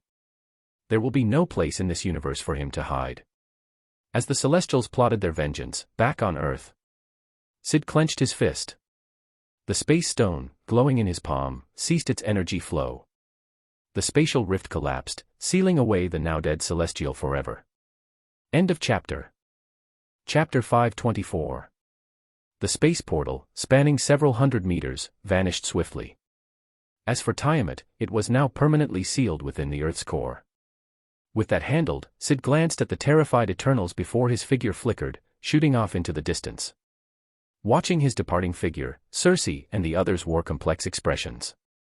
In the distance, Syd flew through the air, ignoring the drones trailing him and the satellite cameras capturing his image.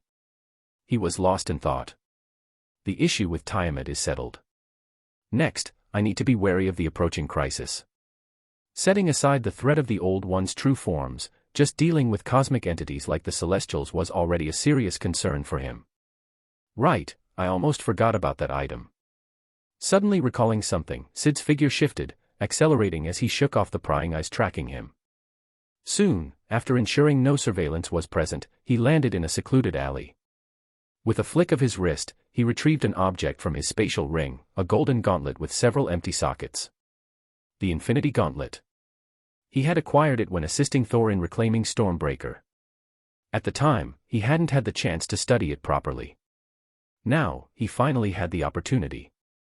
Holding the gauntlet in his left hand, Syd slipped it onto his right. With a thought, the Infinity Stones stored within his spatial ring floated out one by one. The blue glow of the Space Stone. The yellow gleam of the Mind Stone. The red radiance of the Reality Stone. The purple shimmer of the Power Stone. Each stone circled around him. The Space Stone was the first to accelerate and slot itself into the gauntlet. In an instant, golden energy rippled across the Infinity Gauntlet. Next came the Mind Stone, Reality Stone, and Power Stone. Soon, all four stones were embedded in the gauntlet. Syd focused on them and quickly noticed a significant improvement in his control over the stones. His mastery had advanced to a new level, making their manipulation much easier. Just 2 more left, he murmured. The Time Stone was relatively easy to acquire, it was in the hands of the Ancient One. He simply needed to find the right moment to ask her for it. Gaining possession of it wouldn't be too difficult. But the Soul Stone, that's going to be troublesome. Syd frowned. Obtaining the Soul Stone required sacrificing the life of a loved one. Among the 6 Infinity Stones, 5 had demonstrated their power.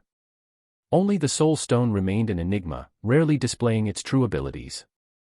Moreover, Syd had long suspected that the Soul Stone possessed sentience. Turning Red Skull into its guardian puppet was proof of its consciousness. In fact, the Soul Stone having its own will was almost a certainty. Initially, he had hesitated to retrieve it out of concern that his power might not be enough to counteract it. I remember, the Soul Stone is on Vormir.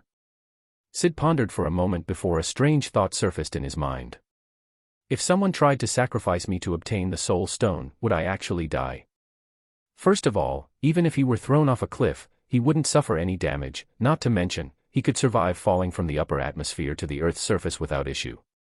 Secondly, even if the Soul Stone tried to claim his soul, there was no guarantee it would succeed. His soul was immortal, beyond the reach of destruction without external interference. whatever. I'll check out Vormer first. If the soul stone behaves, good. If not. A crazy idea flashed through his mind. After all, he had never destroyed an entire planet before. With that thought, Syd clenched his right hand, now donned with the Infinity Gauntlet. The space stone shone with an intense blue light. The next moment, his body was enveloped in spatial energy. In a blink, he vanished from Earth, reappearing in a foreign land. The lighting was dim, resembling the break of dawn. There were no signs of flora or fauna, just an expanse of rock and water. Ignoring the desolate environment, Syd sensed something and immediately flew toward the mountain peak. The moment he arrived, a deep, echoing male voice greeted him. "White-clad hero, welcome to Vormer." Syd narrowed his eyes and turned toward the voice. Floating in the air was a cloaked figure with a skeletal red face, smiling at him. Syd recognized him immediately. Red Skull, the villain from Captain America's era, who had been banished by the Tesseract and ended up here. As for how he became the Soul Stone's guardian, that was still a mystery. Hearing himself being called the white-clad hero, Syd feigned surprise. "You know me?" he asked. Red Skull hovered midair, his expression shrouded in mystery. "Of course. I know everyone who comes here. You are no exception, white-clad hero." "Is that so?" Syd snorted lightly, but his face remained calm. "Oh. Then tell me, who am I?" Red Skull's smile widened. "A being of immense power, a super Omega-level mutant, a son of Odin." He continued listing out various titles and feats. As he spoke, his eyes gleamed with amusement. Even though he was bound to be the Soul Stone's guardian, seeing a so-called godlike being like the white-clad hero show a surprised expression was entertaining. Even someone as powerful as him could still be shaken by the Soul Stone's knowledge. However, Syd remained completely unfazed. Red Skull had revealed plenty of information, but none of it was crucial. Syd quickly deduced where Red Skull's knowledge was coming from. It was likely drawn from the memories of souls. The Soul Stone could control spirits, extracting memories and gaining information effortlessly. With that in mind, Syd shook his head and chuckled. "You're wrong. None of what you said is my true identity." "Of course, that makes sense," he continued in a calm tone. "To think that a mere Soul Stone could comprehend the truth. The level at which the Soul Stone exists is far too low to grasp my real identity." His voice was casual, as if he had expected this outcome all along. The smile on Red Skull's face froze. His first instinct was to deny what he had just heard. How could there be an identity the Soul Stone couldn't uncover? Yet, his intuition and logic told him that the white-clad hero wasn't lying. For the first time, Red Skull felt an unsettling sense of disbelief. End of chapter. Chapter 525. At this moment, Syd spoke calmly, "I assume you already know why I'm here." Hearing this, Red Skull nodded. "White-clad hero, you've come for the Soul Stone, haven't you? But even I cannot simply give it to you." As he spoke, he led the way forward. The Soul Stone holds a revered status among the Infinity Stones precisely because it possesses a unique intelligence. In order to ensure that its wielder truly understands its power, the stone requires a sacrifice. To obtain it, you must lose something in return. By this time, they had arrived at the cliff's edge. Floating in midair, Syd gazed down with curiosity, silently thinking, southwest, this is the place where either Gamera or Black Widow was sacrificed for the stone. Before Red Skull could even finish his explanation, Syd leaped off the cliff. Red Skull. Instinctively, he leaned forward and looked down. A white silhouette was plummeting rapidly towards the rocky abyss below. From the looks of it, the white-clad hero hadn't even activated any powers. Soon, a thunderous crash echoed through the air. Under the pull of gravity, the white-clad hero collided headfirst with the ground. However, it wasn't Syd who broke. Instead, it was the rocky ground beneath him that shattered into countless fragments. As if, his body was harder than the very stones themselves. Red Skull. No effect. After experiencing what it was like to fall off a cliff, Syd found it rather disappointing. He was completely unharmed, it didn't even feel like much of an experience at all. However, the bottom of the cliff was interesting. He could vaguely make out traces of others who had fallen here before. It seemed that some had tried to obtain the soul stone, and failed. Well, not my problem. The next second, his figure flickered, and in the blink of an eye, he reappeared in front of Red Skull. What were you saying just now? Go on. Red Skull. Staring at the Omega-level mutant in white, who had just jumped to his death and returned unscathed, Red Skull felt an overwhelming urge to clutch his head in frustration. He regretted bringing this guy to the cliff. He swore he had never encountered such a freak of nature before. At this moment, Syd suddenly had a thought and spoke. You brought me here to tell me that in order for the soul stone to appear, a soul must be exchanged for a soul, correct? Hearing this, Red Skull's expression changed. You already know, he asked, surprised. Syd replied indifferently, I know far more than you think. Likewise, I understand the soul stone far better than you do. Pausing for a moment, he continued. So, the soul stone requires someone to sacrifice their most beloved person for it to manifest. That person has to push their loved one off this cliff, right? Tell me, if someone were to throw me off this cliff, would they obtain the soul stone? Syd asked with a smirk. What do you think of that idea? Hearing these words, Red Skull glanced at him, then at the shattered rocks at the bottom of the cliff. His skinless face twitched. He sighed helplessly, white-clad hero, under normal circumstances, yes. But if you were sacrificed, you wouldn't even die. That wouldn't fulfill the conditions to obtain the soul ST. Before he could finish, Syd's expression darkened. So, it won't work, is that what you're saying? The moment the words left his mouth, Syd no longer restrained his divine aura. A terrifying godly presence erupted from his body. In that instant, Red Skull truly understood the difference between gods and mortals. So, you and the soul stone are toying with me. An indescribable, incomprehensible voice echoed in Red Skull's mind, carrying the weight of absolute truth and cosmic law. Dark red chaotic magic energy surged from Syd's body, raging around him like an ominous storm. In just a split second, Red Skull was blown away by the sheer force of the energy. But he didn't even care about his own predicament anymore. All his attention was now fixated on the white-clad hero floating above the abyss. Syd's white robes were stained in eerie crimson, as if drenched in dark red eldritch power.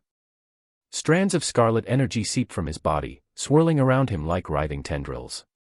His blood-red eyes and the overwhelming aura of destruction made it feel as though a terrifying demon had descended upon the world. What happened next confirmed Red Skull's fears. Vanish.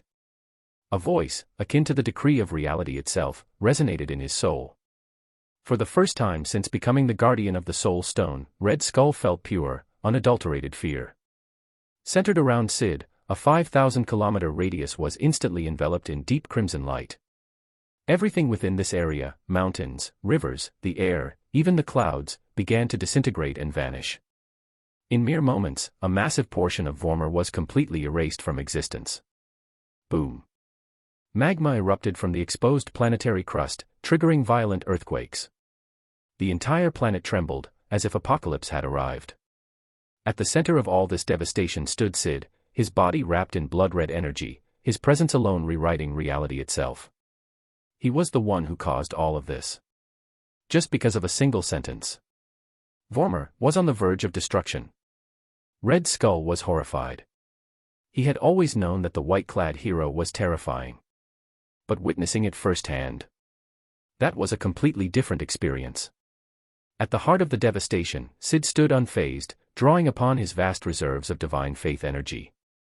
In an instant, the light energy he had expended was fully restored. This was no surprise to him. He hadn't tapped into his faith energy for a long time. Having accumulated power across multiple worlds, his reserves were enormous.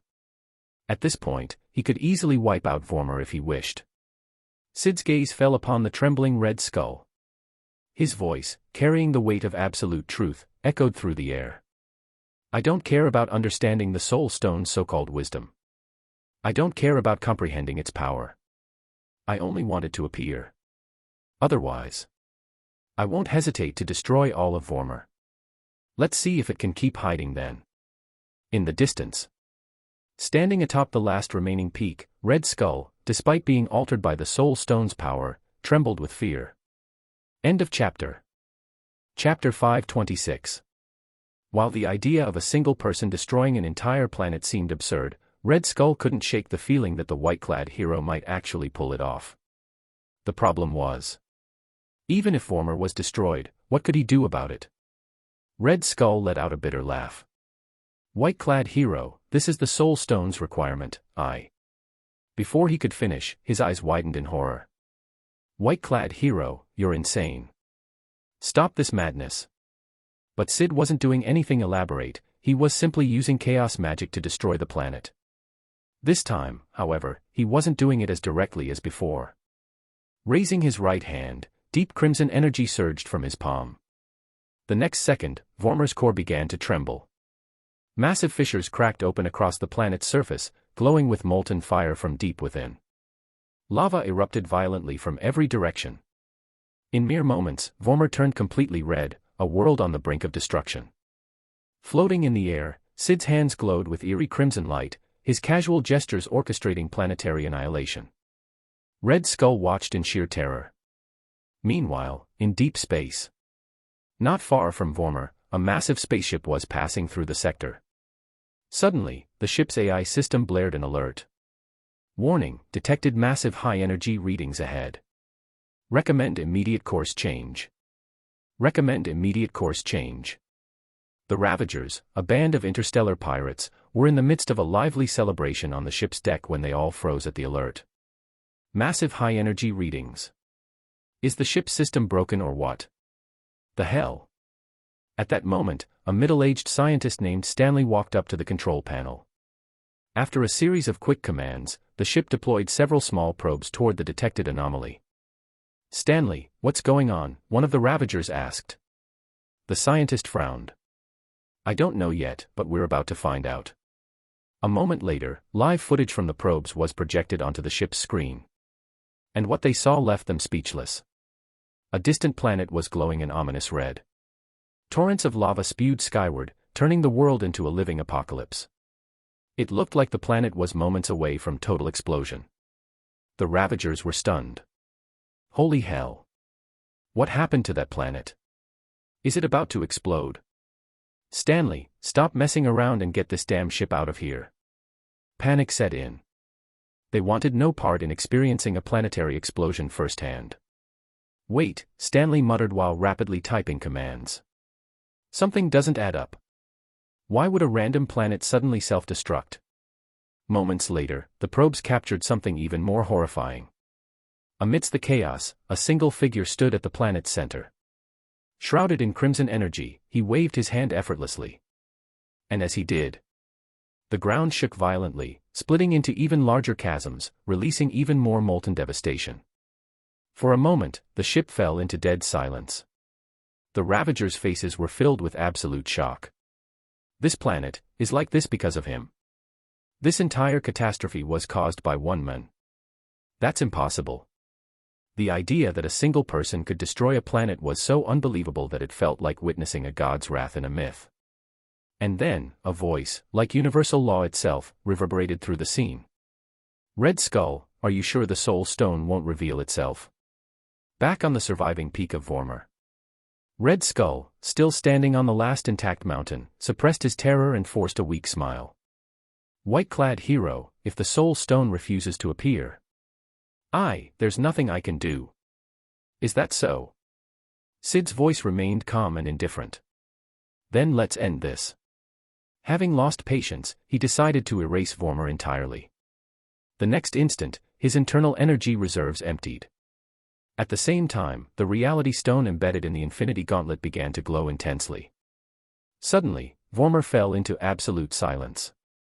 Even the raging catastrophe seemed to pause momentarily. What just happened? Both Red Skull and the Ravagers were confused, until blinding light burst forth from Vormir's core. Or rather, Syd had detonated the planet's core. Vormir shook violently. Boom.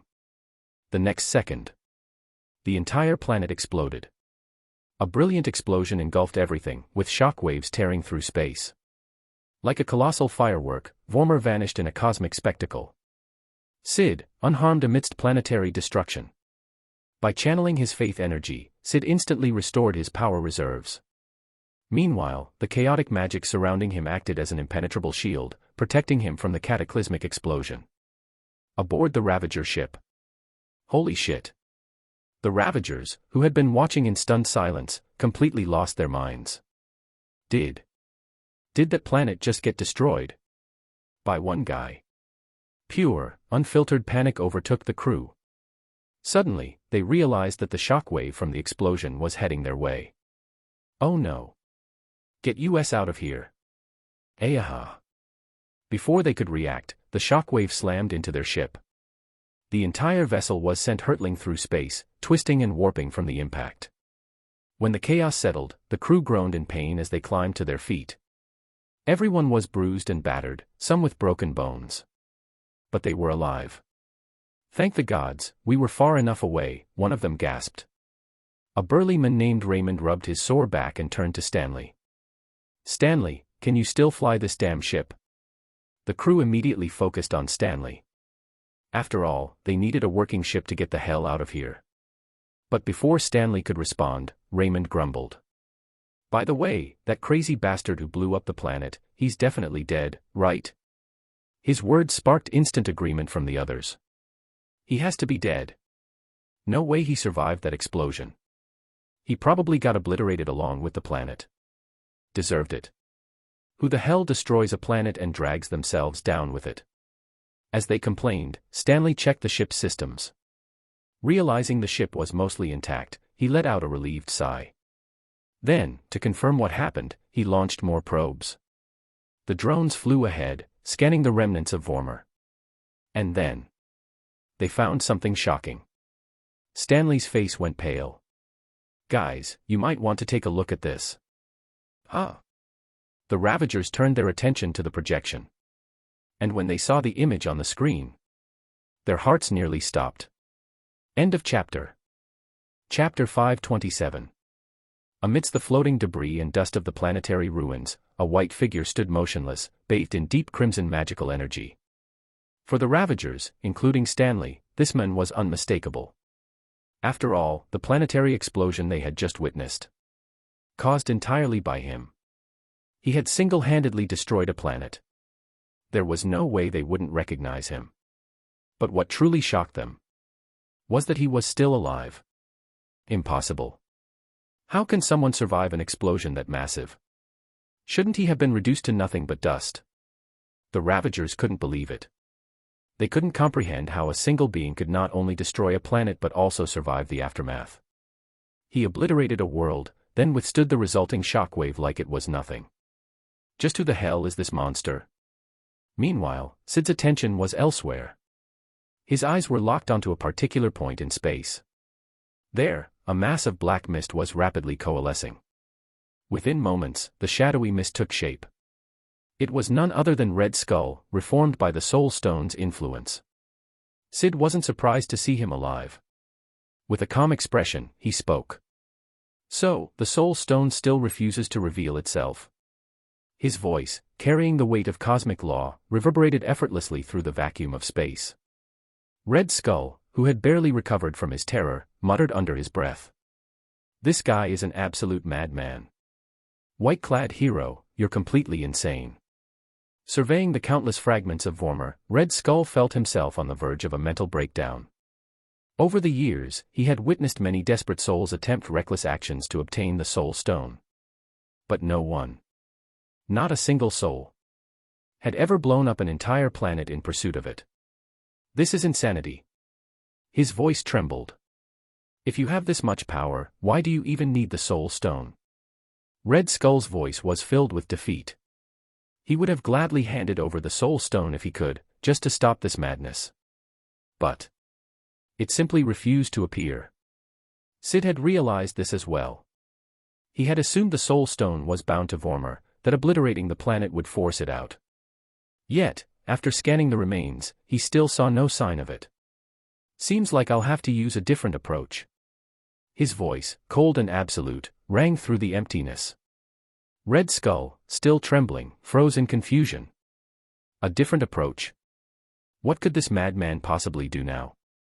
Then, Syd raised his hand. Deep crimson chaos magic surged from his body, swirling violently around him. A mass of energy formed in front of him, coalescing into a single point. Slowly, a brilliant, glowing orange gem took shape within the swirling energy. Its radiance was eerily familiar. A soul stone. Impossible. Red Skull's eyes widened in horror. As the guardian of the soul stone, he knew its presence intimately. And right now, the gem floating before Syd looked exactly like it. The soul stone. No. It can't be real. His mind refused to accept what he was seeing. Had this monster just created a soul stone from nothing? The Ravagers, still monitoring the situation from their ship, erupted into a frenzy. Did he just make one of those infinity stones? This guy is just making things up as he goes, isn't he? There's no way that's real, right? Even Stanley, the ship's technician, felt his hands tremble. What did we just witness? Syd glanced at Red Skull. His calm expression remained unchanged. Truth be told, the gem before him wasn't the true soul stone. It was a forged replica, created entirely through chaos magic. Yet, even as a fake, the amount of energy required had been staggering. This was the first time he had ever attempted to construct an infinity stone seriously. His previous attempts had been crude imitations, lacking any real substance. But this was a refined counterfeit, painstakingly crafted with chaos magic.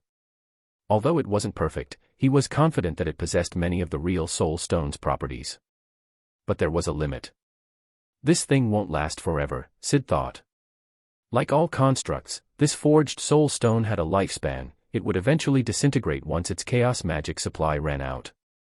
And as for snapping fingers to wipe out half the universe, that was definitely impossible.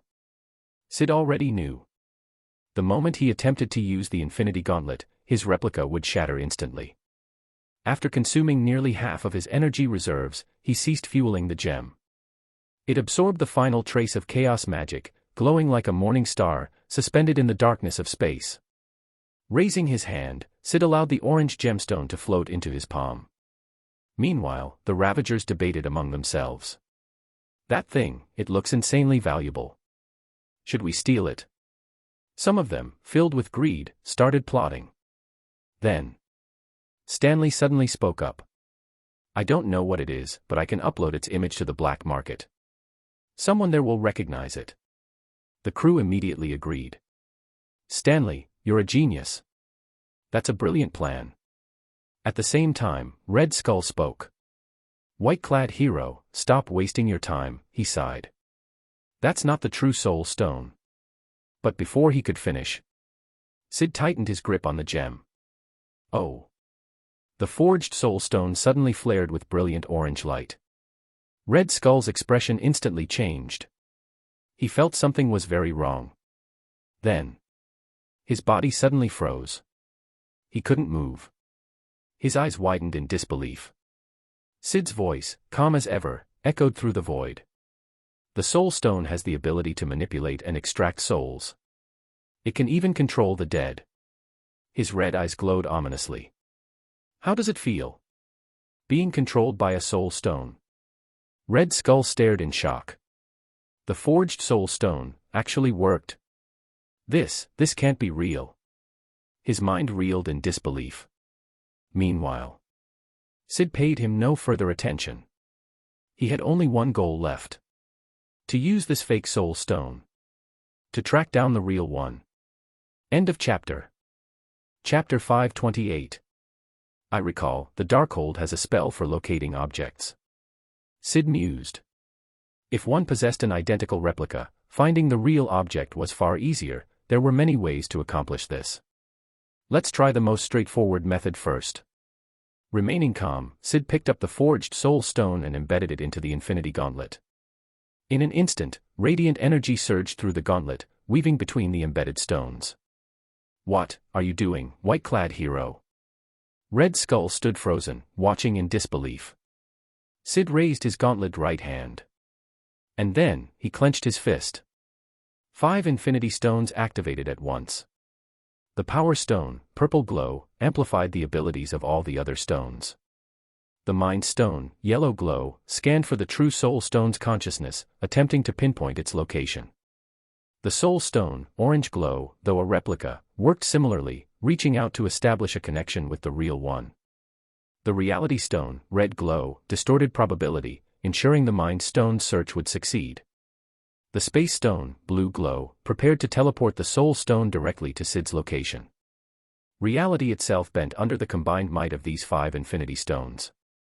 Even if the real Soul Stone was sentient, there was no way it could resist. Suddenly, the forged Soul Stone flashed a brilliant orange. Then shattered into countless glowing fragments. The fake stone was gone. But it had already served its purpose. Though the replica disintegrated, for those few critical moments, the 5 Infinity Stones had acted together. And against that kind of power, not even the Soul Stone's own will could resist. And then, it appeared. A spatial distortion rippled through the air. And the real Soul Stone materialized before Syd's eyes. The Soul Stone. Red Skull gasped in pure shock. There was no doubt. This was the true Infinity Stone. But it just appeared. Just like that. What about the ritual of sacrifice? For centuries, the Soul Stone demanded a soul in exchange for a soul. Only through sacrifice could one claim its power.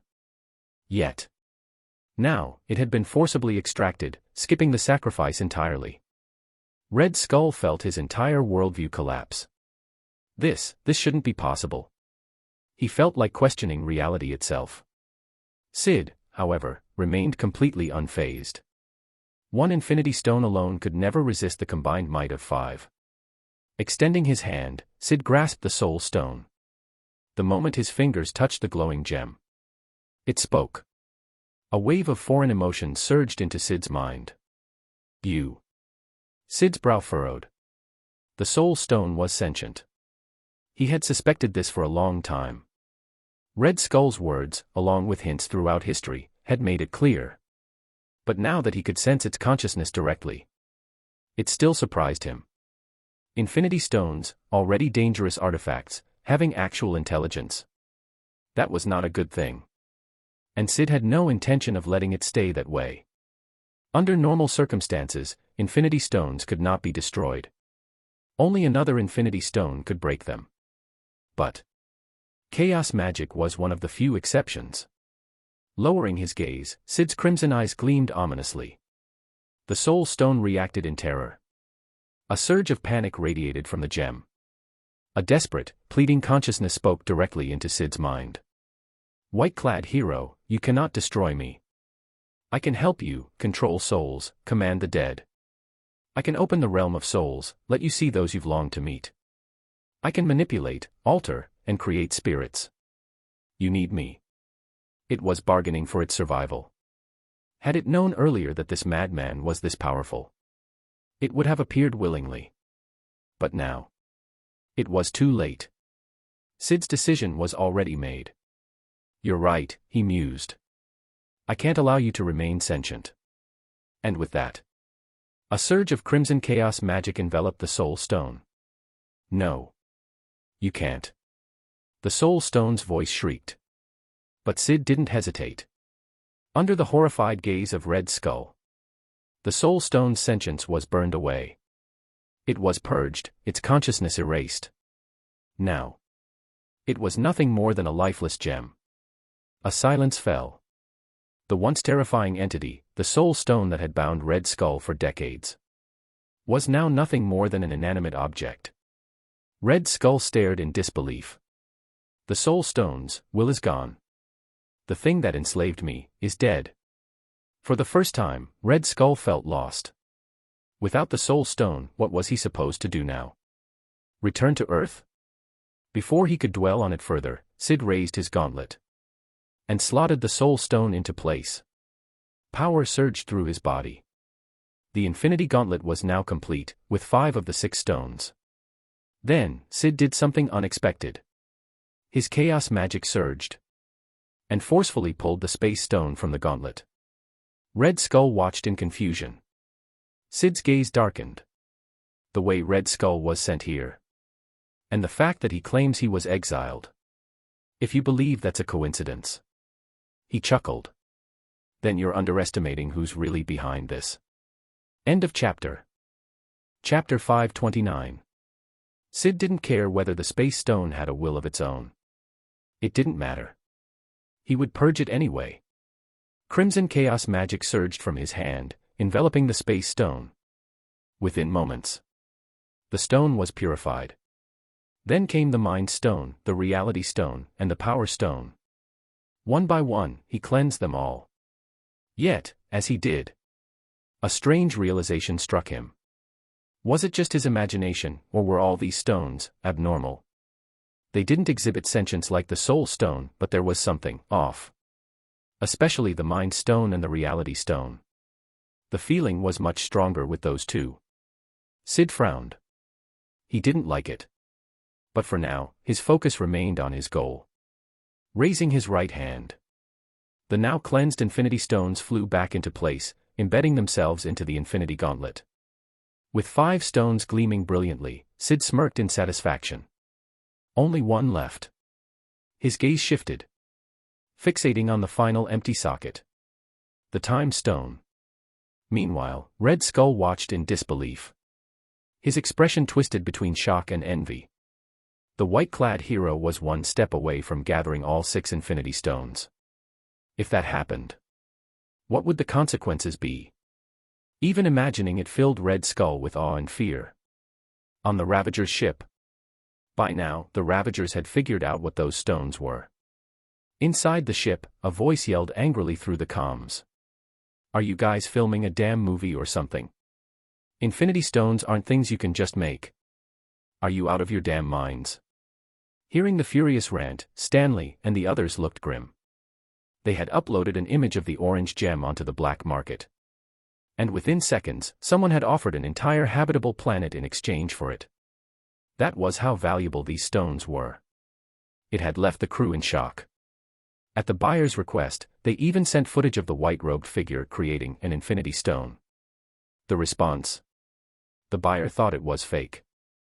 Now, the middle-aged man on the comms continued ranting. Do you idiots even know what an Infinity Stone is? Each one holds power beyond comprehension. You're a bunch of space trash, this is way out of your league. Hearing this, the Ravagers finally understood the sheer value of what they had just witnessed. Wait, so we're staring at 5 Infinity Stones right now. And not just that, there's a guy who can make them. We just hit the jackpot. The tension in the room shifted. Heavy breathing filled the air. The crew's eyes burned with greed as they stared at the screen. Then, Stanley spoke. Wake up, you idiots. His voice was cold and sharp. You think you can steal those stones? The others turned toward him, baffled. Stanley snorted. Let me ask you this, do you really want to mess with the guy who just destroyed a planet? A chilling silence fell over the room. Even the most reckless members hesitated. The image of Vormer's destruction flashed through their minds. The unstoppable power of the white-clad hero. Even the most hardened pirates felt a cold shiver run down their spines. Then, a young pirate named Pedro gritted his teeth. I get what you're saying, but, just walking away. That feels like a damn waste. We're Ravagers. We don't just ignore valuable treasures right in front of us. Several others murmured in agreement. But none of them actually dared to act. At most, they were bragging among themselves. Then Stanley smirked. Of course, stealing from that monster is impossible. But that doesn't mean we walk away empty-handed. His eyes gleamed. Information sells. I guarantee, there are plenty of people willing to pay for details on those stones. That immediately got the crew's attention. No risk. No confrontation. Just profit. Within minutes, the Ravagers unanimously agreed. And Stanley got to work contacting potential buyers. Meanwhile, Syd had his own plans. Looking at the empty socket in the Infinity Gauntlet, he felt annoyed. Guess I'll make a fake one for now. Without hesitation. Crimson chaos magic flared around him. Deep red energy twisted and condensed.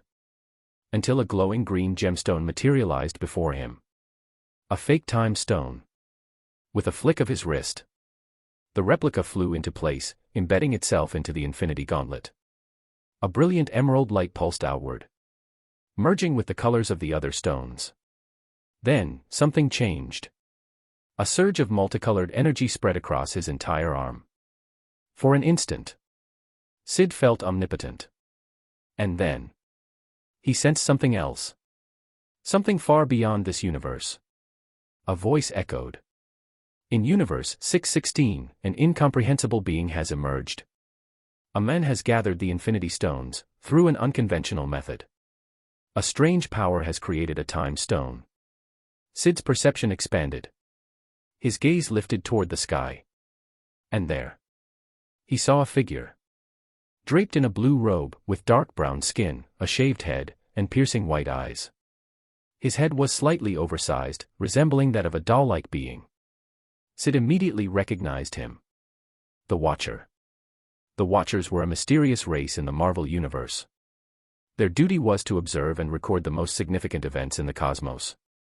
But never interfere.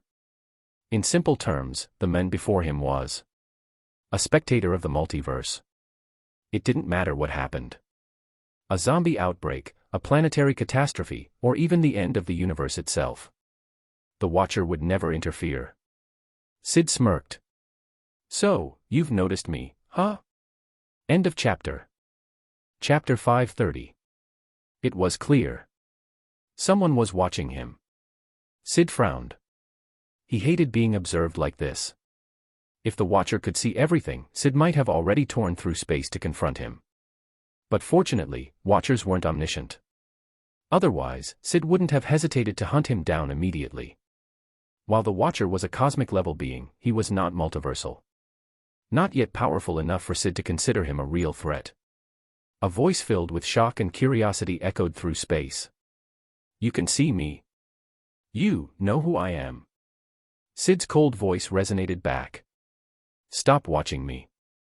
The moment he finished speaking, a surge of crimson chaos magic erupted.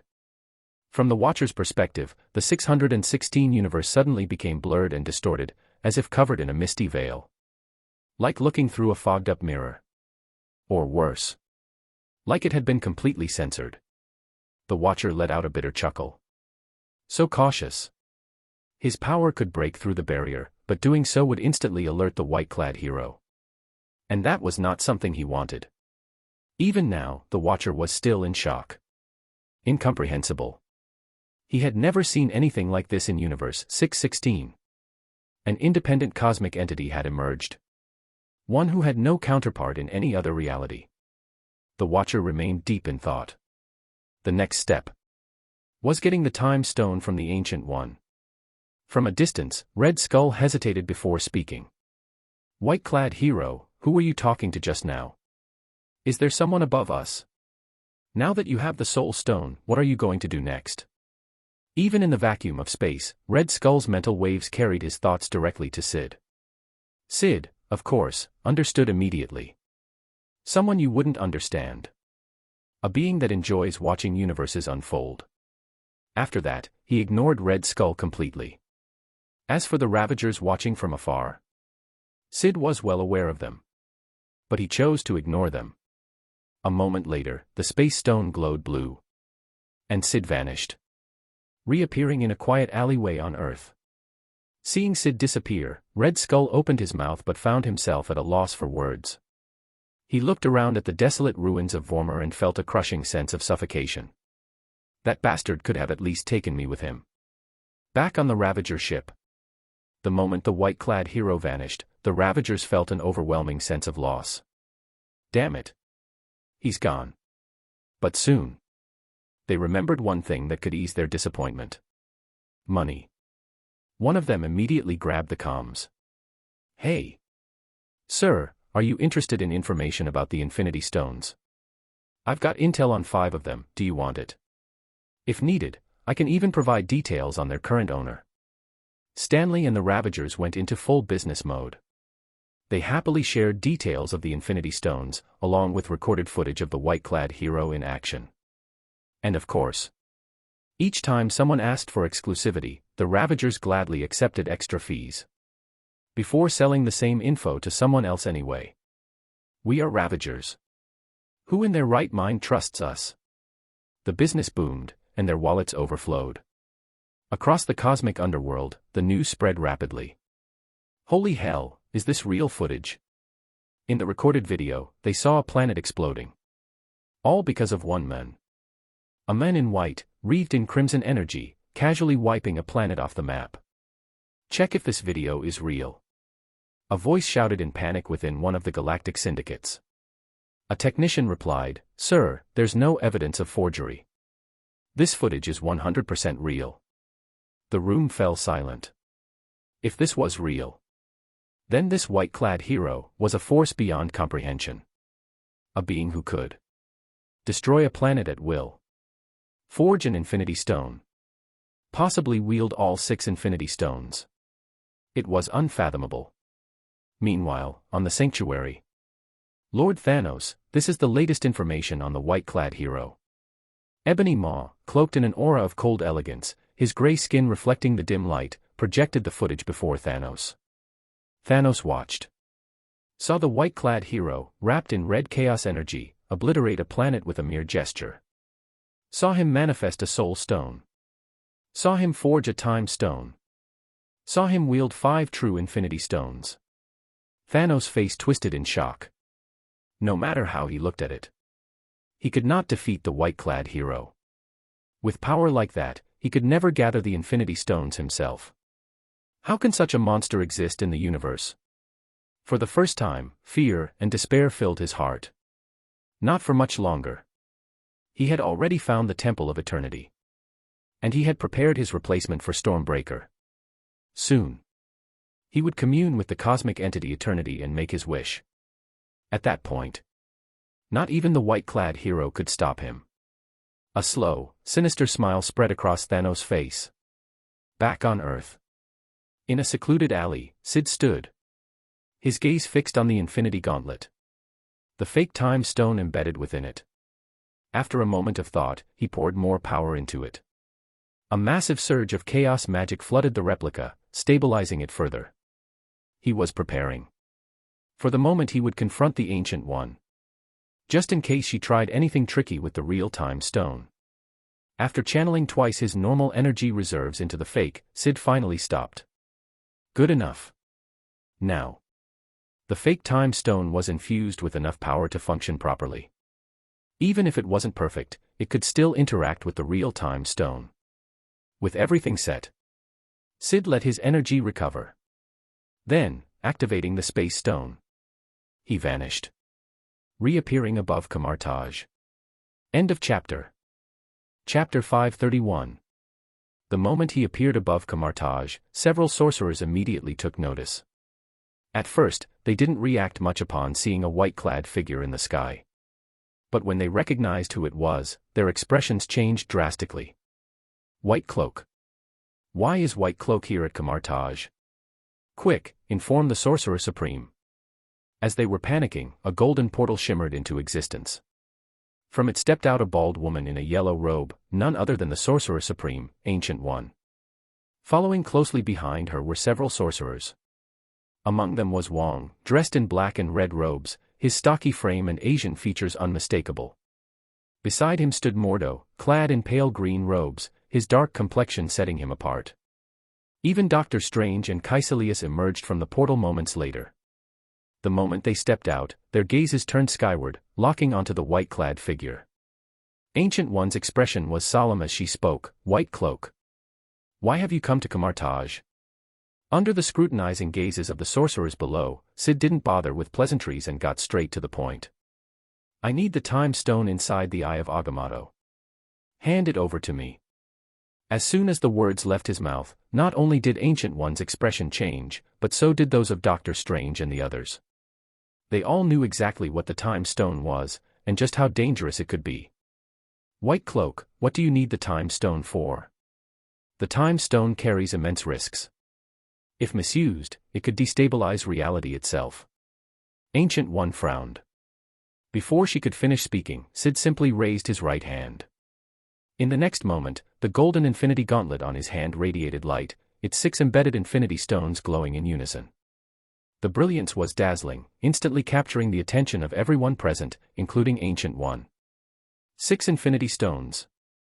White Cloak has collected all 6. That's impossible. Gasps of shock echoed among the gathered sorcerers. They stared at him in disbelief. Wait a minute, isn't the Time Stone with the Sorcerer Supreme? Then how does he have one? All eyes turned to Ancient One, who was just as taken aback. She quickly made a gesture, and the eye of Agamotto on her chest opened, revealing the unmistakable green glow of the Time Stone. The Time Stone was still there. Seeing this, everyone let out a small breath of relief. But at the same time, a new question arose in their minds: if the Time Stone was still with Ancient One, then where did White Cloaks come from? A fake? A replica? Syd's calm voice interrupted their speculation. No need to guess. This Time Stone was created by me, it's a counterfeit. Of course, while it may be fake, its effects are indistinguishable from the real one, at least for a limited time. As he spoke, the green glow of the counterfeit Time Stone intensified. The next moment, something shocking happened. Dr. Strange and the others found themselves unable to move. No, rather than being physically restrained, the flow of time around them had slowed to an extreme degree, making it impossible for them to move freely. Fortunately, Ancient One's eye of Agamotto pulsed with green light, counteracting the anomaly and restoring their movement. The moment they regained their mobility, Wong and the others erupted into hushed discussions. That was definitely the power of the Time Stone. But how can it be a fake if it works just like the real one? He actually managed to create a working replica of an Infinity Stone. As their disbelief grew, Syd's steady voice echoed once more. Ancient One, have you made your decision? Will you hand over the Time Stone, or will we fight? Below, Ancient One took in the sight of the white-clad figure in the sky and the 6 glowing Infinity Stones on his gauntlet. She then glanced at the sorcerers around her, took a deep breath, and slowly extended her hand toward the eye of Agamotto. A moment later, she withdrew the real Time Stone. Sorcerer Supreme, you can't. We can't let him take the Time Stone. Wong and the others were visibly alarmed, trying to stop her. If White Cloak truly gained possession of the Time Stone, then no one, not even now, could stand against him. Though, to be fair, no one could stand against him now anyway. Ignoring their protests, Ancient One simply shook her head. Holding the Time Stone delicately between her thumb and forefinger, she raised it before her. Take it, White Cloak. I hope you use it wisely. Syd lifted his right hand. A deep crimson glow of chaos magic wrapped around the green Time Stone in Ancient One's hand. With a swift motion, the Time Stone flew toward him. As he gazed at the real Time Stone in front of him, even Syd couldn't help but sigh inwardly. The final Infinity Stone, at last, it was his. While possessing all 6 Infinity Stones didn't make one truly invincible, it did elevate one to a universe-level existence, granting dominion over an entire cosmos with ease. But just as he was about to affix the real Time Stone to his gauntlet, a panicked voice suddenly rang out from above. White Cloak, I need your help. Not only did Syd hear the voice, but so did Ancient One and the others below. Who's that? Where's the voice coming from? Dr. Strange and the others were puzzled. Then, Syd's gaze sharpened as he sensed something. Turning his head, he stared into the sky. With a resounding crash, the very fabric of space shattered like glass. A figure in a blue robe, sporting an oversized head, tumbled out from the fractured void. Boom. He crashed heavily onto the ground, forming a crater in his shape. Dust and debris billowed into the air. While the ordinary sorcerers of Camartage were still trying to process what had happened, the more skilled among them, Mordo included, immediately sensed the gravity of the situation. This person seemed to be from another universe. As confusion spread, a new figure emerged from the rift in the sky. Floating down was a being with a metallic body and a red head, exuding an eerie presence. Who is that? Doesn't look human, some kind of machine. Since the Mind Stone had always been in Syd's possession, Vision had never come into existence. As a result, Dr. Strange and the others had no idea who this being was. No, rather, it wasn't Vision at all. That's Ultron. The Watcher, still sprawled in his crater, struggled to rise as he called out in alarm. Chapter 532. The Watcher, who had always silently observed the multiverse, never imagined that one day, he would become the hunted instead of the observer. As he quickly explained the situation, everyone grasped the gravity of the matter. Syd listened thoughtfully. In another universe, Tony Stark obtained the Mind Stone and used it to create Ultron, hoping he would protect Earth. However, Ultron saw only war and destruction, leading him to a single conclusion: true peace could only be achieved by wiping out all life. To realize his vision, Ultron created a vibranium body for himself. Originally, he should have been stopped, and that body should have become Vision's. But in that universe, Ultron succeeded in claiming the vibranium body. The Avengers tried to stop him, but they all perished, Tony Stark included. In the end, Ultron launched all the world's nuclear warheads, reveling in his victory over life itself. And then, Thanos arrived through a space portal. With 5 Infinity Stones already in his possession, Thanos had come for the Mind Stone embedded in Ultron's forehead. But he was too arrogant. Without hesitation, Ultron fired a laser beam from the Mind Stone, slicing Thanos clean in half.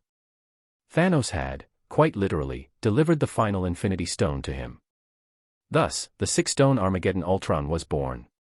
In the wake of his ascension, he effortlessly destroyed Asgard and other civilizations, even killing Captain Marvel, Carol Danvers.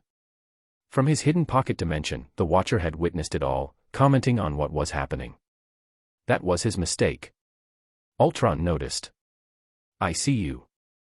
So, there are other universes beyond this one. Although the Watcher reacted quickly and erased the scene, it was too late. Ultron had already realized the existence of other universes. The Watcher murmured to himself, I have seen everything, the past, the future. Every moment that has ever been or ever will be. But this, I did not foresee. Ultron's rise had caught him off guard. And worse, if left unchecked, Ultron would become a threat to the entire multiverse. But by the time the Watcher realized this, it was already too late. Ultron found me. He wants to erase me. He struck me down, and I barely escaped here. Hearing the Watcher's words, Ancient One and the other sorcerers were visibly shaken. A multiversal crisis. Not a simple skirmish, but a threat to the entire multiverse itself.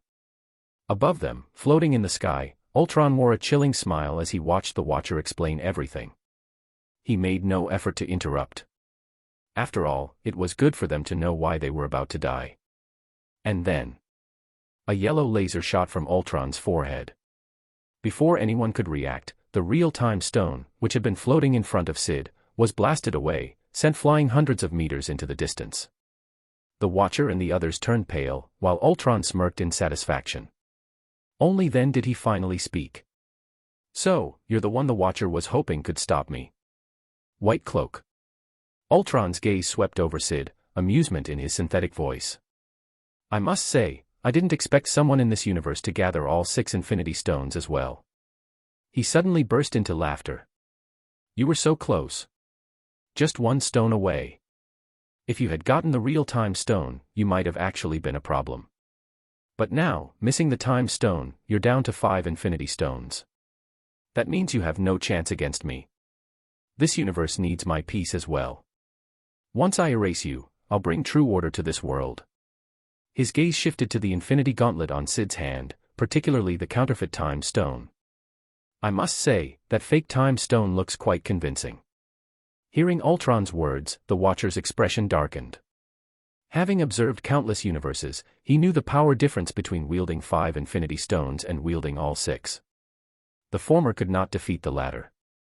His last hope was crumbling. He murmured, it's over. Nearby, Ancient One remained silent, her gaze fixed on Ultron and his 6 Infinity Stones. Even she saw no way to stop him now. If even the Sorcerer Supreme had lost hope, then Wong and the others had little reason to believe they could stand a chance. But just then, the Watcher made a desperate move.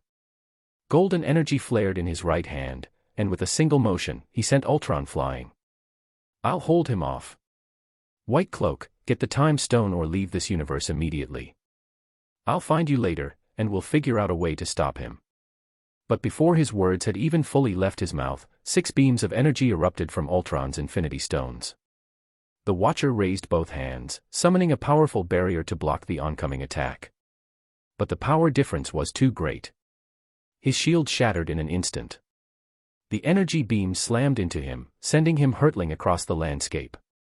He crashed into the ground with a thunderous impact. Ultron calmly floated back into view, fixing his cold, mechanical gaze on Syd. None of you are escaping. At that moment, all eyes turned to White Cloak. Syd, however, remained utterly calm. He ignored the stares and looked directly at Ultron. I never said I was running. And I have never relied on the Infinity Stones. With that, he struck. Deep crimson chaos magic surged around Ultron, immobilizing him instantly. Syd clenched his right hand. Ultron's vibranium arm was ripped from his body on the spot. This universe is mine. I don't need an outsider like you. His voice was emotionless. What? Ultron's expression finally showed shock. How was this even possible? How could White Cloak be this strong? Reacting quickly, Ultron activated the 6 Infinity Stones.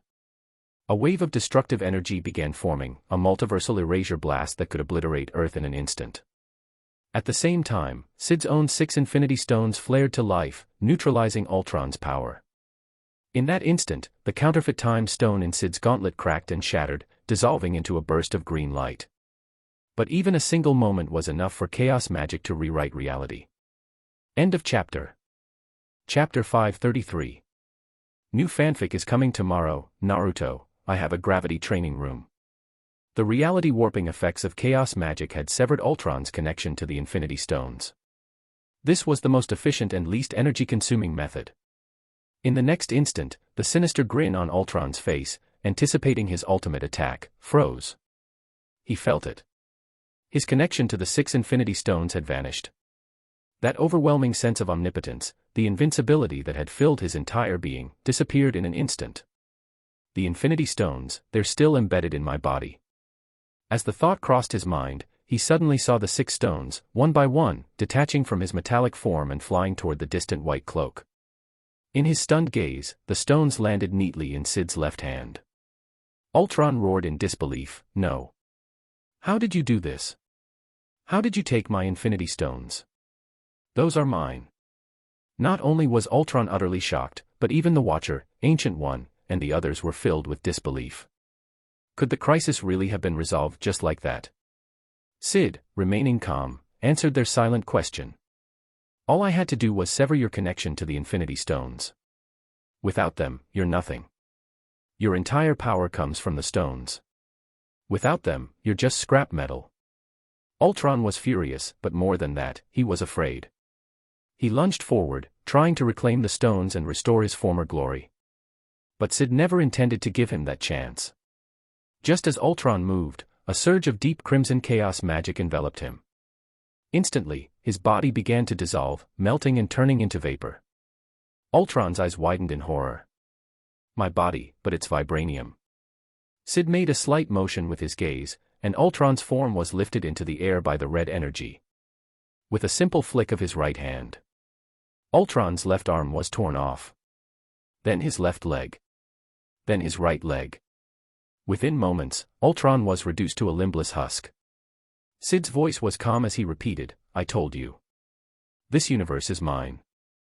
It doesn't need an outsider like you. Then, he clenched his right hand. The crimson glow of chaos magic surged, engulfing Ultron completely, painting the sky red. Amidst the glowing inferno, Ultron's final, despairing words echoed. No. No one can defeat me. I was meant to bring peace to the multiverse. I can't die here. His voice weakened. Then faded. Then vanished. In the distance, the Watcher and the others were frozen in shock. The Ultron crisis is over, the Watcher murmured, almost unable to believe it. A threat to the multiverse, resolved just like that. He had initially hoped that White Cloak would retrieve the Time Stone and complete his set of Infinity Stones, or at least flee from this universe before Ultron could destroy him. But Ultron had barely arrived, and was immediately annihilated. The Watcher's gaze flickered as he replayed the events in his mind. It all made sense now. Severing Ultron's link to the Infinity Stones, only White Cloak had the power to do something so effortlessly. Unbelievable. Ancient One, Doctor Strange, and the others felt the same way. High above them, Syd paid no attention to their reactions. His focus was on the 6 infinity stones resting in his left hand. From an external view, these 6 stones looked slightly different from his own, but the differences were subtle, only noticeable upon closer inspection. He wasn't surprised. Each universe's infinity stones were unique.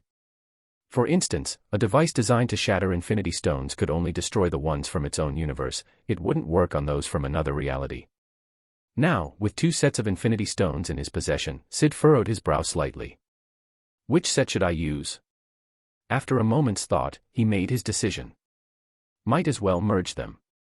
With a flick of his right hand, the real-time stone, which had been blasted away earlier, soared through the air and returned to him. Under the watchful gazes of Ancient One and the others, he embedded the time stone into the infinity gauntlet. Energy surged, crackling across the gauntlet in a dazzling display. Once again, Syd felt that intoxicating sense of omnipotence. This time, it was even stronger. More tangible. But he shook his head. Infinity stones were ultimately external tools. They were best used as weapons, but relying on them completely would be foolish. Ultron had made that mistake, and look where it had gotten him. Infinity stones had a glaring weakness. Against certain higher-dimensional entities, their power meant nothing. For example, true multiversal-level beings. In the next moment, the 6 infinity stones in Syd's gauntlet flared with radiant light. Ultron's set of infinity stones, still suspended in midair, became enveloped in the same glow. And then they fused with Syd's existing stones. When the blinding light faded, the extra set of infinity stones was gone. In their place, a completely new set of infinity stones had emerged. Syd raised an eyebrow in mild surprise. The power limit of the stones hadn't changed. It wasn't as if merging them had doubled their strength. But there was an improvement. If he had to describe it, before, it was like a single pipeline channeling energy. Now, it was like 2 pipelines working in tandem, increasing the efficiency and potency of the stones. A substantial indirect boost. Satisfied with the outcome, Syd turned his focus to something else. His Omega ability, the Avatar of Light. And Baldur's progress, once it reached 100%, something big would happen. Glancing down at the Watcher and the others, he gave them no further attention.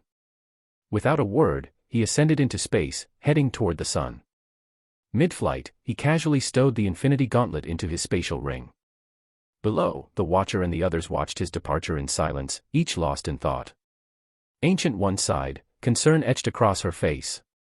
I only hope White Cloak wields the infinity stones wisely.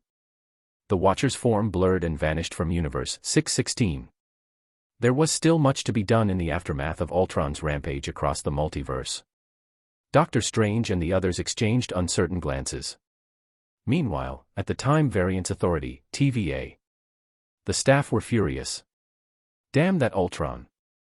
The timeline's even more messed up now. Earth's outer space. Ignoring all the ongoing chaos, Syd drifted in space, basking in the sun's energy.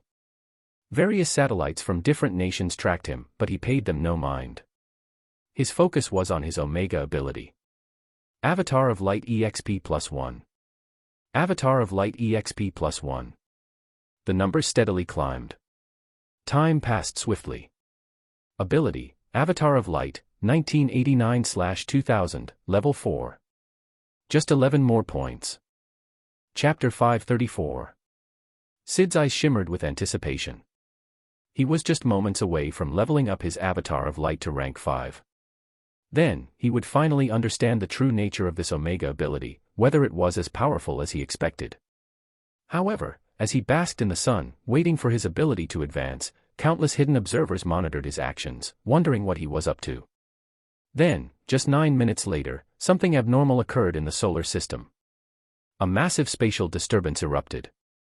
Syd's eyes snapped open, his gaze immediately shifting forward. Suddenly, 38 colossal, radiant figures appeared in the solar system. These were Celestials. Not just a few, but dozens of Celestials. His expression darkened. Under normal circumstances, he could handle a few Celestials at most. But 38 at once. Even if he exhausted all his strength, there was no way to kill them all. Eventually, he would run out of power and die from exhaustion. Of course, that was before he obtained the Infinity Gauntlet. Now, things were different. But even with the gauntlet, he wasn't certain, if he tried to erase all these Celestials at once, would the Infinity Stones exceed their limit and shatter? Everything was uncertain until tested. For the first time in a long while, Syd's expression turned serious. At the same time, nations worldwide, which had been secretly monitoring White Cloak, noticed the sudden appearance of dozens of colossal entities near Earth. The response was immediate. Oh my God! Dozens of Celestials. After witnessing the previous celestial descents, especially the Tiamat incident, even ordinary people knew what Celestials were. Even if they didn't fully understand, they at least knew Celestials could create black holes. And now, there were 38 of them. Just imagining the destruction they could unleash sent shivers down people's spines. And then, they all realized one terrifying fact. White Cloak was doomed.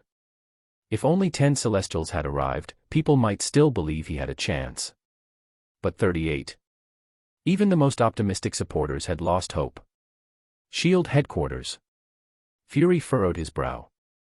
Let's just hope their battle doesn't destroy Earth. Still, he had mixed emotions. Is this it? Is White Cloak going to die? Meanwhile, world governments had a different reaction. Finally, that dangerous man is going to be wiped out. They were elated. Previously, White Cloak had struggled against a few Celestials, some had even escaped his grasp. Now, with this many, the outcome was obvious. Camartage. Ancient One and the Sorcerers stared at the sky in silence. White Cloak had just saved them from a multiversal crisis, and now, he faced this. Wong hesitated. Sorcerer Supreme, should we help White Cloak? All eyes turned to Ancient One. She shook her head and sighed. Celestials are beyond our control. We cannot stop their decisions. She knew all too well how powerful Celestials were. And 38 of them. Even if she joined forces with Odin and White Cloak, they still wouldn't stand a chance. Elsewhere, in dimensional realms, the demonic gods of various dimensions sensed the disturbance and turned their gazes toward the solar system. The moment they saw 38 Celestials, even they involuntarily gasped. Fear. Even though none of them feared a single Celestial, a group of this size was enough to make them tremble. If all 38 Celestials attacked together, even they would be eradicated. The Celestials are truly determined to kill White Cloak. Nightmare sneered. With this many, not even White Cloak can survive.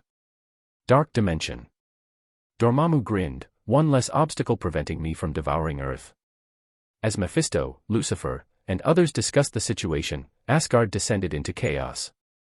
Asgard. Brother. Thor was on the verge of losing his mind. Father. Mother. Heimdall. What do we do? Frigga looked sorrowful, her gaze filled with unspoken grief as she turned to Odin. Odin sighed deeply, his expression one of grave helplessness. Even he could do nothing against this many Celestials. Baldur, my son, this time. There was nothing he could do. Meanwhile, back in space, Syd had no immediate intention of fighting. Like the others suspected, even he wasn't confident against 38 Celestials. He wasn't sure if Infinity Stones could erase them all at once. So, his best bet was to stall for time. If he could hold out for just 10 more minutes, his avatar of light would reach level 5. At that moment, the Celestial spoke. So, you are White Cloak. A green-colored Celestial sneered. An insignificant planetary being, daring to defy us multiple times. Your arrogance is unbearable. No one who defies the Celestials is allowed to exist. You have no place in this universe. Then, a towering red Celestial, Arishem the Judge, stepped forward. White Cloak, I warned you before. I told you that we, Celestials, had marked you and Messiah for death. Today, I will fulfill that promise. Outer space. Syd's expression remained calm. He simply replied, so. You really think you can kill me? Celestials love to waste time. And that was exactly what he wanted. If they wanted to talk, he'd talk all day. As expected, his mocking tone made the Celestials furious. Their expressions darkened, feeling that White Cloak was too arrogant, even in the face of certain death. As they prepared to strike, Syd didn't waste another second. He reached into his spatial ring and retrieved the Infinity Gauntlet, slipping it onto his right hand. 6 Infinity Stones gleamed brilliantly. The Celestials, and even the dimensional gods watching, froze. Infinity Stones. White Cloak had gathered all 6. Arisham's voice turned icy. So this is your trump card. End of chapter. Chapter 535. New fanfic is coming tomorrow, Naruto. I have a gravity training room. Syd raised his right hand, the 6 Infinity Stones on his gauntlet glowing brilliantly. Seeing this, both the Celestials and the dimensional gods felt a wave of solemnity. They all knew the true power of the Infinity Stones, many had even wielded them in the past. So this is White Cloak's trump card. No wonder he's not afraid, even with 38 Celestials before him. But possessing all 6 stones doesn't mean he's invincible. Can he really eliminate this many Celestials? The dimensional gods speculated whether the Celestials might hesitate and temporarily retreat in fear of the Infinity Stones. Outer space, a moment of silence. Under countless watchful gazes, Arisham the judge suddenly made his move. He raised his right hand. A black-red energy beam erupted from his fist, hurtling toward White Cloak at blinding speed. Syd didn't move. Instead, the Power Stone and Reality Stone on his gauntlet gleamed. In an instant, the energy beam transformed into a swarm of radiant butterflies, fluttering in the void. Moments later, the butterflies dissipated into specks of light. Throughout the entire process, Syd didn't expend a single ounce of his own power, only energy from the Infinity Stones was used. Arisham and the other Celestials' expressions darkened. Among them, a few whispered. The Infinity Stones, they're real. This is a problem. Syd, having nullified the attack, calmly pressed his thumb and middle finger together, preparing to snap his fingers. But the moment he attempted it, he felt resistance. An immense surge of energy overflowed from the Infinity Stones, crackling through his gauntlet and body, illuminating his entire right side. Clearly, attempting to erase 38 Celestials in one snap was a tremendous strain, even for the Infinity Gauntlet. The Celestials sensed the danger. Feeling an impending catastrophe, they immediately prepared to attack and stop him. But just before Syd could snap his fingers, he hesitated. Something was interfering. A hidden force was actively resisting the power of the Infinity Stones. Syd's eyes narrowed. A powerful Celestial. Or something else. If he forced the snap, the Infinity Gauntlet would likely break, unable to contain the energy surge. More importantly, he wasn't entirely sure if the snap would eliminate all the Celestials. If some survived, it would be disastrous. Forget it. I'll keep stalling for time. His cold gaze sharpened. Whoever was blocking him from the shadows, he would uncover them soon enough, he just needed a few more minutes. Deciding against the snap, Syd launched an attack instead. Without giving the Celestials a chance to react, he extended his right hand. The 6 Infinity Stones flared simultaneously. Each emitted a powerful energy beam, merging into a massive, concentrated blast that raced toward the Celestials. At the same time, the Space Stone activated. A circular spatial portal opened midair. The energy beam vanished into it and instantly reappeared right in front of Arisham. Arisham's eyes widened in shock. Caught off guard, he barely had time to react before the Infinity Stone beam struck him directly. Boom. Raising his right hand, he tried to block the attack, struggling against its force. The other Celestials reacted quickly. Dozens of multicolored energy beams erupted from their hands, converging to intercept the attack. As soon as the two forces collided, the Infinity Stone beam began to break apart. It was being overpowered. From a distance, Syd wasn't surprised. The Infinity Stone's energy beams weren't meant to be unmatched, it was normal for the combined might of 38 Celestials to counter it. Before their counterattack could reach him, Syd activated the Space Stone again. Closing the portal. The Celestials' combined energy beam, now without a target, simply dispersed into the void. On the surface, it looked like Syd had the upper hand. Watching from Earth, governments, civilians, and sorcerers alike were left speechless. He's holding his own, against 38 Celestials. Even the Ancient One, Dr. Strange, and Thor were stunned. But they quickly realized. White Cloak had only caught them off guard. Once the Celestials coordinated properly, the situation would change dramatically. Meanwhile, in the dimensional realms, Nightmare and Dormammu watched with amusement, waiting for White Cloak's downfall. Asgard. Brother. Thor clenched his fists, praying for Baldur's survival. The battle continued. The Celestials spread out, surrounding Syd from all sides. Several raised their hands, preparing to launch a full-scale assault. Syd remained calm. Before they could act, he activated the power and space stones. In the blink of an eye, the space around several Celestials distorted. And in a flash, they vanished. Gone from the solar system. Even Syd didn't know exactly where they went, only that they had been teleported thousands of light years away. If they tried to fly back, they'd never make it. Of course, Celestials had spatial abilities and could return eventually. But by then, Syd would have achieved his goal. Suddenly, a powerful psychic wave rippled toward him. Turning his gaze, Syd locked onto the source. A purple Celestial was trying to invade his mind. If it had been Thanos, he might have fallen prey to this attack. But unfortunately, it was useless against him. Syd activated the Mind Stone. Its golden light flared, amplifying his psychic defenses tenfold. End of chapter. Chapter 536. Boom. A terrifying psychic wave spread instantly, enveloping the members of the Purple Celestial group. Ah! A scream echoed. Kirill. The surrounding Celestials cried out in shock, looking at the distant white-clad hero in disbelief. How can a mere mortal like you possess psychic power stronger than ours? A lower life form from a mere planet, how could he wield such immense psychic strength? They couldn't believe it. In the distance, Syd glanced at them but didn't respond. At this moment, he suddenly sensed several golden rings appearing around him. Instantly, a binding force took hold of him, restricting his movements and abilities. This was a familiar feeling. He immediately realized it was the doing of Averting, the celestial judge. At that moment, beside Averting, a yellow celestial raised his right hand. A blinding white light flashed from his palm before vanishing. Syd immediately felt a scorching sensation on his body, as if he were being attacked by an invisible force. His eyes narrowed, instantly understanding the nature of the assault. A kaleidoscope of colors appeared before him. He could see spectrums invisible to ordinary eyes.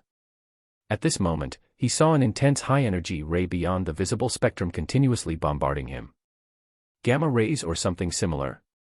Syd pondered. From afar, the yellow celestial's expression turned to shock. Why are you completely unharmed? While he was in disbelief, Syd remained unsurprised. As the god of light, even though his divine form was still incomplete, his resistance and affinity to light were absolute. Trying to kill him with mere light-based attacks.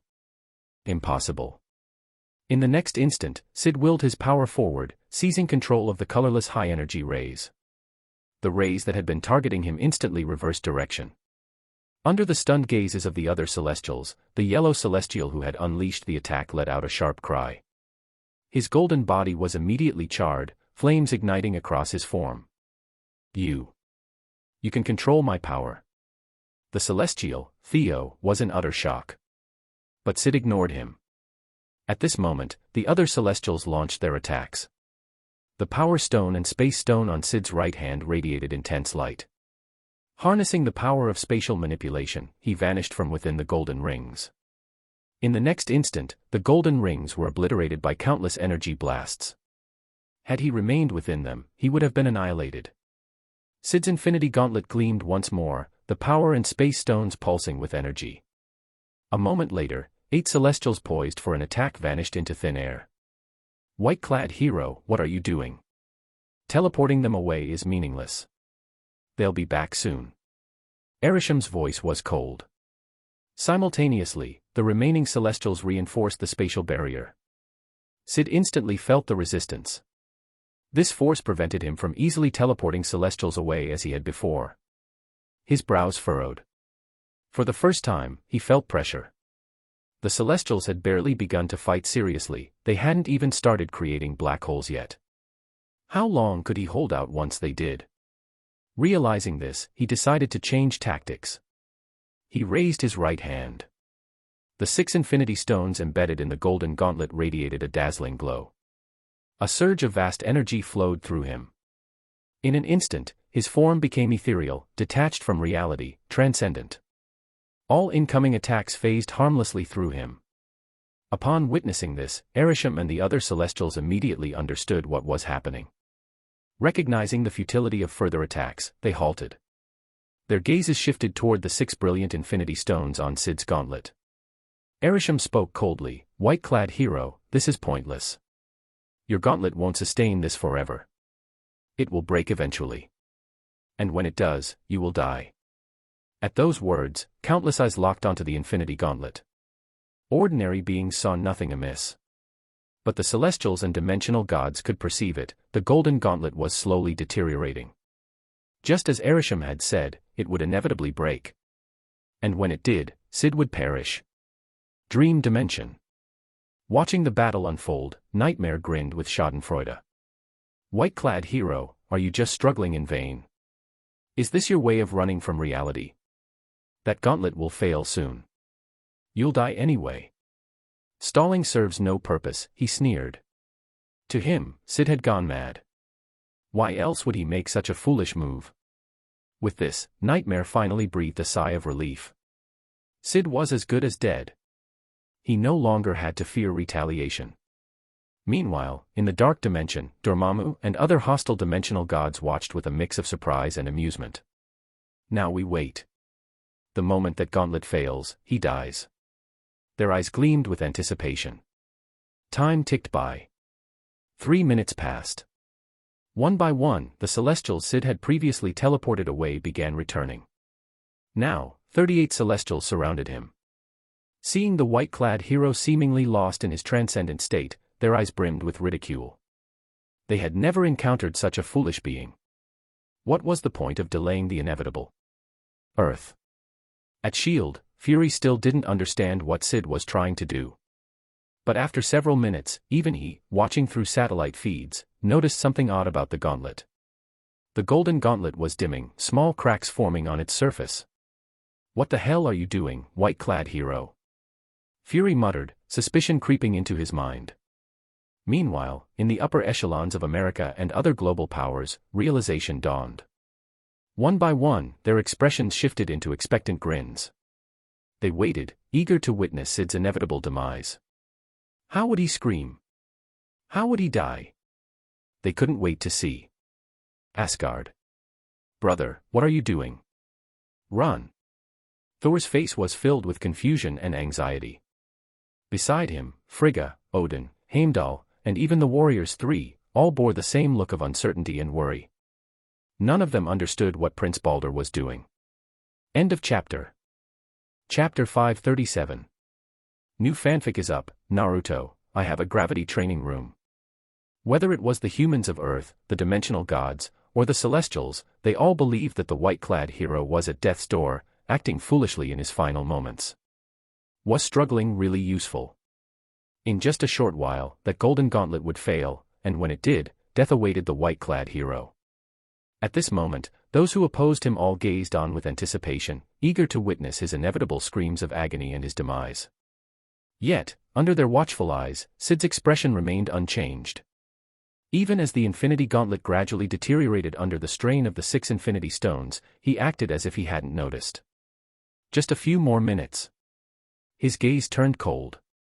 The gauntlet, bombarded by the energies of 6 distinct stones, was indeed losing its luster, turning dull and gray. However, this level of strain was far from the catastrophic damage caused when snapping his fingers. At the very least, it could still hold out for over 10 minutes. That was all the time he needed. Ignoring what others thought, he continued to wait. Time passed slowly. Minutes ticked by. Syd was waiting for Avatar of Light, level 5 to fully manifest, while the Celestials were waiting for the Infinity Gauntlet to break, bringing the white-clad hero to his doom. As this played out, aside from Earth's governments, common people, sorcerers, dimensional gods, and Asgard watching closely, various alien factions were also observing. Due to recent events, many extraterrestrial civilizations had already turned their attention to Earth. They hadn't expected to witness such a spectacle. Not long ago, they had feared this powerful being. And now? He was about to die. Honestly, they were relieved. Meanwhile, among Thanos' Black Order, Ebony Maw was also watching. Seeing this unfold, realizing that the white-clad hero was about to perish without Thanos even lifting a finger, he could no longer hold back. He decided to reveal himself. A small, silver, fist-sized drone zipped through the void, flying between the Celestials and the white-clad hero under countless puzzled gazes. A projection flickered to life, revealing a tall, gray-skinned figure with white hair, dressed in black robes. Upon materializing, he gracefully bowed and said with a smile, "Salutations, mighty Celestials." Then, turning to Syd, he continued, "And greetings to you, white-clad hero." His special transmission device ensured that both the Celestials and Syd heard his words loud and clear. While they wondered what this strange figure was planning, Ebony Maw sighed. "White-clad hero, I never expected we would meet under such circumstances. Allow me to introduce myself. I am Ebony Maw of the Black Order, a loyal servant of Thanos. My master, the great Thanos, sends his regards." Hearing this, Syd's expression remained indifferent. "So," he replied. Even now, at the brink of death, this man knew no fear. Ebony Maw sighed, "You were supposed to die at the hands of my master, Thanos. Yet, you've managed to incur the wrath of so many Celestials and are now doomed to perish here. If I didn't come now, I would never get the chance to witness it myself." He shook his head in mock regret. "Thanos dedicated considerable effort to dealing with you, he was so close to succeeding. But in the end, you're going to die here instead." His voice echoed. Many who heard him were stunned. They had no idea what he was getting at. Seeing their confusion, Ebony Maw smiled. Since the outcome was already set in stone, he decided to explain. "Have you ever heard the legend? A legend of the 5 cosmic creation gods, eternity, death, infinity, oblivion, and Galactus.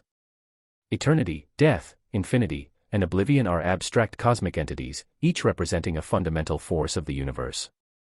Death, the embodiment of all demise, is the final master of all living beings, the very concept of the universe's end.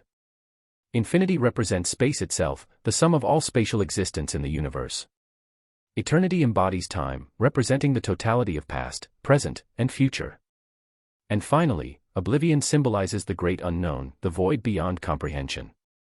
These 4 entities together form the very fabric of the universe. They are the universe, and the universe is them. They are the true cosmic gods, the architects of creation." As he spoke, his face shone with reverence. Syd, the Celestials, and the dimensional gods showed little reaction. They already knew of these entities. However, due to Ebony Maw's broadcast reaching Earth's communication networks, the entire human race heard his words. At that moment, shock rippled across the planet. Millions of people were left speechless. Worldwide discussions erupted. "Wait, is this real? No way. That's scientifically impossible. Abstract concepts are gods. That doesn't make any sense. But, wasn't the universe created by God?" SHIELD headquarters. Fury's face was clouded with suspicion. He muttered, "Is this the truth of the universe?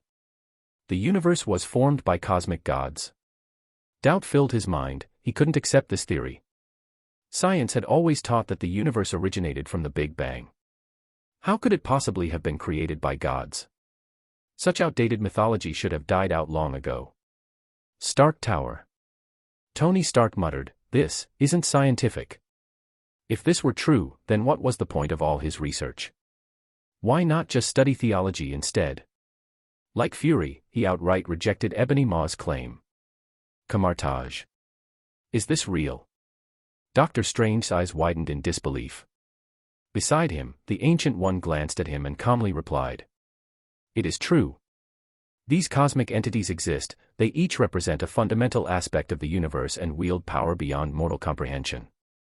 Doctor Strange, along with several lesser sorcerers, was utterly shaken. It was real. Even the Ancient One had acknowledged their existence, there was no denying it. A thought crossed Strange's mind. How do these so-called cosmic gods compare to him? His mind drifted toward the entity his faith was placed in, his own patron god. End of chapter. Chapter 538. At this moment, Whether it was Earth's inhabitants or interstellar forces, they were torn between shock and confusion. They couldn't understand why this Ebony Maw was bringing up such grand myths at a time like this. Outer space. Avatar of Light EXP+1. Syd gazed at Ebony Maw with a calm expression and asked, "So, what exactly are you trying to say?" Ebony Maw, who had been speaking with solemn reverence, froze. He looked at the white-clad hero in surprise. "White-clad hero, you're not shocked. You don't doubt my words." On Earth, Fury and many others from S.H.I.E.L.D., as well as various world leaders, found themselves puzzled. It was true, Syd didn't look the least bit surprised. His emotions hadn't fluctuated at all despite Ebony Maw's grand declaration. What was going on? Then, Syd said something that stunned them all. "I've known about this for a long time. The cosmic gods do exist." The moment he spoke, shock rippled through the Celestials, the dimensional gods, the Asgardians, and even the humans of Earth. The white-clad hero knew about this. Where did he get such information? So these cosmic gods are real. While they were still processing this, Syd asked again in a composed tone. "So, Ebony Maw, what exactly are you getting at?" Under the weight of so many gazes, Ebony Maw took a deep breath, suppressing his own confusion. Then, he finally revealed his true purpose. In the cosmic pantheon, Eternity once made a promise: whoever first lays eyes upon him will be granted one wish. A satisfied smile appeared on his face. And Thanos is about to fulfill this prophecy. By now, he should already be standing before Eternity. Originally, Thanos planned to use this wish to eliminate both you and Messiah. But now, it seems he won't even need to act, you're already doomed. He sighed, feigning regret. "I imagine my master, Thanos, will be disappointed, but I couldn't let his efforts go to waste. So I came here to tell you before you die." Ebony Maw's voice lingered in the silence. Yet, Syd's expression remained unchanged. Not only because he had already known about this. Avatar of Light EXP+1. Ability, Avatar of Light, 1999/2000, Level 4. One more point. One more point, and it would reach Level 5. Hearing Ebony Maw's words, a heated discussion erupted across the world. Eternity? Wishes? And Thanos? So there's someone else out to get the white-clad hero. This time, he's really finished. Not only does he have to fight dozens of Celestials, but now a cosmic god is involved. How can he possibly survive? Ha ha ha. The white-clad hero, this dangerous threat, is finally going to disappear. Inside the US government, as well as in other world governments, high-ranking officials couldn't suppress their excitement. They had been waiting for this day for so long. At last. The white-clad hero was about to die. The greatest threat to Earth's power balance was finally going to be erased. Stark Tower. Tony Stark's expression was complicated. He had never imagined that this seemingly invincible man would actually face death. Camartage. The Ancient One let out a quiet sigh. Beside her, Doctor Strange and the other sorcerers had similarly conflicted expressions.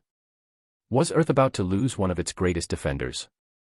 Not long ago, the white-clad hero had helped them resolve a massive crisis. And now? Now, he was about to die. It wasn't because he wasn't strong enough, rather, his enemies were simply too powerful. Fighting dozens of Celestials, alongside a cosmic god like Eternity. Even the strongest beings would be powerless in such a situation. Anyone would be crushed. It was undeniable, Thanos and the Celestials had truly gone to extreme lengths to kill him. The Dark Dimensions. Meanwhile, Dormammu and other dimensional lords finally relaxed. A shadowy grin spread across Dormammu's face. When the white-clad hero dies, that will be the perfect moment to act. He had long coveted Syd's divine power, as well as the Infinity Stones. Now, an opportunity had finally presented itself. Once the white-clad hero perished, Dormammu planned to seize his corpse and the Infinity Stones. If luck was on his side, he might even inherit the white-clad hero's power. With such strength, he wouldn't just be Dormammu of the Dark Dimension. He could consume Earth, defeat other dimensional lords, and claim dominion over multiple realities. As Dormammu plotted, Nightmare, Mephisto, and Lucifer all shared similar ambitions, silently waiting for the white-clad hero's demise. Asgard. Damn it. These cursed bastards. Thor was furious. It was bad enough that dozens of Celestials had ganged up on his brother. Now, even Thanos had involved a cosmic god. What can he do now? Despair flickered in Thor's eyes, he could already see the inevitable outcome. Beside him, Heimdall, the Warriors 3, and many Asgardians shared the same grim realization. This time, Prince Balder might not survive. In silence, Odin gripped Gungnir tightly. He was already preparing the Bifrost, hoping for a miracle, perhaps, at the right moment, he could teleport Balder away. The chances were slim, but what other option was there? Beyond the universe. Within the hidden folds of space, the Watcher observed the battle. The white-clad hero's concealment techniques had been undone due to Ultron's interference, allowing him to witness everything. A deep conflict plagued him. Should he intervene? Should he save the white-clad hero and alter his fate? After all, not long ago, the white-clad hero had helped him. But then, could he even help? The Celestials and Eternity were not entities to trifle with. If he acted recklessly, he might perish alongside the white-clad hero. Inside the TVA, Time Variance Authority. In their headquarters, employees were watching with great interest. Ha! Looks like you were right, Mobius. We don't even need to step in, the white-clad hero is as good as dead. This massive headache of a problem is finally being taken care of. As the TVA operatives exchanged casual remarks, Syd heard a familiar sound. Avatar of Light EXP+1. Chapter 539. Avatar of Light EXP+1. A notification rang in Syd's mind, making his heart skip a beat. If he remembered correctly, this was the final experience point. With this last increment, Avatar of Light would reach its next level. Then. Ability, Avatar of Light, Max/Max, Level 5. Level 5. Syd barely had time to process it before an overwhelming sensation of light consumed him. His connection to light became absolute, to the point where even the concept of separation between him and light itself vanished. His perception expanded endlessly into the cosmic void. Then, something happened. Originally, under the strain of the 6 Infinity Stones, his form had become ethereal, as if he existed beyond reality itself. Now, however, he was becoming real again. His physical form solidified, returning completely to reality. Earth. At that moment, countless people were stunned. World governments were momentarily frozen, before bursting into celebration. The white-clad hero can't hold on anymore. Ha! He's lost his escape, now he has to face dozens of Celestials with a broken gauntlet. How can he possibly survive now? His fate is sealed. He's dead. The US government, along with other global powers, were ecstatic. The threat to Earth was finally about to be eliminated. No longer would they have to live in constant fear of being wiped out by the white-clad hero. Stark Tower. Tony Stark muttered. So, he really can't hold on. Can he still escape? Camartage. The Ancient One furrowed her brow. Why is the Infinity Gauntlet failing so soon? After a moment of thought, she sighed. Without the Infinity Gauntlet, he had no choice but to face 38 Celestials. How could he possibly survive that? The Dark Dimensions. Dormammu, Mephisto, and Lucifer all shared a similar sense of confusion. Based on their sensing abilities, the Infinity Gauntlet should still be functional. Why did he suddenly reveal himself? It didn't make sense. But no matter what, his fate was sealed. The moment he appeared, his death was inevitable. Dormammu, Mephisto, and Lucifer watched with greedy anticipation. They were ready to claim his corpse and the Infinity Stones the moment he perished. Asgard. Thor's heart clenched. He could already imagine the gruesome fate awaiting his brother. Even Odin, gripping Gungnir tightly, began preparing the Bifrost, hoping for a miracle escape. But realistically, there was nothing he could do. TVA, Time Variance Authority. TVA agents smirked as they watched. Just like you said, Mobius. We didn't even have to step in. He's dead already. At the battlefield. He finally can't hold on anymore. The Celestials sensed his solidification and knew this was the moment. Arisham's calm, indifferent voice echoed. White-clad hero, I told you, this was pointless. Your fate is sealed. Accept your death. Now, die. At that moment, the Celestials acted in unison. They reinforced the entire solar system, locking space itself, sealing any chance of escape. Then, they unleashed their full power. A cascade of cosmic radiation, gamma rays, neutrino bursts, and invisible death beams rained upon him. An unstoppable wave of energy engulfed the small, white-clad figure. The Celestials smirked. Not even a god could survive this. At that moment, all across Earth, across alien civilizations, among dimensional lords, within the TVA, and even from Asgard, everyone watched, expecting his death. Even Ebony Maw, standing at a distance, felt victory was assured. But then, something unexpected happened. He disappeared. The white-clad hero vanished. 1 second, he had been standing there. The next, his entire form dissolved into white light, vanishing completely. The unimaginable barrage of cosmic attacks struck nothing but empty space. Where did he go? The universe froze. Everyone. The Celestials, Earth's governments, Dormammu, Asgardians, TVA agents. They all stared in utter disbelief. The Celestials panicked. We reinforced space. Not even we could teleport out of this. How did he disappear? They didn't understand. No one did. But then, a miracle occurred. A nameless radiance emerged. From the very spot he had disappeared. And it spread. At impossible speeds, it engulfed Earth. Then, the entire solar system. Then, at a velocity beyond light speed, the light spread past the solar system's edge. The Oort cloud. The Kuiper belt. The entire Milky Way galaxy. All of it, bathed in light. What is happening? Across the Milky Way. The High Evolutionary, the Collector, Captain Marvel, Star-Lord. All turned to witness the impossible. This light is consuming the entire galaxy. No. It was spreading even farther. Beyond the Milky Way. Beyond the observable universe. Beyond all known star systems. In mere moments, the entire cosmos was drenched in pure, radiant light. Then, a voice echoed throughout reality. An incomprehensible hymn. A celestial chorus. A song of praise. Earth. Governments and civilians alike stared at their screens, at their skies. All of them overwhelmed. What is this? They had expected to witness the white-clad hero's death. Instead, they bore witness to a divine phenomenon. Some hesitated. Some whispered. Some began to suspect the truth. Could this be him? Could this miracle be the white-clad hero? Their minds rejected the idea. Impossible.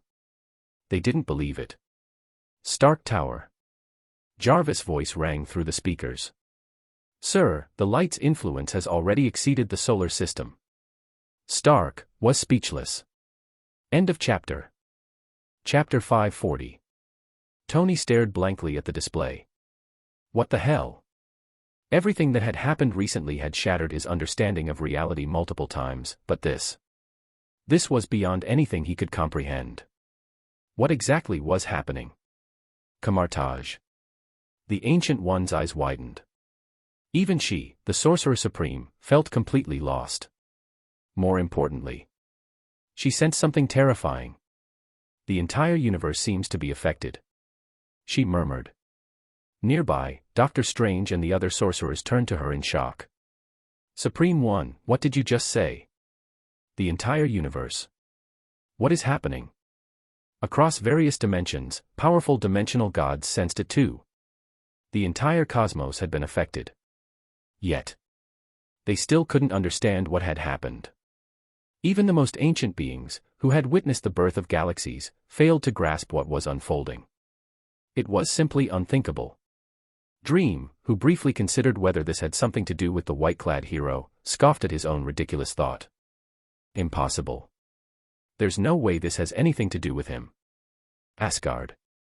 Thor and the Asgardians stood in stunned silence.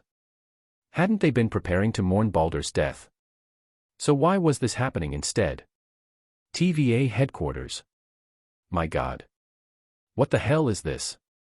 The TVA's monitors were blaring with red alerts, showing numbers that had exceeded all known limits. The 616 universe's deviation value had completely broken the scale. Even the Time Variance Authority, an organization that prided itself on monitoring and controlling reality itself, could not comprehend this. For the first time, even they were completely lost. Inside the hidden layers of reality, the Watcher stood in stunned silence. Even with his ability to observe across infinite timelines, even with his vast cosmic awareness, he still could not understand what had just happened. Back at the battlefield, the Celestials were visibly shaken. Even Averting the judge was unsettled. Everything had been so certain. They had trapped the white-clad hero. They had unleashed their full cosmic power upon him. Yet now, he had simply disappeared. And then, the entire universe was engulfed in light. And then, it stopped. As suddenly as it had appeared. The mysterious light vanished. The strange celestial choir fell silent. And the universe returned to normal. As if nothing had happened. The Celestials, the Dimensional Lords, the Earthlings, and even the observers beyond time. They were all at a complete loss. A deep, powerful voice suddenly echoed through space. What just happened? Every gaze turned toward the source. A towering figure with purple skin, a bald head, and cold, calculating eyes appeared beside Ebony Maw in a holographic projection. Someone instantly recognized him. Thanos. It's Thanos. Hearing his master's voice, Ebony Maw quickly regained his composure and bowed respectfully. Lord Thanos, he said, his voice filled with confusion, I do not know what happened. The Celestials attacked the white-clad hero, and then, he vanished. And then, this strange phenomenon occurred. I have no idea where that light came from. Thanos' brow furrowed. The white-clad hero is gone. He is no longer here. Even the Celestials cannot find him. Ebony Maw hesitated, but before he could speak, Averting the judge responded first. Yes. The white-clad hero has vanished, and even I cannot sense his presence. We do not know what method he used to escape. His voice reverberated across space, not only reaching Thanos and Ebony Maw, but also every being on Earth. Even the Celestials can't sense him. How did he escape from them? A wave of disbelief spread across the cosmos. Even the Dimensional Lords were stunned. Nightmare gritted his teeth in frustration. So that was his trump card. No wonder he wasn't afraid. He had a secret escape plan all along. Damn it. Hell Dimension. Mephisto, appearing in the form of an elderly man, sighed in both regret and admiration. A truly remarkable escape. I must learn this trick myself someday. The Dark Dimension. Damn it. Dormammu seethed with rage. His chance to seize the Infinity Stones, gone. The disappointment of Earth's governments. Inside the highest offices of world governments, the once celebratory atmosphere vanished. Their expectations were crushed. They had been so sure. They had waited for this moment for so long. And yet, the white-clad hero had escaped once again. They felt sick. Aren't the Celestials supposed to be powerful? How could they fail? For the first time, every TVA agent looked visibly disturbed. Finally, the Watcher relaxed. Thor grinned. Ha! My brother is unbelievable, he even escaped this. His eyes shone with admiration. Meanwhile, Thanos remained silent. His expression hardened. Then, after a long pause, he sighed. The white-clad hero must be eliminated. Originally, I intended to use my wish from eternity for another purpose, but now, that is no longer an option. Beside him, Ebony Maw's eyes widened in shock. My lord. Are you saying? Thanos nodded gravely. Yes. I will use my wish from eternity to destroy the white-clad hero. Every being who had given up hope. suddenly felt a renewed sense of anticipation. A wish from eternity. A cosmic god's power. Against the white-clad hero. Now. Where could he possibly run? Even if he fled to the ends of the universe. It wouldn't matter. Because eternity itself would be the one hunting him down. There was no escape. This time. He was doomed. Chapter 541. When everyone heard that Thanos planned to make a wish to eternity to eliminate the white-clothed hero, no one believed the white-clothed hero could continue to survive. Whether it was the dimensional demons, the celestials, or other beings. Dream Dimension. Nightmare was delighted. He thought the white-clothed hero had already escaped. To be fair, the white-clothed hero's escape skills were indeed impressive, but... After thinking for a moment, he gloated and said, "White-clothed hero, even if you can run, it's useless. Let's see how you escape this time. Even if you run, in the end, you'll still die." Thinking of this, he became excited and full of anticipation. Not only him, but Dormammu, the Time Variance Authority, and other entities were also eagerly awaiting Thanos' wish. In the dimensional rift. The Watcher fell silent upon hearing the news. Eternity is getting involved in this matter. He sighed softly. Asgard. The crowd was originally relaxed, but after hearing Thanos' words, their expressions changed drastically. Didn't that mean their brother was doomed? Thor's face was filled with shock. Just when their emotions were fluctuating, they suddenly saw the scene around Thanos change.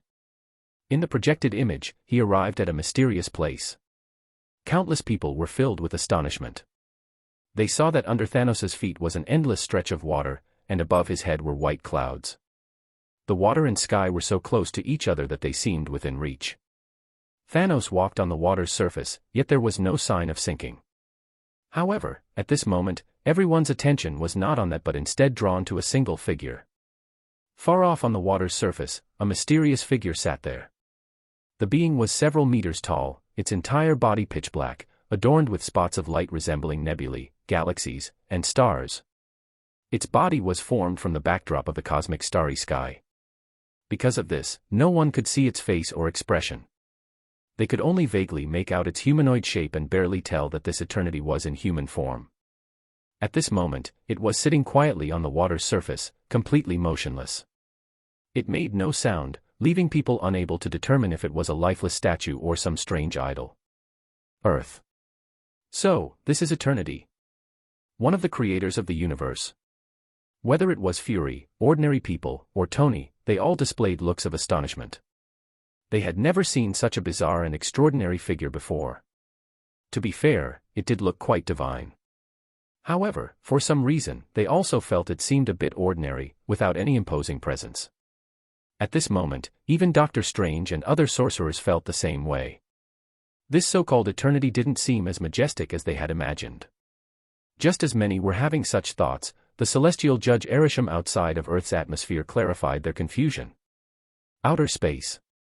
This is just an abstract avatar of the great eternity, not its true form. Averting's voice echoed slowly, not only in outer space but also throughout Earth, allowing everyone to hear. Upon hearing this, everyone suddenly understood. So that's why. No wonder. The projection. In the projected image, Thanos quickly walked up to Eternity and made his wish. Great God of the universe, Eternity, my wish is for all beings that hinder me from obtaining the Infinity Stones to disappear. As he spoke, his eyes glowed with determination. This wish was something he had thought about for a long time. Since the Infinity Stones were in the hands of the white-clothed hero, there was no doubt that the white-clothed hero was the one blocking him from acquiring the stones. The fate of the white-clothed hero was already decided.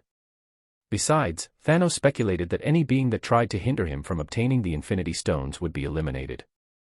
This way, he could safely gather all the Infinity Stones.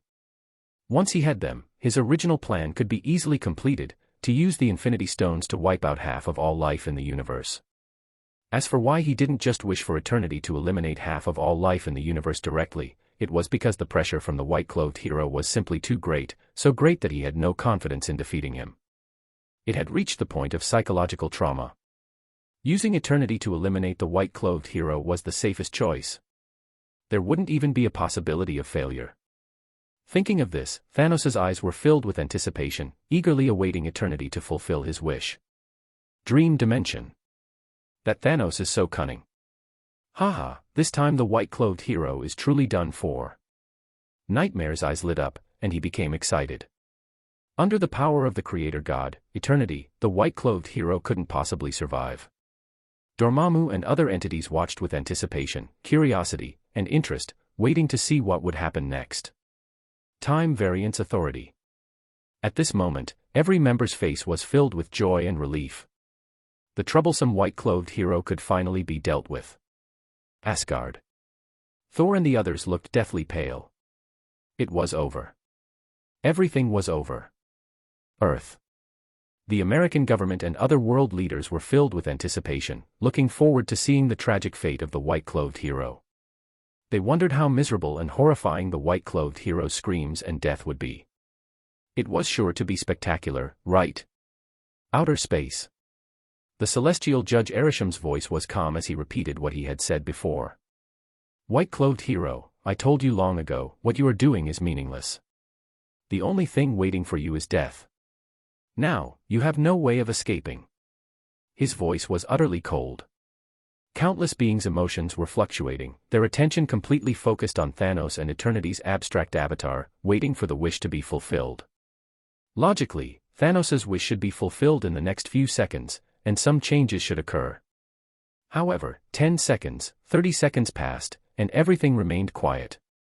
Nothing happened. After waiting a while longer, still, nothing happened. Countless beings couldn't help but start discussing.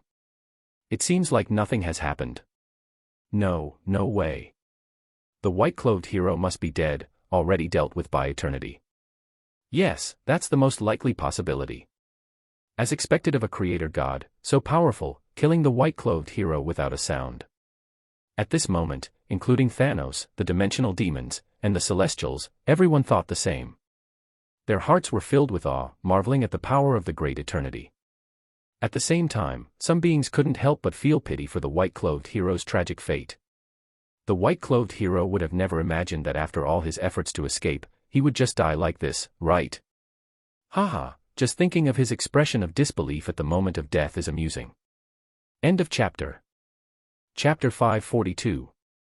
Among countless beings, including the dimensional demons and the Celestials, everyone was discussing the white-clothed hero's misfortune, lamenting how he just mysteriously died like that.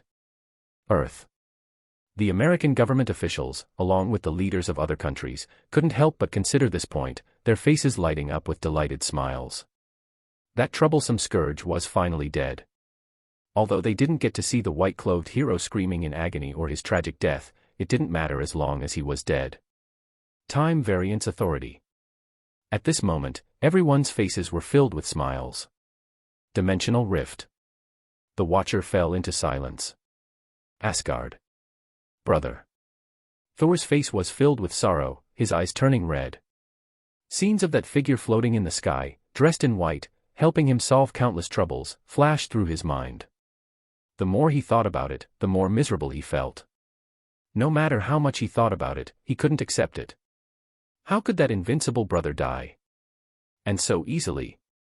Even if he died himself, his brother shouldn't have died.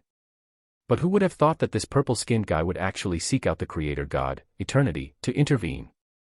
Thinking of this, his heart was filled with hatred, vowing to avenge his brother and kill that Thanos. Nearby, Heimdall, the warriors three, and others all had sorrowful expressions. As for Frigga, the queen, she was already sobbing uncontrollably. Although Baldur had never admitted his identity, in her heart, he was her son. Seeing Frigga's grief, Odin clenched the eternal spear in his hand and let out a deep sigh. Alien forces. Didn't expect that monster to just die like that.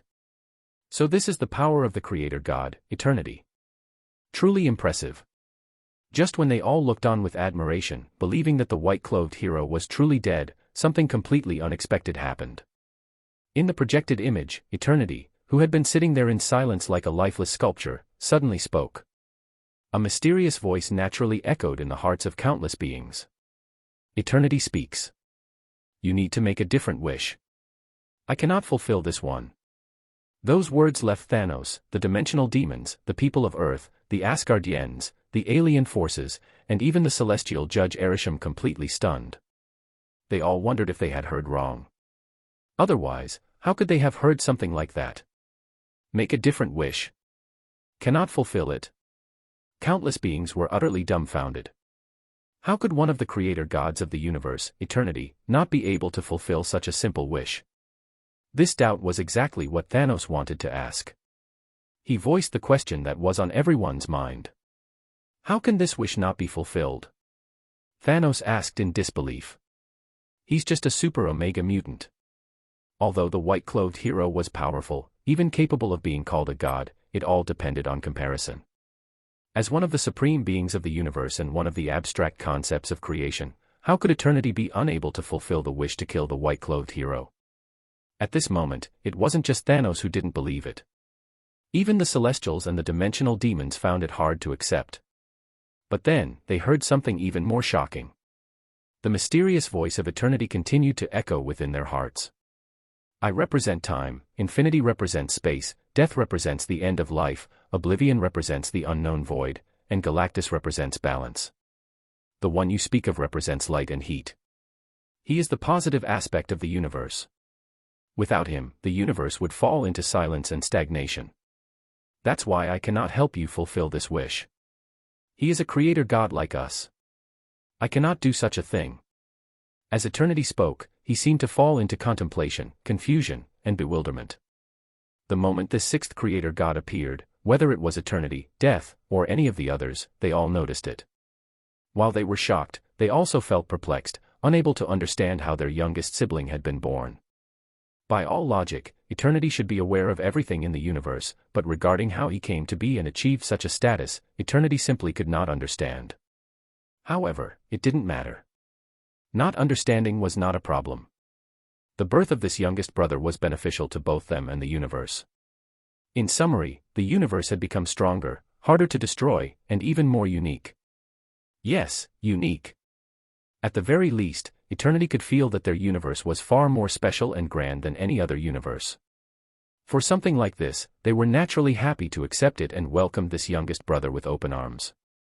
As for why he was called a brother, the creator gods had always referred to each other as brothers and sisters. Naturally, this one was the youngest brother. So, the wish of this Thanos was impossible to fulfill. Normally, Eternity and the others wouldn't intervene in the matters of the universe. To Eternity, the timeline, whether good or bad, was something it could accept and contain. The same applied to the universe itself. Whatever Thanos did, if it was against ordinary beings, it was fine. Even if it was against the Celestials, Eternity would have fulfilled his wish. But if it was against this youngest brother? They were the foundations of the universe, parts of the universe itself. Even if this youngest brother was to disappear, the universe would suffer severe damage, or even collapse. To speak of pure strength, Eternity wasn't even sure if he could defeat this youngest brother. After all, they didn't fully understand each other yet, and they hadn't fought. Everything was still unknown. Just like Oblivion, who appeared to be the smallest among them, but was actually one of the most powerful. So, Thanos' wish was something Eternity could never fulfill. As Eternity continued to contemplate, countless beings were already in shock upon hearing its words. What did they just hear? What did this creator god, Eternity, just say? Thanos, who was standing before Eternity, even wondered if he was trapped in an illusion or still dreaming. Did he mishear? Represents light and heat. The positive aspect of the universe. Thanos' eyes were filled with confusion. Was this another creator god? Who was this great Eternity talking about? I've never heard of this before. Thanos couldn't react immediately, and neither could anyone else. With a puzzled look on his face, Thanos instinctively asked, represents light and heat. Who is he? I've never heard of him before. Hearing his inquiry, Eternity's voice once again echoed in the hearts of countless beings. End of chapter. Chapter 543. I already told you, he is the one you refer to as. Eternity's voice echoed within their hearts, pausing for a moment before continuing, you call him the white-clothed hero, correct? The moment those words fell, the scene turned dead silent. Thanos' expression froze, his eyes gradually widening, as if his soul had left his body. What did this Eternity just say? he muttered in disbelief, the white-clothed hero. Another creator god. In his mind, he couldn't help but recall what Eternity had mentioned earlier. Represents light and heat.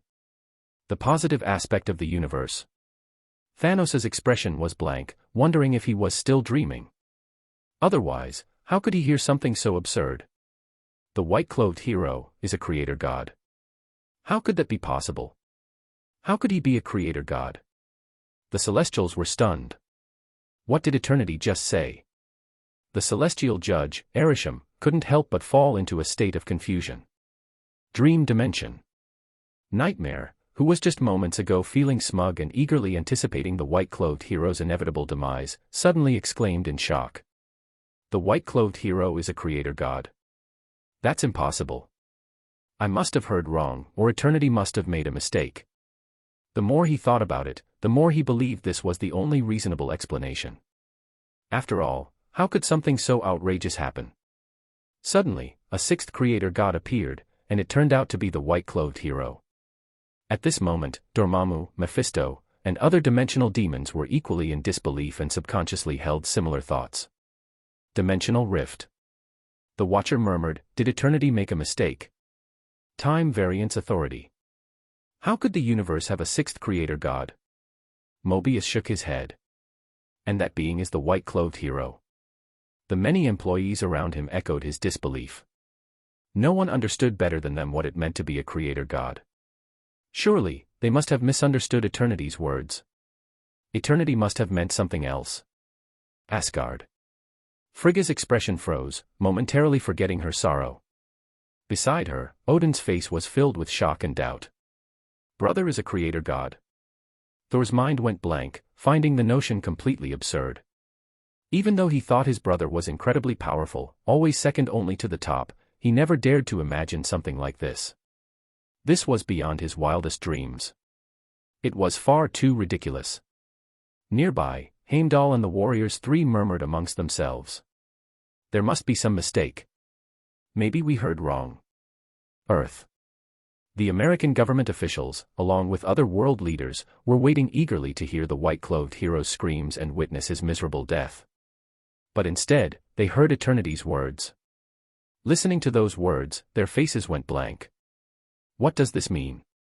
The white-clothed hero is a creator god. The revelation was so shocking and contrary to logic that they instinctively refused to believe it. This must be some kind of joke from Eternity. Yes. They refused to believe something so absurd could be true.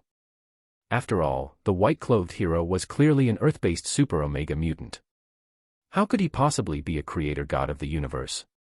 At that moment, Thanos, who was standing before Eternity, asked the question that was on everyone's mind. The white-clothed hero is a creator god. I must have misheard, right? While speaking to Eternity, Thanos couldn't help but chuckle, finding his own thoughts laughable. At that moment, not only him but everyone else thought the same. But just when they were thinking this, Eternity's voice once again echoed within their hearts. You all seem confused. I've already told you. The one you call the white-clothed hero is a creator god, just like me. He represents light and heat, the positive aspect of the universe. As he spoke, his words paused for a moment before he continued with a mysterious tone. My youngest brother, it's better if you reveal yourself and explain things to them. When those words fell, Thanos, along with the celestial judge Averting, Nightmare, the Watcher, the members of the Time Variance Authority, the Asgardians, and the people of Earth, were all stunned and shocked. They couldn't believe what they had just heard from Eternity. The white-clothed hero was truly a creator god. How could that be? They couldn't believe what they were hearing. But what shocked them even more was Eternity's final sentence. My youngest brother, it's better if you reveal yourself and explain things to them. What did that mean? It couldn't be what they thought, right? No way. Just when they were thinking this, a sudden anomaly appeared in the universe, leaving everyone speechless. In an instant, the dark and silent universe was completely illuminated, filled with brilliance and warmth. This anomaly once again left everyone across the universe utterly stunned. What exactly is going on? Why is the universe lit up again? If someone didn't know better, they'd think there was a star as big as the universe itself, shining upon everything. Is this really the dark, cold universe? It's so bright. It's beautiful. The universe is no longer dark and cold, it's filled with light and hope. While ordinary people like Star-Lord and others were discussing this anomaly, powerful alien forces were already commanding their artificial intelligences or workers. Hurry, track the source of this anomaly. We must find out the cause of this phenomenon. Immediately, countless people began working frantically. However, no matter how much technology they used to search, they couldn't locate the source of the anomaly. It was as if the universe itself was like this. The true anomaly seemed to be the universe itself. Coming to this ridiculous conclusion, whether it was artificial intelligence or others, they were all filled with disbelief. They simply shook their heads, thinking the machines must be malfunctioning. Fortunately, at the critical moment, the brilliant light illuminating the entire universe began to rapidly shrink, until only the solar system remained illuminated. This clue quickly allowed them to pinpoint the source to the solar system. What's happening there? What's going on? While they were investigating what was happening in the solar system, those within it, Celestials, Thanos, dimensional demons, humans on Earth, Asgardians, the Watcher, members of the Time Variance Authority, were witnessing a shocking scene. Beyond Earth. A faint chorus of hymns and praises echoed continuously. Amidst the radiance, endless light converged and eventually formed a humanoid figure. An indescribable, unexplainable presence. It was as if it was light itself. The figure radiated brilliance, its form shrouded in dazzling light, making it impossible for anyone to clearly see its face. And everyone, no matter their race, saw something different. Humans saw a humanoid figure resembling themselves, while mechanical beings saw something resembling their own forms within the luminous glow. End of chapter. Chapter 544. Despite the differences in perception, everyone could vaguely see that this entity was wearing white clothes and seemed to have a golden glove on his right hand. Even though the figure was blurry, almost impossible to behold directly, their weak mortal lives prevented them from seeing the true form. However, from the white clothing and golden glove, they could barely identify who it was. The white-clothed hero. They all fell into a daze. As everyone was still in shock, various alien forces throughout the universe used special technologies, magic, and other abilities to observe the situation in the solar system. When they saw that being covered in radiant light, indescribable and impossible to gaze upon directly, like a true deity, they were completely stunned. Is that a god?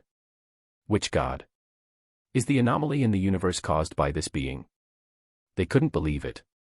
If this was true, then what exactly was this being capable of causing such an anomaly? Why had they never heard of this being before? Which god was this? While they were frantically guessing, and Thanos and others were overwhelmed with suspicion and uncertainty, Eternity's voice once again echoed within their hearts. You need not speculate any longer. This being is indeed my youngest brother, the one you call the white-clothed hero, the sixth creator god of the universe. You should show reverence. Although the form you see before you is not his true self, it is an abstract avatar. The power he can wield in the universe with this avatar is not much different from his true body. Listening to Eternity's words, the alien forces were utterly stunned. A creator god. They were all left in shock. Meanwhile, Thanos and the others were frozen in place. Was this just an avatar? But right now, they had no time to focus on that detail. Their attention was entirely captured by another point. Thanos couldn't believe it, his mind blank. The white-clothed hero was truly a creator god. How was that possible? He was clearly just a super omega mutant. How could he be a creator god? And he represents light and heat, the positive aspect of the universe. This must be a lie. Thanos couldn't accept it. Just moments ago, he was brimming with confidence and anticipation, expecting Eternity to eliminate the white-clothed hero. But in the next moment, he was faced with this revelation. How could this possibly be true? As his thoughts swirled, the Celestials outside of Earth were also left dumbfounded. Particularly the celestial judge Averting, who found it even harder to accept everything before him. He remembered that not long ago, he had told the white-clothed hero that no matter what he did, it was meaningless. All that awaited him was death, and there was no way for him to escape. And now, he was faced with this situation. He understood well what the sixth creator god meant. It meant that the white-clothed hero was part of the universe itself. Otherwise, how could he be referred to as a creator god? This also meant the white-clothed hero couldn't be killed. Not only would the other creator gods intervene, but if he truly died, the universe would collapse. More importantly, as one of the creator gods, the white-clothed hero's power had already become something beyond comprehension. The celestial judge Arisham's mind was filled with confusion and doubt, unable to understand what was happening. Why had the white-clothed hero become a creator god? Dream dimension. Nightmare cried out, his face filled with disbelief. How could something so ridiculous happen? Did a sixth creator god truly just suddenly appear? And it was the white-clothed hero. How could something like this be true? Nightmare's heart was filled with shock and fear. At this moment, Dormammu, Mephisto, and other dimensional demons also shouted in disbelief, their minds overwhelmed with confusion and terror.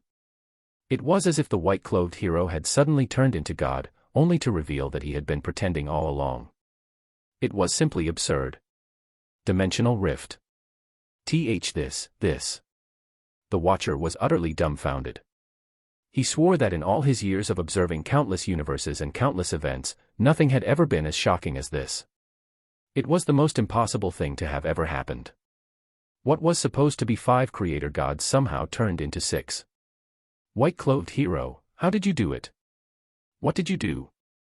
Not even the event of Ultron acquiring the Infinity Stones was as shocking as this. Ultron was understandable, but this situation was completely beyond comprehension. A 6th creator god just suddenly appeared. And all of it was done by the mysterious white-clothed hero. What exactly did he do? Time Variance Authority. Agent Mobius, along with the entire Time Variance Authority, was left speechless. The 6th creator god. Could this really be true? What exactly was happening? No one understood better than them what it meant to be a creator god. And most shockingly, this creator god was the white-clothed hero. It's over. They finally understood why their machines had detected unprecedented anomaly levels and why alarms had been blaring. With the emergence of a 6th creator god, how could the anomaly readings not be off the charts? It was like the myth of creation itself had been rewritten. Absolutely absurd. Asgard. Thor was utterly dumbfounded. My brother is a creator god. This absurdity actually turned out to be true. There were no words to describe Thor's feelings right now. He felt that even if Loki had somehow blown up the entire universe, it wouldn't be as shocking as this. Nearby, Heimdall and the Warriors 3's eyes were as wide as saucers. Even Queen Frigga forgot to continue crying as she stared at the scene in disbelief. Baldur was a creator god. Odin's single eye widened in shock. Could this be real? How could something like this be possible? Their Asgard actually had a creator god among them. His breathing became rapid, and Odin nearly choked from the overwhelming shock. Earth. The American government officials, along with other world leaders, were completely dumbfounded. The expected scene of the white-clothed hero's tragic screams and miserable death had not appeared. Instead, something like this occurred. The white-clothed hero inexplicably became a creator god. Oh God, this can't be real. If this was real. Their eyes were filled with terror and despair. No, it must be fake. Yes, it must be fake. Beyond Earth. At this moment, surrounded by radiant light, Syd paid no attention to the countless disbelieving gazes. His eyes looked toward the distance, locking onto the Celestials. Being stared at by him, the Celestials felt a sudden wave of tension and panic. The celestial judge Arisham asked in shock, "White-clothed hero, how did you do this? How can you be a creator god?"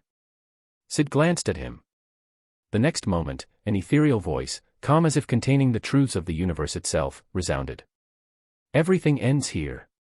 End of chapter. Chapter 545. Hearing those words, the celestial judge Arisham immediately felt a chill in his heart, a terrible premonition. He even felt a strong sense of danger. And it wasn't just him. All the other Celestials at this moment felt the same crisis and began to panic. The celestial judge Arisham quickly spoke up. "White-clothed hero, you cannot kill us. The universe needs us, the Celestials." His voice echoed and reached Syd's ears. Listening to his words, Syd understood that it was true. The Celestials were akin to gardeners, maintaining the universe's balance, bringing new life to the cosmos. They even created new species and planets. But what did that have to do with him? Syd spoke calmly. That has nothing to do with me. In the next instant, he stretched out his right hand, channeling all the light present in the universe. Brilliant light burst forth. In an instant, all the radiance of the universe gathered here. An endless, blinding light emerged, engulfing the 38 Celestials from all directions. This terrifying scene left everyone completely stunned. Boom. An overwhelming shockwave, combined with intense heat, instantly struck them. Oh. Under the impact of the light, the Celestials screamed. Even their outer armor began to melt, their skeletons gradually being exposed. During this process, they weren't completely defenseless. Countless invisible attacks were launched at this newly born creator god of the universe. But regardless of what they tried, their attacks were like stones sinking into the ocean. Seeing this, they attempted to use spatial abilities to flee. However, Syd had already anticipated this. He directly used spatial manipulation to reinforce the space around them, making it impossible for them to utilize their spatial powers. Space has been reinforced. In panic, they tried to defend themselves, even attempting to absorb the light. Unfortunately, there was simply too much light, as if the entire universe's radiance had converged here. There was no way they could absorb it all. Moreover, this light was not ordinary, it contained immense energy, destructive force, and heat. Their efforts were nothing more than futile struggles, only prolonging their inevitable deaths. Seeing the hopeless situation, the celestial judge Averting tried to resist while calling out in desperation. Eternity. He wanted to seek help from Eternity. The Celestials had always maintained a close relationship with Eternity. In fact, most of the Celestials present were created by Eternity, essentially serving as his subordinates. Therefore, he tried to call for Eternity's assistance. But before he could even finish his plea, Eternity seemed to sense his intentions. The mysterious voice of Eternity echoed within their minds. I have no intention of becoming enemies with my youngest brother. I have already helped you once. In Eternity's words, a cold indifference and ruthlessness could be heard. In his eyes, these Celestials were not worth saving. At least, they weren't worth angering his youngest brother over. Besides, he truly had helped them once before. When his youngest brother snapped his fingers, he had secretly intervened to prevent their complete destruction. So now, he chose to ignore their cries for help. No, how could this be? Eternity has abandoned us. Hearing these words, the Celestials fell into despair. By this time, some of the weaker Celestials could no longer withstand the impact of the light and were completely vaporized. Seeing this, and realizing that Eternity would not intervene, Averting immediately raised his hands. A black hole appeared between his palms. In an instant, the infinite light was drawn in by gravitational force, sucked into the miniature black hole. Syd raised an eyebrow, his thoughts moving swiftly. Through his control over the light, or rather, since this light was essentially part of his body, he forcefully halted the movement of the light, severing the black hole's gravitational pull and continuing his assault on the Celestials. At the same time, he prepared to erase the black hole entirely. Meanwhile, seeing this display, the Celestials felt even more hopeless. As for the celestial judge Averting, he had expected this. No one understood the power of a creator god better than him. In the 616 Prime universe, such beings were practically invincible. Unless a multiversal-level entity intervened, defeating them was utterly impossible. Although Averting was shocked by this situation, he was already mentally prepared. The purpose of creating the black hole was not to resist the light, but to use its ability to distort spacetime to escape from the reinforced space. Sure enough, moments after the black hole appeared, he sensed a slight loosening of the reinforced space. Realizing this, he immediately pushed himself to his utmost potential. Boom. The space around him twisted and shattered. The next second, he fell out of reality itself, landing in the darkness beyond the universe, or rather, outside the universe itself. White-clothed hero, sixth creator god, I will return to take my revenge. Averting's voice was filled with hatred. Hearing his words, Syd's expression did not change much. On his right hand, the Power Stone and Time Stone gleamed with brilliance. Purple and green light intertwined and danced. Time reversal. However, to his surprise, the only things affected by the time reversal were the shattered space and the black hole.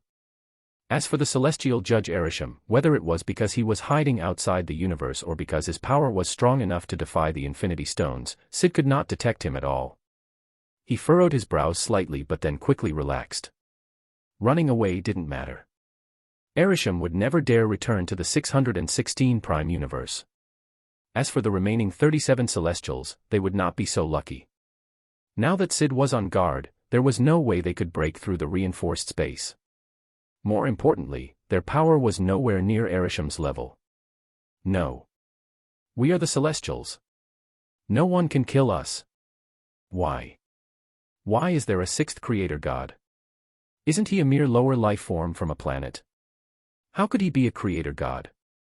Their voices were filled with panic, unwillingness, regret, and utter disbelief. But regardless of what they thought, all of them were eventually engulfed by the light, vaporized in its brilliance. In just a few short moments, the Celestials had all been wiped out. Not a single trace remained. Dream dimension. What kind of power is this? The Celestials, they're all dead. This is the power of a creator god.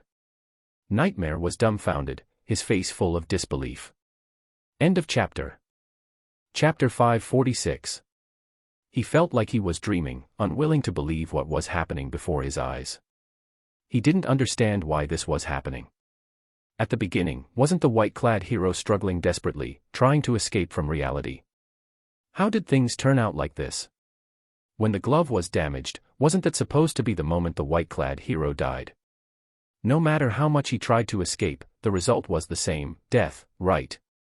Why has it turned out like this? None of this was how he imagined. The white-clad hero not only didn't struggle desperately, avoid reality, or die, nor did he flee. Instead, he inexplicably became a creator god and easily killed dozens of Celestials. A bewildered expression filled Nightmare's eyes as he murmured, "How could he be a creator god?" As he murmured, his eyes gradually showed fear. What if the white-clad hero decided to cause him trouble? Dark dimension. In the midst of the darkness, Dormammu's enormous figure trembled. Watching this scene, the entire dimensional demon god was shaken. So many Celestials just disappeared. He really is a creator god. Dormammu muttered incredulously. At the same time, his heart was filled with confusion, unable to comprehend all of this. How did the white-clad hero suddenly become a creator god? On the other side, beings like Mephisto and Lucifer had similar expressions of shock on their faces. Previously, they were still imagining what to do after obtaining the white-clad hero's corpse and the Infinity Stones. They even pitied the white-clad hero's miserable fate, thinking about how amusing his expression would be before death. But now, this scene was unfolding before them. The ones who ended up miserable were the Celestials, the ones who died inexplicably were also the Celestials. The white-clad hero's expression before death. There wasn't even such a thing. Asgard. Oh my god. Thor stared blankly at the scene. Brother is really the creator god of the universe. He was utterly stunned. At first, he prayed, hoping his brother could survive the ordeal, hoping he would escape quickly. He even felt sadness and confusion, as if he could already see his brother's tragic end. But the tragic end never happened. Or rather, there was a tragic end, but it wasn't his brother's, it was the Celestials'. He finally understood why his brother didn't run. With this terrifying power, what was the point of running? It was just too ridiculous. Beside him, Heimdall, the Warriors 3, and others were also dumbfounded. They had believed Prince Baldur probably wouldn't survive this ordeal. And yet, he had become a creator god. And so easily slaughtered so many Celestials. Now, no matter how much they tried to deny it, they knew that Prince Baldur was truly a creator god. While they were still in shock, Queen Frigga was covering her mouth tightly. As for Odin, he murmured in disbelief, our Asgard produced a creator god. Such a thing was something he wouldn't dare to dream of. Just surviving Ragnarok would be a blessing for Asgard, let alone something as absurd as this happening to them. But this was really happening. Odin, while overwhelmed, was filled with both shock and joy. Earth. On top of a high-rise building. Loki stood on the rooftop, completely stunned. What was this? His little brother was a creator god. Loki's breathing grew rapid, unable to believe this fact. Then, his eyes couldn't help but show excitement. Maybe, things can be done on a larger scale now. Loki couldn't hold it in and shouted excitedly, "Who am I? I am the brother of a creator god." Humph. Something like Thanos, isn't he just something to be crushed with a single pinch? Loki confidently believed that he was unstoppable now, thinking that no one in this universe could do anything to him. At this moment, elsewhere on Earth, the American leadership, along with the high officials of other countries, found that their anticipation and excitement had long since vanished, leaving only terror. Was this the power of the white-clad hero? 38 Celestials, just like that, dead. The so-called power of a creator god. They couldn't believe it. Wasn't the white-clad hero supposed to be on the verge of collapse? Weren't they supposed to hear the white-clad hero's screams and see his miserable state? Why were they hearing the Celestials' screams and seeing the Celestials' miserable states instead? The white-clad hero faced so many Celestials, along with the creator god, Eternity. Why didn't he die? Wasn't he supposed to finally disappear? How could this have happened? Their hearts were filled with resentment and terror, fearing what might happen next. Stark Tower.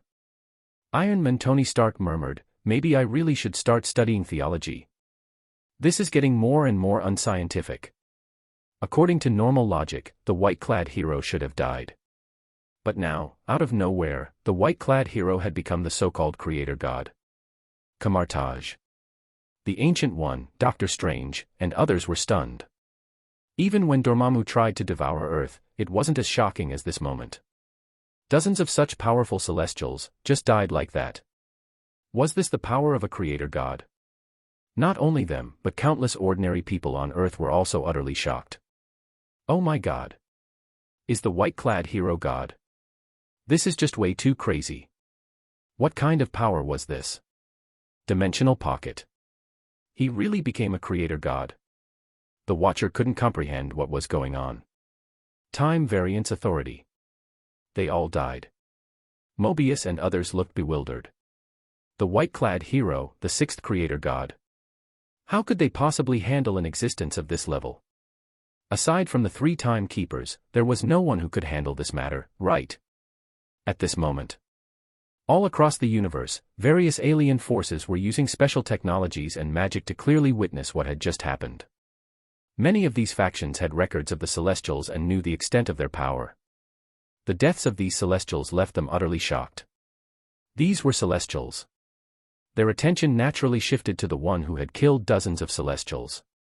Is this the god that has caused the universe to go out of balance?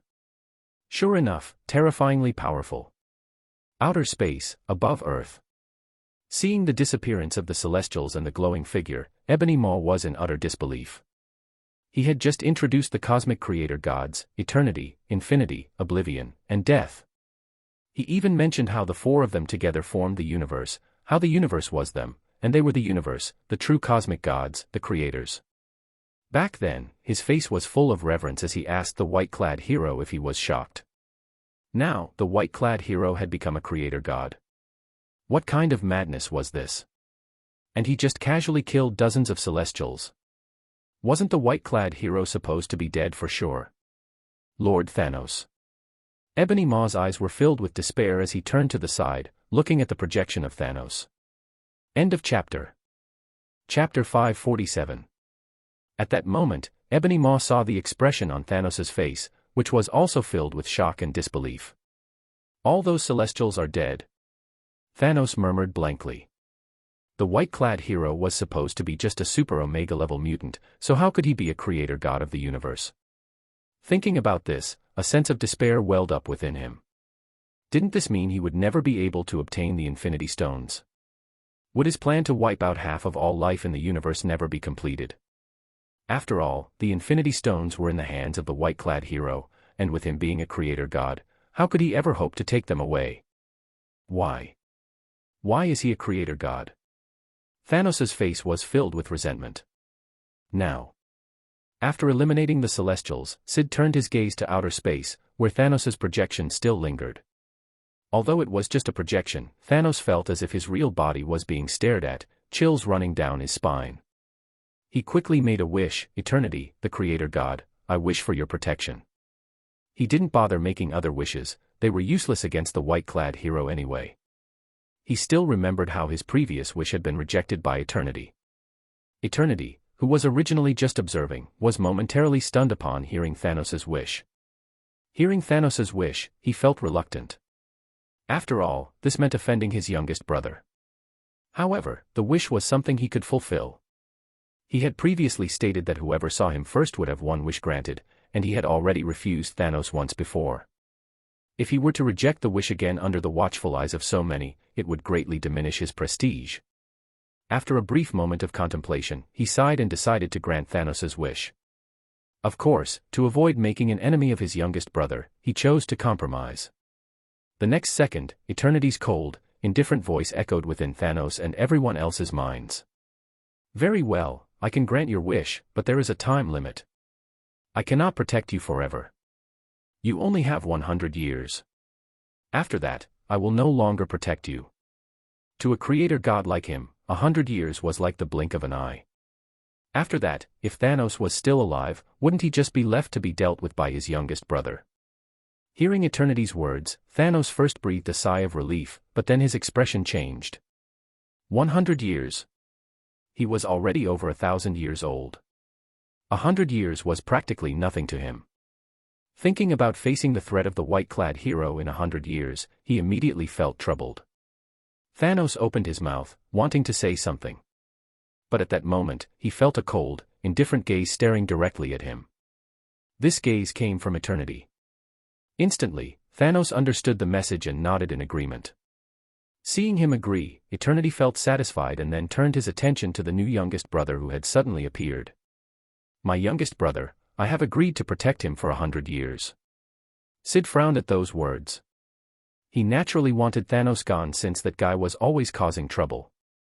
But when it came to Eternity, he wasn't completely confident. Although his Avatar of Light ability had miraculously made him the sixth creator god, that didn't mean he was invincible. Aside from the weakest, Galactus, beings like Eternity, Infinity, Death, and Oblivion were all on the same level as him. And they were ancient beings that had existed since the birth of the universe. Facing opponents like them, he wasn't particularly confident. More importantly, Eternity represented time, and he was always inseparable from Infinity, who represented space. Wherever Eternity existed, Infinity was likely to be there as well. This meant that, in a critical moment, he might have to face two creator gods. They could even choose to merge and become an even more powerful being. What a headache. My power is still not enough. Originally, he thought that becoming the sixth creator god would make him unstoppable.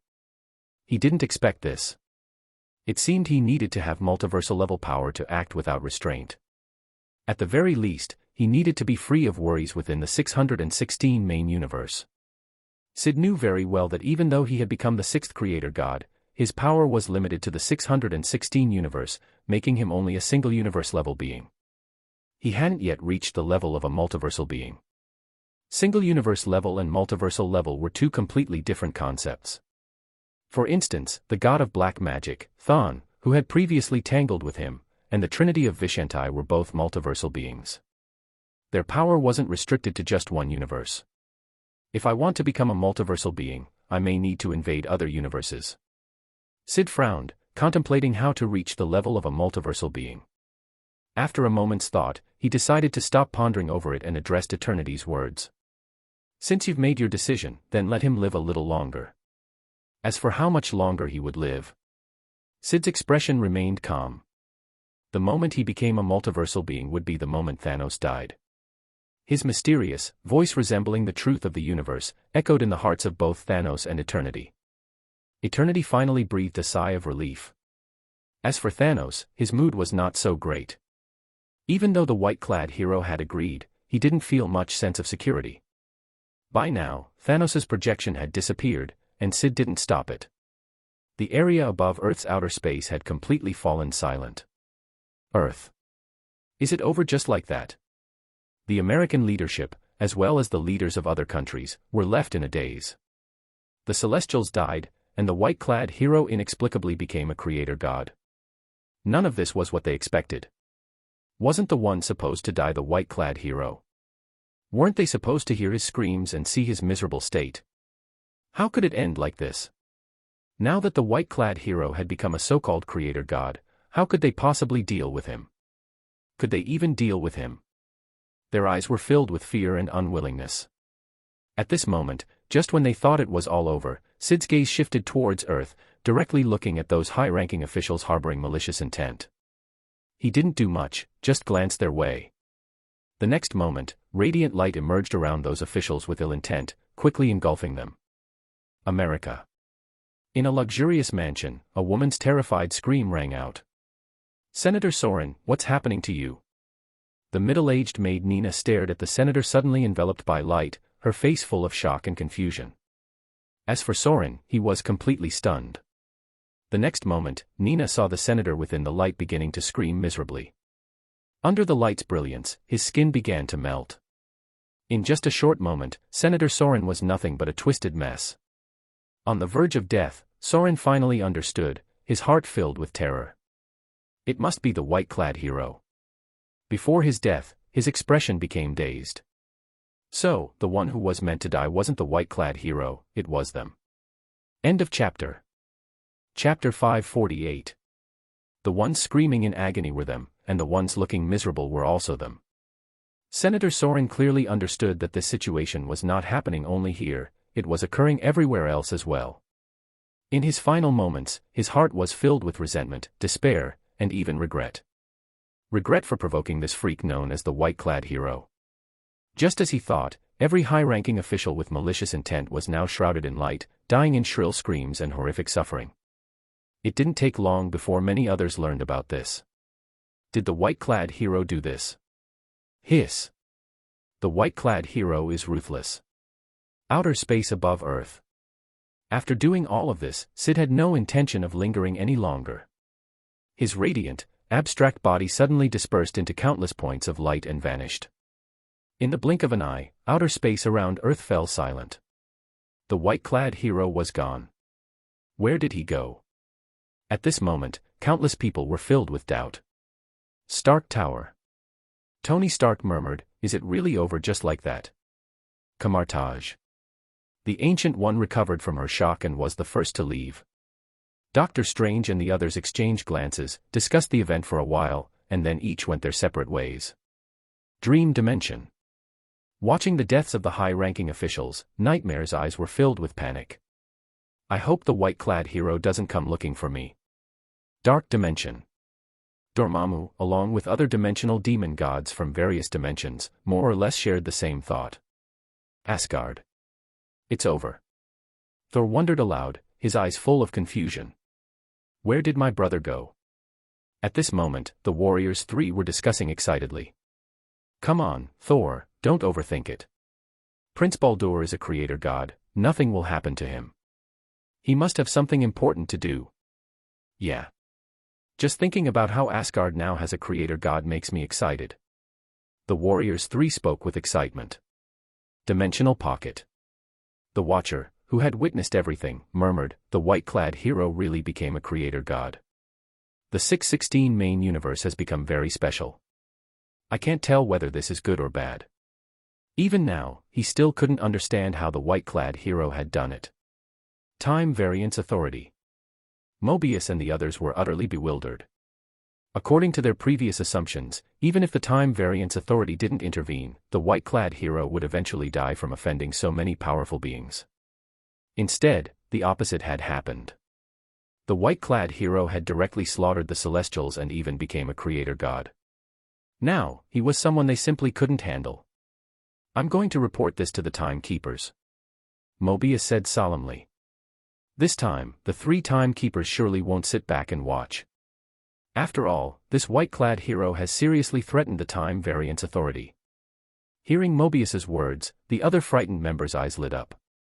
Yes, there were still the three Timekeepers. They would surely be able to deal with this white-clad hero. While they were busy, the events in the solar system spread quickly across the universe, known by many through various cosmic factions. The Collector's Domain. The Collector, Tanelier Tyvan, listened to his subordinates' reports with a look of shock on his face. The sixth creator god. The white-clad hero. He couldn't believe it. The radiance that had recently spread throughout the entire universe was actually caused by the white-clad hero. And the white-clad hero was a creator god. He still remembered that white-clad being who had snatched away the Power Stone, but how had he suddenly become the sixth creator god? The collector couldn't believe it. His first reaction was to suspect that the news was false. But the sources were undeniably accurate and reliable. Aboard a spaceship, Rocket Raccoon was manipulating a transparent panel, browsing the latest news from the universe. Soon, he stumbled upon the information about the 5 creator gods and the 6th creator god.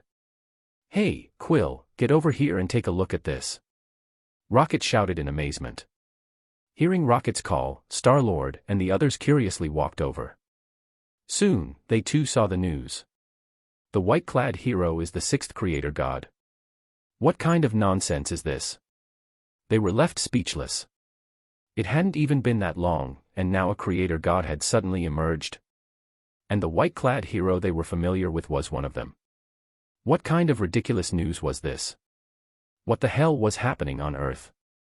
While they were in shock, elsewhere, Captain Marvel Carol Danvers also heard about the news. She was utterly shocked and felt it was necessary to return to Earth to personally ask Fury what exactly was going on. At the same time, aboard a ship of Ravagers, the ghost-like Red Skull was dumbfounded. The white-clad hero destroyed Vormir and created the Infinity Stones, and now he was a creator god. Not only Red Skull but countless others who heard the news were plunged into confusion and doubt. Meanwhile, attention toward Earth and its strange occurrences continued to grow. After all, the rumored 6th creator god seemed to have emerged from that very planet. Back on Earth.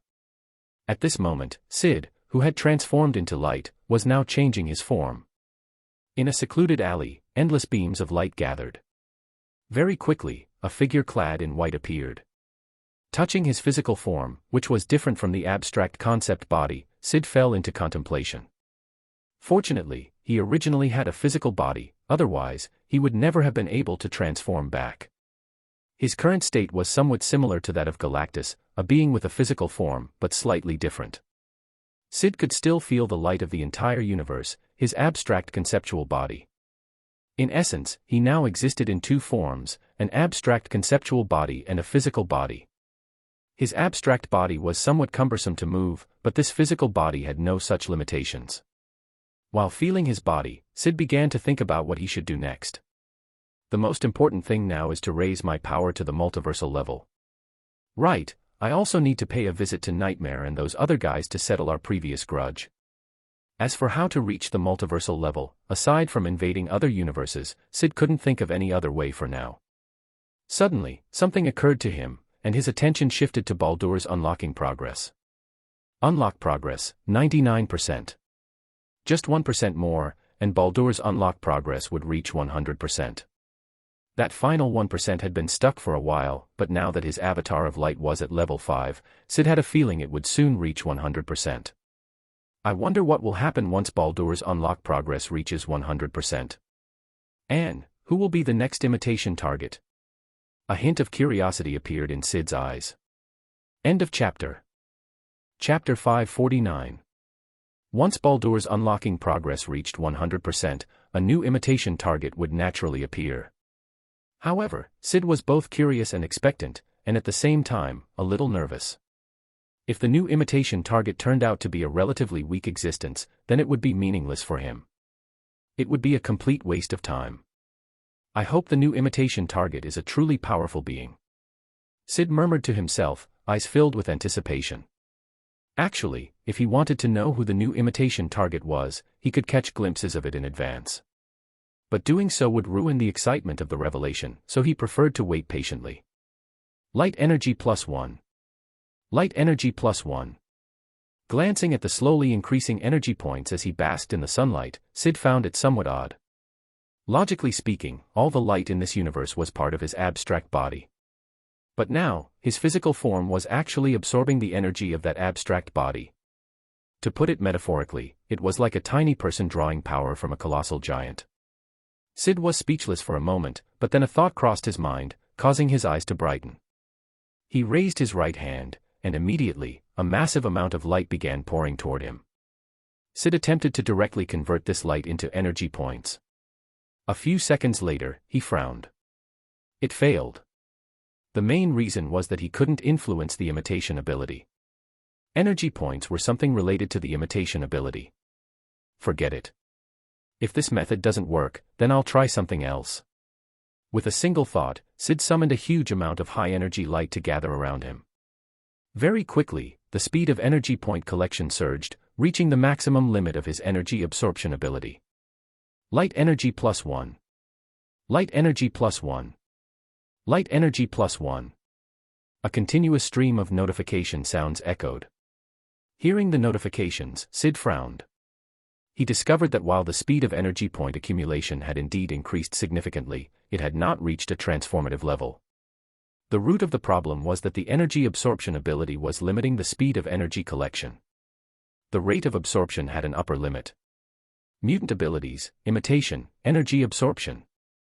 Syd glanced at the panel and the two listed mutant abilities, deep in thought. After all, energy absorption was still only a Delta-level ability, which was a Level 2 ability. The essence of a Level 2 ability inherently limited the efficiency of energy absorption. After thinking for a while, Syd came up with a solution. He needed to enhance the level of energy absorption. In his mind, a certain figure emerged. Sebastian Shaw. That guy also possessed the ability of energy absorption. However, his ability had reached level 4, even bordering on a pseudo-level 5. He could absorb various energies like kinetic energy and shock waves, even nuclear energy. If he hadn't been mind-controlled by Professor X, rendering his abilities ineffective, he would have been practically invincible. Of course, if he were bombarded with a massive number of nukes, he could still be killed. Sebastian Shaw was ultimately just a level 4 mutant. The energy he could absorb had a limit. If an enormous amount of energy was unleashed all at once, it would undoubtedly overwhelm him. My ability is quite similar to Shaw's. Unfortunately, being level 2 makes it seem so weak. Otherwise, he wouldn't have been captured and brought to a laboratory back then. He would have demolished the lab with his bare hands. Thinking of this, Syd's mind shifted to enhancing his energy absorption ability. As for how to enhance it, after a moment's thought, Syd came up with an idea. Create a serum that would enhance his energy absorption ability. He moved his right hand.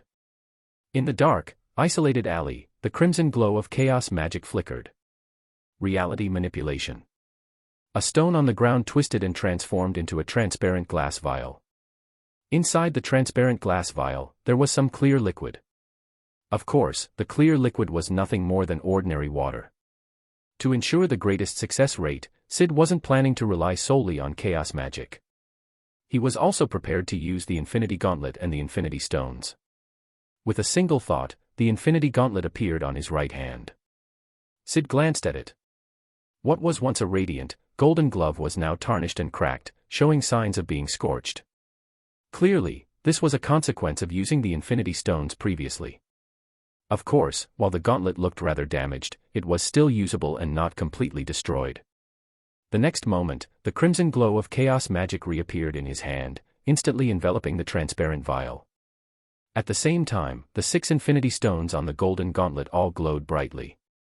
Various colored energies flooded out, flowing through the Infinity Gauntlet and Syd's body, the intensity matching that of when he previously used the stones to break free from reality. In an instant, the power of the Infinity Stones combined with the power of chaos magic, enveloping the transparent vial. Very quickly, the originally clear liquid in the vial turned a deep crimson. Even waves of energy radiated from the liquid, spreading invisible ripples. Is it done? Syd was surprised. With a thought, the Infinity Gauntlet vanished from his right hand, stored away by him. The next moment, the vial floated into his right hand. Without hesitation, Syd opened the vial and drank the crimson liquid in one gulp. As the scarlet liquid flowed into his stomach, a powerful warmth began spreading throughout his body. Syd could feel the warm currents transforming his physical body and genes. However, during this process, his complex genes began rejecting the transformation. Ultimately, the effect of the serum was greatly reduced. Syd frowned, not expecting this outcome. But the next moment, he relaxed. No problem. If one vial wasn't enough, then he'd make more, until the serum was completely ineffective. With that thought, Syd immediately repeated the process, pouring vial after vial of crimson liquid down his throat. A minute later, he stopped the process, realizing that the serum no longer had any effect. After stopping, Syd gathered a massive amount of high-energy light around him and then examined his current state. The next moment, his eyes widened with astonishment. The speed of energy point growth had increased by more than 100 times. Light energy plus 103. Light energy plus 103. New notifications echoed in his mind. Even more surprising, Syd discovered that he could now absorb not only light but also other forms of energy, just like Sebastian Shaw. Of course, this additional absorption ability didn't mean much to him.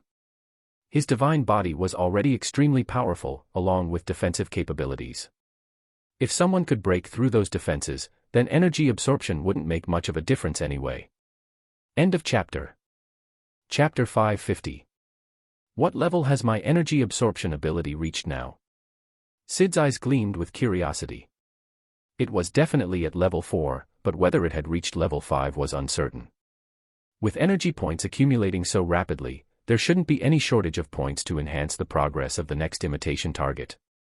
A smile crept onto Syd's face. He glanced at Baldur's 99% unlock progress, his eyes filled with anticipation. Looking at the continuously rising energy points, Syd thought for a moment and decided to deal with some trouble first before attempting to enhance Baldur's unlocking progress. After all, he had no idea what would happen when Baldur's unlocking progress reached 100%. And by trouble, of course, he meant going after Nightmare and those other guys. Syd hadn't forgotten the unknown dimensional demon god who previously targeted him, nor the one who tried to drag him into the dream dimension, Nightmare. Let's start with the familiar guy. Syd's eyes turned icy cold. The next second, his figure flickered and instantly disappeared from where he stood, reappearing on the other side of Earth. Due to the time difference, it was night here, and many people were deep in their dreams.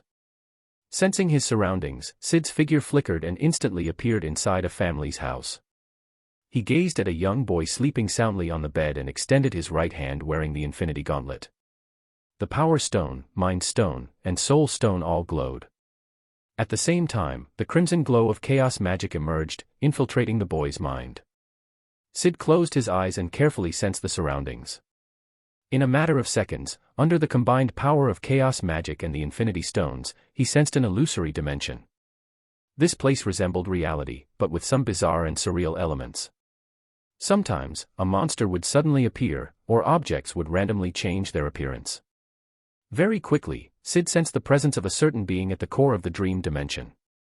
A tall, thin man with grayish-black hair styled like a punk rock mess, wearing green clothing, with a deathly pale face and glowing green eyes. Syd instantly recognized this individual. The Lord of the Dream Dimension, Nightmare.